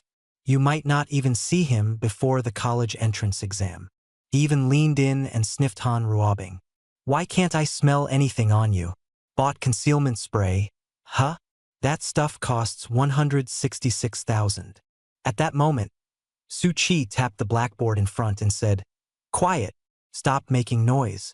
There aren't many days left until the college entrance exam. This morning, Jiang Mo will represent Yuntian Martial Arts Hall, going to challenge another school as an intermediate psychic esper. The whole school will go to the training hall to watch the live broadcast as a practical observation. Han Ruobing's expression stiffened, and Lu Pin lowered his voice in satisfaction. See? Intermediate psychic esper. At 8 in the morning, the sky was overcast, but it wasn't raining. After breakfast, Shurjiu looked refreshed, and her complexion had improved a lot.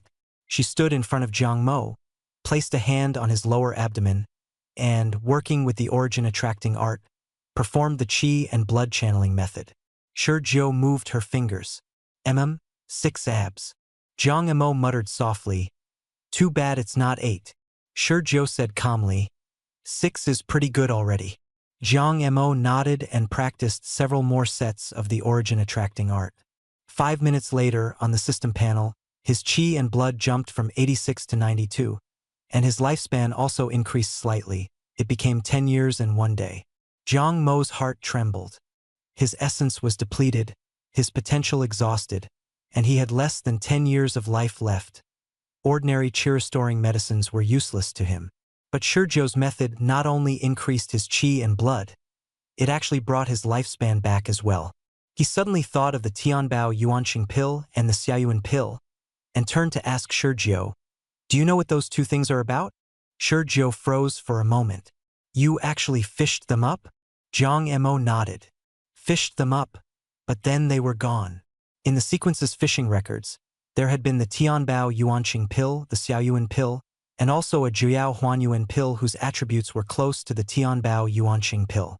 Jiang Mo searched the room thoroughly, and in the end only found a few piles of tiny pill crumbs on the floor.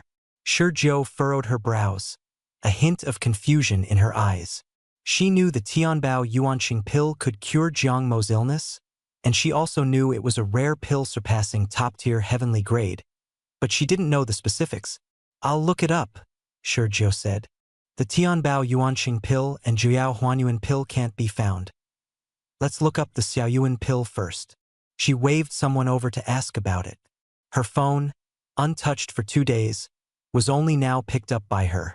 Jiang Mo had originally wanted to go challenge the Wuda Martial Arts Hall, but Xin Yan called him early in the morning and urged him to wait a bit longer, saying they should use the momentum from yesterday's livestream to build hype and maximize the impact. Jiang Mo didn't mind waiting either. 9 o'clock. Shi Zhou, dressed in a pink cartoon-style home outfit, curled up on the sofa sorting out the Jiang Mo special training plan, with her phone tossed aside. Jiang Mo sat beside her, scrolling through martial artist forums on his phone. At that moment, the doorbell rang. Xia Fan called from the access control, "Classmate Jiang Mo, the teacher from Tianhuang Martial Dao University has arrived." Jiang Mo's eyes lit up, and he quickly replied, inviting them in. Shi Zhou said she'd ask the teacher about Xiao Yuandan and Tianbao Yuanqing Dan in a moment. Xia Fan came in with a young man. He looked to be about 27 or 28, wearing a sky blue training outfit, handsome and distinctive, with an unusual presence. Xia Fan looked a little restrained. The young man smiled and introduced himself to Jiang Mo, but before he could finish, he suddenly blurted out, Sure. Fuck. Who the hell are you?" His gaze was instantly drawn to the girl on the sofa in the pink cartoon outfit, and he was so shocked he couldn't speak. Shi Zhou glanced at him indifferently and said, "Are you sick?" The young man took several steps back, immediately recognizing that familiar voice and tone. His mouth practically failed him as he stammered, Xiao Zhou." He seemed ready to spit out all the shock in his brain. Then he turned to Xia Fan and demanded, "Why didn't you tell me Xiao Zhou was here too?" Seeing Xiao Zhou in pink cat pajamas had completely shattered his image, and the key issue was, how had Xiao Zhou ended up living at a boy's house? Xia Fan shrank to the side innocently. "You didn't ask." The young man was utterly broken. He had personally seen the little ancestor being carried away by Jiang Mo yesterday. His emotions exploded instantly. Shi Zhou said lightly, "My fifth brother, Shi Wu. I think we're biological." The young man sprang up abruptly, dodging Jiang Mo's bow. "I'm not. Don't call me fifth brother. Call me Teacher Shi." His voice was panicked and urgent. The smile vanished from Shi Zhou's face as she asked coldly, "Then may I ask what brings Teacher Shi here?" When Shi Wu heard about being carried away, he completely broke down, grabbed Xia Fan by the collar and lifted him up. "Say it! What the hell is going on? What exactly is going on between my sister and this dyed blonde kid?" Xia Fan waved his hands repeatedly. "I don't know either. I'm innocent too." Jiang Mo returned to the sofa and leaned against Shi Zhou, murmuring, "My hair!" Shi Zhou reached out and touched it, her eyes curved in a smile. "It's black." Someone nearby said coldly, "Ignore him. He's mentally ill." Shi Wu panicked when he heard that, shoved Xia Fan aside, and rushed out to find his sister at Grandma's lab. Shi Zhou said calmly, "Grandma's lab has already been moved here. It's in the basement." Shi Wu froze, his gaze going blank. His sister had wandered with Grandma for more than 10 years, and he still hadn't properly searched for her. Thinking of how he'd missed his sister's smile, his heart ached. Xia Fan coughed and said, "We should get to the real issue." Outside the villa, Shi Wu squatted by the wall smoking, cigarette butts piled up like a small mountain. Xia Fan tried to persuade him, "Young Master Shi, it's actually pretty good this way. Jiang Mo did well on this exam." Shi Wu sneered, 3 major joint enrollment programs? If Xiao Zhou comes to take part, there won't be anyone else. His anger deepened as he clenched the bank card and said he would snatch his little sister back from the yellow-haired punk. Inside the room, Jiang Mo and Shi Zhou were reading a stack of confidential materials together. Tianbao Yuanchenden and Xiao Yuanden. Burn after reading. The two of them studied the instructions. Tianbao Yuanchenden combined the life sequence with the pill sequence, presenting the source of life in the form of a pill. But the source of life could only be sealed by life itself. After all, a pill was still a pill, and once formed, it had to be taken as soon as possible, or it would turn into pill dust. Xiao Yuanden was a castrated version. It could also replenish the source of life and heal injuries. The refining cycle and preservation time were written clearly.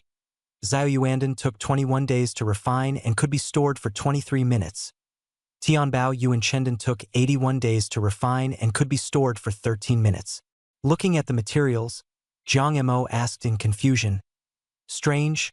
Even though Tianbao Yuanchenden is of a higher grade and contains more of the live source of life, why is the preservation time shorter? Shi Jiao scratched her head. I'm not sure either. She wasn't omnipotent. Every field had its own specialists. Jiang Mo thought of the Xiao Yuanden information he had found on the martial artist forum. No wonder the official website requires a reservation a month in advance to exchange for it. But for Tianbao Yuanchenden, he couldn't find a single clue. Just as the two of them finished reading the document, it suddenly turned to ashes. At that moment, Shi Wu pushed the door open and came in. Finished reading? He handed Shi Jiao a bank card. Xiaojiao, rebuilding your grandpa and grandma's lab will cost a lot. Take these 300 million first. If it's not enough, we'll talk. A phone rang, and the screen lit up. The lock screen was a fluffy panda. No, it was a girl wearing panda loungewear. The background was the living room of this very villa. Shi Wu froze. Xiaojiao, is this you? Shi Jiao ignored him and picked up her phone to read the text message. Her expression blank. The Martial Artists Guild transferred 5 billion yuan into my card. Xiafan hurriedly explained. That's the money from when Junior Jiang sold the mutated beasts. A total of 5 billion. Yesterday he transferred the money directly into your card. He said those mutated beasts were worth a lot, especially the blood-eyed golden tiger, which was comparable in value to a level 5 mutated beast. Jiang had hunted 20 of them yesterday, all perfectly preserved, and the Martial Artists Guild purchased them at 230 million each. The bulk of the money came almost entirely from the blood-eyed golden tigers. Shi Wu's eyes widened. Where in the Binhai wasteland did 20 blood-eyed golden tigers come from? The more he thought about it, the more bewildered he became, his lips trembling. 50 billion, and you gave it all to Xiaojiao? Jiang Montag snorted lightly. That's only what I earned in one afternoon. 300 million, and you have the nerve to bring that out. He also shot Shi Wu a glance, and 2 words were written in his heart. Poor wretch. Jiang Mo had the multiply by 10 ability, and once his strength picked up, he made money like a printing press. He added, this 50 billion is just the result of my first day of the exam. And there are still 99 days to go. At this moment, Binhai District 9, even the entire city of Binhai, had exploded. With Xin Yan pushing from behind, the first wave of public opinion had already surged up. Today, at 11 a.m., Jiang Mo would challenge the Wuda Martial Arts Hall in Binhai District 9 again. Jiang Mo was now the center of the city's attention. On the first day of the 3 major joint enrollment exams, he had scored over 10,000 points and ranked in the top 30 nationwide. This was unprecedented in Binhai's history. Add to that the fact that many martial artists had questioned his results yesterday, as well as his unprecedented livestream to prove his innocence, and the uproar only grew larger. Jiang Mo's popularity was pushed to a new high. Striking while the iron was hot, he came to challenge the Wuda Martial Arts Hall for the second time as the successor of the Cloud Heaven Martial Hall and a mid-level spirit power master.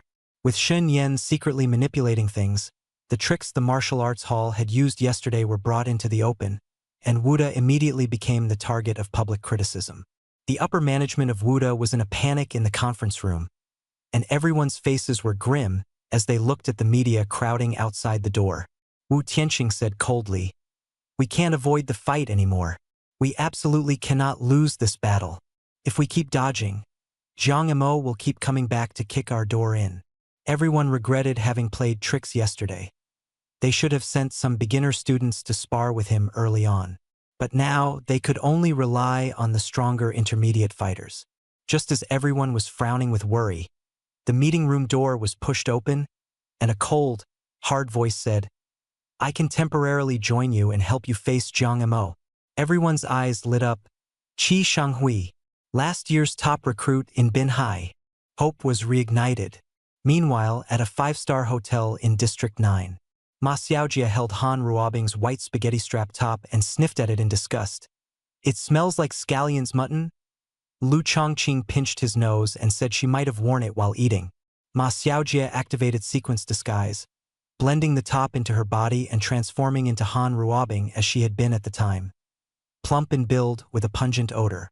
Situyong and Lu Chongqing covered their noses and backed away, ventilating the room and spraying scent suppressor.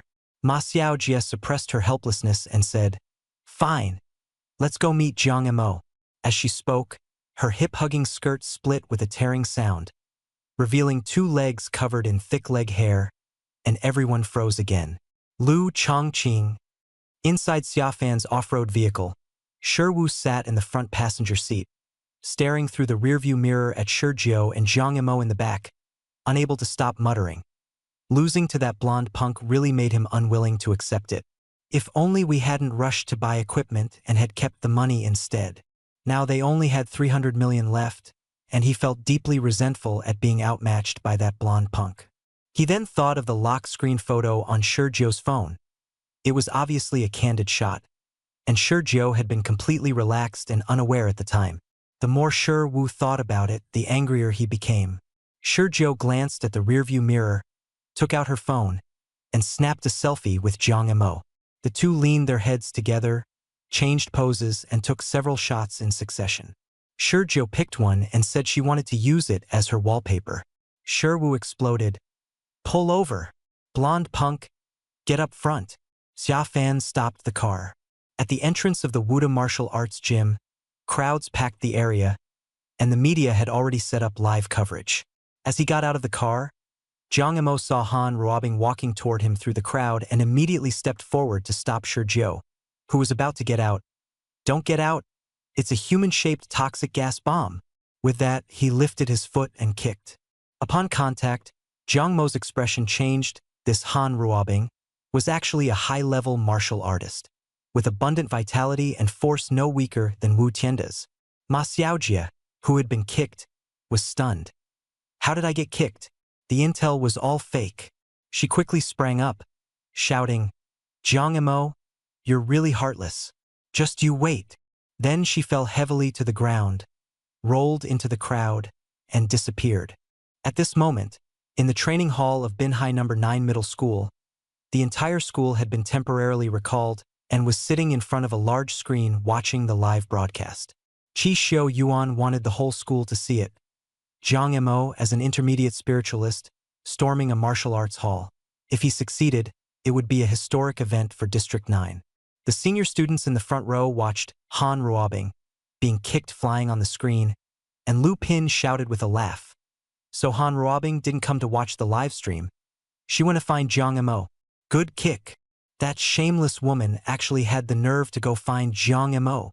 Han Ruobing used feeling unwell as an excuse and didn't go to the training hall.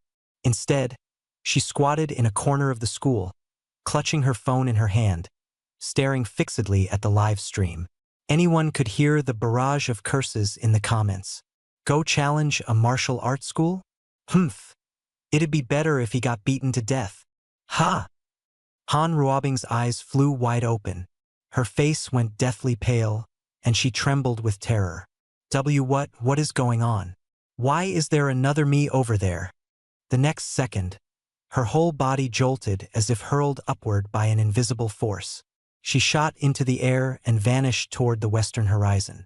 A moment later, with a dull thud like teleportation, she fell into a cesspit in the farmland on the outskirts of the city. At that time, it was still raining at the edge of Bingqing's 9th district.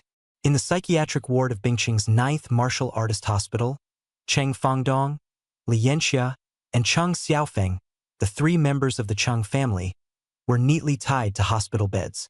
The large screen in front of them was broadcasting Jiang Mo's challenge at the Wuda Martial Arts School. Beside the screen, a little nurse in protective clothing and a gas mask was explaining in an unusually gentle voice.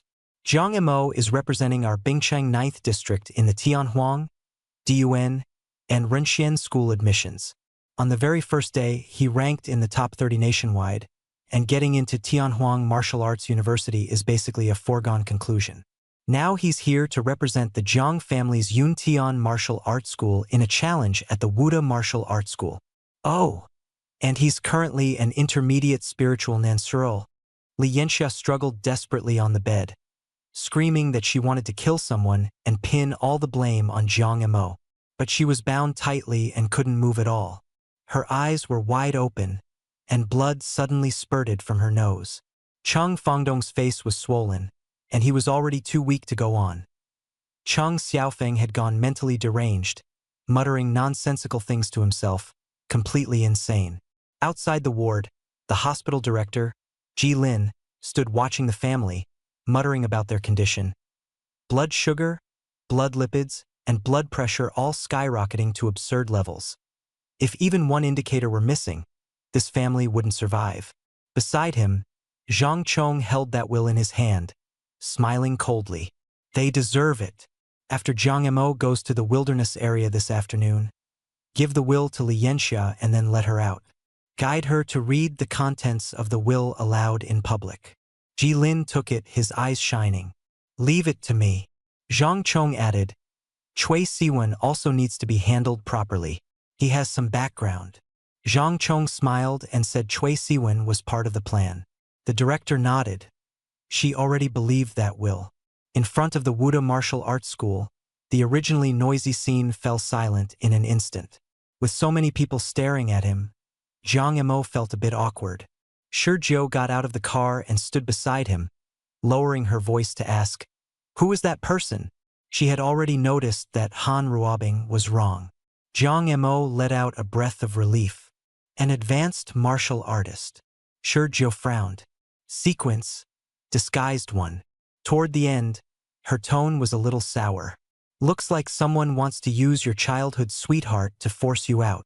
Jiang Mo was stunned for a moment, then touched his nose. A childhood sweetheart who got kicked flying? Shi Jiu lowered her head, pulled down the brim of her baseball cap, and said nothing more. The curve at the corner of his mouth stiffened, and Jiang Mo followed suit. The two of them wore matching hoodies and casual pants, along with the same style of baseball cap, the only difference being the chest prints. Shi Jiu's was a pink cartoon design, while Jiang Mo's was blue. Jiang Mo suddenly remembered something else and casually looked toward the western sky.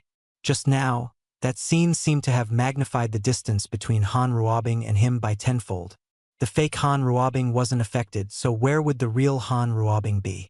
This place was about 7 kilometers from the school, and if multiplied by 10 in a straight line, over there should be farmland at the edge of the city, right in the middle of spring plowing.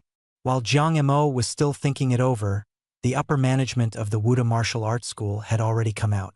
Jiang Mo, since you've come here 3 times to provoke us, my Wuda Martial Arts School has no choice but to accept the challenge. Vice Director Wu Tianxing stood at the entrance. Jiang Montag pauset. We're fighting here? Wu Tianxing snorted. Our temple is too small to hold a great deity like you, so we'll fight outside. The training ground had already been sealed off. Reporters and onlookers packed the area outside the door, but none could get in. Jiang Mo felt a little uncomfortable and muttered that he had social anxiety. Shi Jiu held back her laughter and said, You have to overcome that kind of thing. She remembered that after returning from the wilderness area that day, Jiang Mo would cling even tighter whenever he encountered a crowd. Start now, Jiang Mo asked. Wu Tianxing sneered. If not now, then what? You want to eat and drink tea? He then said coldly, This time, the one facing you isn't one of our coaches.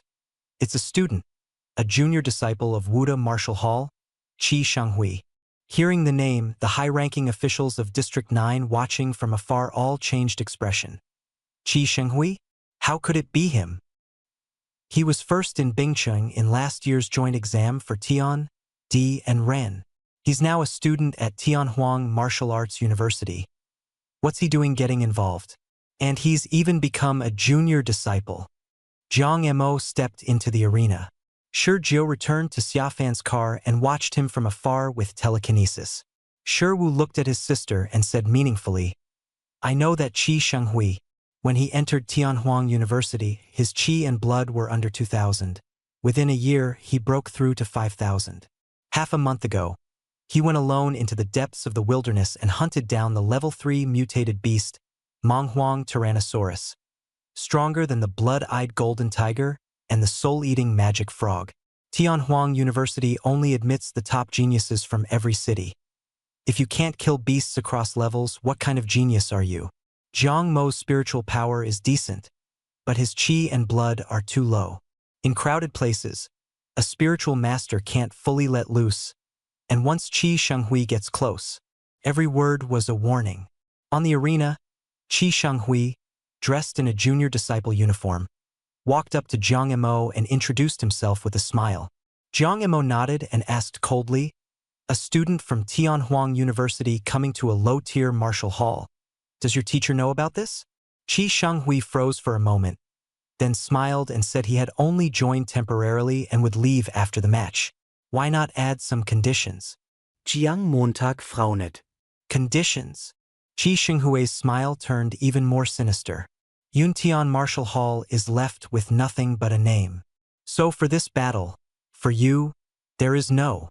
Qi Shenghui proposed a condition, speaking very straightforwardly. If I win, you will voluntarily give up your identity as an elite candidate and become an expansion enrollee instead.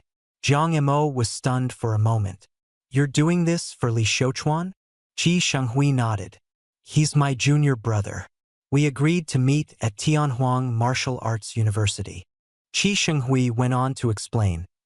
With Jiang Mo's current results, he could enter Tianhuang even as an expansion enrollee. But if Li Shouchuan wanted to get into Tianhuang and became an expansion enrollee instead, he would only be able to go to Diuan or Renxian. Competing for Bingqing's only elite spot was very important. After thinking for a moment, Jiang Mo asked, and if you lose? Qi Shenghui smiled. Whatever you want. Jiang Mo flashed a wicked grin and came back with an even harsher condition. Then if you lose, you'll sign a formal contract with Wuda Martial Hall and become a real junior disciple. As soon as those words came out, the room fell silent. Then the coach's eyes lit up. If Jiang Mo won, then Qi Shenghui, the Tianhuang University student, would become a member of the Martial Hall. That would be a living signboard. Even the higher-ups of Wuda Martial Hall began hoping Qi Shenghui would lose. After all, having a living Tianhuang University student in the Martial Hall was incredibly valuable. Qi Shenghui's expression changed. Becoming a disciple of the Martial Hall would mean losing his independent status, and it would also affect his chances of becoming a named disciple within the university. That was the goal he was currently pushing toward. Jiang Montag schrugget. Wasn't that the condition you proposed first? If that doesn't work, then let's just fight casually. Qi Shenghui took a hard breath and still agreed. He was confident he wouldn't lose. At this moment, Shi Jiu, sitting in the off-road vehicle, looked at Shi Wu and urged in a low voice, "Go notarize it, otherwise he might back out." Shi Wu got out of the car helplessly and said, "In that case, it's settled." The moment his voice rang out, Qi Shenghui shouted in shock, "Teacher!" Shi Wu added another condition.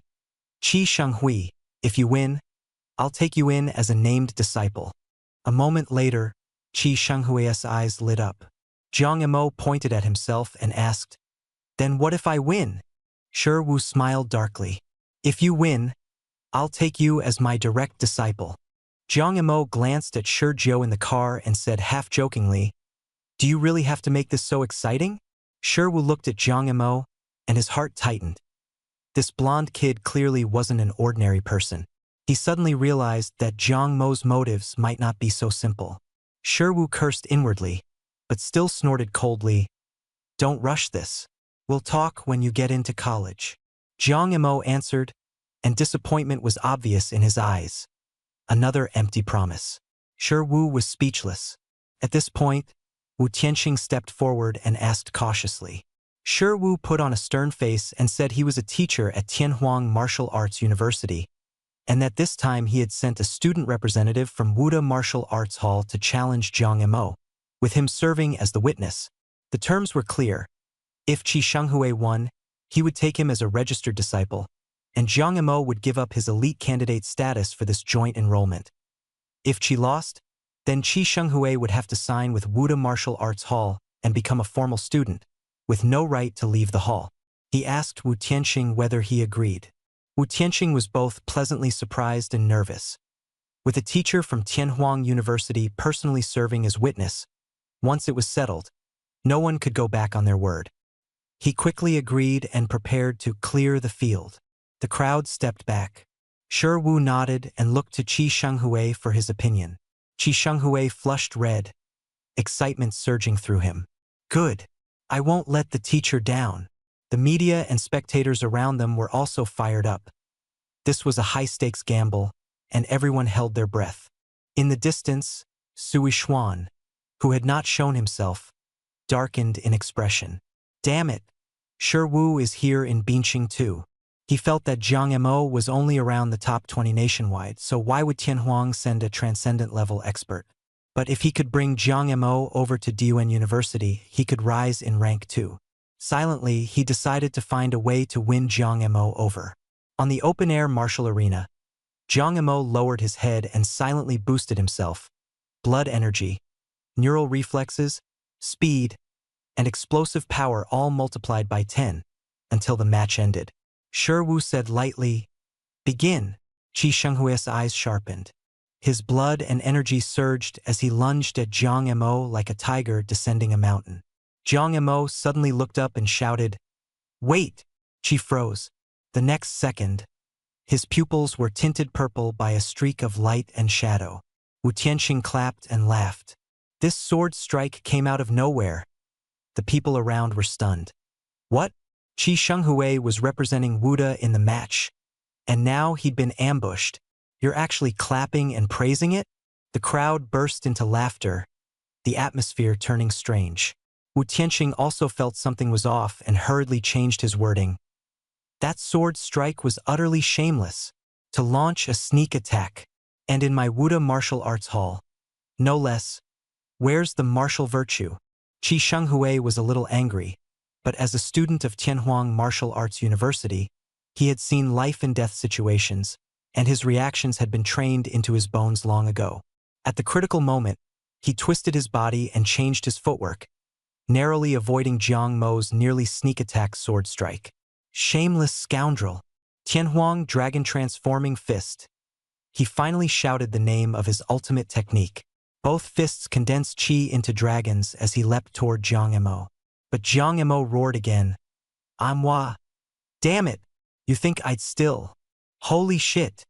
The next moment, Qi Shenghui's airborne body twisted violently 13 times in midair, barely dodging Jiang Mo's 13 sword strikes.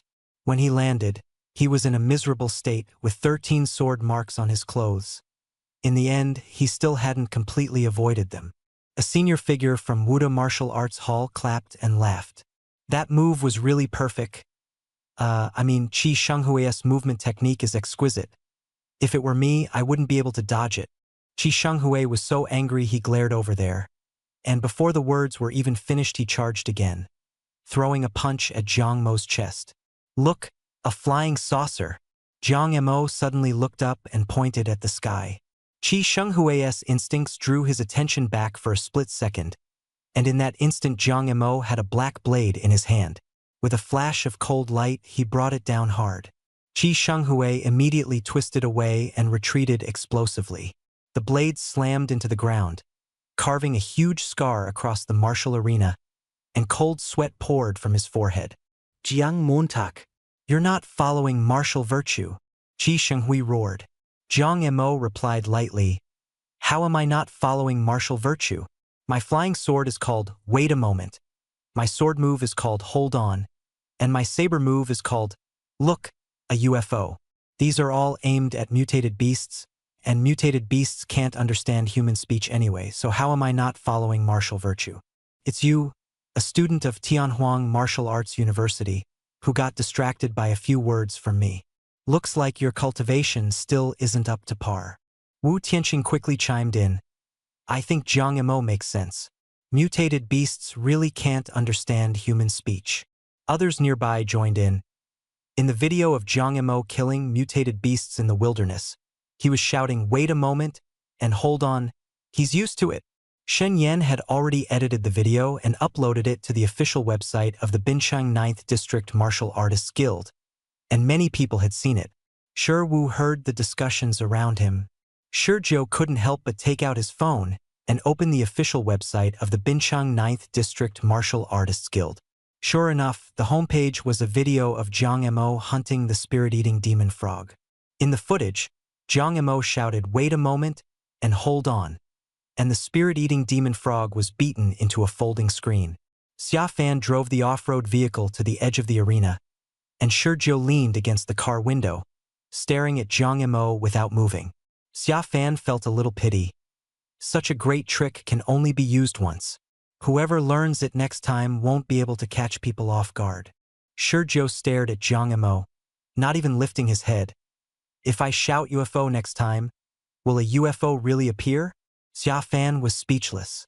Qi Xinghui's face turned red.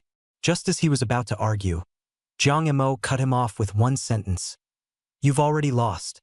No need to keep up appearances. The flying sword, wait a moment, hovering above his head, lightly tapped 3 times. Jiang Imo said coldly, if this were a real fight to the death, I would have killed you 100 times already while you were still wasting words. Jiang Imo looked at Shi Wu, his eyes filled with confusion. This is a student from Tianhuang Martial Arts University? That's it? Shi Wu remained silent, and Qi Xinghui's scalp went numb as he genuinely felt the threat of death. He stammered, Teacher, did I lose? Shi Wu just pressed a hand to his forehead and said nothing. The senior management over at the Martial Virtue Martial Arts Hall were overjoyed. He lost. Hurry up and sign the contract. From now on, Qi Shenghui is one of ours. Wu Tianqing hurriedly handed over the contract. Qi Shenghui, helpless and desperate, could only take out his martial artist badge and sign his name through gritted teeth. There was still a flying sword hanging overhead, so no one dared to back out. Watching him sign, Jiang Imo nodded in satisfaction. If you come looking for trouble on your own, you'll have to pay the price. His goal was very clear. Get into the national top 3 and take Shi Jiu to school with him. Anyone who came looking for trouble would not be let off. The Martial Virtue Martial Arts Hall was in an uproar of celebration, treating Qi Shenghui like a golden signboard. Jiang Imo sneered. He wouldn't let them enjoy the advantage for long. Jiang Imo shook his head and headed toward. Shi Wu walked in another direction and had already sat down in the back row of the off-road vehicle. Just as he was about to open the door, Shi Jiu pushed open the car door from the other side and came straight to Jiang Imo's side. Jiang Imo happened to be on the phone. Seeing the fun, Li Daji stepped on the gas and rushed over. Jiang Imo pulled open the back door and got into the back seat together with Shi Jiu. Uncle, head to the Martial Artists Guild. Jiang Imo ordered briskly. This time you've got to charge me, or I won't even dare ride your car anymore. After saying that, Shi Jiu added, drive a little steadier. Li Daji grinned from ear to ear. Sure thing. The car jolted violently, and Shi Jiu's whole body fell into Jiang Mo's embrace. Sitting in his own car, Xia Fan watched the departing taxi, his eyes full of resentment and anger. That little blonde punk can't even afford a car, and he still makes my sister take a taxi. He's driving all over the place like that. What if he bumps my sister? As he spoke, he started the car, while adding under his breath, Student Jiang Imo just gave Miss Shi 5 billion yuan. Shi Wu was stunned on the spot. Stop the car. I'm sitting in the front passenger seat. Jiang Imo went to challenge a martial arts hall and defeated Qi Shenghui of Tianhuang Martial Arts University in one battle.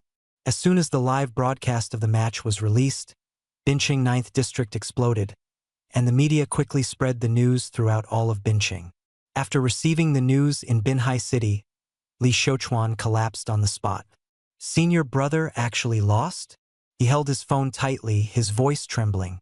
Qi Shenghui and Li Xiuchuan were both disciples of the chairman of the Area 1 Martial Artists Guild. They had agreed that both of them would get into Tianhuang Martial Dao University. Qi Shenghui had stepped in for Li Xiuchuan, but in the end he got himself into trouble.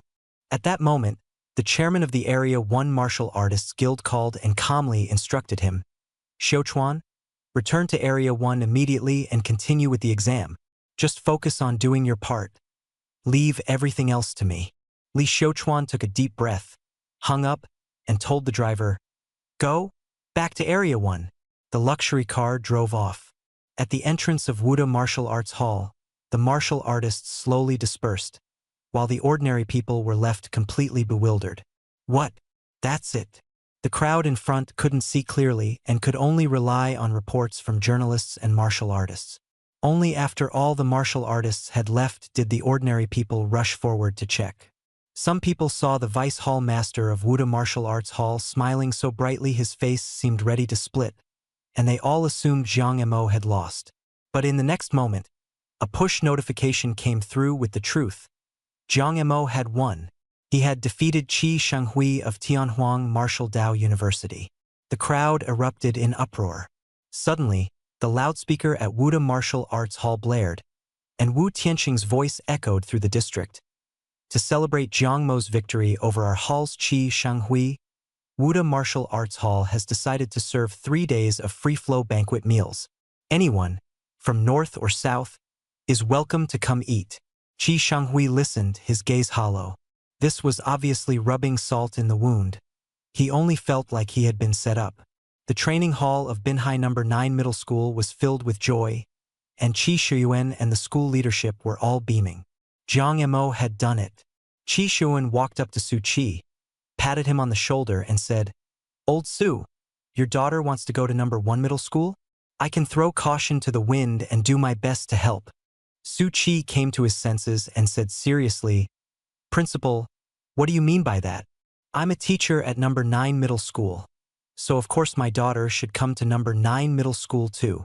Once Jiang Emo rises, he will pull educational and cultivation resources from Binhai's districts 1, 2, and 3 toward No. 9 Middle School.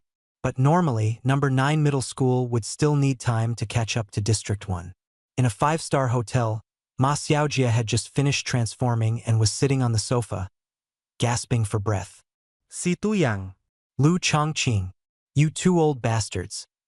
Next time you want me to seduce someone, at least check the situation first. She had suffered 2 losses in just 2 days. Yesterday she was humiliated by Su Yunfeng, and today she was kicked down by Jiang Emo. Fortunately, it wasn't her own face. Otherwise, she would have been utterly humiliated. In the end, it was an intelligence problem. Lu Chongqing and Situ Yang both looked grim. Qi Shenghui had lost, and in front of the Tianhuang Martial Dao University teacher, he had joined Wuda Martial Arts Hall. In other words, from now on Qi Shenghui was just an ordinary university student, with no chance of entering the core circle of Tianhuang Martial Dao University. Situ Yang said with a dark expression, "So this time, Li Xiuchuan must get that one and only elite slot. Tianhuang Martial Dao University only gives Binhai 1 elite slot. There is no expansion. If your aptitude isn't good enough, no amount of money will get you in." Ma Xiaojia changed into a white dress. "How about I transform into that little girl next to Jiang Emo again?" "Stop," Lu Chongqing said anxiously. "If you want to die, don't drag us down with you." Si Tuyang Frouuned. "We can't find her identity. Not a single clue." Ma Xiaojia Froze. "She's that big of a deal?" Si Tuyang Siged. "She seems to have appeared out of nowhere in District 9, and she deliberately erased all information. She's probably afraid of trouble and guarding against flies like us. But you can disguise yourself as someone else and go interfere with Jiang Mo's exam. Bring those old guys from Districts 2 and 3 and 2 and make them suffer. Ma Xiaojia nodded. Let's drag them in together." On the outskirts of District 9, the rain had stopped, and the road leading to the safe zone was deserted. Jiang Emo sensed a familiar figure by the roadside from afar through his psychic touch, mentally estimating distances and probability analysis. He looked at Li Daji. "Uncle, Do you see that person by the roadside? She's my enemy. Don't give her a ride when you go back. Shizhou, who had been curled up in Jiang Mo's arms the whole time, nodded repeatedly. Li Dashi grinat foolishly. All right, since she's little Jiang's enemy, she definitely can't be a good person. By the roadside, Han Ruobing's phone had been ruined by the water. After waiting for a long time, she finally saw a taxi and waved excitedly. As the car approached, the driver swerved and sped up, splashing a huge sheet of muddy water all over her. The next second, an off-road vehicle darted out. More muddy water was splashed up, soaking Han Ruobing all over again. She stood there motionless, hurling an expletive in her heart. Damn it, who had she offended? Why was everyone targeting her? At the entrance of the Martial Artists Guild, Shen Yan had been waiting the whole time. As soon as the taxi arrived, he hurried forward, only to hear Jiang Imo in the car loudly introduce him. Uncle, this is Shen Yan, the supervisor of the Martial Artists Guild. If anything comes up, just go directly to Supervisor Shen. Let's add each other as friends first. Beside him, Shizhou also nodded solemnly. The driver got out and everyone froze. Li Daji was shocked. Who? The supervisor of the Martial Artists Guild. Shen Yan? A big shot like that was someone he couldn't even get close to, and now he was standing right here? Shen Yan was also stunned. He was supposed to add a taxi driver as a friend, but when he saw Shizhou's serious nod, his expression changed immediately. This taxi driver was absolutely no ordinary person. Shen Yan quickly shook Li Daji's hand with a smile. Hello, sir. I'm Shen Yan from the Martial Artists Guild. Let's talk inside. Before he could even finish speaking, Xia Fan rushed out from the off-road vehicle, opened the car door first, and loudly said, Hello, I'm Xia Fan, the president of the District 9 Martial Artists Guild. Let's add each other as friends too. The scene was utterly awkward, and Li Daji and Shi Wu were both stunned. Inside the VIP lounge of the building, Li Daji sat on the mutant beast-hide sofa as if he were floating. In his phone's friends list, the names Shen Yan and Xia Fan had clearly appeared. Shen Yan asked in disbelief, and Li Daji had no choice but to explain honestly.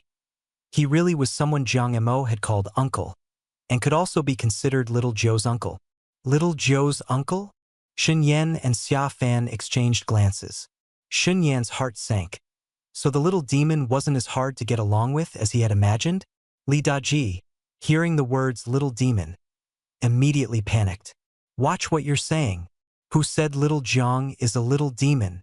Little Jiang is the pride of our District 9. You absolutely cannot say that. The atmosphere instantly turned tense. Xia Fan hurriedly stepped in to smooth things over, nudging Shen Yan to correct himself. A slip of the tongue. A slip of the tongue. Looking at that smiling face, Shen Yan felt unconvinced. Jiang Imo treated a taxi driver better than he treated himself? If he wanted to curry favor with the little ancestor, he'd have to curry favor with the little demon first. But the little demon clearly didn't like him. In that case, he might as well curry favor with this taxi driver first. In another room, Shi Wu was staring intently at that black giant python wearing a crown, his expression grave. What exactly is this thing? How could there be a snake like this in the world? Shizhou shrugged. I don't know, so I handed it over to you to study. He added that the snake venom was very strange. Not only could it seal true qi and mental power, it also made people extremely sleepy. Shi Wu frowned. How do you know that? Could it be that you… Shizhou remained silent. In truth, after killing that snake last time, he deliberately made a small wound on his hand and smeared some snake blood on it, wanting to see what was different about this crowned python. Then he suffered a total defeat due to a moment of carelessness. Shizhou muttered softly. People always have moments when their brains just short-circuit. As she spoke, she glanced at Jiang Imo. Jiang Imo rubbed his nose, thinking to himself that if Shizhou hadn't had that momentary lapse of judgment back then, he probably would never have met her in this lifetime. Even if they had met, they would likely never have crossed paths. He suddenly remembered that time when his luck had been off the charts and he ate 6 abyss fruits in a row to awaken his sequence. Could Shizhou's momentary lapse of judgment have something to do with that? Shi Wu stared at the python on the ground, conflict in his eyes. Originally, he was supposed to follow Jiang Emo and Shi Jiu to the wilderness zone to keep an eye on the yellow-haired brat. But now things had changed. Before he could finish, Shi Jiu cut him off. The Warrior Association has a laboratory. You'll study the python there this afternoon. Jiang and I are going to eat. After saying that, the two of them left. Shi Wu gave the python a hard kick and muttered, "It's all your fault." In his heart, he had figured out the whole story. Xiao Jiu had a momentary lapse of judgment, got snake venom poisoning, was saved in the wilderness zone by Jiang Emo, and then, in another VIP lounge, Shi Wu looked at the pink, girly bowls, chopsticks, and soup spoons on the table, his worldview completely collapsing. His usually cold and stern younger sister was actually using such feminine things. The next moment, Jiang Emo carried out 2 extra-large insulated lunch boxes. Shi Jiu blinked. "So much." Jiang Emo smiled faintly. "Yeah, teacher Shi has to eat too." This was also the first step toward winning over the 5th brother-in-law. Shi Wu snorted coldly. "You think I'd eat a single bite of whatever that yellow-haired kid made?" Shi Jiu said impatiently, "Then don't eat it if it tastes bad." As she spoke, she eagerly opened the lunch boxes, and the rich aroma instantly filled the lounge. Seeing the 8 dishes and 1 soup, Shi Wu couldn't help swallowing and asked, "Which takeout place is this from?" Jiang Emo shocked him with a single sentence. "It's not takeout. I made it myself, before we set off this morning." Watching his sister be won over by Jiang Mo's cooking, Shi Wu felt his head spin. In the end, he sat down resentfully and took a bite of the dry-fried shredded eel. The very first bite stunned him. This is really good." He then looked at Jiang Emo. You really made this?" Jiang Emo picked the fish bones out of the way for Shi Jiu and said with a proud smile, "Yeah. Is it tasty?" Shi Jiu put on an act of disgust. "It's not good at all." But at the same time, she picked up some boiled sliced pork and said, "This one is good." Shi Wu seized the chance to pick up a piece of the translucent braised pork belly. After taking a bite, he was utterly shocked. "Holy crap! This is the best braised pork belly I've ever eaten in my life." The look in his eyes toward Jiang Emo subtly changed. If there were really a younger brother-in-law who could cook like this, that didn't seem so bad, but the thought quickly turned to anger again. "No, wait! That won't do!" Shi Wu shouted as he introduced himself. "I, Shi Wu, the 5th young master of the Shi family, a transcendent teacher at Tianhuang Martial Arts University." With a piece of blue abyss emperor crab leg stuffed in his mouth, he froze. "Why does this crab leg taste completely different from the ones I've eaten before? What the hell have I been eating all this time?" As he chewed, he was already making calculations in his head. 1 meal not enough? Then 3 meals? No, at least 10 meals. No, even 10 meals can't buy me off. I, Shi Wu, am not the kind of 5th brother-in-law you can bribe with a few meals. This meal consisted of 8 dishes and 1 soup.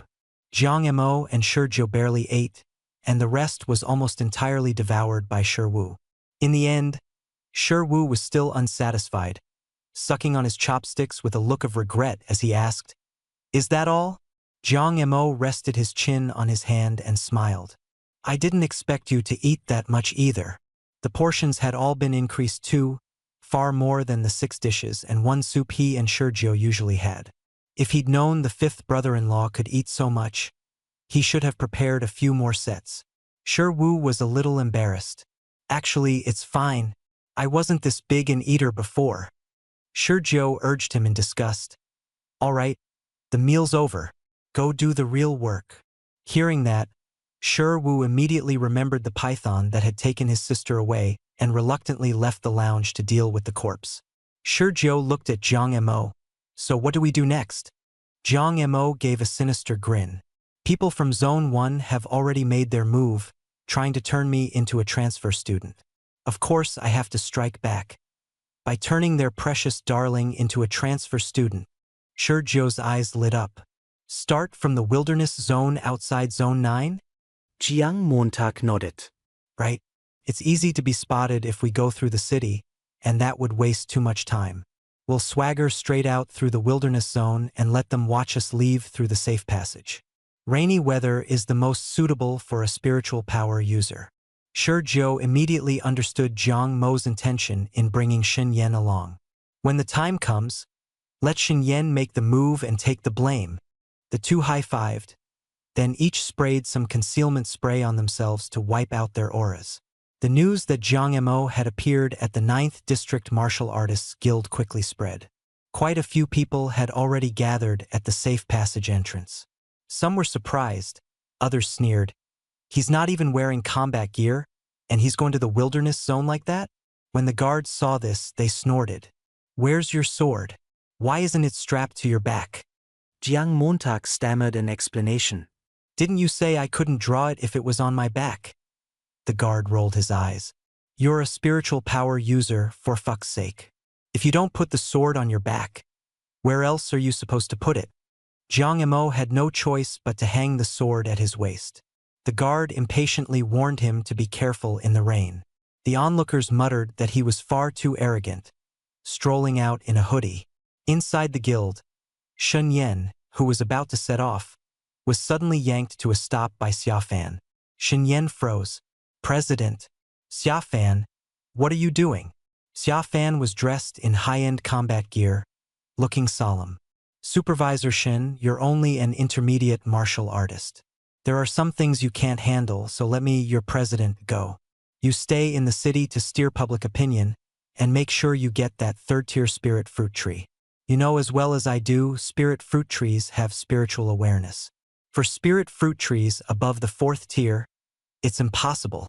A third-tier spirit fruit tree is the strongest spirit fruit tree humans can possess. Xia Fan set the tone with that one sentence. No matter what, this time we have to get that third-tier spirit fruit tree into Jiang Mo's hands. Xin Yan was furious. You've been hanging around the 5th young master of the Shi family the whole time. Why not just curry favor with him? Why do you have to steal my job? Xia Fan curled his lip. Young Master Shi is young Master Shi, and the little ancestor is the little ancestor. If he weren't the little ancestor's older brother, I wouldn't even bother serving him. After saying that, he stripped Xin Yan of his combat gear in 3 swift motions and walked off without looking back. Xin Yan was left on the ground, nearly in tears. His surprise ruined again, and he still hadn't managed to improve their relationship. It was raining in the wilderness zone, and it didn't let up. Jiang Mo estimated that this rain would last at least another 10 days. He was in the back seat and was stunned to see Xia Fan driving. Shi Jiu was curious too. Xia Fan smiled and said, Xin Yan has something to do, so he asked me to take the blame. Shi Jiu raised an eyebrow. If you don't want to, then switch with Xin Yan. Xia Fan hurriedly changed his tune and said he was willing to take the blame. Shi Jiu suggested they first head to that small mountain valley to deal with the hidden danger, and Jiang Mo agreed. Last time, that thing had been forced away by Shi Jiu. This time, with Shi Jiu in good shape and Jiang Mo having brought some valuable items, they should be able to handle it. Xia Fan's expression changed, so the disturbance in that valley might have been caused by those 2 little ancestors after all. When the car reached outside the valley, Jiang Mo pulled Shi Jiu into his arms. He was worried Shi Jiu might not drive steadily. Shi Jiu obediently leaned against him. Xia Fan, off to the side, kept bragging about how good his driving skills were. After several rounds of running around, the car stopped outside the same small valley as last time. Jiang Mo said, You stay here. Xiao Jiu and I will go in and take a look. Xia Fan had just wanted to say a few more words when he watched Jiang Mo and Shi Jiu get out of the car and head toward the valley. Shi Jiu vanished from his sight in an instant. Xia Fan rubbed his eyes, stunned for a long time. Gone. Just like that? Just as he was beginning to question life itself, Jiang Mo's voice came through. Park the car somewhere hidden. 500 meters to the left. There's a spirit-devouring demon frog watching you. Xia Fan shuddered and quickly started the car, moving it to the right and parking it securely. Spirit-devouring demon frogs and some level 3 mutated beasts weren't much of a threat to him, but visibility was poor in the rain, which made dealing with them a lot more troublesome. Xia Fan kept rubbing his eyes, muttering, The little ancestor's methods are really unexpected. Meanwhile, just as Jiang Emo stepped out of the emergency passage, several martial artists followed him and quietly made their way into the wilderness zone. The rain kept pouring. Lu Chongqing wiped the rain off his glasses and grumbled, "Damn rain. If it weren't for this, we could have waited for him directly in the wilderness zone." Beside him, a thin mentalist wearing combat gear said coldly, "Don't worry. This rain doesn't affect me. As long as Jiang Mo is in the wilderness zone, I can find him. The chairman is already on the way." As soon as he finished speaking, everyone's eyes lit up. The mentalist added, "But we can handle this first. The chairman didn't come all this way just for Jiang Mo. That teacher from Tianhuang Martial Arts University is also here for this. And this rain is rather suspicious." Everyone responded and moved forward to look for Jiang Mo. Jiang Mo and Shi Jiuteja Yin Sunfu quietly slipped into the same small valley from last time. Protected by the stealth talisman, the rain had no effect on them. The valley was silent, with not a trace of any mutated beast, not even a red-tailed rat. The two stealth talismans obscured each other, making them unable to see one another, and in the end their hands naturally joined. Jiang Mo held Shizhou's soft little hand and whispered, "This is it. I'll investigate first." Shizhou nodded.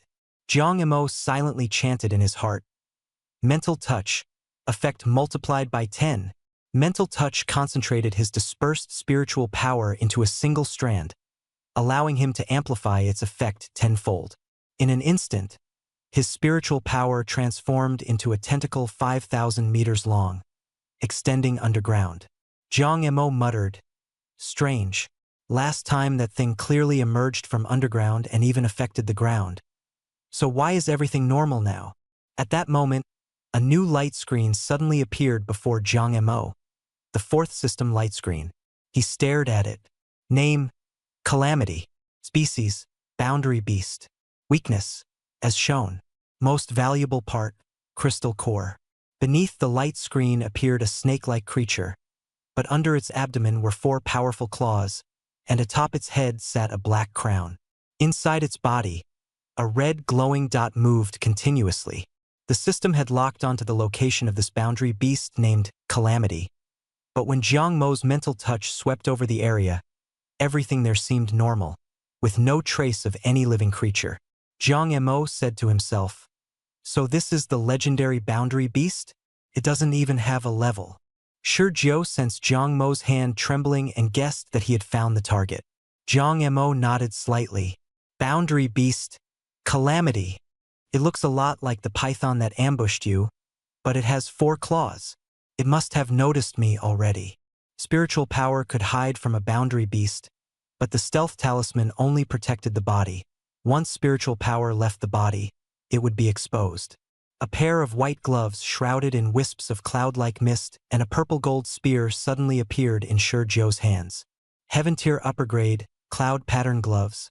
Profound tier mid-grade, 8 treasures purple-gold spear. "Then let's fight," she shouted. One of Shizhou's hands was still held by Jiang Mo, while the other gripped the 8 treasures purple-gold spear. Her aura gradually rose. Jiang Mo squeezed her little hand and whispered, "Don't move yet. It found me, but it hasn't found you." Using the fourth system light screen, Jiang Mo scanned the air around them, about 3,000 meters away. In the light screen, the red dot inside the boundary beast Calamity began to speed up, clearly having locked onto his spiritual power. He also saw an unhealed blade wound at Calamity's throat, the one Shizhou had left last time. At this moment, Jiang Mo had 4 system light screens open in total. The first was the attribute panel, the second was used to identify and lock onto mutated beasts and mark their weaknesses, the third detected treasure attributes and grades, and the fourth had popped up the instant the boundary beast was discovered, functioning like the second one but specifically for boundary beasts.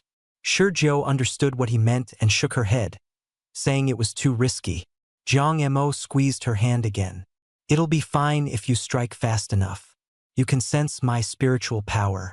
Once I lock onto its position, you go stab there." After thinking for a moment, Shizhou suddenly let go, wrapped her little hand around Jiang Mo's waist, and slid her fingertips across his six-pack abs, her face slightly red. This way is safer. I'll take you flying later.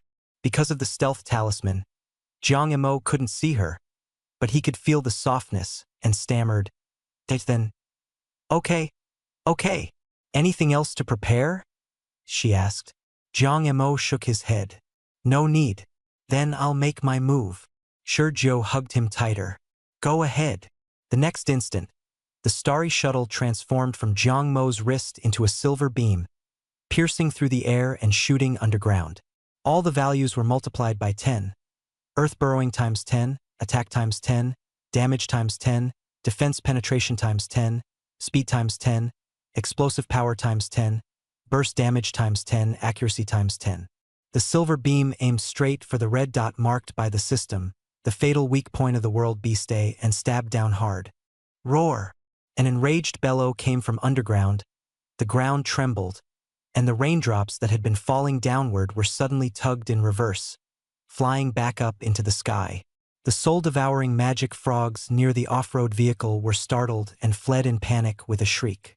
In the car, Xia Fan's expression changed dramatically as he leaped out at once, staring at the valley. Farther away, Situyang, Lu Qingzhang, Ma Xiaojie, and another psychic master also sensed the disturbance. They decisively gave up searching for Jiang Mo and headed toward the small valley. Even farther out, the warriors hunting rain monkeys outside Zone 9's safety passageway heard the faint commotion. But since they were more than 50 li from the valley, they didn't take it seriously and kept hunting. Underground, the starry shuttle encountered the obstruction of soil, but all the times 10 boosts instantly tore through it. World Beast A sensed the presence coming from Jiang Mo. The red dot inside the starry shuttle moved faster and faster, nearly becoming a red line. The moment it touched World Beast A, the shuttle suddenly veered and fiercely stabbed at the old wound on its throat. Accuracy multiplied by 10, at point-blank range, leaving the beast nowhere to dodge. The starry shuttle drove into the wound. The world beast roared, and it felt as if the entire earth was heaving up. Jiang Mo's spiritual power probed downward, and in the dead soil 3,000 meters below, a colossal beast suddenly appeared. Snake-like, wearing a crown, with 4 claws beneath its belly, exactly like the one shown on the system interface. World Beast A opened its blood-gold eyes, and its gaze followed Jiang Mo's spiritual power straight down onto him. Jiang Mo felt a chill run through him. His heart went hollow, as if the whole world had isolated him. Just then, a warm, soft sensation touched his waist. Shurjo leaned against him and breathed on his face. Don't be afraid. I'm here. The sense of safety instantly pulled him back to reality. Shurjo moved suddenly, holding Jiang Mo in one arm and a gun in the other as she leaped into the air. With a thunderous crash from underground, the giant beast burst out of the earth, its snake head raised high, black smoke pouring from its nostrils, its mouth seeming ready to spew black flames straight toward Jiang Mo. Shurjo shielded him behind her, gripping the 8 treasures purple-gold spear tightly, while her other hand protected him from the back. Jiang Mo also wrapped his arms around her waist and urgently whispered into her ear, "Pay attention to my spiritual power.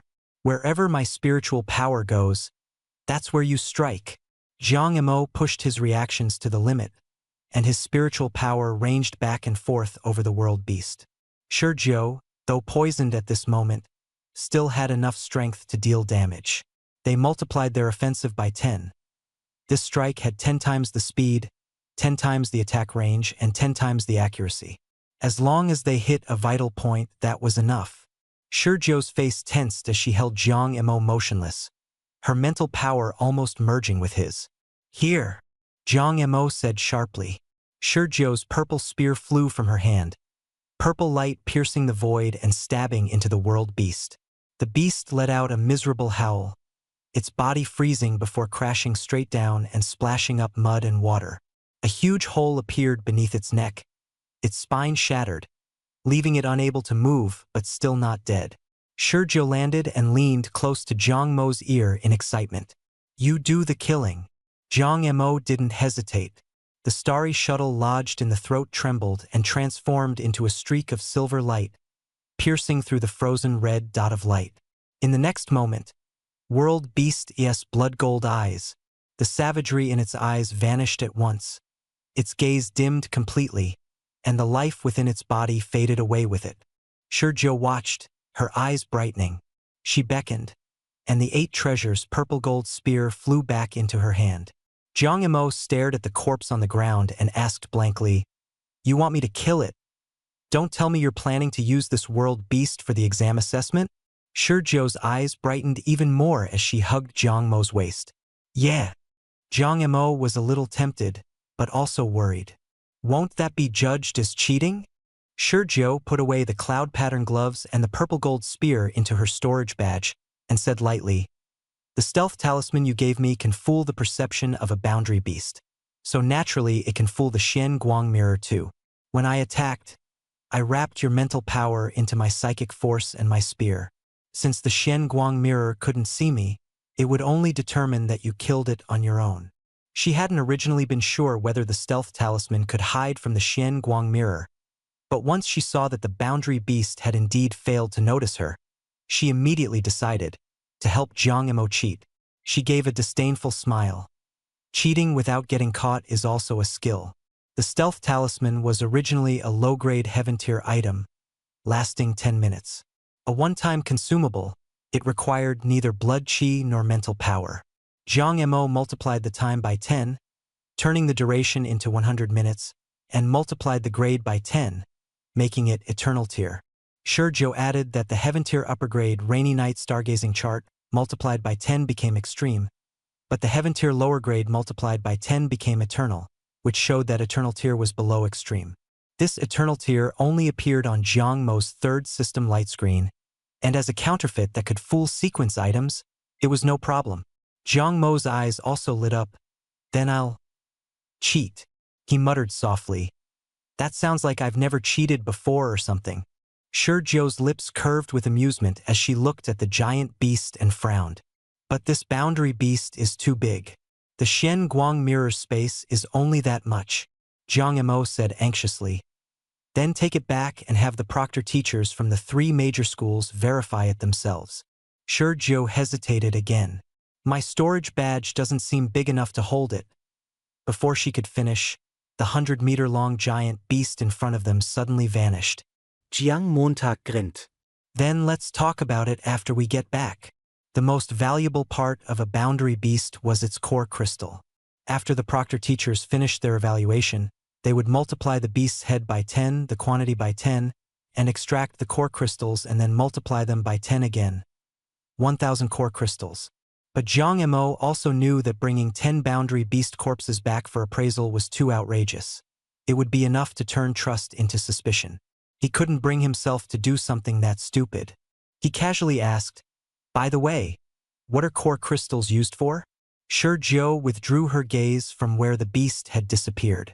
With one hand she slid it through the hoodie and across Jiang Mo's abdomen, not asking any more questions, and said indifferently, "Core crystals are the main material used to make sequence items. Boundary beasts like this one aren't as strong as the one from 12 years ago, the Tsang beast, but their core crystals are still something many sequence warriors fight over.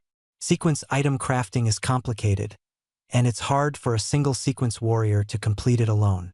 If we get the chance, let's team up and try making a sequence item." Jiang Montag nodded. Okay. He was thinking that even if he unlocked the 2nd, 3rd, and 4th sequences, he would still make it with Xiaojiu. As he gauged the time, it seemed about right to try consuming the 2nd sequence fruit. "Come on, let's go to Area 1. Shurjo picked Jiang Imo up in one motion and flew out of the valley. Outside the valley, Xia Fan was sitting in the off-road vehicle, boredly scrolling on his phone. The car door was opened, and damp air rushed in. He twitched the corner of his eye and hurriedly called out, "You too! The little classmate is back." Jiang Imo took off the stealth talisman, his face slightly red. Shurjo looked refreshed and energetic, with one hand still resting at his waist. "Come on, let's go to Area 1. Shurjo said as if it were only natural. Xia Fan froze. "Go to Area 1. For what? Do bad things." Shurjo replied calmly. After Xiafan figured out what the two little ancestors meant, he wiped the cold sweat from his forehead and said fearfully, "Through the wilderness area?" Jiang Montag nodded. Xiafan gritted his teeth and started the car, accelerating a little too hard. Shi Jiao wasn't sitting steady, and Jiang Emo yanked him straight into his arms. Through the rearview mirror, Jiang Emo gave Xiafan a "good job" look and held Shi Jiao with a perfectly justified air. Jiang Emo unleashed his psychic touch to sweep the area. Suddenly, he spotted several figures walking this way. One of them had a very strong psychic fluctuation. Jiang Emo glanced at their face armor and sneered. The vice principal of No. 1 Middle School, the district's martial arts guild supervisor, and two others I don't know. All four were wearing helmets, but they couldn't hide from his psychic power. Jiang Mo's eyes darkened. The vice principal of No. 1 Middle School and the district supervisor personally brought a psychic adept into the wilderness to target me? How about we make it a big one this time? Shi Jiao's eyes lit up with excitement. Xiafan's face went pale with fear. What big one? Jiang Emo sneered. Turn all those precious little treasures in District 1 into expanded enrollment students. Make them bleed heavily for once. Xiafan grew even more panicked. That's not good, is it? It'll drag me into this. Jiang Emo didn't care. They only planned to interfere with my exam, not kill me. That already counts as giving me face. Xiafan gave a wry smile. You're still thinking of killing people? Jiang Montag frowned. Killing people is too cruel. I plan to beat them into cripples. Unable to move their hands or speak, fully conscious and living a long life. Xiafan's eyes widened, stunned through the rearview mirror. So that was why Shen Yan called him Little Demon. Seeing Xiafan's odd expression, Jiang Emo raised an eyebrow. Don't be cursing me for being soft-hearted in your head. Suddenly his eyes lit up. Oh right, there's a punishment called human swine. The effect is about the same. Xiafan exploded. You little demon. Why are you smearing an innocent person's name? Jiang Emo scratched his head. What the hell is a little demon? Xiafan's face twitched. A little demon is you. When did I ever say that clearly? It was the little demon himself who said it. If this little demon were a saintly mother, then the whole world would be full of 9-generation good people. Xiafan was furious. Jiang Emo continued to talk to himself. Didn't they want to kill me? They also wanted to win me over, but I just didn't give them the chance. The current game rule is to turn the other side into expanded enrollment students. Captain Xia, pay attention. About 1,200 meters ahead, there's a Class 3 Qingluo crocodile. He suddenly reminded him. Forget it. I'll go kill it. As soon as he finished speaking, a streak of silver light shot from his wrist and vanished through the crack in the car window. Xiafan hurriedly pulled over. Why are you stopping the car? Jiang Emo said calmly. Didn't you say I was going to kill the crocodile? It's already dead. Xiafan froze. 1,200 meters. A Tier 3 mutant beast. And you're only an intermediate mind master. A silver light came back through the crack in the window and turned into a silver bracelet, which slipped onto Jiang Mo's left wrist. Jiang Emo muttered. That crocodile was just lying there stupidly, even dumber than the soul-eating magic frog. I just had to stab its head. The key was that the weak points of this kind of ordinary mutant beast didn't move. With spirit touch multiplied by 10, plus the system's targeting lock, the Star Shuttle was like a sniper rifle, hitting whatever it aimed at without needing to worry about wind resistance.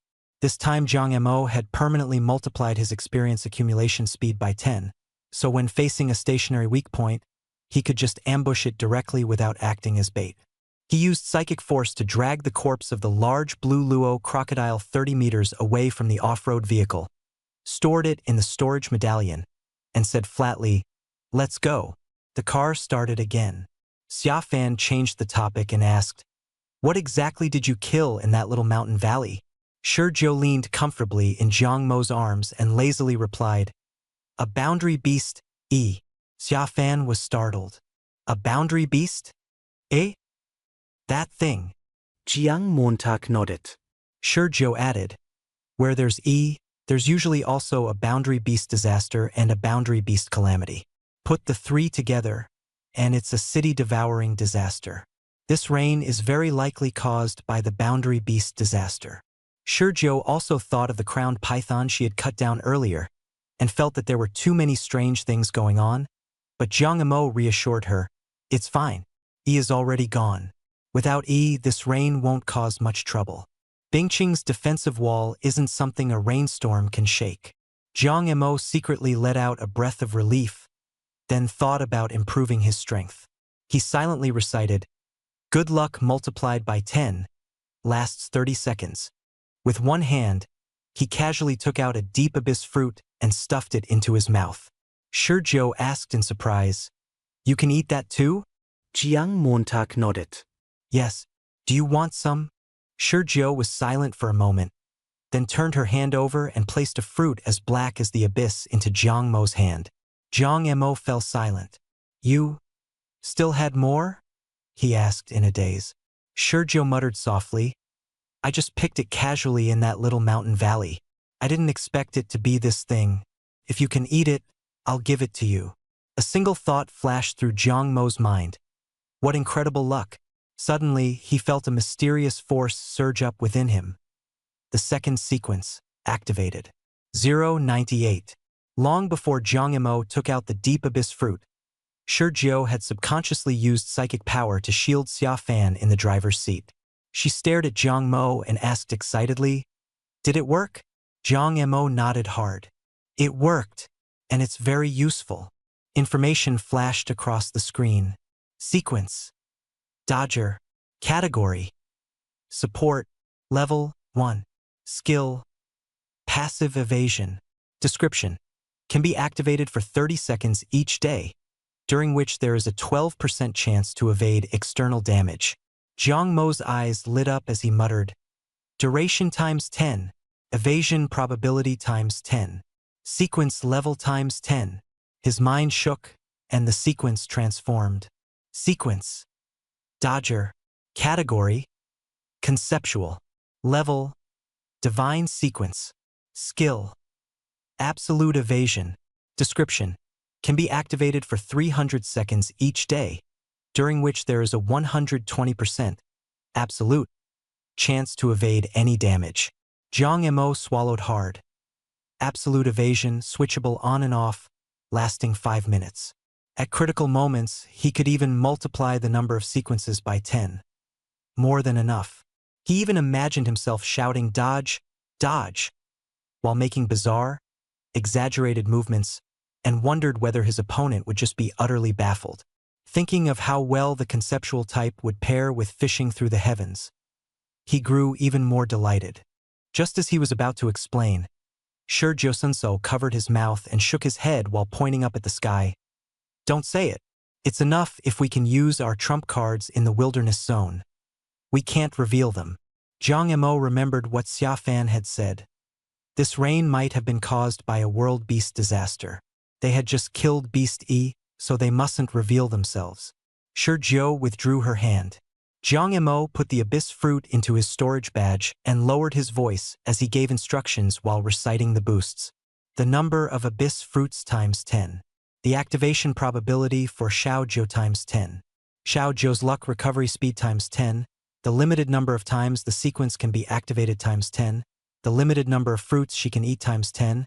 And the probability of activating the sequence times 10. He stuffed the multiplied abyss fruit back into Shurjo's hands. "Don't eat it for now. Wait until you feel your luck has recovered. Then eat it." This time he used the limited count, not the usage count. Although the usage count had dropped to 0, the limited count had originally been 1, and after multiplying by 10, the usage count became 9. Shurjo stared blankly at the fruit. Golden, dim patterns lit up again between her brows, and the god sequence reappeared.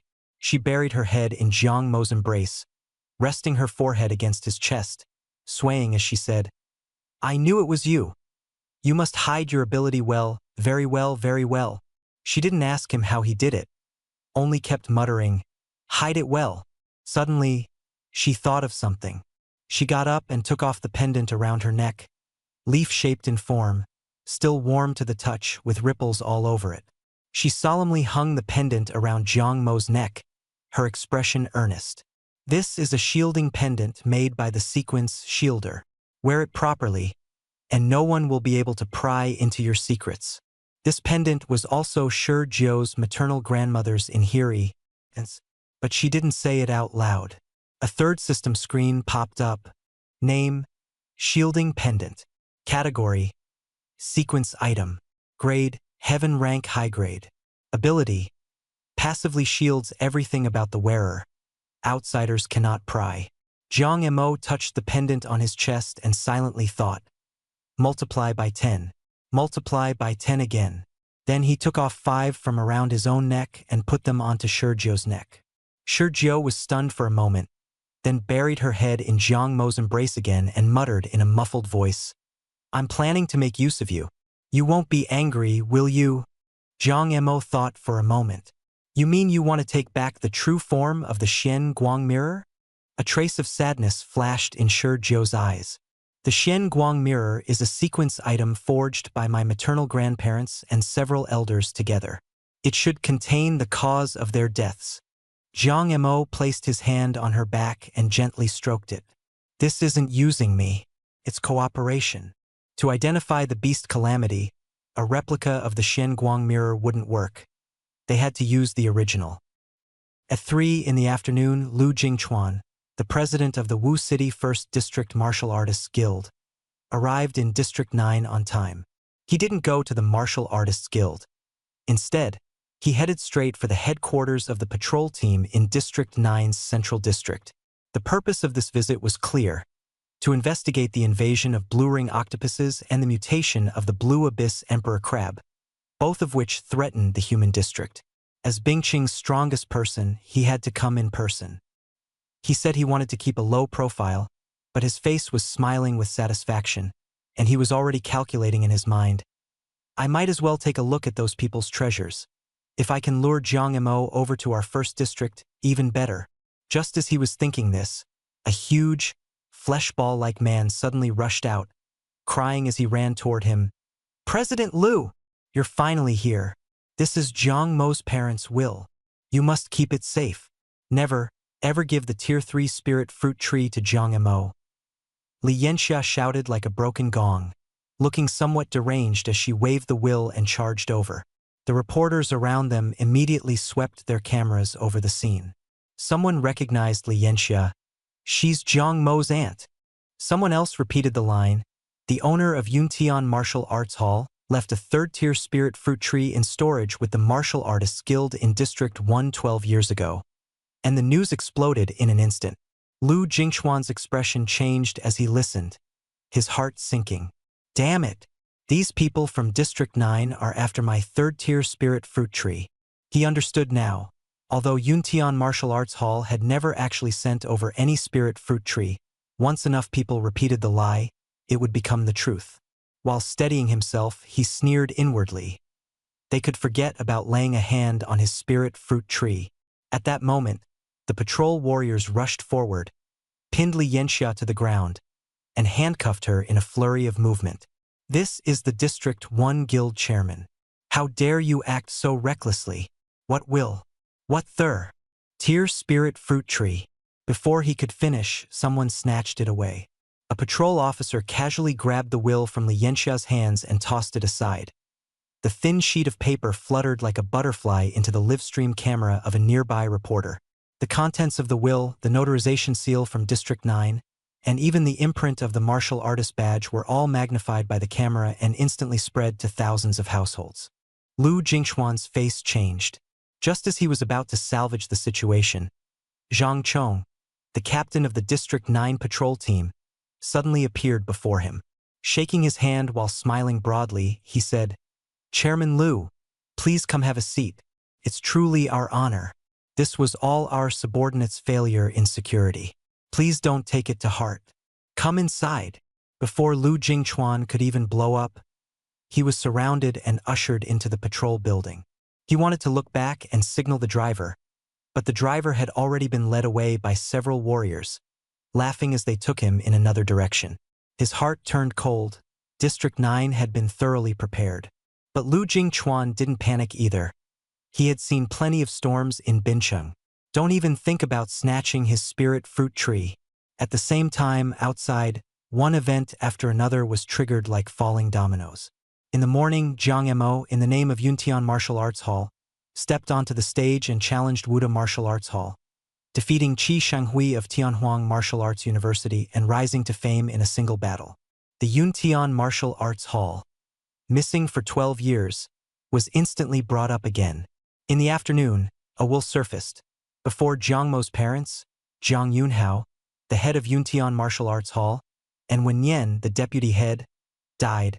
They left a third-tier spirit fruit tree to Jiang Mo, stored with the Martial Artists Guild in District 1. The news spread like wildfire across all of Bincheng. As public opinion fermented, the truth itself no longer mattered. People only believed the version they were willing to believe. Orphaned hero, tragic background, self-made genius. Jiang Mo was packaged as Bincheng's #1 prodigy, and support overwhelmingly favored him. Whether online or in real life, the calls for the spirit fruit tree to be returned to Jiang Mo only grew louder and louder. The interview clips were widely shared, and neighbors and passers-by alike condemned Cheng Fangdong and Lianxia, saying they had harmed little Jiang back then for the sake of the spirit fruit tree.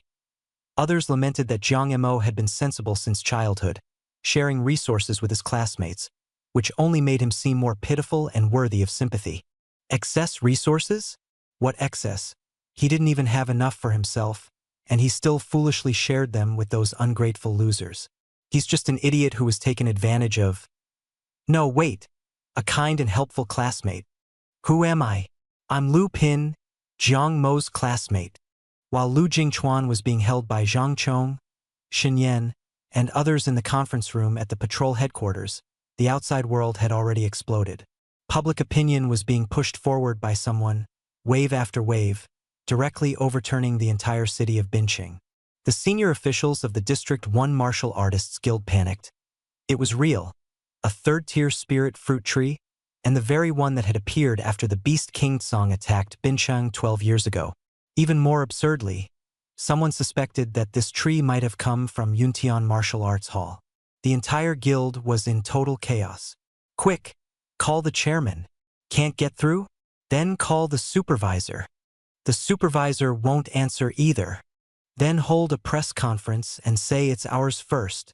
What did you say? Minister Yuan and our vice president have already finished the press conference and confirmed that tree belongs to Jiang Mo's parents. I had no idea. Who cut off the overseas internet? Reconnect the internet and hit back. Is Cui Siwen the one behind this? Isn't she the 2nd district chairman's sister-in-law? Could the 2nd district be stirring up trouble? Or is it the 9th district? By the time Lu Jingchuan heard these rumors, it was already 7 in the evening. He had just come out of a meeting about the blue-ringed octopus causing the blue abyss emperor crab to mutate, and the meeting had lasted a full 4 hours. The moment he took out his phone, his face turned green, and rage shot straight up his nostrils. That bunch from the 9th district really has no honor, he cursed furiously. Just for my tree. They'd use such despicable tactics. Yuan Yi and Chun Xiao, you ungrateful, treacherous bastard. The vice chairman of the 1st district actually stabbed me in the back. At that moment, Jean Manji came out from the side, gave him a cold glance, and a vicious smile curled at the corner of her mouth. You stabbed me in the back first, so I'll let you taste what it feels like. With that, she turned and left in a carefree stride. Lu Jingchuan stared at her retreating figure, his heart sinking. Everything pointed to Jiang Mo, but the 1st district had moved first and shifted the focus back onto his own Tier 3 spirit fruit tree. He had originally planned to go one-on-one with Xia Fan from the 9th district, but Xia Fan never even showed up, instead turning the spearhead toward him. Worse still, someone else would make a move before he could. Just as he was fiddling with his phone and thinking of a countermeasure, a stern middle-aged man in dark blue combat uniform walked over. Wang Chang, captain of Bincheng's Patrol and Defense Corps. Wang Chang said seriously, Chairman Lu, regarding the blue-ringed octopus incident, we'll need to hold another meeting. Lu Jingchuan looked at him tremblingly. You? You're here to stab me in the back too? Wang Cheng said solemnly. What are you joking about? If the Blue Abyss Emperor Crab's mutation really was caused by a blue-ringed octopus, then this is no small matter. How can you ignore the major issue of the entire human survival zone just for a mere spirit fruit tree? Lu Jingchuan's face darkened, and his heart turned even colder. Wang Cheng wasn't finished yet, but the air already felt as though a huge stone had been pressed down upon it. The situation was worse than he had imagined.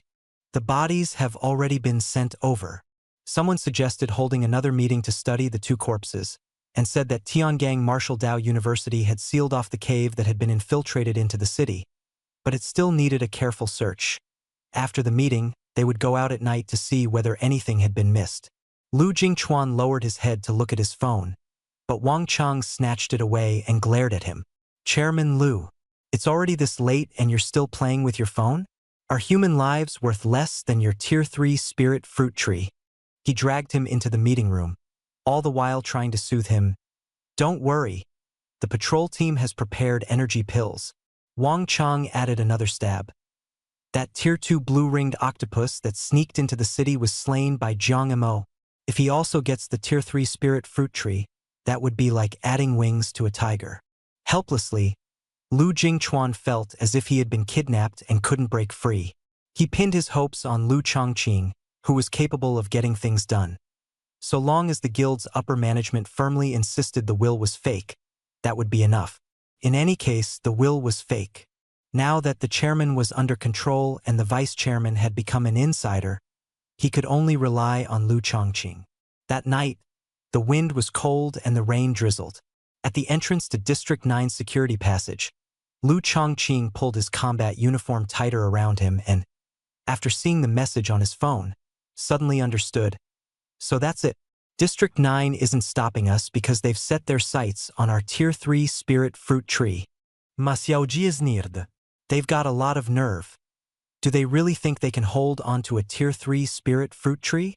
Lu Chongqing gave a wicked smile. It doesn't matter. The chairman is in District 9. They wouldn't dare move against the tree. They'd be underestimating people too much. Leave the spirit fruit tree matter to the chairman. Our only target is Jiang Mo. The two were brimming with confidence. On the other side, Situ Yang and the psychic Esper exchanged a look and frowned. Something about this is strange. Where did Jiang Mo go? The guards hadn't seen anyone come back, so the four of them had no choice but to wait. The target had slipped away. Xia Fan's off-road vehicle burst out of the curtain of rain and charged toward Zone 1. Looking up at the stars in the sky, Xia Fan muttered, "Weird. The rain stopped as soon as I left Zone 9. The boundary beast disaster couldn't be this precise, could it?"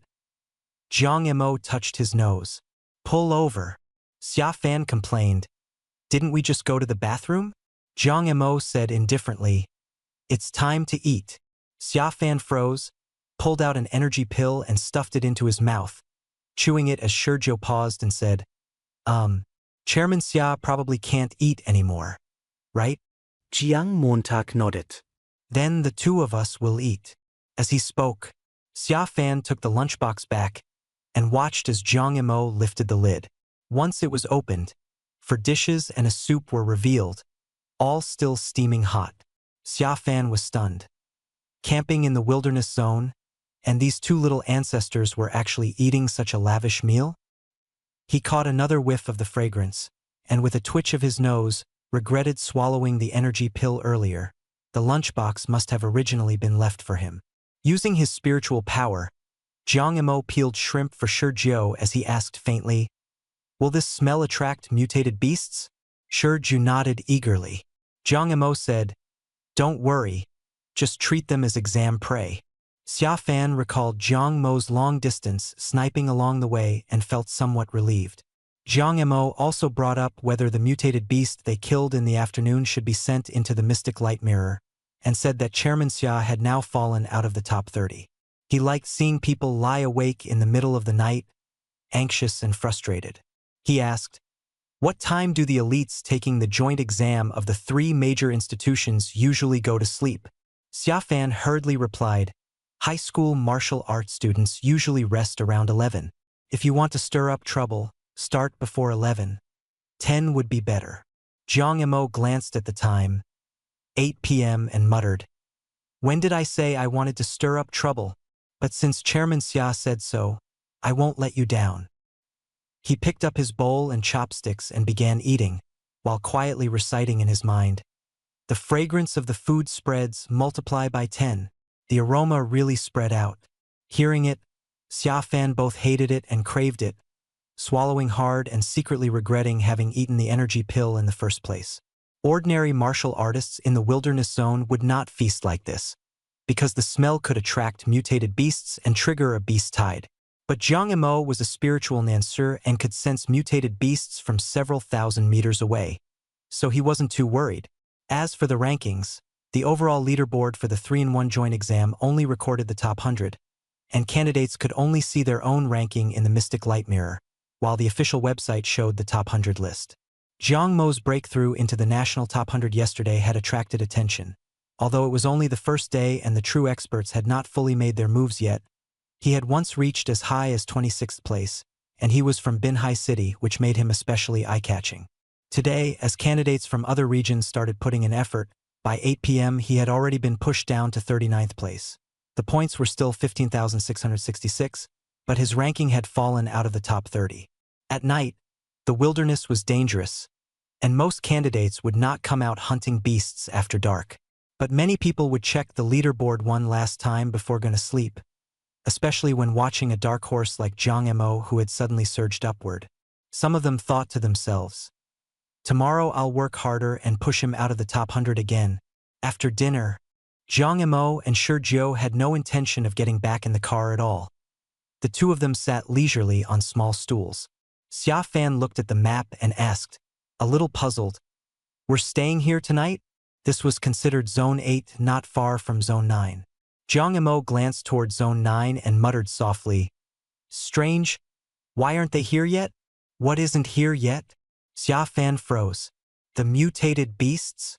As he spoke, Shi Jiao suddenly stood up, and what seemed like two rosy clouds appeared in her hands. A streak of purple-golden light flashed, and the 8-treasure purple-gold spear appeared in her hand. Jiang Emo said to Xia Fan, "Don't move. Little Jiao and I are going to buy a few oranges. We'll be right back." Before he finished speaking, the two of them vanished. Xia Fan stood there in a daze. At his feet were food scraps deliberately scattered everywhere by Jiang Emo, still carrying a fragrance, and half his back turned cold. "You two hurry up. I'm not a spiritual, the master chanter." In midair, Shi Jiao held the spear in one hand and wrapped the other around Jiang Mo's waist. Jiang Mo's spiritual touch locked onto an image deep within the clouds. Name, Disaster. Species, Boundary Beast. Weakness, as shown. Most valuable part, Crystal Core. The beast looked very much like the one they had hunted before. Snake-bodied, wearing a gray-black crown, but with no limbs and a pair of huge bat wings. Inside its body, a red point of light was moving, its fatal weakness. The world beast Disaster was hiding in the clouds, its dark gold eyes tinged with bloodlight, locking onto them through Jiang Mo's mental power. World beast Disaster is about 4,700 meters away from us, and it's charging this way, Jiang Emo said quietly in Si Jiao's ear. Si Jiao hadn't released her psychic force, but she could feel the terrifying aura pressing down from above the clouds. Disaster should be much stronger than Calamity, but it feels a little hollow. She slowed down and descended toward the ground. Jiang Emo cleared his throat. "Maybe it's because it's rained too much." He remembered what Xia Fan had said. The rain outside Zone 9 wasn't natural. It was summoned by Disaster using disaster power. According to the plan, it coordinated with Calamity and Tribulation in a measured rhythm to create rain disasters. Yesterday someone had magnified the rain tenfold, and Disaster lost control, continuously being drained of disaster power by the rain, unable to stop. Now it had come chasing after them. Jiang Emo had already planned for this. He was luring world beasts. An expert never goes home empty-handed. One calamity wasn't enough, so they might as well add a disaster too. The world beast could sense that Jiang Mo's mental power was under 2,000, but strangely, This tiny human could hide himself, and if he didn't use mental power, even it had difficulty locking onto him. In the next moment, seeing that the man was dropping rapidly, Disaster beat its giant wings and plunged from the clouds. Its massive body swooped down like a black curtain, carrying violent disaster power, while the surrounding mutated beasts fled in panic. Jiang Emo looked up at the falling giant beast and squeezed Si Zhou's little hand. Xiao Zhou, I want to try my second sequence. Si Zhou tilted her head and asked, Can you guarantee it'll be safe? Jiang Emo glanced at the sequence description in his sea of consciousness, grinned and said, Probably. It'll make the world beast question its very existence as a beast. Jiang Emo nodded and said, Be careful. Si Zhou followed him out, taking off the invisibility talisman as well. The two of them appeared in the barren wilderness. Above them, the blood-gold eyes of the world beast Disaster narrowed, locking onto Jiang Emo. It growled low and punned out a smoke-like pillar of air straight at him. Jiang Emo made an exaggerated twist at the waist and leapt left. The ground shook as dirt and weeds were thrown up, and several red-tail mice that had been caught off guard were blasted into blood mist. When the smoke dispersed, Jiang Emo was completely unharmed. A trace of confusion flashed in Disaster's eyes, and it punned out another pillar of smoke. Jiang Emo dodged again just as easily, calmly waving at it. Nice power, a bit off on the aim. Keep going. I can still dodge. Si Zhou couldn't help laughing. The world beast was enraged, lunging in a fierce charge, black ripples with a tangible presence surging over its body as it slammed hard into the earth, shaking the ground and mountains. Xia Fan, alert in the distance, was thrown up by the impact and suddenly realized something was wrong, cursing out loud, Holy shit! That power is definitely not from an ordinary mutated beast. That little ancestor and that little devil must have gone to provoke a world beast. Jiang Emo suddenly realized the performance was a little too over the top and wanted to change to a cooler pose. But Si Zhou was faster. She rushed up first, grabbed the gun, and hugged his waist. Put your mental power onto the spear. The world beast tribulation is coming. Jiang Emo gritted his teeth and did as she said. The Babu Zijing spear burst with purple light and shot toward the world beast. At the same time, the ground split open, and a world beast named Tribulation, its shell thick as a turtle's, its head like a python's, burrowed out from underground. The spear struck the turtle shell dead on, yet left not a single scratch. The spear shadow flew back into Si Zhou's hand. Tribulation extended its long neck and looked at Jiang Emo mockingly. Disaster, meanwhile, poked its snake head out from behind the shell and stared at him coldly. The gazes of the two world beasts pressed down like physical force. An ordinary martial artist would likely have his mind collapse on the spot. Yet above Jiang Mo's head, it was like special effects had been turned on. Strings of miss, miss, miss flashed wildly. Jiang Emo muttered under his breath, What are you two staring at? The two world beasts were still glaring at him, not even blinking. Jiang Emo turned his head and asked Si Zhou in a low voice, Do you trust me? Si Zhou nodded. Jiang Montag S lips curled. Then stab it again. It's definitely being careless. It absolutely won't dodge. Si Zhou raised her hand. Jiang Emo shouted, Just stab its spine. Xiao Zhou's strike unleashed a tenfold burst across all attributes. Strength, attack, armor penetration, critical hit, accuracy, speed, range, all amplified. The 8-treasure purple gold spear turned into a demonic streak of purple light, piercing through the void and shooting straight at the world beast Jie. World beast Jie did not dodge, and even leaned its turtle shell forward. The purple light blasted through the turtle shell and snapped its spine. Its eyes first went blank. Then, in an instant, its 4 limbs lost all strength, and the entire beast collapsed to the ground. Zai's pair of blood-gold eyes still held a hint of smugness, not yet realizing how dire the situation was. Shi Zhou activated telekinesis again, and the purple-gold spear light trembled before changing direction to pierce straight through World Beast Zai's long neck. Its neck was punctured, its spine shattered, and its head slammed heavily into Jie's turtle shell. The smug look had barely faded before turning into confusion and terror. In this area, only 2 heavy breaths remained.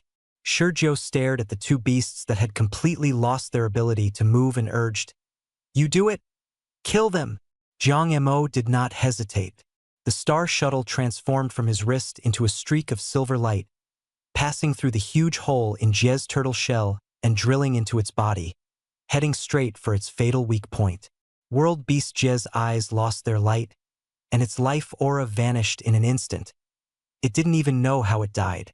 The star shuttle shot out from the corpse and slammed viciously into Zai, breaking its spine. Zai, too, lost all resistance and was killed with a single blow.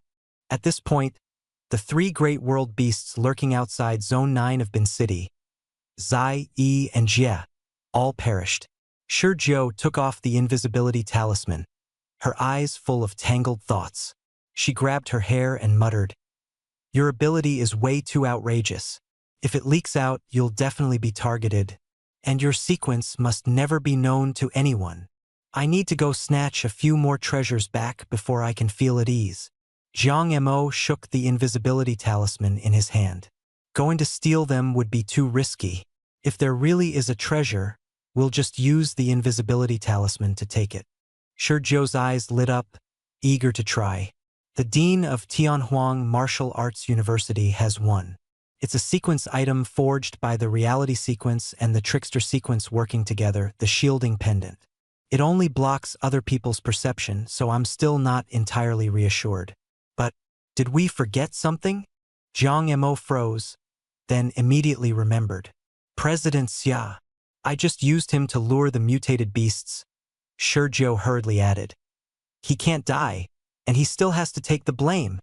Jiang Mo activated the storage badge and collected the corpses of the 2 world beasts from the ground. Then he took Shurjo's badge. Jiang Mo pressed it once. Length, width, and height multiplied by 10, spatial volume multiplied by 10, effective range multiplied by 10. He handed the badge back to Shurjo. Taking it, Shurjo frowned. I still feel like that old bastard's treasure isn't enough. If we don't get the old bastard stuff too, it won't do. Jiang Montag was speechless. Xiao Jiu, do you have very little sense of security? Shurjo said softly, probably. At this moment, Xia Fan was leaning despairingly against the off-road vehicle, battle saber in hand, surrounded by mutated beasts lured by the smell of food. First came a silver-gray giant wolf, the Silver Moon Wolf King, leading countless wolves as they surged in from all directions. Their numbers quickly exceeded 800, among them no shortage of powerful 3rd-tier mutated beasts. As a high-level martial artist, Xia Fan instinctively counterattacked, his blade shadows flashing as he unleashed nearly 1,000 slashes, barely blocking the first wave of flying flesh and blood. But the mutated beasts did not stop. The second wave came even fiercer. At that moment, the earth trembled violently, and from afar came the aura of some colossal being drawing near. Despair filled Xia Fan's eyes, when suddenly he saw a black python, 100 meters long and as dark as ink, sweeping over like a train, its massive body crushing mutated beasts beneath it in a scene of brutal carnage. And on its back there was also a pair of giant bat wings swept past. The boundary beast disaster was sweeping toward them. The giant snake's head brushed past Xia Fan's nose, and those dim snake eyes met his. Xia Fan instinctively stepped back, his mind screaming in panic. It's over. I'm dead for sure. Did the boundary beast disaster die? Someone in the distance screamed, Holy crap! The little ancestor and the little devil really killed a boundary beast.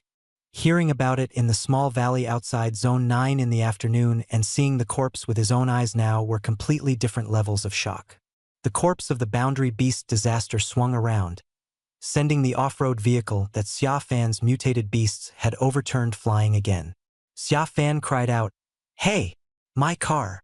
Shurjo was holding Jiang Mo, and neither of them said a word.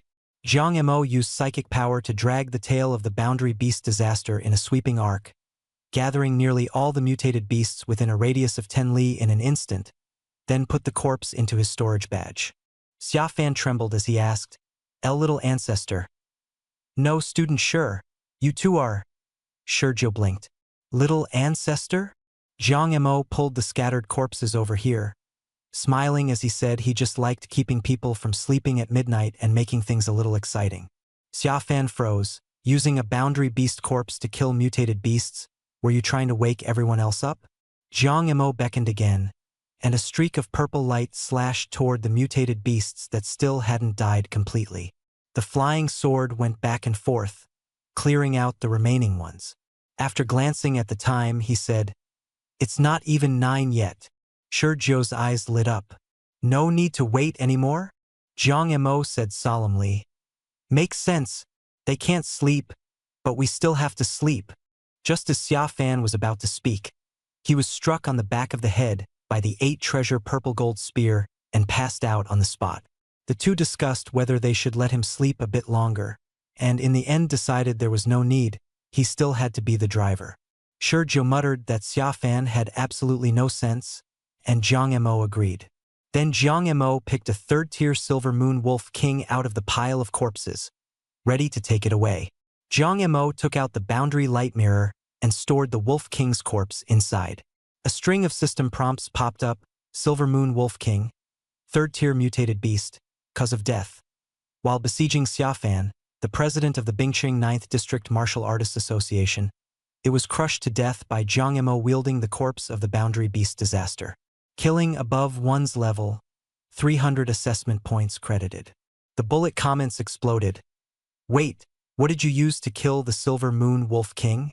"The corpse of the boundary beast disaster." At the same time, all the examinees refreshing the 3 joint recruitment exam rankings locked onto Jiang Mo's points, from 15,666 all the way to 15966. So it was a level-crossing kill of a 3rd-tier mutated beast. Someone suddenly realized. It didn't rise at all during the day, so it turns out he was waiting for the nighttime assessment verification to give everyone a surprise. Someone else said in frustration.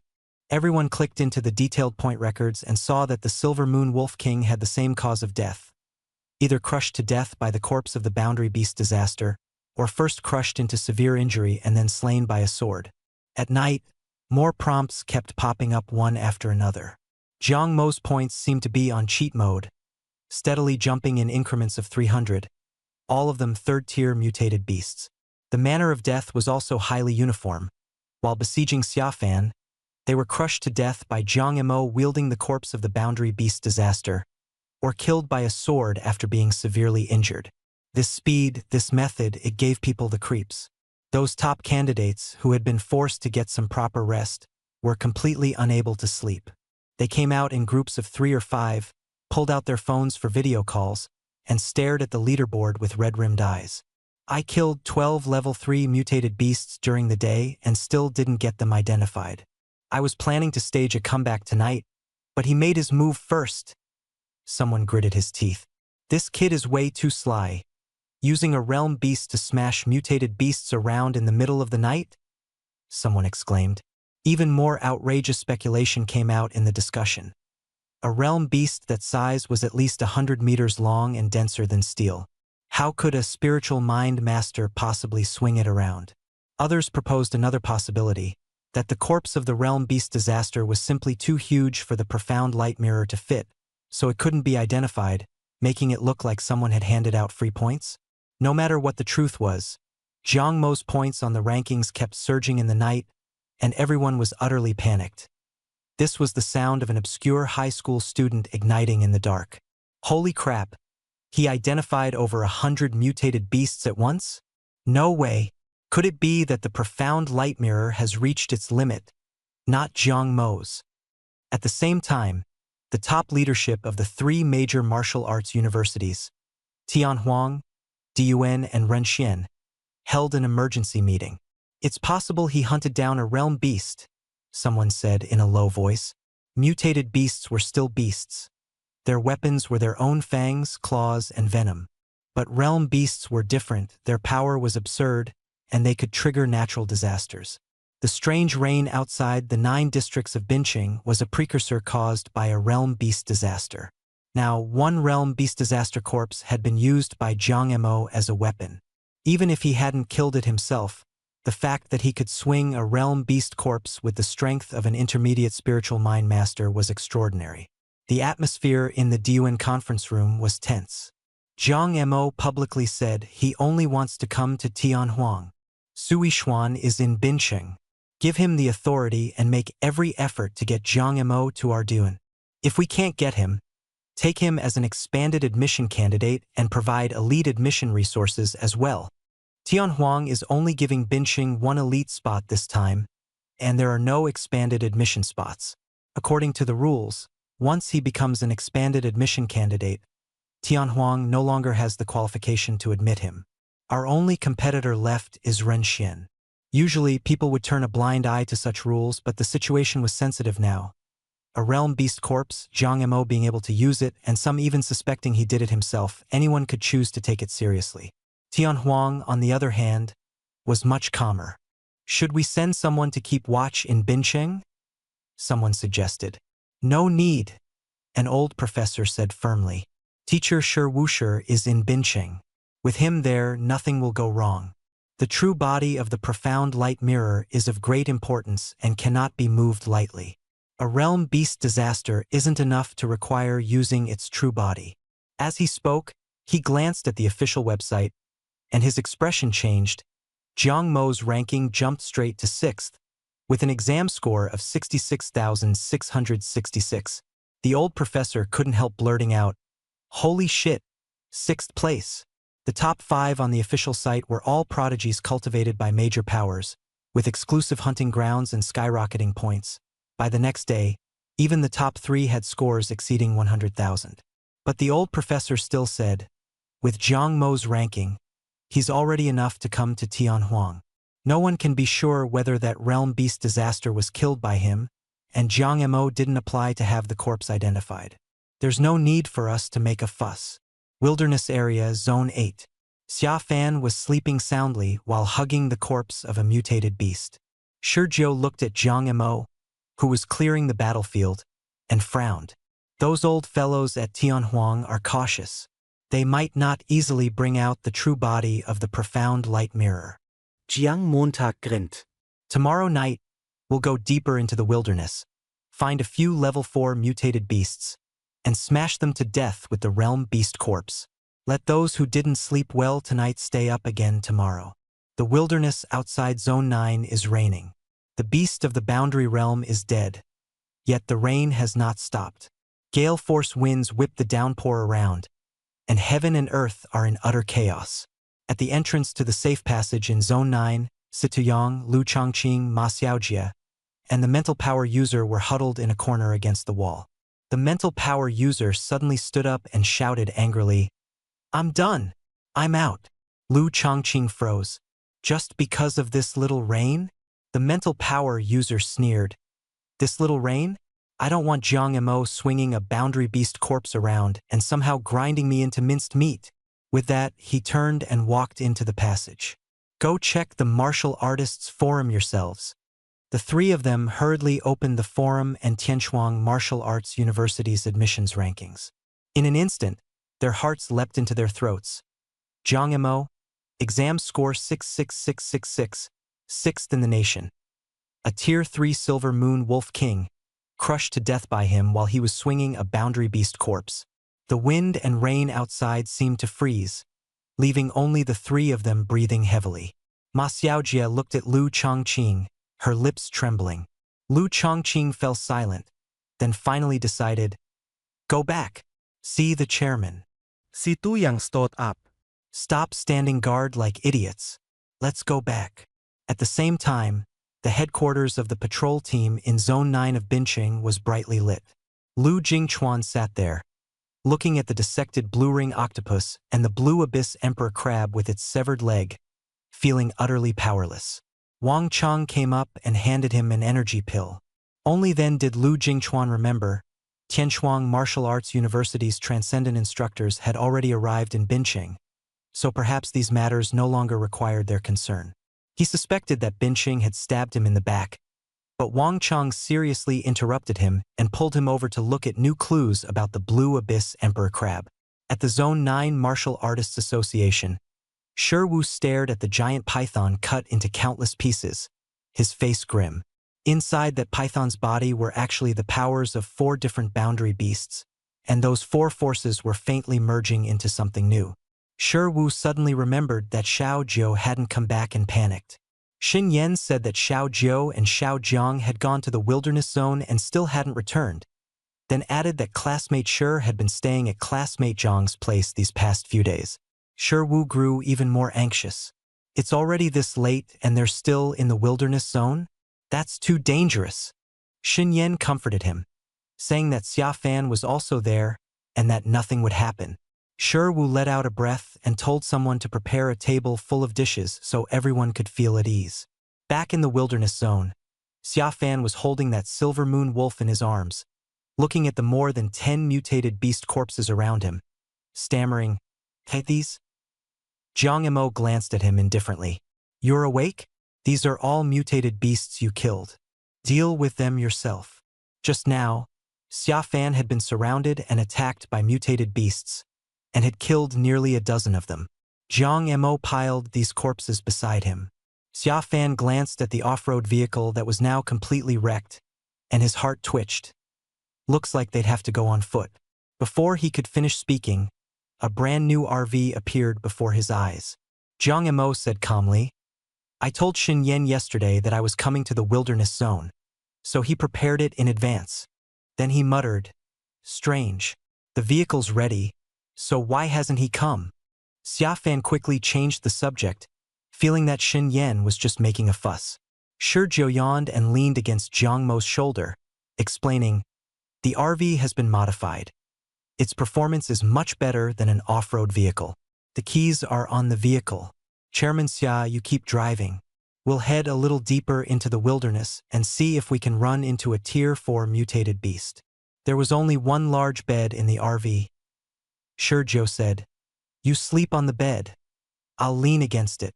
In the end, he dragged Jiang Mo onto the bed, and the two of them quickly fell into a deep sleep. Xin Yan had thoroughly modified the vehicle, and the bed didn't jolt at all. After dawn, the RV drove deeper into the wilderness. Near noon, Xia Fan yawned while eating braised pork. Jiang Mo pointed in a direction and said that was the activity zone of Tier 4 mutated beasts, telling Xia Fan to go over and get a good sleep so he could attract a few beasts. Xia Fan instantly lost his appetite. Wasn't this just using him as bait? Shi Jiu said with utter seriousness, "Whether the pot is on your back or you're placed into the pot, the effect is basically the same." Jiang Mo also said, "We've already come this far. Even if we switch to Xin Yan now, it's too late." Xia Fan felt unconvinced. He had become the control group, there just to highlight how good Xin Yan was. Seeing his expression, Jiang Mo asked, "Do you use a blade?" Xia Fan nodded and said that most martial artists use blades. Jiang Mo took a battle saber about 4 qi long, faintly glowing pale blue, from his storage badge and handed it over. The moment Xia Fan saw the saber, he jolted violently and jumped back on reflex, blurting out, "Holy crap! A ranked battle saber. Boss, if you want to kill me, just give me a clean stab. Don't use this kind of method to get me killed," Xia Fan complained. Jiang Mo froze for a moment. "Didn't I already stab you? Get you killed." Xia Fan casually glanced at Shi Jiu. Shi Jiu was holding a soup spoon, taking small sips of pork rib soup, completely ignoring them. Xia Fan curled his lips. "This combat blade isn't ordinary. This grade is not low. I'm only an advanced martial artist. If I show up in the wilderness area carrying this thing, I'll definitely get targeted and robbed." Jiang Mo suddenly understood and lifted the purple flying sword Qianman. "What about my sword?" Both weapons were high-grade yellow tier. Shi Jiu glanced at the flying sword. "This flying sword is an advanced telekinesis weapon. It's not an item of rank, so use it with confidence. No one will rob you. As for the Aurora shield Yuenya gave you, keep it well for now. Don't take it out before you get to university." Jiang Mo subconsciously looked at Shi Jiu. Shi Jiu had finished the soup and looked up to blink at him. Jiang Mo's heart stirred. Shi Jiu's sword intent could conceal the aura of ranked weapons. When she first saw that sword, She had infused it with her sword intent to help him refine it, and had also completely masked its ranked aura. That was why Jiang Mo could use the flying sword in public without anyone realizing it was a ranked item. He leaned closer to Shizhou and put away the combat blade into his storage badge. Shizhou waved her hands repeatedly. I wanted to give him compensation, but he didn't want it himself. Jiang Mo agreed. It's not like you have to take it out. You can keep it at home and use it later when you become transcendent. Xia Fan plopped down on the ground and bit into a braised pork knuckle with big mouthfuls, as if he were biting Jiang Mo. After eating his fill, he wiped his mouth vigorously with his sleeve, then stood up. I'm full. I'm going to sleep first. Don't let me sleep to death. As soon as he said that, he slapped the back of his head with one palm and fell flat onto his back, passing out. Jiang Mo and Shizhou looked at each other in silence. Shizhou asked in a low voice, "What is he doing?" Jiang Mo said, "Probably knocking himself out." The two of them were speechless. Jiang Mo took a rope from his storage badge and controlled it with his psychic power, tying one of Xia Fan's legs, then tossed him back to his original spot and stuffed the ham hock back into his hand. Then he magnified the ham hock's aroma tenfold, cast psychic shielding, multiplied the effect by 10, and crouched nearby with Shizhou to wait. Jiang Mo put everything he had learned from wilderness geography to use. He knew exactly where there were mutated beasts and where there were void zones in the wilderness.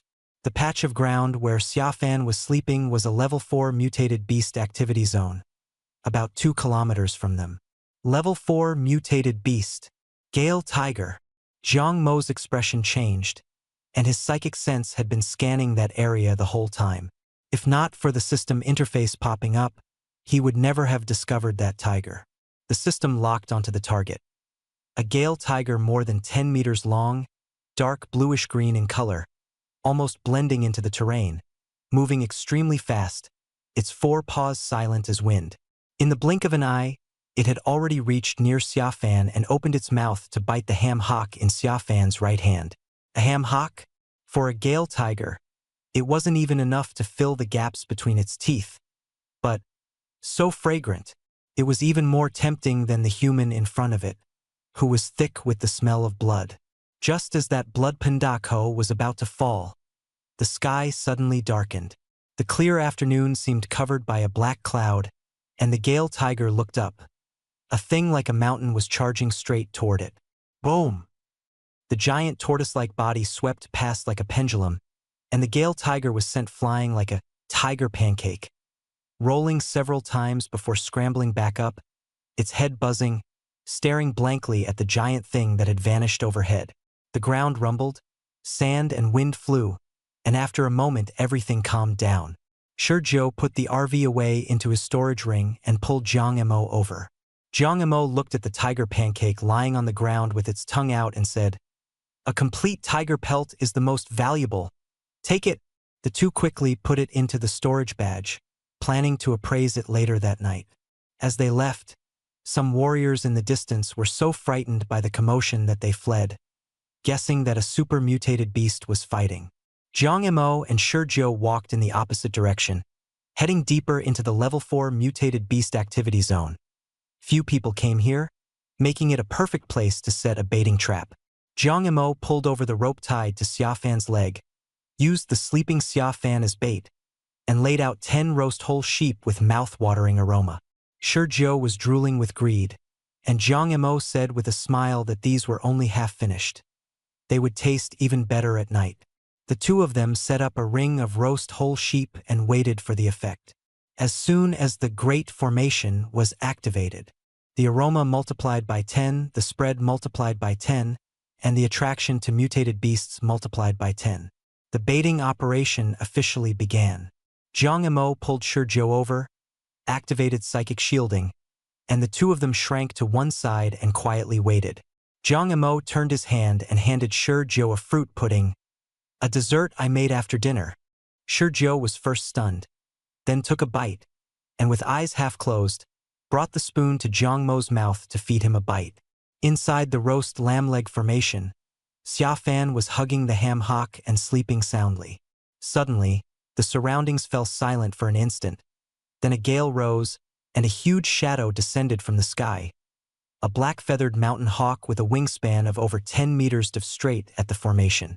Just before it landed, the massive corpse of the Jia beast appeared out of nowhere and, like lightning, slapped horizontally into the hawk, sending it back into the sky.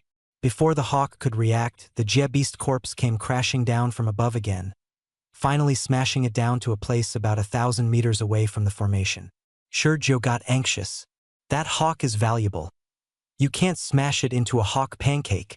Jiang Montag nodded. Wait! A flying sword flashed, carrying a violet glowing afterimage, and, guided by the system's interface, instantly pierced the hawk's vital point. Jiang Emo then used his psychic power to pull the two massive corpses closer and store them in the storage badge. The two of them withdrew again and silently waited for the next one to bite the hook. The aroma continued to spread, and mutated beasts of all levels kept arriving one after another. Jiang Emo, in keeping with his principle of not wasting anything, didn't let a single one get away. Either they were directly smashed to death by the Jia beast corpse, or they were crippled by the blow and then finished off with a sword. Later, he once again did as he had the night before, swinging the Jia beast corpse around to crush them over and over, until night fell. The aroma of the 10 roast sheep legs had completely dispersed, and no more mutated beasts appeared nearby. The ground was covered in corpses, and Jiang Emo excitedly stuffed them into his storage badge by category. Good thing the badge is big enough. Shurjo was also overjoyed. If it doesn't fit, I still have room over here. Xia Fan, hugging a roasted whole lamb, stared at the huge black corpse not far away, utterly baffled. This? How can there be such a big turtle? Jiang Emo said lightly. That's the corpse of a boundary beast tribulation. After hearing that, Xia Fan just flopped onto his back on the ground with a thud. At 9 o'clock that night, Xia Fan drove the RV to an uninhabited area. Shurjo looked at the golden roasted lamb leg in front of him, eager to dig in. Jiang Emo stuffed the corpse of the Stormfury Fierce Tiger into the Xian Guang mirror, wearing a wicked grin. Tonight, there'll probably be more people who can't sleep. His smile was dark and sinister. System prompt. Species: Stormfury Fierce Tiger. Level: Tier 4 Mutated Beast. Cause of death: while hunting Xia Fan, the president of the District 9 Martial Artists Guild. It was smashed into a tiger patty by Jiang Emo wielding the corpse of the Boundary Beast Tribulation. Assessment passed. Cross-level kill of a Tier 4 mutated beast. Score doubled. Examination score awarded. 8,000. Comment: you can already kill a Tier 4 mutated beast. Wait, Boundary Beast Tribulation. Isn't that Boundary Beast Disaster? Many candidates and martial artists who had been watching Jiang Mo's ranking saw that his score, which had not moved all day, suddenly jumped by 8,000, and each of them blinked, swallowing hard. Jiang Mo's hand trembling, he opened the score details. No way, it's a Tier 4 mutated beast? The bullet comments exploded. Some guessed he had used the corpse of the Boundary Beast Disaster to smash a Tier 4 mutated beast to death. Others mocked the aesthetic fatigue. Suddenly, everyone realized something was wrong. The label said, Boundary Beast Tribulation. Boundary Beast Tribulation? That's not Boundary Beast Disaster. Some people were stunned, saying the system had made a mistake. Others smiled and waited for the back end to correct it. The next second, Jiang Mo's score jumped again, plus 8,000. Everyone held their breath and opened the details. Tier 4 mutated beast. Black-feathered rock eagle. It was injured when Jiang Mo used the corpse of the Boundary Beast Tribulation as a weapon, then killed by his spiritual telekinesis. The scene fell silent. Impossible.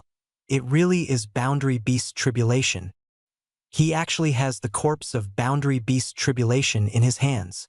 People in the exam field were nearly desperate. The geniuses who had planned to make their move later realized they could no longer catch up. The score was still climbing. Another plus 8,000 Storm Fierce Tiger, its body smashed into serious injury by the corpse of the Boundary Beast Jia. Another plus 8,000 Black-feathered mountain hawk, seriously injured. Another plus 8,000 Storm Fierce Tiger again. The two level 4 mutated beasts, alternating in appearance, were smashed into pieces by the corpse, and the total score skyrocketed crazily. Everyone finally accepted reality. It wasn't a system error. Jiang Mo really was using the corpse of Boundary Beast Jie as a weapon. Those who still wanted to make a name for themselves were instantly silenced. "Just go to sleep obediently," muttered someone from the street. I never expected Jiang Mo to still be able to use a Boundary Beast corpse as a weapon. He actually beat a level 4 mutated beast to death.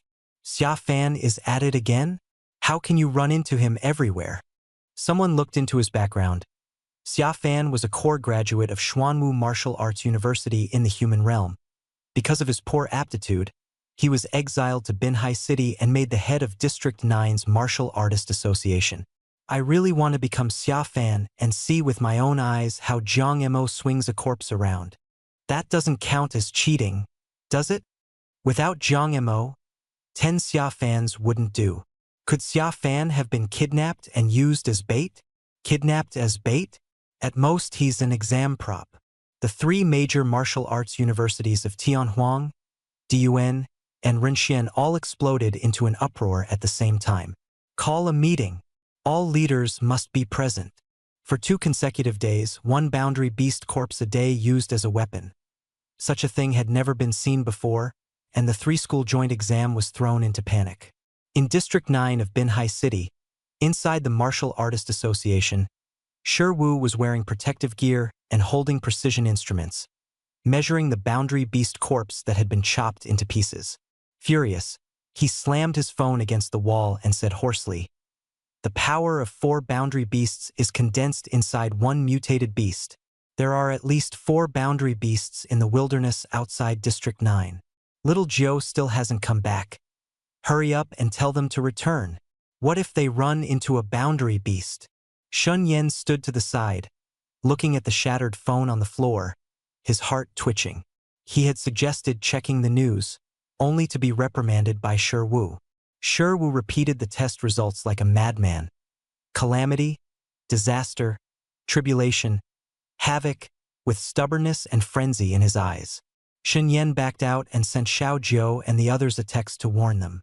At the camp on this side, Jiang Mo methodically alternated between putting the corpses of Storm Fierce Tiger and Black-Feathered Mountain Hawk into the profound light mirror. If he was going to do it, he might as well make it exciting. He wasn't afraid of being exposed. There were still plenty more level 4 mutated beast corpses in his storage space. While eating roast whole lamb, Shurjiu looked at his phone and read out Shun the supervisor's intel. There were at least 4 boundary beasts outside the wilderness of District 9. Jiang Montag blinked. Supervisor Shin, is that reliable? Xia Fan sat on the ground, chewing on a lamb leg without any taste in his mouth, feeling irritated in his heart.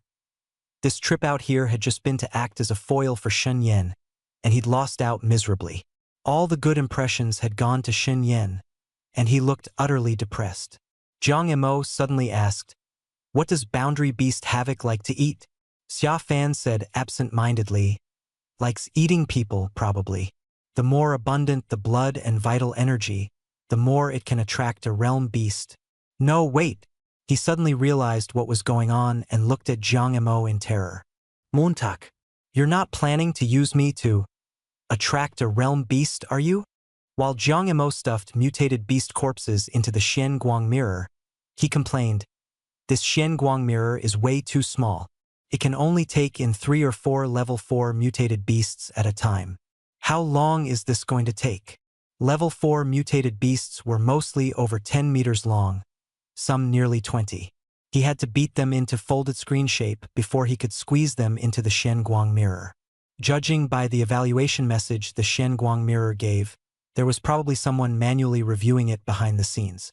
Jiang Mo took the roasted lamb that Shi Jiu had put in her mouth and chewed as he said vaguely, "If Shen Yen were here, he definitely wouldn't ask such a pointless question." Hearing Shen Yen again, Xia Fan was almost ready to rush back to Zone 9 and drag Shen Yen over for a good beating. Shi Jiu continued stuffing meat into her mouth and said indifferently, "Chairman Xia is too weak. He won't attract a realm beast." Xia Fan felt awkward. But Shurjo ignored him and continued insisting that the realm beast corpses be piled up in the wasteland zone. If that disaster is following us, it'll definitely show itself. Jiang Mo used his mental touch to sweep around. Aside from a small red-tailed mouse crouching 10 meters underground, there were no traces of any other realm beasts at all. His brows twitched as he looked at Shurjo. Shurjo kept eating the meat at a leisurely pace, showing no unusual reaction whatsoever. Xia Fan half-jokingly asked whether they should toss him into the pile of realm beast corpses, and Jiang Mo smiled as he brushed it off. How could we let Chairman Xia take that risk? Then, changing the subject, Jiang Mo said that since it was Chairman Xia's suggestion, not doing it would be a bit unfair to him, and Shurjo nodded again and again. Xia Fan was speechless. Sure enough, he'd been disliked. Shurjo suddenly stood up. A flash of purple gold light flickered. Xia Fan's eyes rolled back and he collapsed. Jiang Mo threw the realm beast corpses farther away, then tied up Xia Fan and dragged him into the RV. As for the job of luring realm beasts, well, yeah, he really wasn't needed. Shurjo asked softly where it was. Her telekinesis directly reached Jiang Mo's ear. Jiang Mo used a napkin to wipe the grease from the corner of her mouth. Shurjo regretfully said she still hadn't finished eating, and Jiang Mo smiled and told her to finish first. She shook her head, put the whole roasted lamb into her storage badge, activated an invisibility talisman on herself, and sank her telekinesis into the ground. Jiang Mo discovered that the red-tailed mouse had appeared on the fourth system light screen. The fourth screen was specifically for displaying realm beast information. In other words, this red-tailed mouse was the realm beast disaster, hiding by parasitizing the human eye. Jiang Mo yawned widely, put the corpses on the ground back into his storage badge, and walked toward the RV. The moment he stepped forward, a purple gold shadow flashed past him and plunged straight down 10 meters underground. The small red-tailed mouse was struck in an instant. Boom. The ground was pierced through, and the mouse's dark red eyes were immediately replaced by terror. The red-tailed mouse's body suddenly exploded, turning into a cloud of blood mist. A streak of scarlet light shot out from within it, nimbly dodging Shurjo's spear.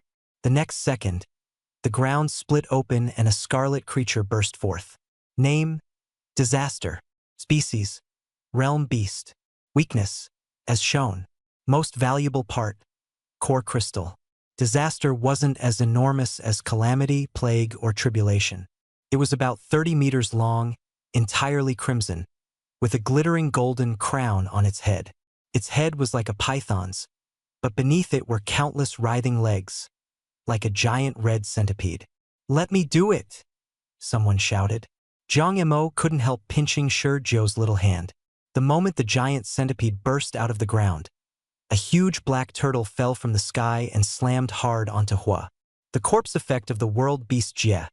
Size unchanged, density times 10, weight times 10, gravity times 10, falling speed times 10, hit probability times 10. Duration: 10 seconds. Hua's target was the corpse of Zai. That human had just shot it badly, and it didn't want to keep fighting at all. It just wanted to grab the corpse and run.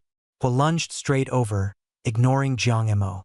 But before it could get close, another world beast corpse suddenly appeared above its head. It was Jie's corpse. Excitement flashed in Hua's eyes. Take Jie's corpse first. But something was wrong with Jie's corpse. It was absurdly heavy. Boom.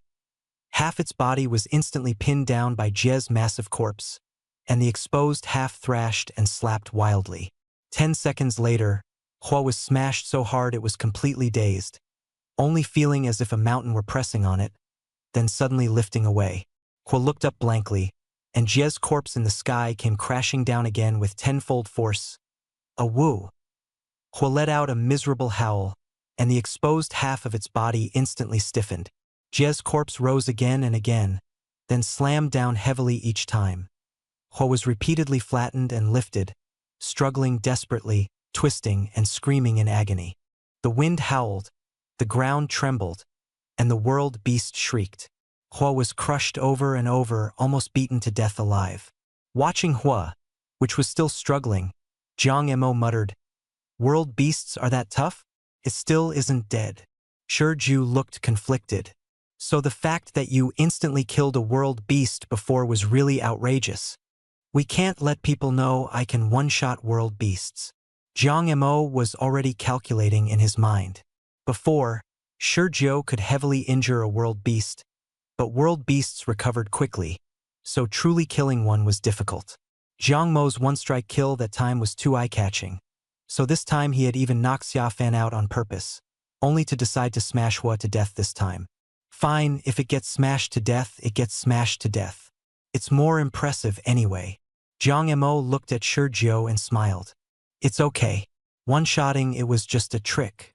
Besides, if I hide everything, it'll definitely arouse some people's suspicion. People specifically watching me. Shurju muttered to herself, suddenly understanding. The first time they hunted that world beastie, Jiang Mo's spiritual power locked onto a location, and that location happened to be its weak spot. Jiang Montag nodded. World beasts, and also blue ring octopuses, have something inside their bodies that keeps moving. Hit that and it's an instant kill. Shurju's eyes lit up. Thank goodness they had moved Grandma's laboratory over. When they got back, they would study the corpse carefully and find that deadly weak point. Thinking of tossing that python to Shurwu, she felt secretly relieved. Shurwu was the best at research, and giving it to him would keep him locked in the guild and out of trouble. Jiang Mo smiled and said that figuring out the results also counted as a contribution. Shurju muttered softly, "We should get something good in return." Jiang Mo's eyes lit up. Sell it to the old geezer and exchange it for treasures? Shurju immediately decided. 10 times the markup. The two of them high-fived, grinning wickedly. In the distance, the world beast Hua, flattened into a heap by the blows, was still struggling. Shurju complained, "Is this thing a centipede or a snake?" Jiang Mo simply said, "Forget it. Just stab it to death." With a wave of his hand, he took back the silver radiance tied to the tail of the world beast Jie, turned it into sword light, and directly pierced Hua's vital point. The world beast, dazed and woozy, was done for. The stellar shuttle changed back into a bracelet and returned to Jiang Mo's wrist. Without that top-grade heavenly artifact, he simply couldn't swing the world beast corpse. With it, like using a lever, he could turn the corpse into a weapon. Shurju was excited. "It's dead. We can put it into the Shen Light Mirror for appraisal." Jiang Mo put all 3 world beast corpses into his storage badge, licked the corner of his mouth, and smiled wickedly. "Tomorrow night, we'll use Hua's corpse for appraisal and make all those people who can't sleep even more sleepless." The two looked at each other and went heh. Jiang Mo then said that he already had over 300,000 exam points and was firmly in first place, but he wanted to reach 666,666. Shurju glanced at the time and decided to stay up with him to grind points. The two of them spread out mats and sat down, beginning to stuff all kinds of mutated beasts into the Shen Light Mirror. Meanwhile, in a martial artist camp in the Wilderness Zone, Luo Zixuan, the once first genius, with an exam score of 123,572, held his phone in both hands, eyes fixed on the screen, staring at Jiang Mo's score, which still hadn't changed. As the motion stopped, everyone let out a long breath. "Looks like that's it for today," someone said. 320,000 points? It's not like he can't be caught, right? Another person murmured. Suddenly, Jiang Mo's score jumped. Plus 32,000. The corner of Luo Zixuan's eye twitched. The details showed. 4 level 4 mutated beasts were crushed to death by the corpse of the boundary beast Jie. Then it jumped again. Plus 24,000. 3 level 4 mutated beasts were smashed into critical condition by the boundary beast Jie, and then killed by Jiang Mo with powerful psychic force. It's happening again.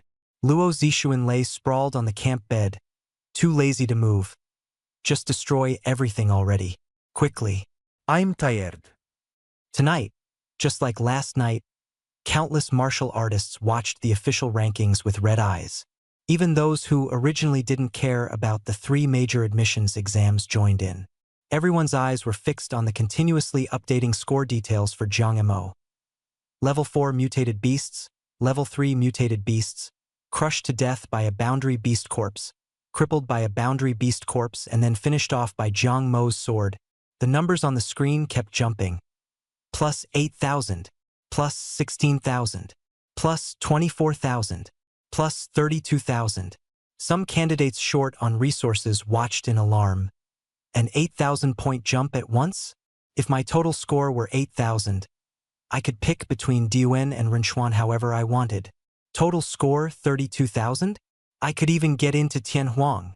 Last year's top scorer in Yunqing had only a little over 10,000 points, and that was merely Jiang Mo's score from a single appraisal.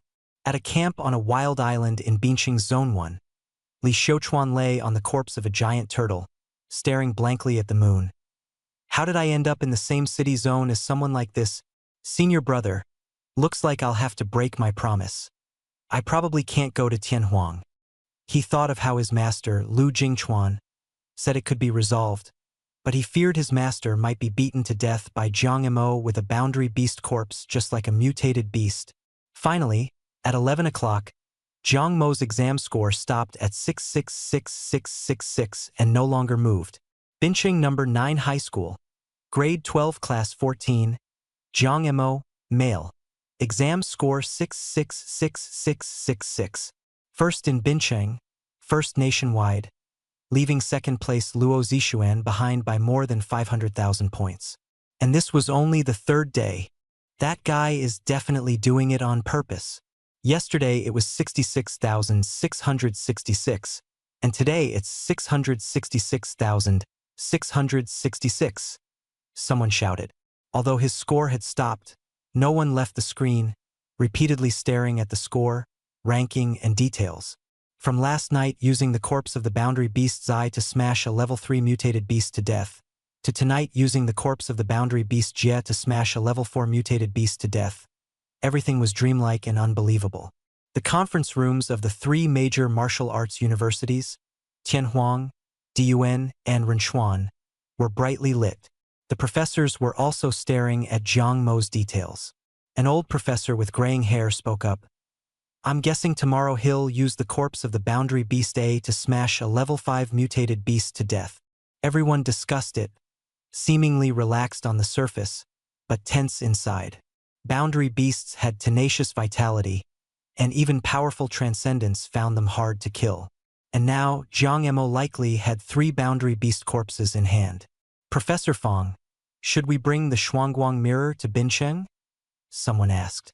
The corpse of the boundary beast's eye isn't enough to warrant using the Shuangguang mirror itself. But now, Jiang Mo should have 3 boundary beast corpses on him. Professor Fong gritted his teeth.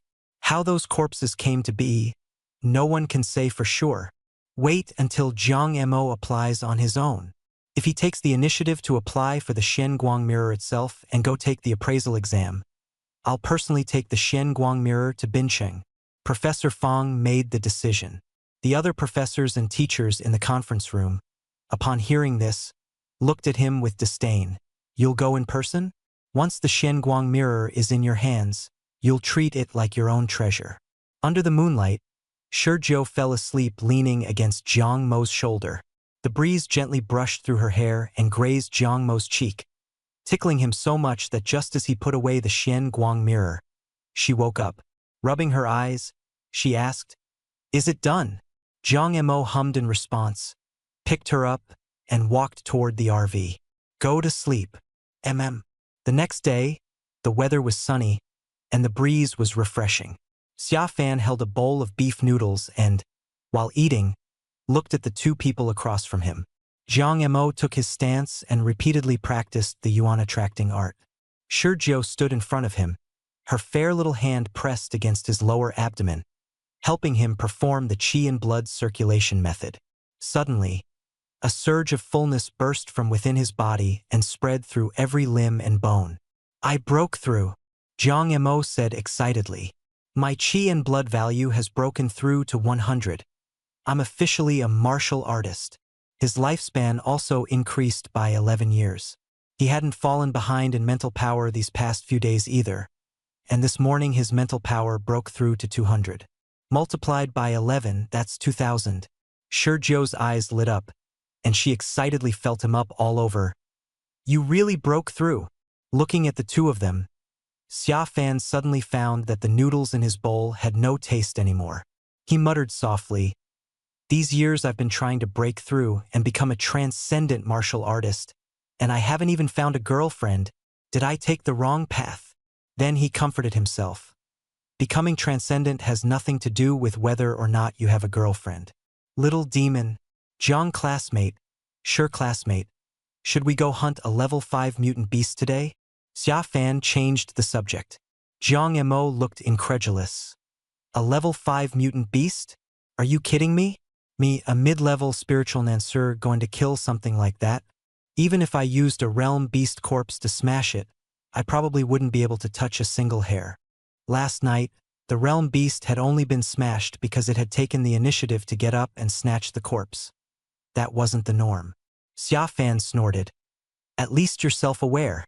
Jiang Mo thought for a moment and said, the biggest difference between humans and mutant beasts is that humans know how to use tools. For example, bait, traps, and the like. As soon as Xia Fan heard bait, he immediately shivered. You're not talking about me, are you? Jiang Montag smilet. I'll give you the day off today. No need to go kill a level 5 mutant beast. Xia Fan was speechless. So tomorrow then? Shurjo said from the side. It's not really a day off either. We still have to hurry to Area 1. If I don't turn the candidates in Area 1 into expansion students, I won't feel right. Xia Fan had almost forgotten that a huge black pot was still hanging over his head, ready to drop at any moment. He lowered his head and buried his face in his bowl. Shurjo poked Jiang Mo, Xiao Jiang. Now that you can officially start cultivating martial arts techniques, want me to teach you? Jiang Mo's eyes lit up. Once his qi and blood value reached 100, he could cultivate martial arts techniques. Martial arts could not only train qi and blood, but also grant killing power. He thought for a moment, then glanced at Xia Fan, who was still eating noodles. Should we let President Xia sleep a little longer? Xia Fan jerked and looked up with a face full of despair. No, I'm not the least bit. Xia Fan was just about to sleep when he heard Jiang Mo casually say, maybe not after all. What if President Xia gets carried off by mutant beasts? Xia Fan thought to himself, fine, at least you've got a conscience. Then Jiang Mo muttered that there weren't any other drivers to be found out in this wilderness. Shurjo pulled on Jiang Mo's sleeve. It's fine. What I'm teaching you, President Xia won't understand. The little demon and the little ancestor took turns bombarding Xia Fan psychologically, and there was only one question in Xia Fan's mind. What exactly did I come out here for? To flatter the little ancestor? Doesn't seem like it worked. How did Shen Yan do it? I need to ask him. Jiang Mo took a soft cushion and spread it on the ground, and the two of them sat cross-legged. To prove himself, Xia Fan muttered, the Tianhuang Coiling Dragon Fist of Tianhuang Martial Arts University is universally recognized in Great Xia as the #1 beginner technique. Even if my aptitude is a bit lacking, I'm not to the point of not understanding it. Shurju rolled his eyes at him and said to Jiang Mo, don't listen to his nonsense. The Tianhuang Coiling Dragon Fist sounds imposing, but it's just a flashy name. There are plenty of beginner techniques in Great Xia stronger than it. Jiang Mo said solemnly, even a loser like Qi Shenghui can use it casually, so it can't be that profound. Xia Fan put down his noodle bowl and secretly sent Shen Yan a message for advice. Shurjo said seriously, the technique I'm going to teach you may, once learned, get you excluded from the core of the martial arts university, leaving you only as an ordinary student. Think it over carefully. Jiang Mo's eyes immediately lit up. How many people are practicing this technique? Shurju hesitated. I'm not really sure. Probably just me. Jiang Mo was immediately delighted. Then it's just the two of us. Teach me. Teach me. If it's like the rainy night stargazing chart and only the two of us cultivate it, then multiply it by 10. Shurjo stared at Jiang Mo. After a moment of silence, he reached out and pressed a hand against Jiang Mo's chest, smiling. You've gotten quite a bit sturdier, Have you been secretly working out? Jiang Emo blushed and stammered. I just did a few sets of push-ups and sit-ups this morning, and then multiplied the effect by 10. Shurju nodded in satisfaction and became serious. Martial arts lies in the application of qi and blood. The technique I'm going to teach you is called star channeling. The breath priming art and qi blood guiding method I taught you before are actually part of star channeling. Jiang Montag was shocked. So will there still be a qi blood guiding method in the future? Shurju stroked his chin. You still can't cultivate qi and blood on your own right now, so every day I'll have to help you with qi blood guiding. Once you officially start cultivating star channeling, I can extend the time. At night, I can also help you with... As he said this, the tip of his ear turned red. These past 2 days, the two of them had slept in the same big bed, each taking one side, and nothing else had happened. On the other side, Xia Fan looked at the smirking emoji Shin Yen sent back and muttered, I hate Shin Yen. He actually kept things from me. Shin Yen snorted over at the 9th District Warriors Guild. Xia Fan is so annoying. He ruined my good deed and still wants me to teach him how to win over the little ancestor. Dream on. Win over the little demon instead. If the little demon is happy, the little ancestor will naturally be happy too. But he would absolutely never tell Xia Fan any of this. Letting that guy keep wasting his effort would be enough. Back on the mat, Jiang Mo concentrated all his mental power on his chest. Shurju's hand moved gently again, and the blood and energy circulation method began. Jiang Mo's qi and blood. The story continues. The qi and blood slowly moved through Jiang Mo's body along a set trajectory. Shurju's voice drifted into his ears like a warm breeze, softly explaining the cultivation methods and techniques of star guidance. After who knew how long, the system screen trembled, and a new technique appeared. Technique: star guidance. Category: qi and blood cultivation method. Level: heaven rank high grade. Cultivation progress: star attracting chapter 0.01%. Awakened divine ability: none, obtainable at 60% of the star attracting chapter. Awakened ultimate technique: none, obtainable at 100% of the star attracting chapter. Jiang Mo stared at the screen and checked how many people were currently cultivating this technique. The screen showed number of cultivators, 1.5. Jiang Mo froze. 1.5? What the hell was half a person? The screen then added, Shurju, Star Realm Chapter 70%.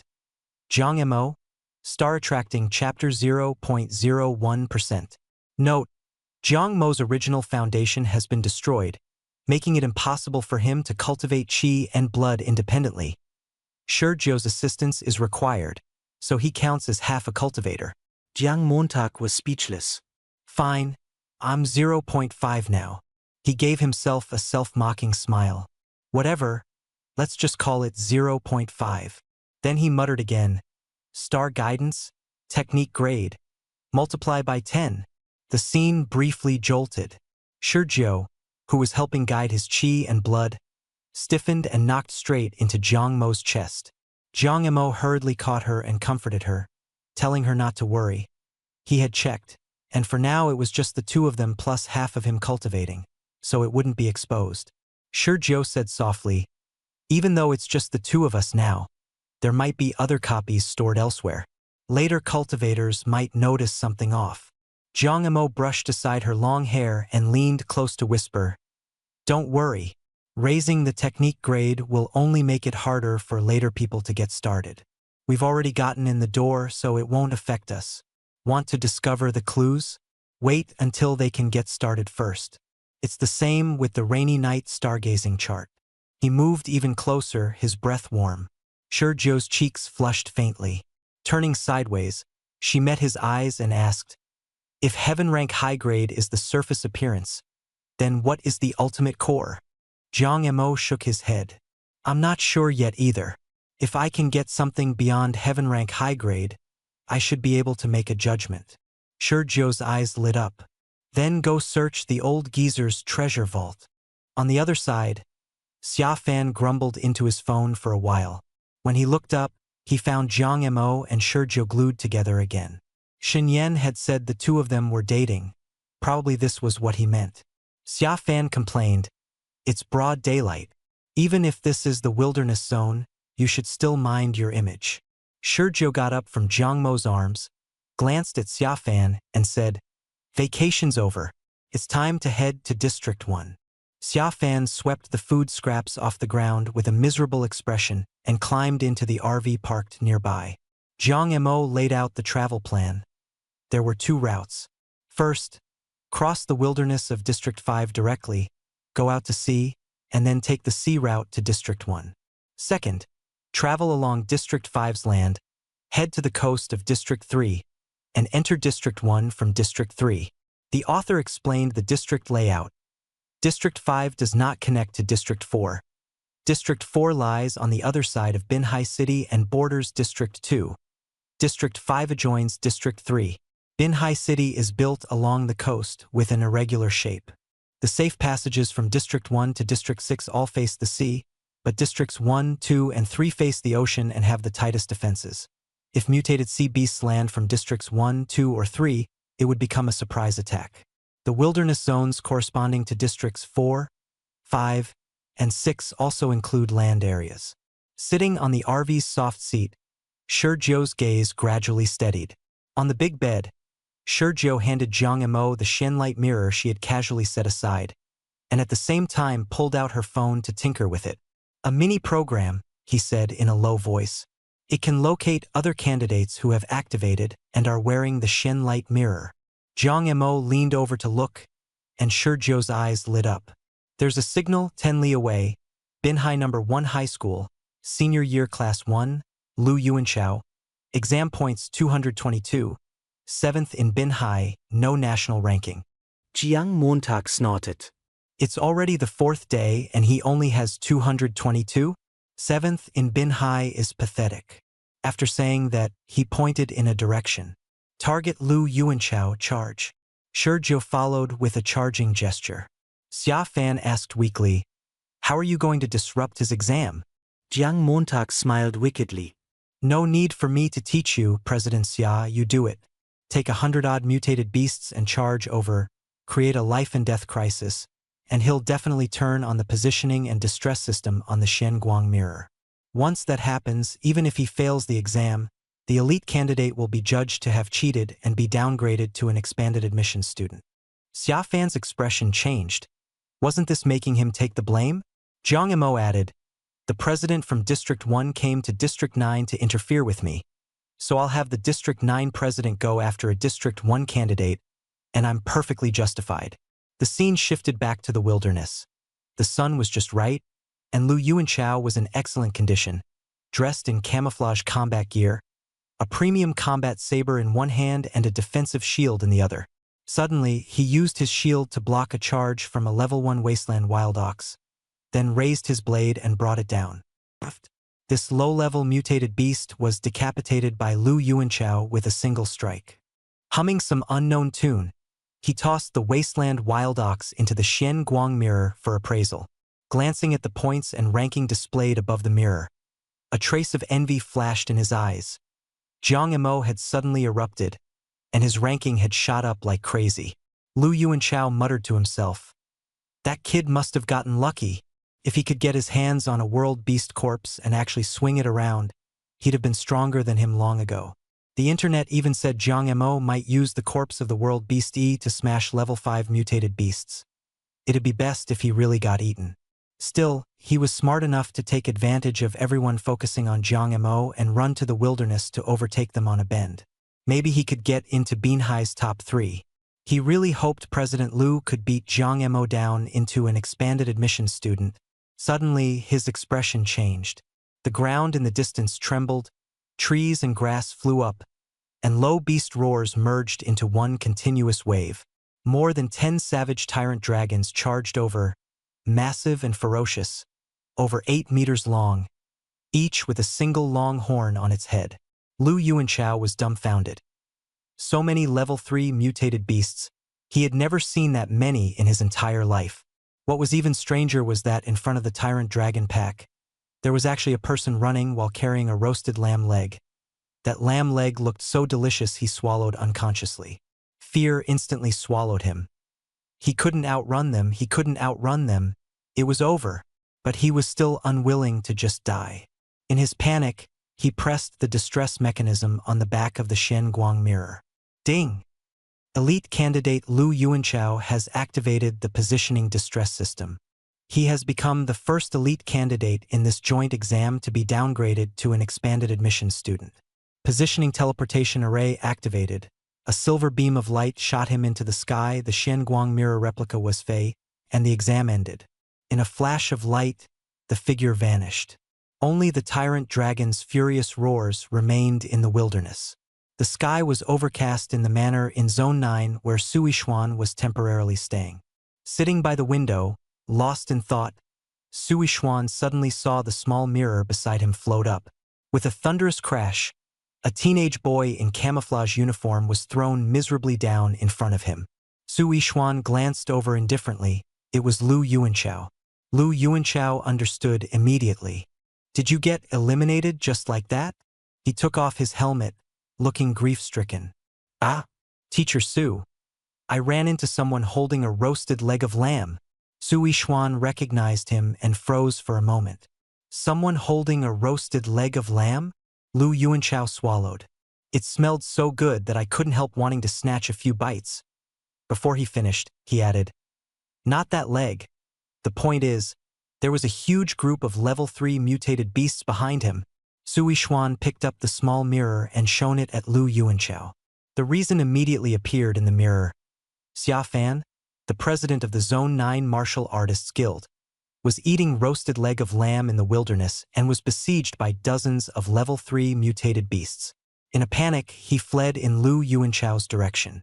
Startled, Lu Yuanchao activated the location-based distress system and failed the elite exam, thus being eliminated. Looking at the scene in the mirror, Sui Xuan found it absurd. Xia Fan, a core graduate of Runxian Martial Arts University, was actually eating roasted lamb in the wilderness? Then it suddenly occurred to him. This Xia Fan was Jiang Mo's exam tool, and Jiang Mo might have discovered Zone 1's little scheme. This was retaliation. He sent Lu Yuanchao back to prepare for the expansion exam and warned him, if you want to be admitted to Diwen or Runxian Martial Arts University, you'll need to do everything possible from now on to get 10,000 exam points as soon as possible.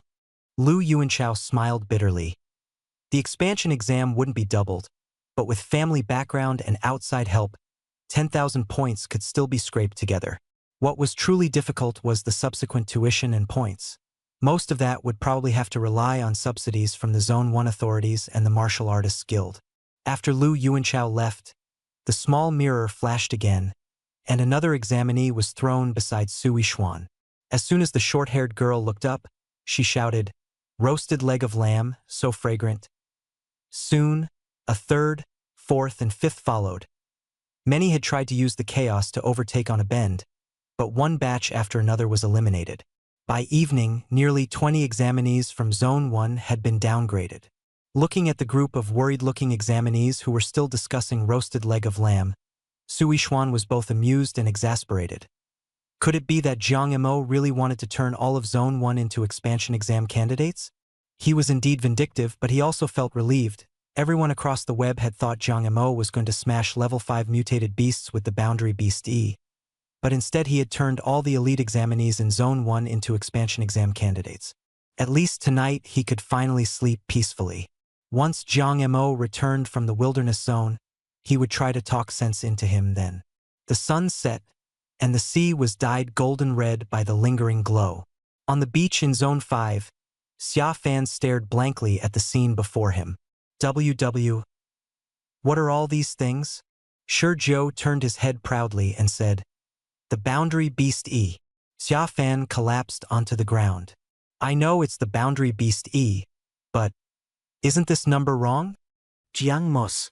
With a movement of his spiritual power, Jiang Mo used the star shuttle to bind the tails of 3 Boundary Beasts E together. Just 3 E beasts. What's there to make such a fuss about? Xia Fan let out a weak snort, then rolled his eyes before he even finished speaking. While I was asleep, Just how many boundary beasts did you kill? Jiang Mo curled his lip. With a light tug of the star shuttle, he lifted the corpses of the 3 boundary beasts, then began to spin them. The 3 bound bodies flew through the air like 3 small mountains, and also like helicopter rotor blades.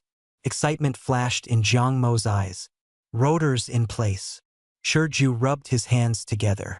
We can go hunt level 5 mutated beasts. The 2 of them turned to look at Xia Fan at the same time. Xia Fan trembled in fear. This area is the territory of the level 5 mutated beast blue-winged Songlong. You need to move fast, or I might really get eaten. Jiang Mo corrected him solemnly.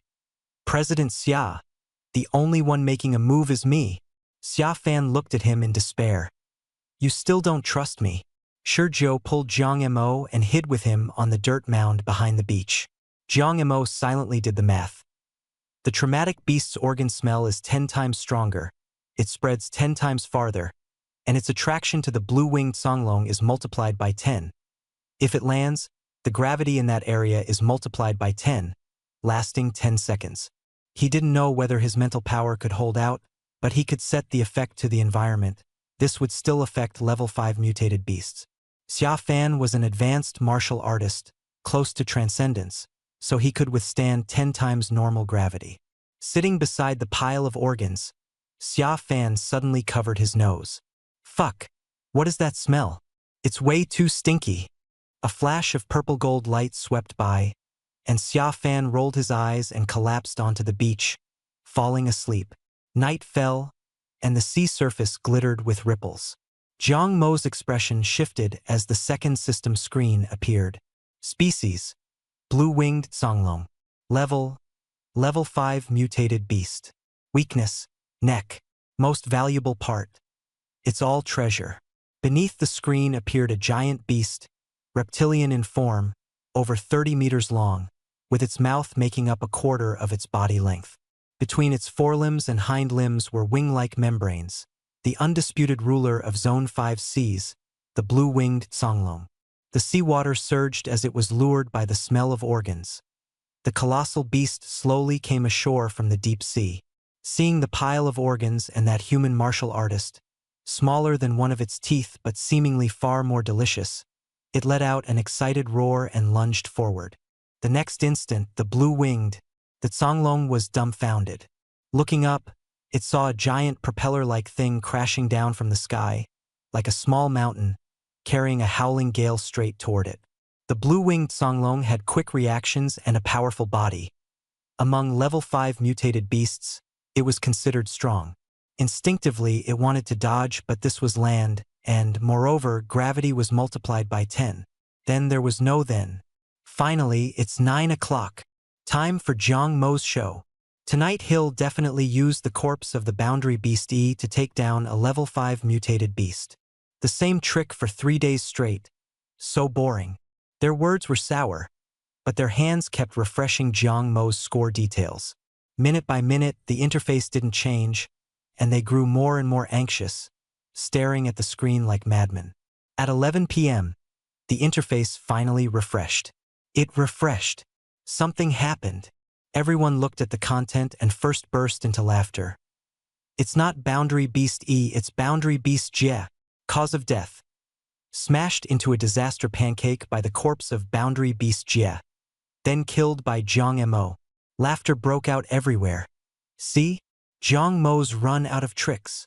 Then someone rubbed their eyes. Wait, what did he smash into? What pancake? Disaster pancake? What rank is Boundary Beast Hua again? Isn't that not a mutated beast? On the screen, 123,456. 6 identical kill records for Jejo appeared. Holy shit, Jejo! I'm not playing anymore.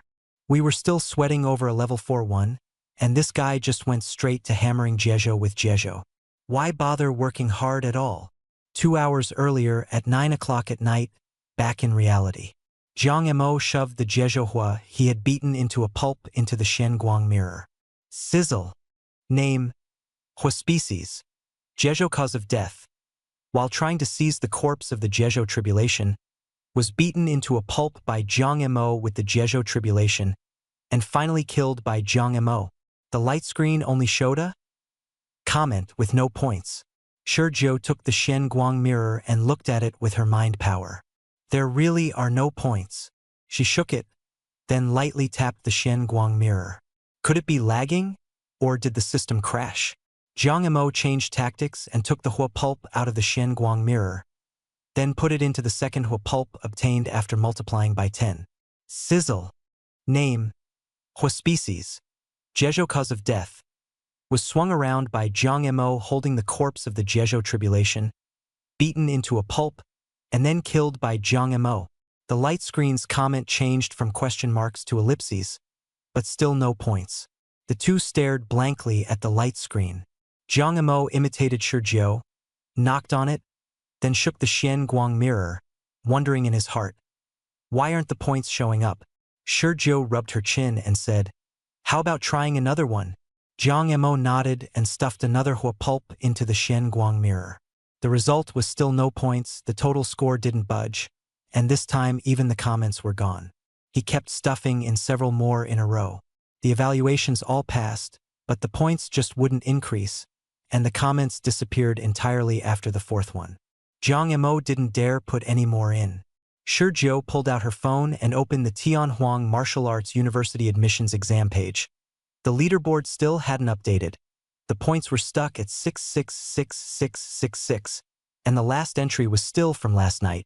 Shizhou said in a low voice, the system has definitely crashed. Jiang Mo pursed his lips in displeasure. What a lousy system. The moon hung over the sea breeze was gentle, and Xia Fan was still sleeping soundly in a heap of the storm furious tiger's internal organs.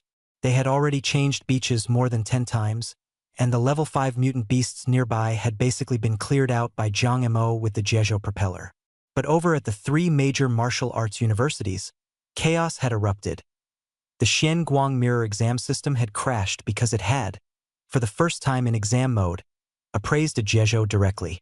The system was built around the Shen Guang mirror and had never been designed for high-level appraisals. The teachers had originally thought it was just a level 5 mutant beast, but who would have expected Jiang Mo to just stuff a Jezhou in there? The mysterious light mirror was fine, but the exam system crashed. Jiang Mo then shoved in 5 more realm beast corpses one after another, and the system grew even more chaotic.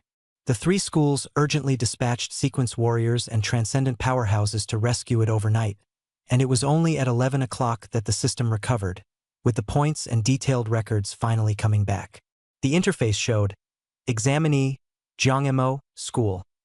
Binhai number 9 high school, senior year, class 14, exam points, 60666666, Binhai rank, 1, national rank, 1.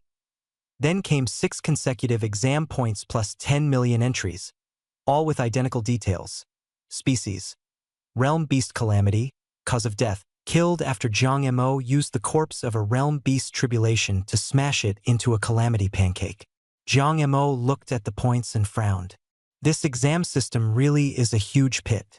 Today these 6 calamities showed up, and tomorrow my 3-beast Realm Beast propeller built from disasters and tribulations will seem like nothing. Shizhou's eyes lit up. How about identifying all of them today, then? Don't keep making people lose sleep. Jiang Montag nodded solemnly. Shizhou, you're really kind. Just for this last day, let them sleep well tomorrow. After saying that, he shoved the remaining 4 calamity pancakes into the mysterious light mirror one by one. Since 6 had already been identified, for more didn't matter. Then he stuffed in the blue-winged Songlong corpse folded into a cube. The system displayed. Species, blue-winged Songlong. Level 5 mutant beast. Cause of death. While preparing to eat Xia Fan, the chairman of the 9th District Warrior Guild, it was smashed to death by the Realm Beast propeller made from 3 Realm Beast Tribulations by Jiang Mo. The identification passed, and Jiang Mo received 100,000 points for killing a level 5 mutant beast above his grade. But the exam comment was a string of garbled characters. UN percent are percent caret dollar hashtag dollar percent. Jiang Mo stared at it for a long time and still couldn't make sense of it. He then took out the corpse of a second level 5 mutant beast, the sea dragon turtle, and directly stuffed it into the mysterious light mirror. The guild and the school authorities exploded. Contact Shi Wu and notify Jiang Mo. His exam is over. Jiang Mo, the first place in this joint recruitment exam of the 3 major institutions. He doesn't need to keep taking the test. 10 realm beast calamities, 3 realm beast tribulations, and also realm beast disasters, realm beast misfortunes. He has at least 15 realm beast corpses on him. 1 realm beast is worth 10 million points. That's the Warrior Guild's purchase price. Realm beasts have no level classification and no bonus for surpassing one's grade, for a total of 150 million points. The most fatal part is that after the exam, these points still have to be returned to Jiang Mo tenfold. The Tianhuang Martial Dao University panicked. If Jiang Mo really only had these 15, that would be fine. The problem was that today was only the 4th day. If he were to keep killing for a full 100 days, the school simply couldn't handle it. After 11 o'clock that night, Jiang Mo's exam points began to surge again. The increase wasn't as terrifying as the first 10 times, but it was still shocking to everyone. Level 5 and Level 4 mutant beasts, swarms of Level 3 mutant beasts, and dense detailed point records overwrote the previous identifications. As they watched, many people spent the night unable to sleep. The bullet comments were full of exclamations and mockery.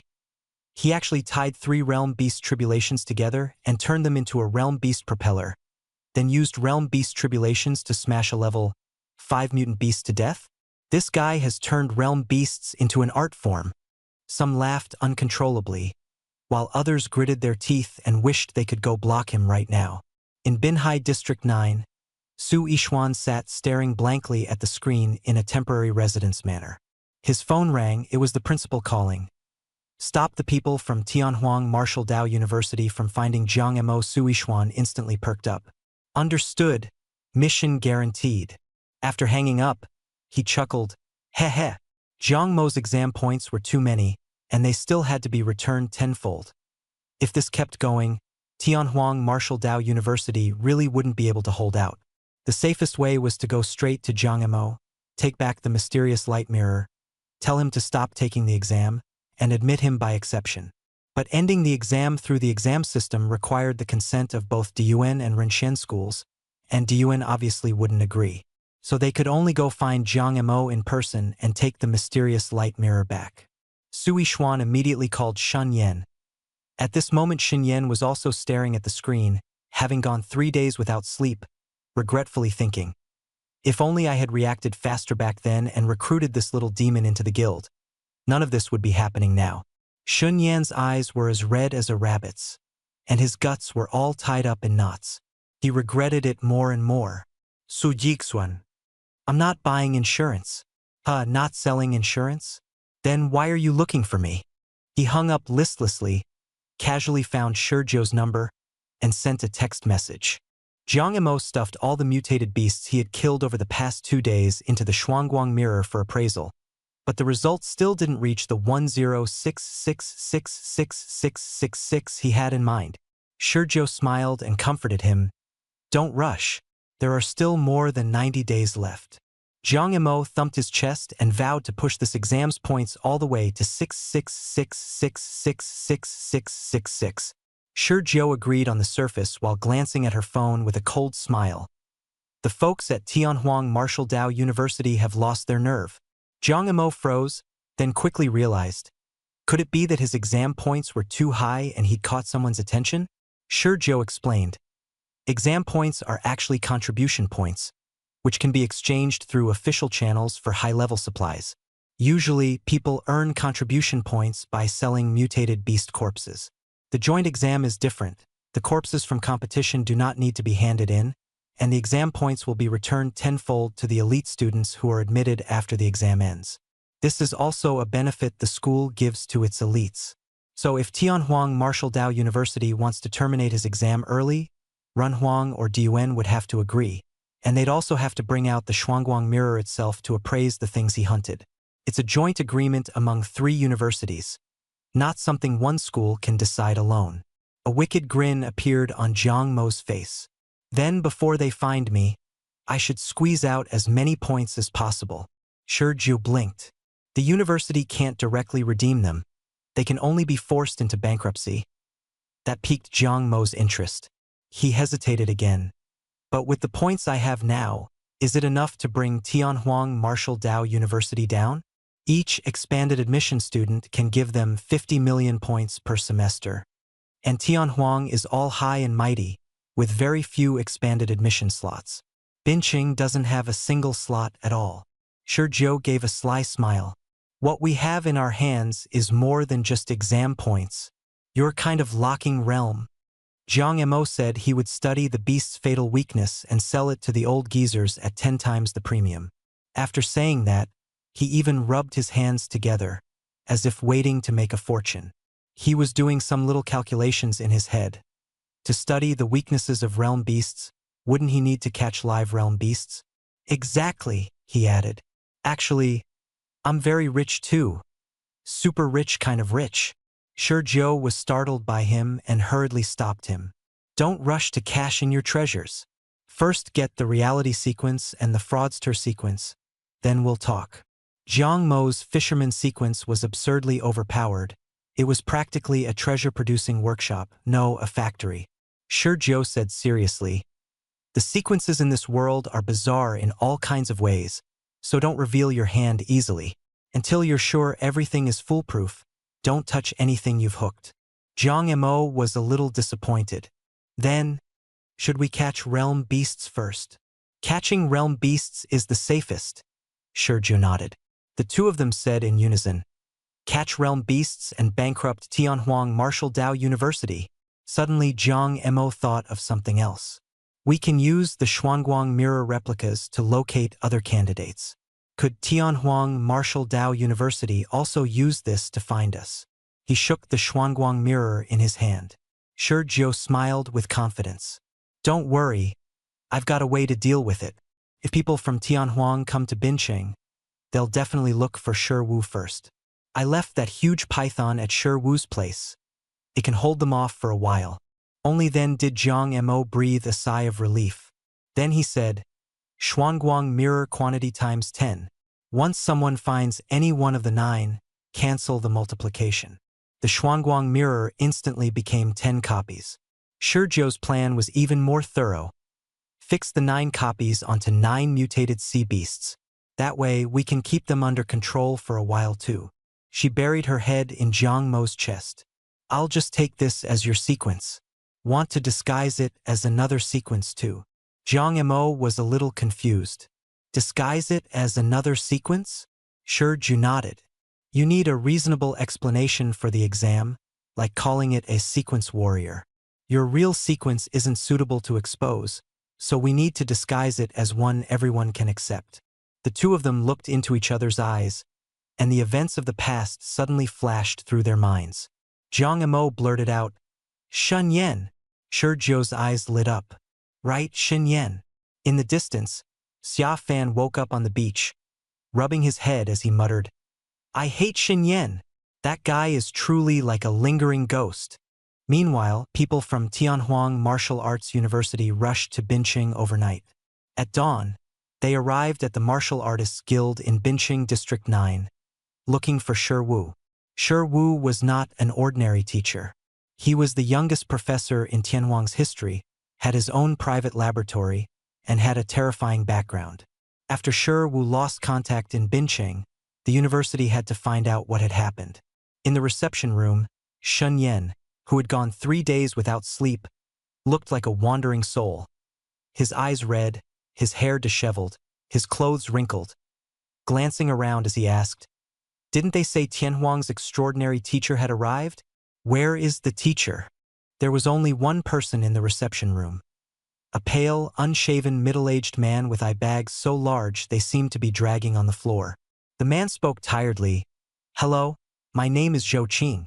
I'm from Tianhuang Martial Arts University.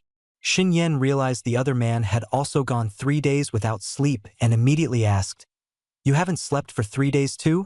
Zhou Qing gave a bitter smile and rubbed his face hard. Ever since that kid started swinging around mutated beasts with the corpse of a boundary beast, I haven't slept.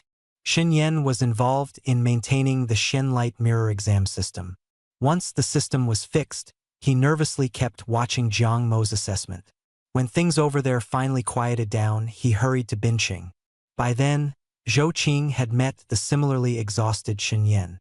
Zhou Qing's earlier irritation instantly vanished. Apparently, he wasn't the only one kept awake by Jiang Mo. Zhou Qing rubbed his face and asked, "Is teacher Shi Wu from Tianhuang Martial Arts University here?" Shen Yan quickly introduced himself, then said Shi Wu was in the lab and led him over. As soon as they entered the laboratory, Zhou Qing's eyes lit up like light bulbs. A giant python, split open and lying on the table, was clearly no ordinary creature. When Shi Wu looked up and saw that it was an acquaintance, he immediately called on Zhou Qing for help. Zhou Qing took one look at the monster and instantly became excited and professional. "What's the origin of this thing?" Everyone was busy as bees. Suddenly, Zhou Qing playfully called Shen Yan, annoying supervisor, and urged him to hurry up with the protective suit. Shen Yan helplessly corrected the title, but inwardly forgave him. Fine, he'll let it slide since the man hadn't slept for days. Right after that, he pressed a cabinet switch. Pop. A brand new protective suit sprang out.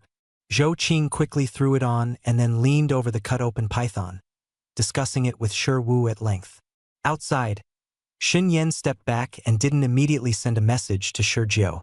Through the window, he watched the two busy figures in the lab, took a sip of strong tea, and curled his lips into a cold smile. After receiving Su Yishuan's call last night, he already had a plan. By time So Jiang Mo could rack up more exam points before the Tianhuang University teachers found him. Points meant contribution, and contribution meant resources. So he worked through the night, moving all the protective suit stock from the District 9 Martial Artists Guild into this laboratory and arranged for people to keep watch. As soon as Tianhuang arrived, they were to be notified at once. As for Shi Wu's lab, Shen Yan had even deliberately left it without a door lock, making it convenient for people to come and go. Thinking of Xia Fan, the little ancestor, and the little devil, he muttered to himself with both annoyance and indulgence. "Xia Fan is so annoying. Fine, I forgive you." But he also laughed inwardly. Even if he didn't go out with Jiang Mo, he could still curry favor with the little ancestor.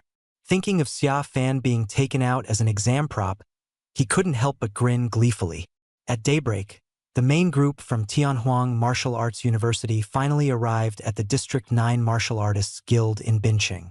They were led by the veteran Professor Fang Yizhang, with a total of 6 people. Shen Yan had already tidied himself up and greeted them with a smile.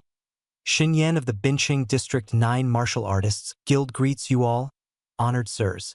Fang Yizhang's expression was calm, but his eyes were bloodshot. The night before, they had originally planned to take a short rest, only to end up awake all night. Jiang Mo had thrown another level 5 mutated beast corpse into the Shen Light Mirror and used 4 boundary beasts, Zai Yi Jie and Hua, bound together into a propeller, to cut it down directly. As a result, no one could sleep at all. Fang Yizhang's voice was a little hoarse as he asked, "Where are Shi Wu and Zhou Qing?" Shen Yan quickly replied, "Teacher Shi and Teacher Zhou are both in the laboratory. Take us to see them." Fang Yizhang frowned. "The laboratory?" The others were also stunned. Shen Yan didn't dare exaggerate and said honestly, "It's just a very strange mutated beast, and it seems to have the power of a boundary beast too." Fang Yizhang didn't show much expression, but interest flickered in his eyes. "Let's go. I'll take a look." They rushed to the laboratory and hurried to put on protective suits. Everyone had one. In the meeting hall at the headquarters of District 9's Patrol Defense Team, Lu Jingxuan's face was cold, with not a hint of extra expression, as he swept his gaze over everyone present. He had been held here under control for 3 days already. Today was the 4th day. At first, it was only the higher-ups of District 9 who were arrested, but later Wang Cheng, the captain of the Binqing Patrol Defense Team, was dragged in as well. More and more of Binqing's higher-ups had been implicated, and even Binqing's strongest man, Lu Jingchuan, was almost unable to hold on. There was only one thought in his mind. The whole of Binqing had stabbed him in the back. But he was also baffled. Why were these Binqing higher-ups helping District 9? Just because of Jiang Mo? Impossible. Last night, even the city lord had come in person. At that moment, the meeting room door was knocked open again. Lu Jingchuan couldn't be bothered to look. It was probably another backstabber. Su Yunfeng pushed the door open and came in, with 2 steamy lion head meatballs floating beside him. As he walked, he shouted, looking for someone, "Hey, I'm looking for Chairman Lu Jingchuan.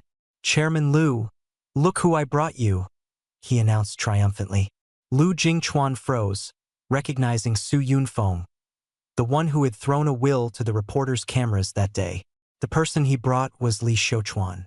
Xiuchuan, who should have been taking the exam, now had a vacant look in his eyes as he muttered, "Roasted lamb leg, such a fragrant roasted lamb leg." Lu Jingchuan frowned deeply. What exactly is going on? Su Yunfeng leaned closer with a smile. "Congratulations, Chairman Lu. Your disciple has safely made it into the top 3 universities." Lu Jingchuan hurriedly asked for the whole story. Li Xiuchuan said with a mournful face, "Teacher, I got eliminated, downgraded to an expanded admissions student. It's not just me. The candidates from our first district were almost all eliminated." Li Xiuchuan said that it was the District 9 Martial Artists Guild President, Xia Fan, who brought 2 roasted lamb legs and lured over 100 level 3 mutated beasts, dragging them all down.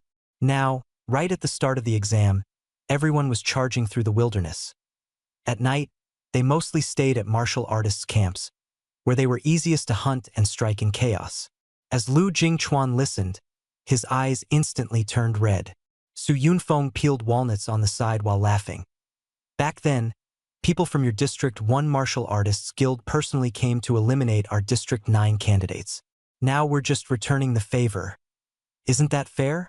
Expanded admission students can still go to school, so don't be too upset."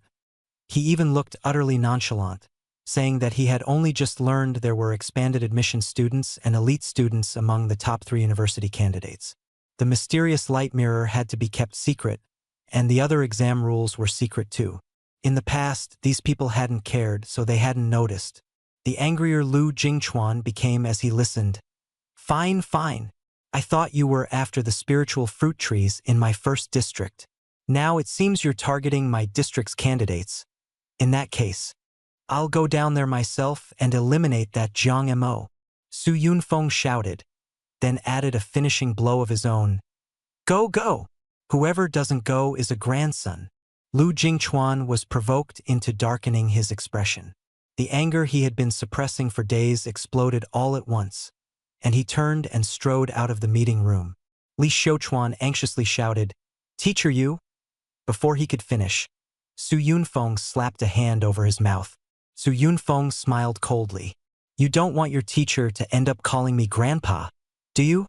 With one hand covering Li Xiuchuan's mouth, the other crushed a walnut and used his spiritual power to send it into Li Xiuchuan's mouth. Beside them, 2 walnuts floated there like ornamental nuts. Zhang Chong looked satisfied. As expected, telling him to eat more walnuts was the right move. Wang Cheng was stunned. Telling him to eat walnuts?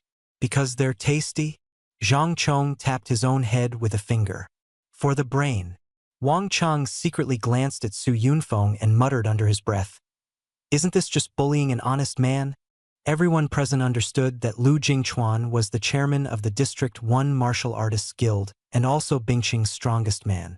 These past few days, everyone had kept him here by force for work and district safety. As soon as Su Yunfeng made his move, he tore open the surface piece and laid the conflict bare. Many people looked at him with sympathetic eyes. Apparently last time he offended someone and was schemed against, ending up lying in the hospital for a long time. Just as everyone was guessing in their minds, the conference room door was pushed open again, and Lu Jingchuan came back with a dark expression. Su Yunfeng was still covering Li Xiuchuan's mouth, and he sneered, "What? Is President Lu planning to be my grandson now?"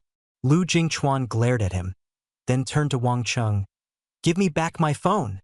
Wang Cheng hurriedly felt around the table, only to find the phone was gone. Su Yunfeng blinket. The phone on the table? So that was President Lu's? I thought it didn't have a password, so it was public property, and I took it to watch a movie. As he spoke, He used his psychic power to make the phone appear in his hand. "Oh right, I forgot to charge it. It's dead already." Lu Jingchuan snatched back the phone, shot him a fierce glare, and turned to leave. Only then did Su Yunfeng let go of Li Xiuchuan. Li Xiuchuan collapsed to the floor, despair filling his eyes. While cracking walnuts, Su Yunfeng looked at Wang Chang and Zhang Chong, a cold smile at the corner of his mouth. "I'm a spiritual Nansir. I can hear everything you say. Walnuts can't improve emotional intelligence, but one learns from a setback. Doing the dirty work of offending President Liu, I can at least win some favor on Jiang Mo's side. That's a pretty good deal." He took out his phone and used his psychic power to send Xin Yan a message, reporting that Lu Jingchuan had already left headquarters and might be heading to the wasteland zone to look for Jiang Mo. He also said that everything else had been arranged, and guaranteed that no one would leak Jiang Mo's whereabouts to Lu Jingchuan. Soon, he received a reply and felt delighted, thinking that once the spirit fruit tree was obtained, he and Director Shin would have the greatest merit. Out on the sea, Xia Fan sat on the yacht in a daze, staring at the water in the distance, muttering, "That Shun Yen guy actually even prepared a yacht." Then he looked troubled again. "I can't drive a yacht," Xia Fan complained. On the other side, Jiang Mo hauled a 7-meter-long second-level mutated beast out of the sea, a blue-eyed fish. He stuffed the 9th piece of Guangshuan mirror into its belly, muttered, "Multiply the blue-eyed fish's swimming speed by 10, and flung the fish back into the sea. You and Shurjiu are both spiritual Nansir, so there's no need for you to drive the yacht. When we reach the territory of 6th-level mutated beasts or boundary beasts, just obediently hang yourself on the fishhook," Jiang Mo said indifferently. Xia Fan stared blankly, not knowing what he was thinking. Shurjiu lay on a reclining chair, enjoying the sea breeze and drinking juice, and casually said, "I didn't expect all those candidates in Area 1 to be in the same martial artist camp. That saved us a lot of trouble." She said that camp had been specially set up for this exam. Xia Fan had been circling nearby with a group of 3rd-level mutated beasts at the time, and after the candidates activated their location devices, they were transported away by the Guangshuan Mirror. "We're almost at Moyuan Island. That's the territory of the fire toxin flood dragon," Shurjiu said, staring at the island ahead and the sea chart. The fire toxin flood dragon was over 50 meters long, and the Guangshuan Mirror might not be able to fit it. Jiang Mo waved a hand. "Don't panic. The Guangshuan Mirror only needs a corpse that's 60% intact for appraisal. If it can't fit, just cut off 40%. The rest can go in." Shurjiu laughed wickedly. "Maybe this time we can make the exam system crash once. Every time the system crashes and gets repaired, it costs a lot of money, enough to speed up Tianhuang Martial Arts University's bankruptcy." Jiang Mo also chuckled in response. Xia Fan sat on the deck, looking at the two of them as if he were looking at two devils, wondering in his heart whether he was an accomplice. The narration explained, 6th-level mutated beasts could rival Transcendence in combat power and had extremely strong territorial instincts. In the sea, they commanded countless mutated beasts. Once angered, they would trigger a beast tide, and even the strong would find it hard to escape. Shurjiu had only ever seen the fire toxin flood dragon from afar before. With Jiang Mo here this time, she couldn't suppress the urge to go and test it. But they didn't rush in recklessly. Instead, they circled the nearby waters for a while Jiang Mo condensed his psychic power into a whip to probe underwater, preparing to clear out the surrounding large mutated beasts first. Suddenly, Jiang Mo's mind stirred as he discovered human traces. A speedboat was approaching at high speed, and on it stood a burly martial artist wearing an azure blue protective suit, shouting through a megaphone. "This sea area has been sealed off. Unrelated people, leave immediately." As soon as he finished speaking, the speedboat released a special force, and the sea surface immediately churned. The yacht rocked violently, and Jiang Mo quickly embraced Shurjiu. The two of them simultaneously looked toward Xia Fan at the bow. Xia Fan, who had originally been standing there looking listless, instantly perked up. "Finally, it's my turn to shine." He straightened up, glanced at the speedboats opposite him, and sneered, Hongluo Group? A few lousy speedboats dare to seal off a sea area? As soon as he finished speaking, a surge of blood and chi rushed through him, and the rough, raging sea instantly became calm. The people on the speedboats changed color at once and immediately called for reinforcements. More than a dozen small boats came screaming over, with martial artists on board armed with hot weapons, all aimed straight at Jiang Emo and the other's yacht, pouring dense fire at them. Jiang Emo scratched his head. What's going on with this Hongluo group? Si Zhou was still in his arms. Jiang Emo squeezed her small hand to keep her still. Suddenly, the seawater churned again, and a nearly 100-meter-wide water tornado rose into the air, sweeping all those incoming hot weapons and small boats into the vortex. What is that? The people opposite had no time to react before they were swept into the deep sea. More than a dozen speedboats were crushed to pieces and sank to the ocean floor with the tornado. Jiang Montag laughed excitedly. The sea is the main battlefield of a spiritual thought master. Seawater is the weapon. Si Zhou's eyes lit up when she heard that, and clarity suddenly dawned in her heart. Xia Fan was stunned. You killed them all? Jiang Montag shrugged. They made the first move and tried to kill us. I only paid them back in kind. That's already merciful. The two of them joked again. Jiang Emo suggested turning the bodies into human sticks and tossing them into the sea to catch fish, while Si Zhou kept shaking her head, saying it was too cruel, and Jiang Emo stopped himself. Xia Fan reminded them not to wipe everyone out and to leave a few live ones to question. Jiang Montag nodded. Right? What if they have some kind of spiritual power shielding device? He reached out and swept his hand over the sea, using spiritual power to fish the martial artists he had pressed into the water back up. These people were still alive, terrified yet conscious, staring at the three of them in horror. You're dead for sure. How dare you move against our Hongluo group on the sea? Before he could finish, Jiang Emo shoved the man back into the water with one hand, and he sank with a splash. The others froze, not even having time to finish speaking, and the second person was also forced back into the water. Jiang Mo's eyes turned cold. Speak. What exactly is going on? One martial artist trembled and shouted, If I tell you, will you let me go? With another splash, he was thrown into the water. Everyone from Hongluo stared dumbly, as if they had seen a devil. I'll talk. On the island at the center of that sea area, a large spirit vein was discovered. Hongluo Group, Haikong Island, and the Donglin family joined forces to seal off the sea area. The man pinned down shouted repeatedly. Jiang Emo nodded and pressed the rest of them back into the sea again. Si Zhou's eyes lit up. A large spirit vein? That's valuable. Jiang Emo nodded seriously, stroking his chin. There must be a lot of people coming. There might even be transcendent beings. Spiritual thought masters are standard equipment. Xia Fan hurriedly raised his hand. And me? He looked a little awkward. Si Zhou nodded along. The three major forces have money, power, and a coastal base. There are plenty of mutated beasts, and plenty of people too. Jiang Mo's eyes brightened. Money is good. We don't necessarily have to kill them all. If we can drive them away, we still have to squeeze some oil out of them and make them leave willingly, even be grateful to us. Si Zhou suddenly understood. The two of them turned to look at Xia Fan at the same time. Xia Fan panicked. You're not planning to use me as bait to attract mutated beasts, are you? Jiang Montag frowned. That trick works on ordinary people. The three major forces are organized and disciplined. With the handful of mutated beasts you could lure in, they wouldn't take it seriously at all.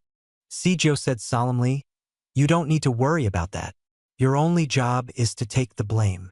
Xia Fan crouched in a corner of the deck, silently drawing circles, his heart in ruins. I'm this close to becoming a transcendent, and I'm still just bait and a scapegoat. Jiang Emo thought about it again. Don't make it too big. If they get smashed to death, we won't be able to squeeze any oil out of them.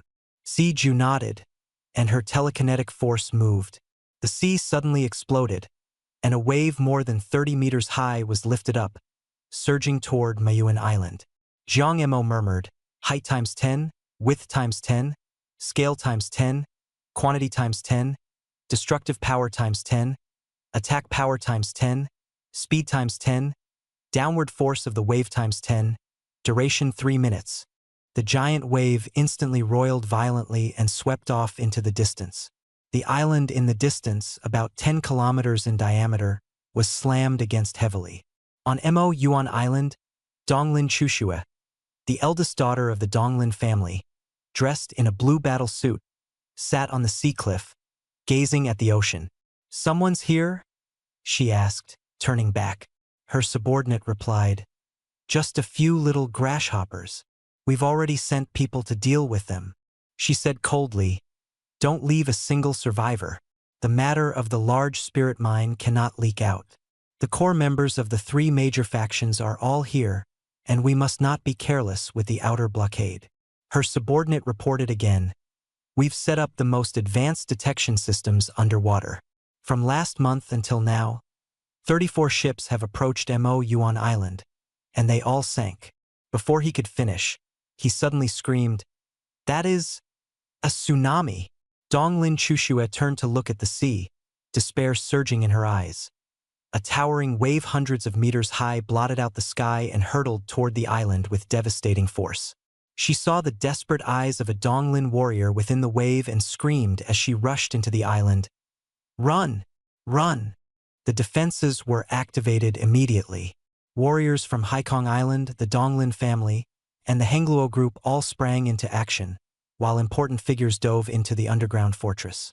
But the giant waves did not come in just one round. There were 10 rounds in succession, followed by countless aftershocks.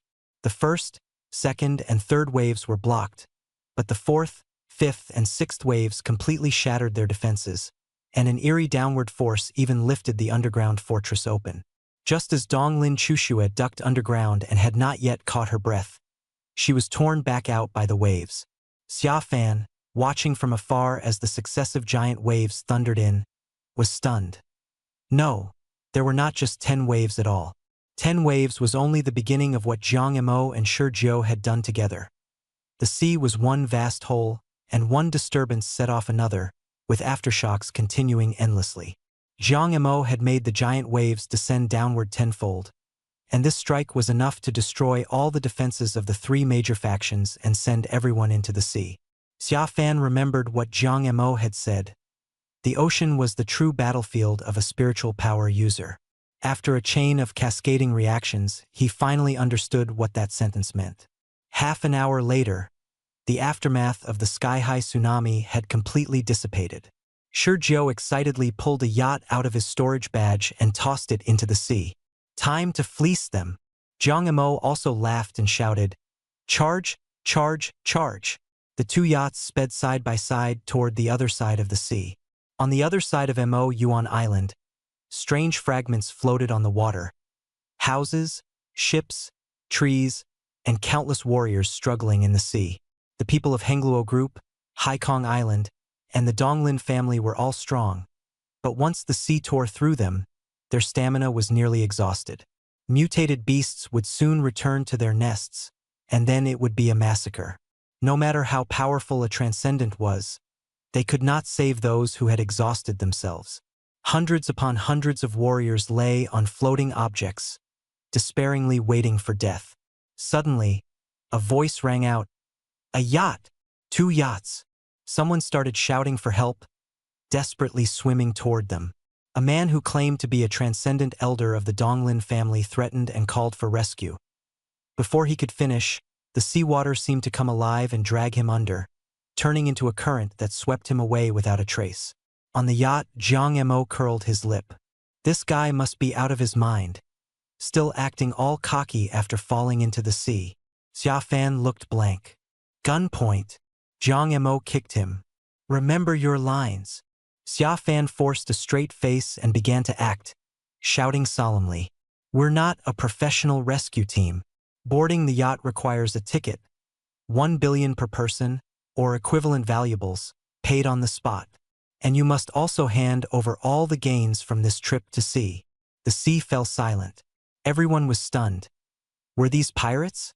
1 billion per person? Someone quietly observed. There are only 3 of them, 1 advanced warrior and 2 kids.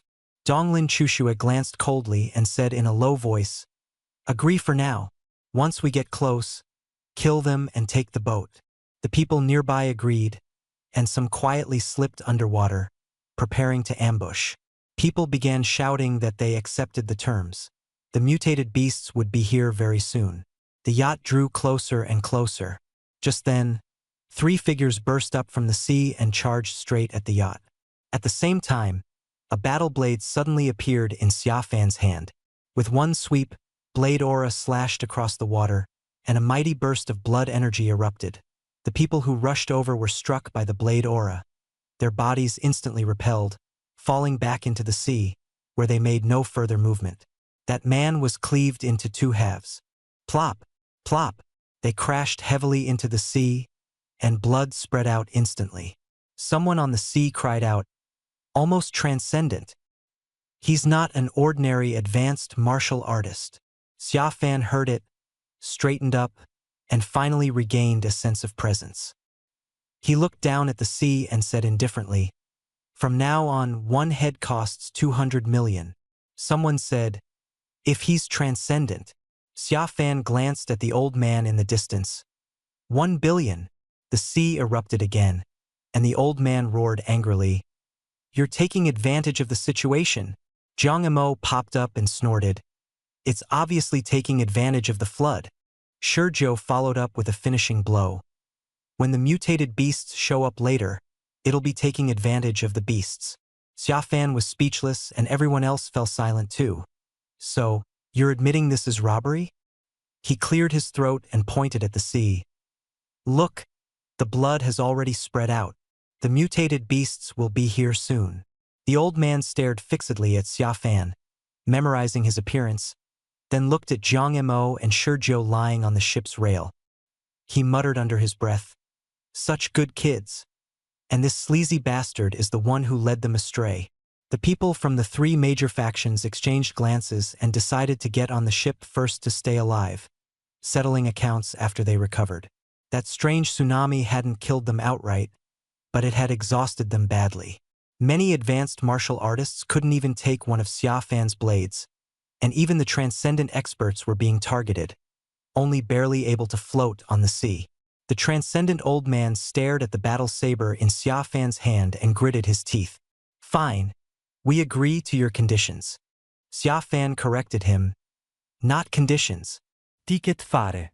There are 938 people here in total, and 2 transcendent experts. Round it off, and I'll charge you 200 billion.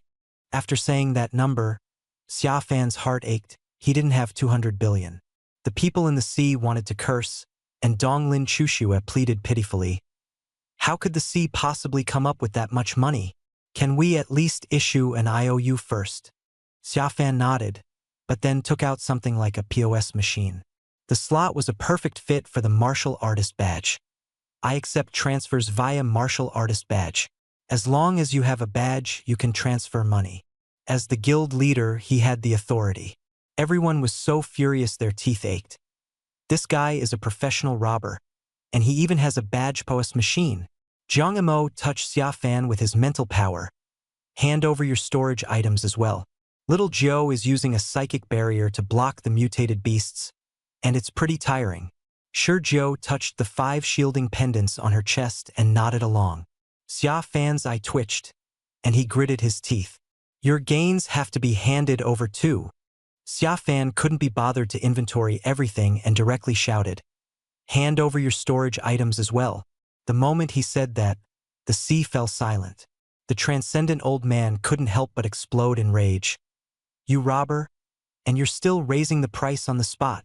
Aren't you afraid of corrupting the 2 kids around you?" Xiafan was speechless, muttering to himself. "Raising the price on the spot? Corrupting the 2 kids? Everything I said was taught to me by by one of the kids, okay." At this moment, a spirit Nian master in the distance let out a scream. "What is that?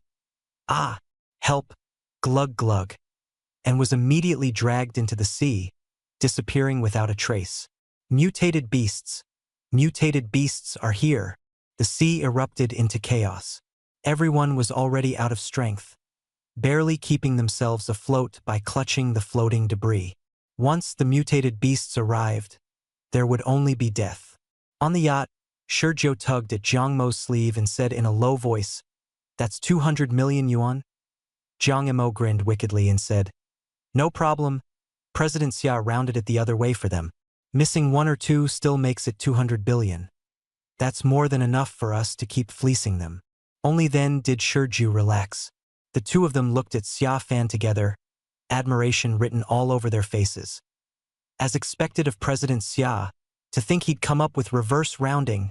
After the mutated beast dragged that spirit Nian master away, the others were completely panicked. "We'll pay! Hurry up and let us onto the boat." The extraordinary elder and Donglin Chushue and the others urgently begged to board. Xia Fan, expressionless, tossed the POS machine to Donglin Chushue. "Transfer the money first, and hand over your storage items too." Donglin took it with a face full of humiliation. After discussing it, the three major powers decided to each cover 1/3 first, get the people onto the ship, and deal with the rest after they recovered. The people out at sea were all core elites painstakingly cultivated by the three major powers at great expense. They absolutely could not be lost. Most of them simply couldn't come up with 200 million yuan, so the three sides would front the payment first.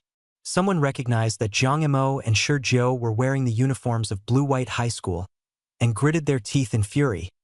Two high school students had actually been brought here to join in the robbery.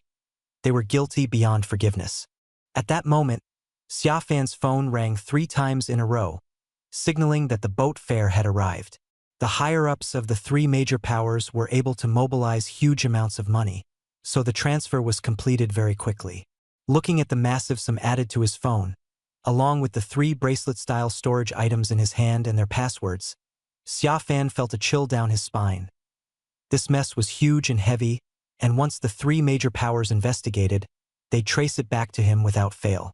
With a bitter expression, he pointed to a nearby yacht. "All right, everyone get on this ship." Beside another one, a ladder was lowered, and the people in the sea used up their last bit of strength to swim toward it. Very soon, more than 100 people had boarded that apparently sturdy yacht. Suddenly, the yacht lurched violently, accompanied by a huge splash of water. Boom! It sank. At that moment, the people who had already boarded the yacht were just... The martial cultivators were about to recover their strength. But before they could react, they were flung back into the icy seawater. The whirlpool and undercurrents caused by the sinking ship sucked away the little strength they had just regained. The ship sank. Those who hadn't boarded yet were dumbfounded, floating helplessly in the sea. At this point, Xia Fan shouted at the top of his lungs, "The yacht! My yacht!" One hand clutching his chest, the other pointing at the sea, he yelled with exaggerated flair, "You bastards, you damaged my yacht! Compensation, you must compensate me! My yacht is worth 100 billion. You have to pay me back." Jiang Mo and Shurjo covered their faces as they listened. He was acting way too hard. The people in the sea were both stunned and furious. Xia Fan continued reading his lines. "Anyone who wants to board the yacht again has to pay another 200 million each. Rounded down, that's 200 billion.